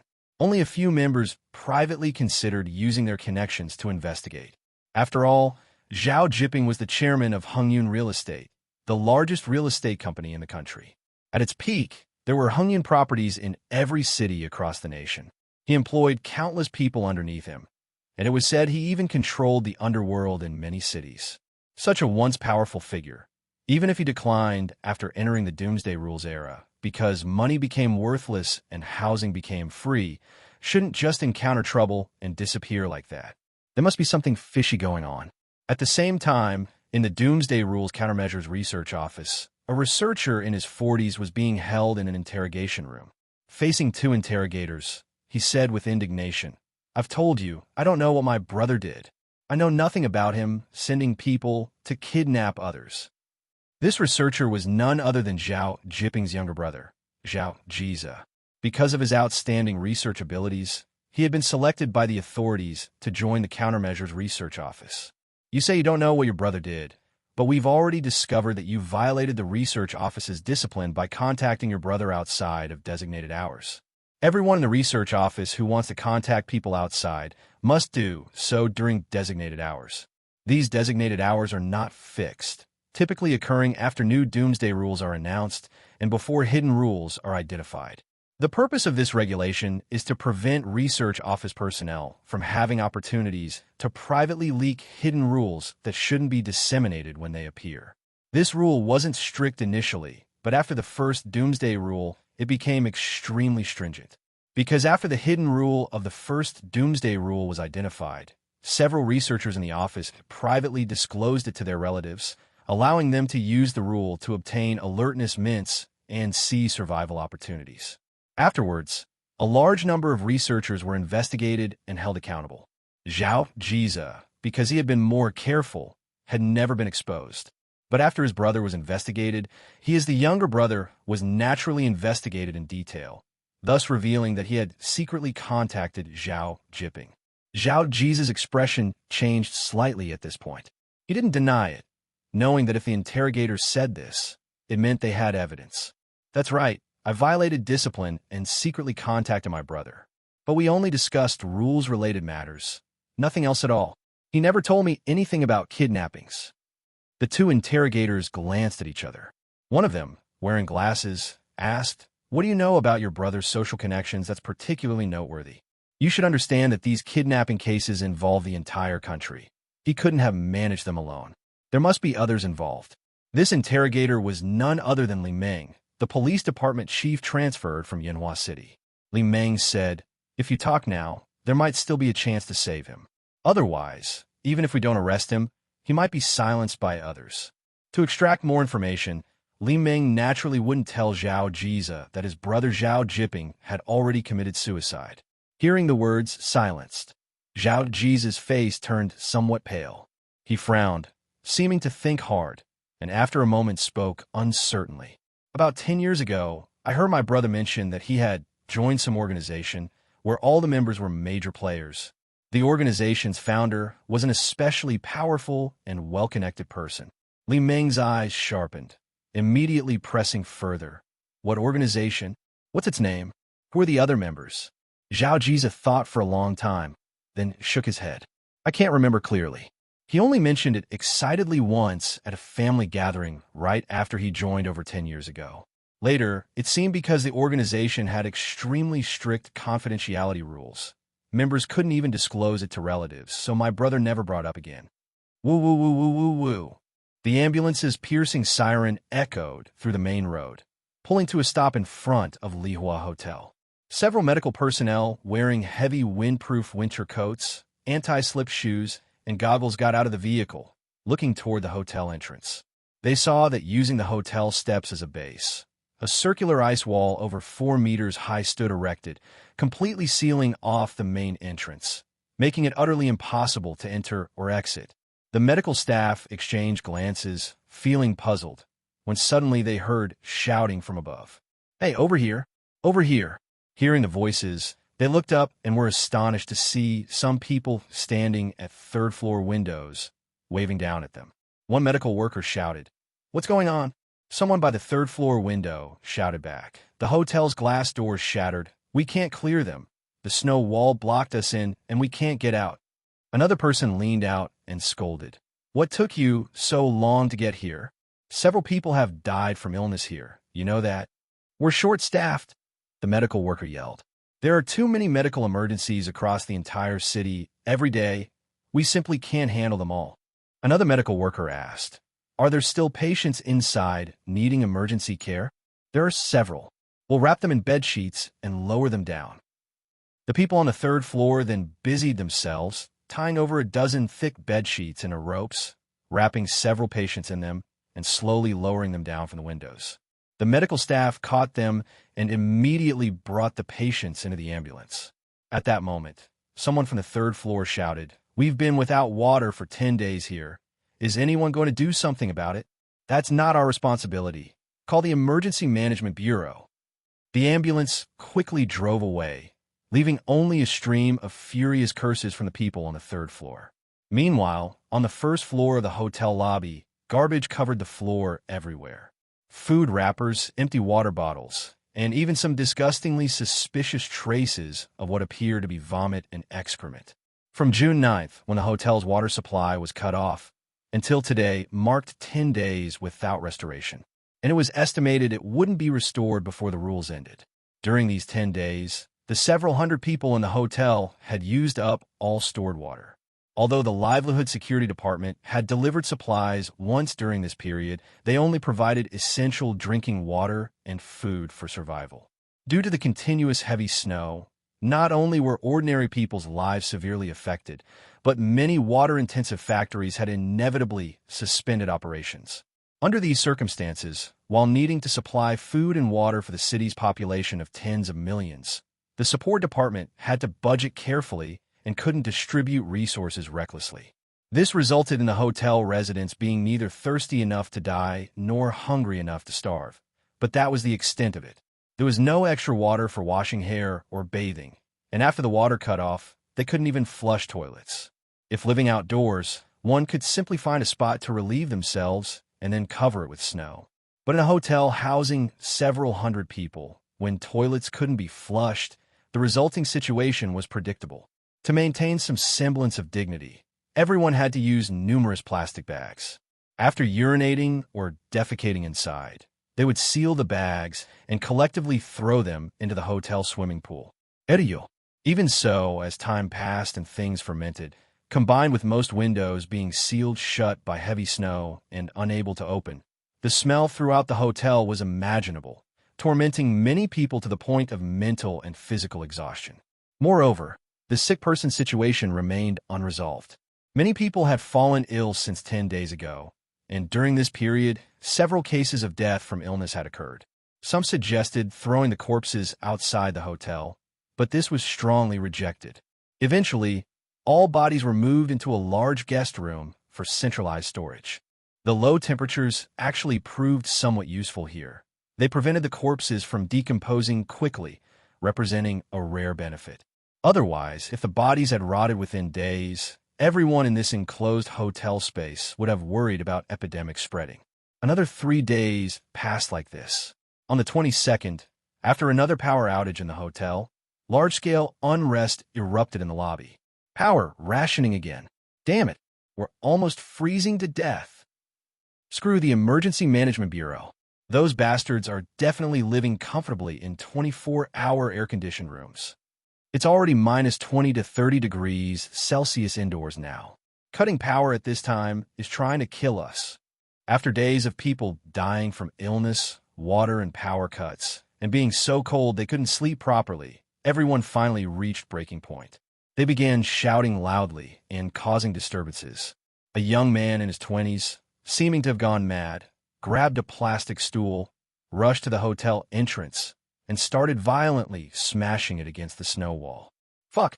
Fuck! Fuck! Seeing many people on the verge of losing control, several armed squad members who had been sleeping on floor mats in a hotel corner could no longer remain seated and stood up. The squad leader shouted loudly, "Everyone calm down! Calm down your mother!" The young man smashing the snow wall with the stool turned and cursed. The squad leader's face darkened. "What did you say? Say that again." "I said calm down your mother. I'll fuck your uncle. So what if you have guns? Go ahead and shoot me dead. Shoot me dead, The young man roared furiously, actually raising the plastic stool and charging toward the armed squad leader. Several squad members, shocked, all raised their guns, but the leader quickly said, "Don't shoot yet." After speaking, he waited until the crazed young man got close, then delivered a precise, powerful hook punch that knocked him to the ground, using his knee to forcefully press down on the young man's abdomen to prevent him from getting up. The young man struggled wildly, clawing randomly with both hands. Left with no choice, the squad leader had to deliver a hard rifle but strike to the former's chest. "Stay down." The young man, having taken a heavy blow to the chest, immediately grimaced in pain. Thinking he had successfully subdued him, the squad leader just relaxed when suddenly he heard a squad member's exclamation. "Leader, watch out!" "Huh." The leader abruptly looked down and saw that the young man pinned beneath him had somehow produced an expandable baton in his hand, swinging it upward fiercely, striking him directly in the face. It was a mind power item. "Leader!" Bang! Bang! Bang! Hearing gunshots, the squad leader who had solidly taken the baton strike ignored the pain and blood flowing from his forehead. Looking down, he saw several bullet holes that appeared on the young man's face, beginning to bleed. The mind power expandable baton also dissipated with its owner's death. The leader looked at the squad member who had fired, who said righteously, "He threatened the leader's life. I deemed it necessary to eliminate him." The squad leader nodded, covering his forehead wound, and suddenly noticed the lobby had fallen deathly silent. Turning to look, he saw the previously agitated crowd had become completely hushed after the young man was killed, thoroughly intimidated. The squad leader took a deep breath and issued a loud warning. "Everyone listen up. We only have to endure a few more days until the rules period ends. Anyone who engages in dangerous behavior again will face serious consequences." In stark contrast to the frequent and volatile situations within the city, Guan Tong, currently staying at his campsite at the mountain's base, stood out for being completely detached from worldly conflicts. He steadily wrote the final stroke on the second page of the wordless book, watching as the text transformed into data streams entering his body, and couldn't help but exhale a long breath. Finally saved up enough. Personal terminal. Name, Guan Tong. Nickname, Shadow. Title, Order Keeper. Mind Power, 75, 121. Ascension Coins, 130 bound. Comprehensive Biological Information Evaluation, excellent. In less than 20 days, his mind power upper limit had increased by another 2 points, reaching 121 points. With 11 days remaining in the rule's effective period, and based on the current average improvement rate of 1 point every 8 days, his upper limit should reach 123 points by the time the rules ended. As for Ascension Coins, through his diligent and unceasing creation efforts, he had finally saved up enough. He opened the Ascension store and purchased the multi-terrain marching boots, priced at 100 coins. Like the constant temperature tech underwear, the boots allowed for customizable appearance. Guan Tong, not wanting to stand out too much, set their appearance to resemble an ordinary pair of shoes. After changing into them, he immediately went outside the camp, walking up onto the snow layer via a snow staircase he had dug out beside the camp path. Not digging the staircase really wouldn't do, because although the snow around Mingdao Mountain was somewhat lighter, it still fell continuously 24 hours a day. After nearly 20 days, the accumulated snow on both sides of the path was already over 2 meters high. Without digging steps, it would be truly difficult to get up. Now, wearing these multi-terrain marching boots, Guan Tong jogged and jumped on the snow, finding them comfortable, non-slip, waterproof, exceptionally lightweight, and offering a kind of barefoot feeling like carbon-plated shoes. The overall experience was nearly perfect. Truly worthy of being terminal-made. The 100 Ascension coins weren't wasted. After testing them for a while, Guan Tong was very satisfied. With these boots, he no longer had to miserably dry his shoes by the campfire every night. After finishing his tests, he returned to camp and opened the wordless book. Looking at the blank second page, even though his Ascension coins were now 0, he temporarily had no plans to create coins. Let's follow the experience from writing Guan Tong on the first page. He intended to proceed with his earlier plan. First, write the character for gun on the second page and see the reality transformation result.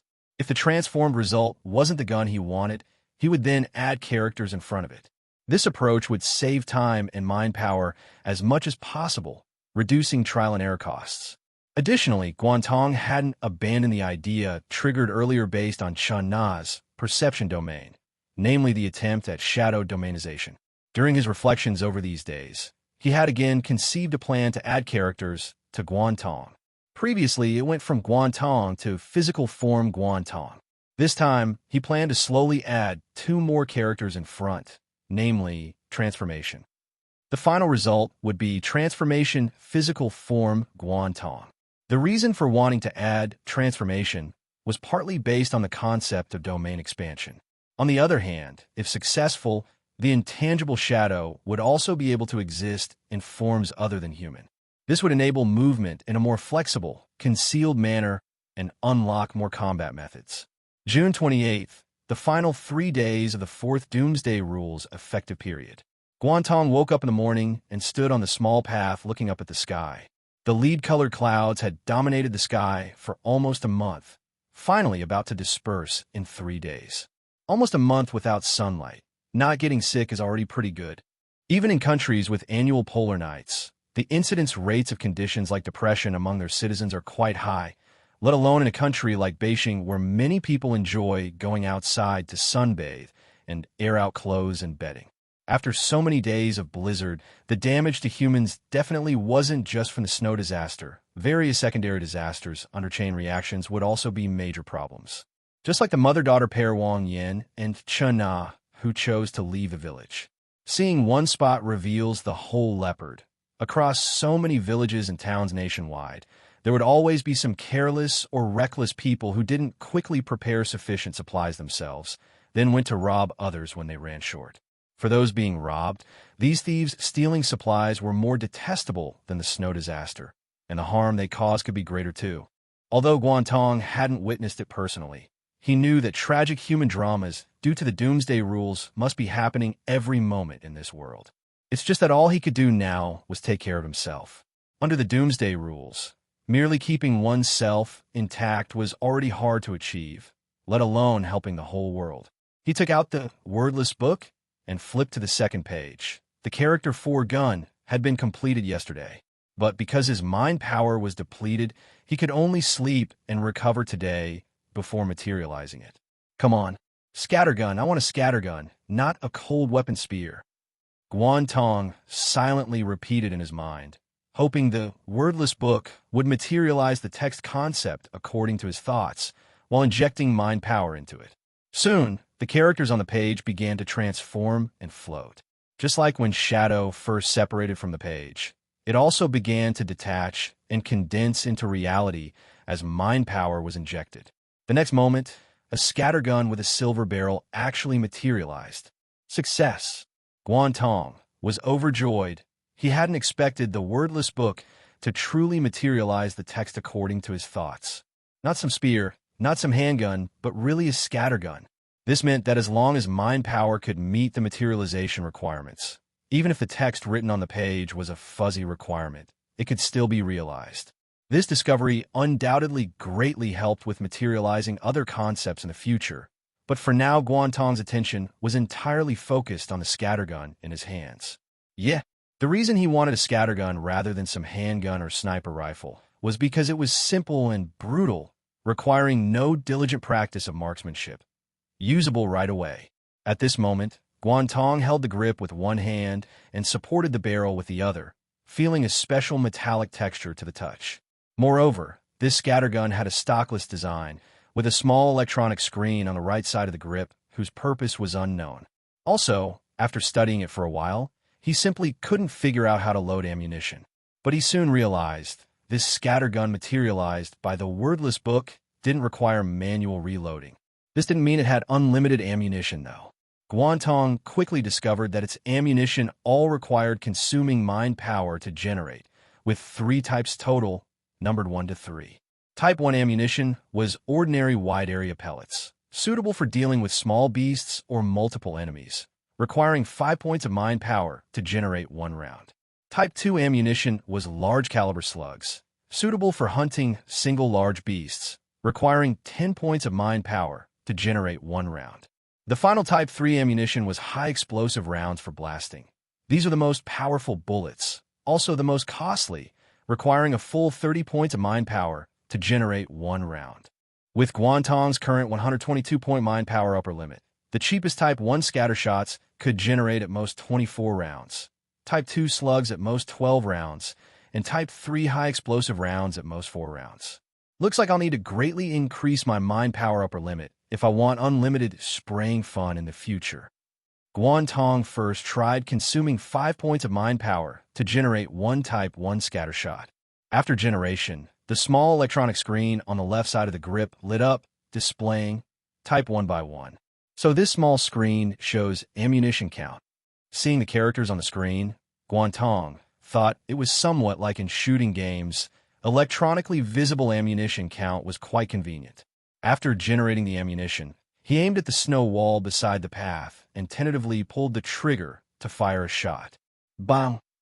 A muffled sound, and the snow wall immediately gained a dense patch of deep pits, looking somewhat chilling. If Type 1 ammunition is already this powerful, wouldn't Types 2 and 3 be even more terrifying? Excellent. Greater power was definitely a good thing. Guan Tong was delighted. But mental testing alone wasn't enough. He planned to go elsewhere later to actually test types 2 and 3 ammunition. These two types of ammunition couldn't be tested on the snow wall beside the path anymore. If the snow wall collapsed and fell into the path cleared daily with such effort, Guan Tong would truly be crying without tears. For now, looking at the scattergun with silver metallic luster in his hands, he thought for a moment, then gave this gun a name just like he had with Shadow back then. From now on, I'll call you Silver Hunter, abbreviated Silver Hunt. After naming it, Guan Tong glanced at the small electronic screen on the left side of the grip. After that shot earlier, the screen had turned black again. Apparently, it wouldn't light up without ammunition. He thought about it, then consumed mind power to generate one Type 2 round and one Type 3 round. The electronic screen immediately lit up, displaying in upper and lower rows. Type 2 by 1, Type 3 by 1. As Guan Tong looked at it, he thought, could I stockpile ammunition in the gun in advance? For example, consuming mind power to generate a few rounds today and store them. Then after mind power recovers tomorrow, store a few more, slowly accumulating hundreds of rounds. Wouldn't that be almost like unlimited ammunition when needed? Guan Tong's idea was quite good, but reality soon slapped him. He tried putting the gun back into the wordless book, then summoning it again. The 2 rounds generated earlier were reset to 0. What was annoying was that not only were the rounds reset, but the mind power consumed to generate them wasn't refunded either. This meant that if he wanted to stockpile ammunition, he had to keep the gun outside constantly, unable to return it to the wordless book. Actually, this wasn't impossible, because unlike Shadow, this Silver Hunter didn't continuously consume mind power after materialization. After Shadow was summoned, regardless of whether you had it do work, it would continuously consume mind power to maintain existence. Silver Hunter was a one-time deal. It only consumed some mind power during summoning and didn't consume any after being summoned. Only generating ammunition consumed mind power. That is, if you want to stockpile ammunition, summon the gun and don't return it to the book, keeping it with you constantly. But this way, there would be some trouble, because carrying a scattergun around was fine in the wild, but entering cities required carrying it in a backpack, not letting others see it. After all, even in countries without gun bans, walking on the street holding a scattergun would get you reported and arrested. Although somewhat troublesome, I'll carry the gun in a backpack for now. Although this wasn't as convenient as summoning as needed, with currently insufficient mind power, stocking up on ammunition in advance like this might prove greatly useful at critical moments. A little trouble was better than insufficient ammunition costing lives at crucial times. Brother Guan, just as Guan Tong prepared to first clear snow from the path, then go test types 2 and 3 ammunition power, Chen Na's shout came from not far away, sounding somewhat tearful. Guan Tong immediately put the gun back into the book first, climbed the steps to the top of the snow wall, and saw Chen Na running over, tears stained still on her face. What's wrong, Xiao Na? Guan Tong immediately went to meet her and asked. My mom. Mom says her stomach hurts badly. Brother Guan, do you have medicine? Stomach pain? I'll go get the medical kit. Guan Tong returned to his own camp and took out the emergency medical kit brought from the supply point. Although there were no specific stomach medicines inside, there were painkillers that could temporarily relieve pain. He took the painkiller box and went with Chen Na to the large vehicle, where Wang Yin was currently curled up, lying sideways on the bunk, sweating on her forehead, looking very pained. Sister Wang, I have painkillers here. Take some to ease the pain first. Guan Tong took out the pills and gave them to Chen Na to feed her mother. After swallowing the pills, Wang Yin forced a smile. Thank you, Xiao Guan. No problem, but Sister Wang, what suddenly happened? Is it stomach problems? It's all from the old days, frequently working odd hours driving trucks for deliveries, not eating properly that caused this chronic condition. Nothing serious, the pain will pass after a while. Sister Wang, hold on a bit longer. Just 3 more days, and the rules will end. Then when the snow melts, we can go to the city hospital for examination. Wang Yin sighed. The rules are almost over, but will this snow melt anytime soon? Xiao Guan, don't worry about it. Sister Wang is fine. I'll be better after resting. All right. Guan Tong nodded, thought for a moment, and said, I still have 1 or 2 bags of instant noodles there. I'll cook them for you to eat, Sister Wang. Eating something warm might make you feel better. That won't do, Xiao Guan. Keep them for yourself. It's fine, I'll go get them now. This? Then Sister Wang will exchange milk with you. can't let you suffer loss, Xiaoguan. Wang Yin said seriously. All right. Guan Tong knew Wang Yin was very principled and unwilling to take advantage of others, so he agreed. Guan Tong cooked a bag of instant noodles using the gas canister stove. After eating, Wang Yin seemed to feel a bit better and lay down to sleep. China said her mother had barely slept at all last night. Since there was only one bunk in the vehicle, she, as the daughter, slept on the bunk every night, while her mother Wang Yin made do sleeping in the vehicle's seat, then would lie down to sleep for half the day. Brother Guan, is it because Mom hasn't been sleeping well at night that her stomach hurts? China's small face showed some self-blame. It's all my fault for being too selfish. Guan Tong comforted her. Don't say that. Your mother definitely wants you to sleep well too. But since your mother is sick now, you should let her sleep on the bunk at night. He ran this far because he wanted to test the Type 2 and Type 3 ammunition for the Silver Hunter. The Type 2 slug was okay, but he was worried the Type 3 high-explosive round would make too much noise. Being too close to camp might scare China or wake Wang Yin. Let's try Type 2 first. Guan Tong consumed 10 points of mind power to generate one Type 2 ammunition. Then, supporting the barrel with his left hand, he aimed at a large tree and pulled the trigger with his right hand. Boom! With a gunshot, the trunk of the large tree cracked. A large, splintered hole blasted through its middle. The upper part wobbled, groaning for a moment before crashing down with a heavy load of snow. So powerful. Guan Tong walked forward and touched the large hole in the trunk. If he had this gun back when the wild boar came down the mountain, just one Type 2 shot would have definitely killed the boar. RAOES. Even some stronger, larger beasts probably couldn't withstand this one Type 2 shot. Even if they survived one shot, they wouldn't survive a follow-up shot. The power is great, but the drawback is the area of effect is much smaller than Type 1 ammunition. Use Type 2 for single, tough-skin targets. Otherwise, Type 1 is more useful. Guan Tong then consumed 30 points of mind power to generate one Type 3 ammunition. The effect of this quite expensive high-explosive round was undoubtedly something to look forward to. Playing it safe, Guan Tong found an open area without obstacles on either side, raised the muzzle a bit to avoid accidentally injuring himself.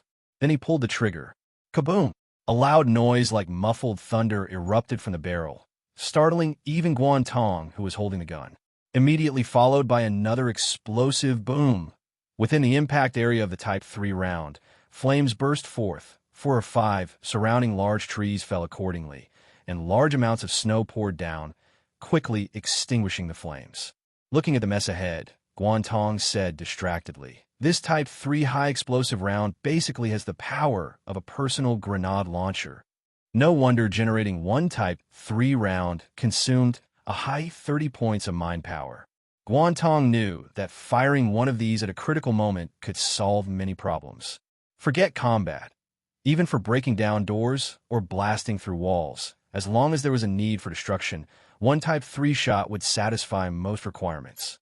Stockpile, stockpile, stockpile. Guan Tong made a decision. In the coming days, he would stockpile more bullets in the gun. Slowly build up a supply of Type 1, Type 2, and Type 3, so that if needed in the future, he wouldn't regret having too few. Of course, he wouldn't spend all his mind power on generating bullets. He still planned to use half for the Deep Character Edition development of Shadow. Testing complete, he carried the gun back to camp. For the final 3 days of the rule's effective period, Guan Tong didn't do anything else. Each day, after clearing the snow from the path, he curled up in his sleeping bag, consuming mind power to generate bullets and add characters. During this time, he visited Wang Yin once. Her stomach illness still hadn't improved, and she could only rely on taking painkillers daily to control the pain. Chen Na massaged her mother's stomach every day for this reason, hoping she would get better soon. Guan Tong could do nothing about this. He had considered that among the products available in the Ascension store, there was one called Primary Medical Box Bronze Tier. In the tests done in the official white paper, the box could yield various medical supplies like special effect pain relief tablets, hemostatic aerosol, antidote potions, etc. Perhaps among them was a random medicine that could help with Wang Yan's stomach illness, but the chance of getting it was extremely small. Moreover, this medical box cost a hefty 80 Ascension coins. Apart from official testers, no one was willing to spend that many coins on a random box. If the item obtained wasn't useful to them, those 80 coins would be equivalent to wasted. Even with unlimited coins, able to buy freely, there was another unsolvable problem. Items obtained from the box could not be traded. This meant that even if Guan Tong created coins to buy the box, and was incredibly lucky enough to get a medicine that could treat Wang Yin's stomach illness, he couldn't trade it to Wang Yin or directly give it to her for use. So, he could only hope that Wang Yin could endure, but the snow on the road would melt quickly after the rules ended, allowing her to quickly go to the hospital. And so, the final 3 days of the rules' effective period passed quietly. On July 1st, Guan Tong woke up an hour earlier than usual, then discovered that Chun Na and Wang Yin had also woken up early. It seemed everyone woke up early on this day the rules ended, due to anticipation and a sense of relief. Nearing 9 o'clock, all three came outside, standing together looking up at the sky, waiting for the moment announcing the end to arrive. Rule time has ended. Congratulations on passing the test of the 4th Doomsday Rule. Reward has been distributed to the storage box. Ascension Store has listed more products, viewable through Personal Terminal. The 5th Doomsday Rule will be announced in 30 days. As the voice of the fire thief sounded, the thick cloud layer in the sky rapidly dispersed. Sunlight once again shone upon the land. Because of the snow's reflection, the world between heaven and earth appeared crystalline white. Feeling the warmth of the sunlight falling on their bodies, at this moment Wang Yin couldn't hold back her tears, and Shina also threw herself in her mother's arms, crying loudly. Guan Tong also felt a warmth in his own eyes. Although he hadn't encountered any serious dangers this month and passed it relatively safely, undoubtedly, his psychological and mental state had still been considerably affected. He thought most people in the world probably felt the same way now. Countless people were likely cheering and crying, because there was no time like the present to appreciate the warmth and beauty of sunlight. "Mom, let's go to the hospital in the city to get you treated," Shana said immediately after crying. Wang Yin stroked her daughter's hair. "Silly child, the snow on the road hasn't melted yet. We still have to wait." "But our vehicle is a big one, isn't it?" "Even so, we have to wait. The snow on the highway is too thick." "Don't worry, Nana. Mom is fine. Besides, it's July now, the hottest month of summer. The bright sun will melt all the snow away soon." "Right, Xiaowan." Wang Yin looked at Guan Tong, who nodded. Indeed, July was typically the month with the most abundant sunlight and highest temperatures. But it had snowed the entire month of June, followed immediately by July's high temperatures. How fast the snow would melt under this clash was something no one had researched. After all, apart from the fire thief, humans couldn't manipulate the natural forces of heaven and earth to accomplish such a thing. "Xiaoguan, you said the snow here was relatively light, and it's already this difficult. What must the city be like? Surely many people died." Wang Yin gazed towards the highway direction at the endless thick snow and couldn't help but say. Guan Tong remained silent. He didn't know what Yinhua City proper looked like at this moment, but the situation was certainly not optimistic. July 1st, Yinhua City. The urban area was completely frozen in deathly silence. Dozens of meters high ice walls stood everywhere, connected together as if transforming this place into an ice and snow kingdom. Only a few main roads remained passable due to day and night snow removal. However, everyone traveling on these roads felt intense oppression and suffocation when they saw the towering ice walls on both sides. Because of this, many drivers had been unable to endure the psychological pressure in recent days, abandoning snow removal work and letting others take over. These connected ice walls almost completely sealed the entrances and exits of most gathering places. Whether schools, shopping malls, hospitals, libraries, all were like this. The Livelihood Security Department and Emergency Management Bureau had to frequently deploy drilling vehicles to bore holes through these sealed ice walls, thereby completing emergency supply deliveries. But even so, during the final stage of the rules, riots still broke out due to insufficient supply distribution, prolonged water shortages, and low temperatures. Serious conflicts erupted in many gathering points. Even with armed squads stationed there, some mentally broken individuals could no longer be deterred by force. Facing these indiscriminate attacks, the armed squads could only resort to lethal force. Some gathering points also collapsed due to accumulated snow. Although authorities had frequently dispatched helicopters to spray de-icing agents on gathering point roofs, due to too many gathering points, omissions were inevitable. The people in those collapsed gathering points faced indescribable moments of despair. Because building exits were sealed by ice walls, escape was impossible. They could only watch helplessly as collapsing roofs crushed them or were frozen to death by blizzards pouring into rooms. When the Emergency Management Bureau received a distress call from one gathering point and finally dispatched a rescue team, mobilizing multiple specialized vehicles to break through the entrance ice walls, they only saw groups of human ice sculptures in various poses inside the gathering point. That terrifying scene, something that would only appear in disaster movies, undoubtedly left lifelong psychological trauma on everyone in the rescue team. Now, at Lihua Hotel, when the fire thief's voice sounded and sunlight shone through the high-floor windows, only sparse cheers rang out in the hotel, with more sounds being crying and screaming.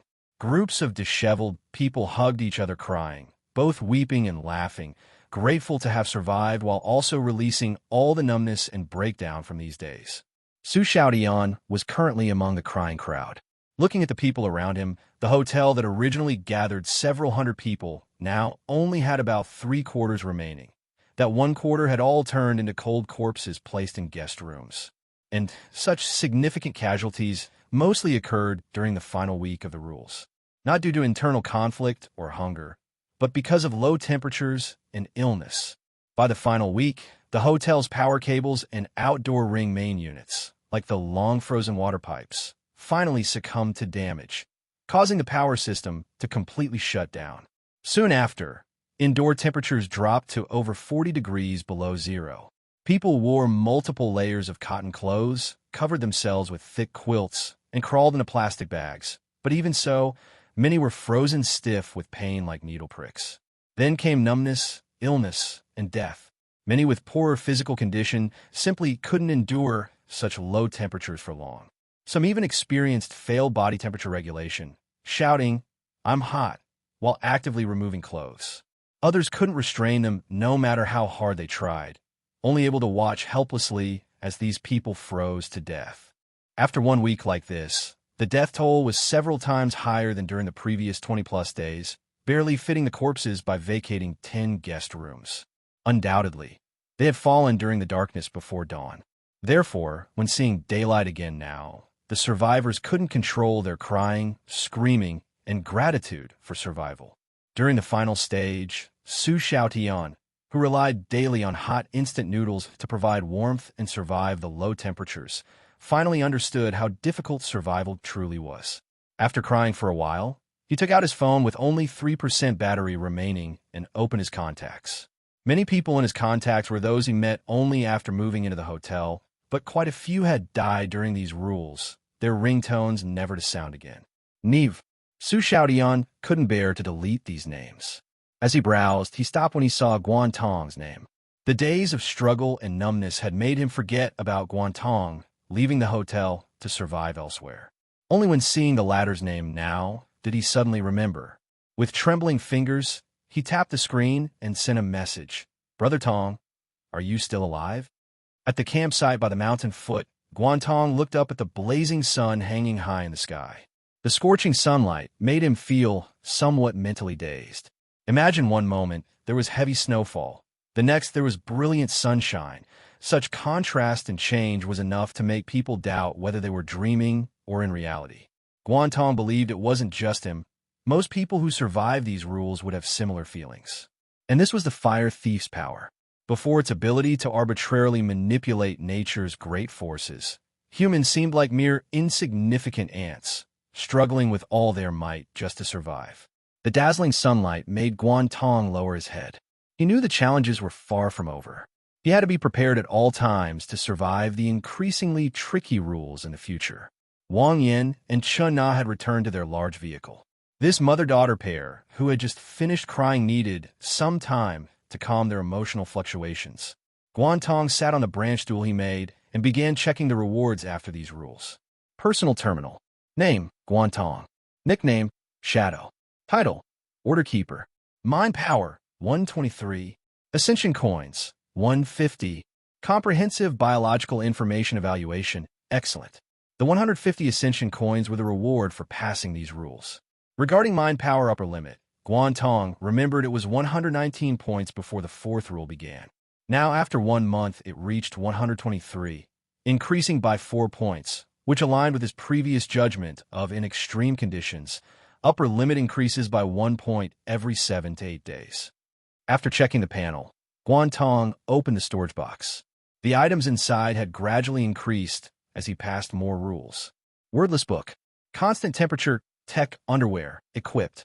Multiterrain machine boots, equipped. Basic food box, bronze tier, *1. First Ascendant Challenge Tournament Invitation. Survival treasure chest, bronze grade, *1. After the first sleep deprivation ended, the survival treasure chest gave a fixed title reward. But that title had no bonuses, more like the fire thief using it to distinguish survivors. Wonder what this chest can give. Guan Tong thought, choosing to open it. Obtained random item, guiding flashlight. What is this? This strangely named item made Guan Tong quite curious, immediately checking the details. Guiding flashlight. The holder can silently recite the name of a target location in their mind. After consuming 10 points of mind power, the flashlight will project a guiding light only visible to the holder, directing the holder to that target location. This item is a single-use item and can be traded. A guiding light that leads to target locations. After reading the item information, Guan Tong felt this thing could probably be used to find people or search for treasure, but he definitely couldn't use it right now. What concerned him more was that this item could actually be traded. This is the first time a tradable item has appeared. Probably not just me. Many people who survived likely obtained tradable items from survival boxes. This meant Ascension coins finally had usage scenarios beyond spending in the terminal's Ascension store. Ascendants could finally circulate Ascension coins among themselves. Guan Tong felt this should be good news for him. Although his wordless book could only create binding coins and couldn't be used to trade with other Ascendants, he could use his self-created binding coins for Ascension store purchases and trade with the non-binding coins rewarded from rules. However, the emergence of tradable items would inevitably lead to one phenomenon. That was, the powerful would rapidly grow stronger through resource concentration. Although some people online were talking about human evolution, superhuman era, and great power residing within oneself, current Ascendants couldn't really be considered to possess great power, let alone be called superhumans. Guan Tong believed his development wasn't exceptional, but he should at least rank among the top tier globally among Ascendants. Yet even someone like him would fall into extremely dangerous situations if targeted by professional organizations. Other Ascendants were the same. Even with various marvelous mind power items, they were still fundamentally flesh and blood, where a single bullet could end them.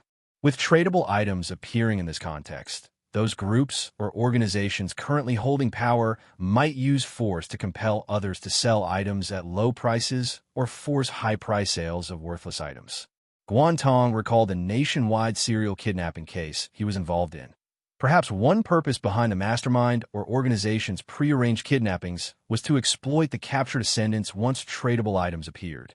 Looking at it this way, most individual or small group Ascendants will probably choose to join a powerful organization in the near future. Guan Tong remembered the officially promoted Mind Power Development Academy.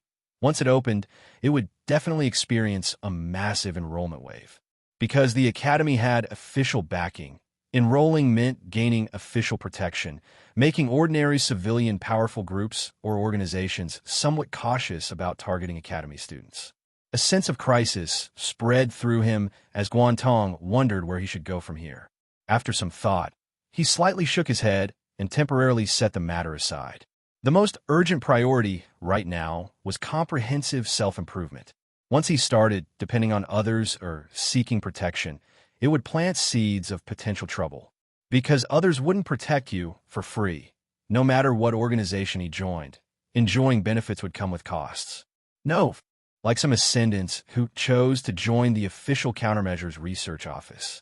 While receiving comprehensive official protection, they also had the obligation to spend Ascension coins purchasing specified items for experimental testing data, as required by the research office, like some ascendants who chose to join the official countermeasures research office. While receiving comprehensive official protection, they also had the obligation to spend ascension coins purchasing designated items for experimental testing data, as required by the research office. Guan Tong stopped deep contemplation and opened the Ascension store to see what new products were listed this time. Like the basic food box, listed before the fasting therapy rule, the constant temperature tech underwear, and multi-terrain marching boots, listed before the snow in June rule. Combined with the hidden setting of limited product quantities, people would undoubtedly check and purchase immediately after store updates rather than waiting. When the product interface opened, Guan Tong found 2 new items listed this time. Multifunction Protective Suit Basic Set provides some defense against cutting, slashing, scraping, rubbing, scratching, and other attacks. Customizable appearance. Price: 120 Ascension coins. Quick Ignition Rods *10. Used to immediately generate a handheld flare, burning duration 15 minutes. Price: 80 Ascension coins. After reading about the 2 new items, Guan Tong couldn't help frowning. Stab-proof suit flare rods.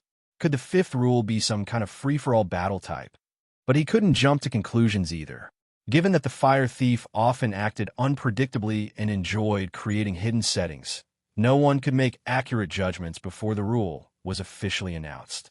I have 150 coins now. Can only buy 1. Coin creation, let's not consider that for now. At this stage, precious mind power should mainly be used to improve combat and self-protection capabilities. After some consideration, Guan Tong spent 120 Ascension coins to purchase the Multi-Function Protective Suit Basic Set. In his view, this had more uses than the flare rods, and wearing it would at least provide more sense of security. Since this was a top and bottom set, Guan Tong set its appearance to a long-sleeve t-shirt and sweatpants to wear. This meant his 3-piece set of underwear, shoes, and clothes were all terminal products now. Although all basic models, they felt pretty good. Then he realized that since tradable items had appeared, the market option in the terminal's transaction feature definitely wouldn't be blank like before. When he opened it, sure enough, the displayed number of listed items was 99.99 plus. Quite a lot of people selling items. Guan Tong himself couldn't bear to sell. Even though his guiding flashlight wasn't immediately useful, he preferred keeping it in case it became useful later. However, after browsing several pages, he noticed many sellers weren't genuinely trying to sell. They were just listing items for fun. For example, there's a single-use item called Flickering Pointer, with the effect of instantly teleporting to any location within 10 meters in the pointer's direction when used. Although a single-use item, its effect was undoubtedly powerful. Since this belonged to life-saving items, using it to teleport away during critical moments could potentially save one's life, making it very precious. But the seller set its purchase price at 999 Ascension coins, clearly not intending to sell at all, just listing it for display. Because even if someone passed all 4 previous rules and saved every rewarded Ascension coin without spending any, they still wouldn't have 999 Ascension coins. The only individuals who could personally hold this many coins were probably those powerful figures who started plundering from now. Some among them might have already begun using force to coerce others, frantically trading items for coins. For example, pointing guns at other ascendants' heads, forcing them to sell tradable items for 1 coin, then reselling those items on the market for dozens of coins. This way, such individuals could rapidly improve their comprehensive strength through holding numerous items. Even if their mind power upper limit wasn't high, they could compensate for the strength gap with high mind power ascendants through this method. July 2nd, the second day after the rule ended. At noon, the scorching sunlight poured down on the earth, causing the accumulated snow to quickly melt into water. As the saying goes, it's not cold when it snows, but cold when the snow melts. However, under the high temperatures of July, the melting process wasn't particularly cold. The interplay of cold and heat actually maintained the temperature at a comfortable level, neither too cold nor too hot. Guan Tong had already packed up the items from the camp not long ago and reloaded them into his backpack. He had to pack up because once the snow started melting, water from the snow layers on both sides of the path all flowed down and flooded the path. If he didn't pack up, The melted water over a day would soak all his supplies. Xiao Guan, this snow is melting really fast. Wang Yin said while gazing toward the highway direction. It was so thick before, but quite a lot has melted already. I estimate it'll all melt away in 3 to 5 days. Yeah, thankfully it's during the hottest month of July. If it were winter, it probably wouldn't melt for months. True. As Wang Yin spoke, a pained expression suddenly appeared on her face, and she raised her hand to cover her stomach. Chen Na, who was nearby, immediately noticed her mother's condition and quickly said, "Mom, is your stomach hurting again? Quickly go back and lie down in the car." It's fine. Although Wang Yin said this, she still returned to the car. Guan Tong helped support her into the vehicle, saying, "Sister Wang, judging by how fast the snow is melting, we should be able to drive from here the day after tomorrow. Let's go to a hospital in Yinhua first then." Chen Nan nodded repeatedly. "Mom, please listen to Brother Guan and go to the hospital. Yinhua is a big city. They'll definitely be able to treat your illness." Wang Yin also nodded, but with some concern. Yinhua is such a big city. Will the snow melt as quickly there as here? The natural melting speed definitely won't be as fast as here, but I estimate the city will deploy a lot of manpower to accelerate the process. Guan Tong speculated. To quickly clear the snow and restore normal city operations, the authorities should use large amounts of de-icing agents and also call on citizens to help remove snow from the streets. That makes sense. Let's go check it out then. Sigh. This chronic problem is really troublesome. Guan Tong thought for a moment and asked, "Sister Wang, do you still have enough fuel in your car?" Because Wang Yin and her daughter Chen Na had been living in the car throughout the month, and to ensure the car wouldn't freeze, Wang Yin would move the car daily and let it idle with the air conditioning on for warmth for quite some time each day. Although Guan Tong didn't know the exact fuel level, idling for several hours every day over a month would absolutely consume a significant amount of fuel. Wang Yin smiled. "It's enough, definitely enough. My truck has a full tank capacity of 1,100 liters, and after a month there's still over 300 liters left. Even if it weren't enough, I could." Wang Yin paused, then said straightforwardly, "I can convert fuel myself." Guan Tong was startled, not understanding what convert fuel myself meant. Wang Yin explained somewhat embarrassed. "It's the item I got from passing the first rule. At that time, thinking I'd still be driving trucks later, I searched for fuel save in that store and ended up getting an oil conversion pod. Pour other liquids into this pod, consume mine power, and it converts into corresponding milliliters of fuel." Guan Tong truly didn't know what to say for a moment. This item inexplicably reminded him of news from many years before his transmigration, about someone inventing water-to-fuel technology that even made newspaper headlines.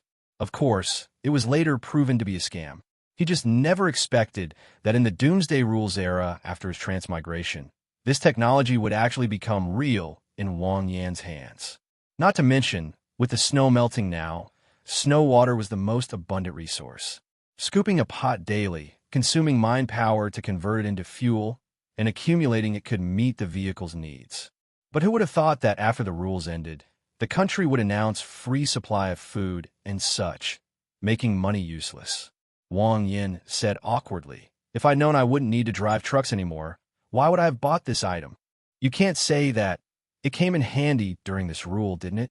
Guan Tong said. "And although food is free now, fuel is still supplied in limited quantities. When Sister Wang you increase your mind power and can convert more, you might even join the official resource department and become an important member. It'll be. Brother Guan is right, Mom. Your item is still very powerful." China also said. Guan Tong then stopped disturbing Wang Yan's rest and went outside, walking on the gradually melting snow layer. Thanks to the multi-terrain marching boots he wore, he didn't worry about slipping and falling from stepping in water. Moreover, the outside temperature was very comfortable now, with clear skies and no clouds in sight, making walking very pleasant. Haven't been able to take a leisurely walk for a month. These rules are truly torturous. During this snow and June rule period, because it kept snowing outside, visibility was terrible. Combined with the low temperatures, Guan Tong basically avoided leaving the camp unless necessary. This was probably the feeling of not appreciating something until it's gone. After the torment of this rule, He truly felt how delightful it was to take a walk basking in the sunlight. As he walked now, he thought about future matters. The interval period for this rule isn't short. The fifth rule will be announced on August 1st, giving us a month to catch our breath. During this month, the first few days in big cities will probably be spent clearing accumulated snow, preventing derivative floods, and dealing with other legacy issues from the fourth rule. The question is, how should I plan my own time throughout this entire July? Guan Tong knew that in the Doomsday Rules era, time was extremely precious. If he wanted to keep surviving and completing rule challenges, he couldn't afford to slack off. Of course, if absolutely necessary, one could choose to give up and just live day by day, eating free food. Many people had made that choice. Not all of these people were necessarily pleasure seekers. A large portion had no other choice. Limited by poor innate conditions, bad luck obtaining useless items, too low mind power upper limits, and other factors, even if they tried desperately hard, the results wouldn't be good. But Guan Tong wasn't like that. He felt that since he could see hidden rules and obtain a powerful item like the wordless book, it would be too wasteful to slack off. If he didn't have the conditions, that would be one thing. But since he had both conditions and opportunities, he decided to try hard to see if he could persist until the end, clear all the rules, and glimpse the secret origins and the truth about the fire thief. While walking like this, Guan Tong gradually sorted out his thoughts and made a July plan.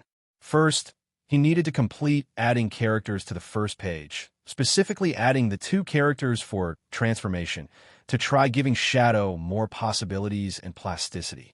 And through this, experiment with more combat methods. Second was ammunition storage for the Silver Hunter. Judging from the 2 new products in the Ascension store, the 5th rule might potentially involve conflicts between people, which was undoubtedly a very terrifying type of rule. If given a choice, Guan Tong would rather struggle against nature and natural disasters than have people forced by rules to kill each other. But unfortunately, he had no choice. Everything was decided by the fire thief. So, if it involved conflicts between people, the Silver Hunter scattergun would have extremely strong deterrent power. For this, Guan Tong planned to store more Type 1 ammunition, with appropriate amounts of Type 2 and Type 3. The third thing to do was that Guan Tong wanted to try opening a new page in the wordless book. Although each new page increased the mind power consumption for writing on it, his current 123-point upper limit wasn't small, and even if he only wrote 1 stroke daily, accumulated over time, it could yield results. As for what to write on the 3rd page, he wanted to try mind power, the core of everything. If the wordless book could generate mind power or increase the upper limit, the improvement for him would definitely be leap level. Though he didn't hold much hope for this, just wanted to try and see the results. And the final thing to do didn't concern himself, but rather societal changes. Guan Tong planned to spend this month, not like before, burying himself in development while ignoring outside matters, but instead going online more to follow social developments. He wanted to see what kind of social changes the emergence of tradable items would bring. If Lone Wolf Ascendant's living space was rapidly squeezed and coerced by various groups in a short time, then he might also have to make some preparations for his own safety. Hello, everyone. As we wrap up this video, I want to share a quick note. I have a Patreon account. If you'd like to support me and enjoy on-demand audiobooks, you can become a Patreon member. Alternatively, you can check out my Google Drive link, which has 500-plus novel audiobooks available through my Ko-fi or Patreon shop. I appreciate your support.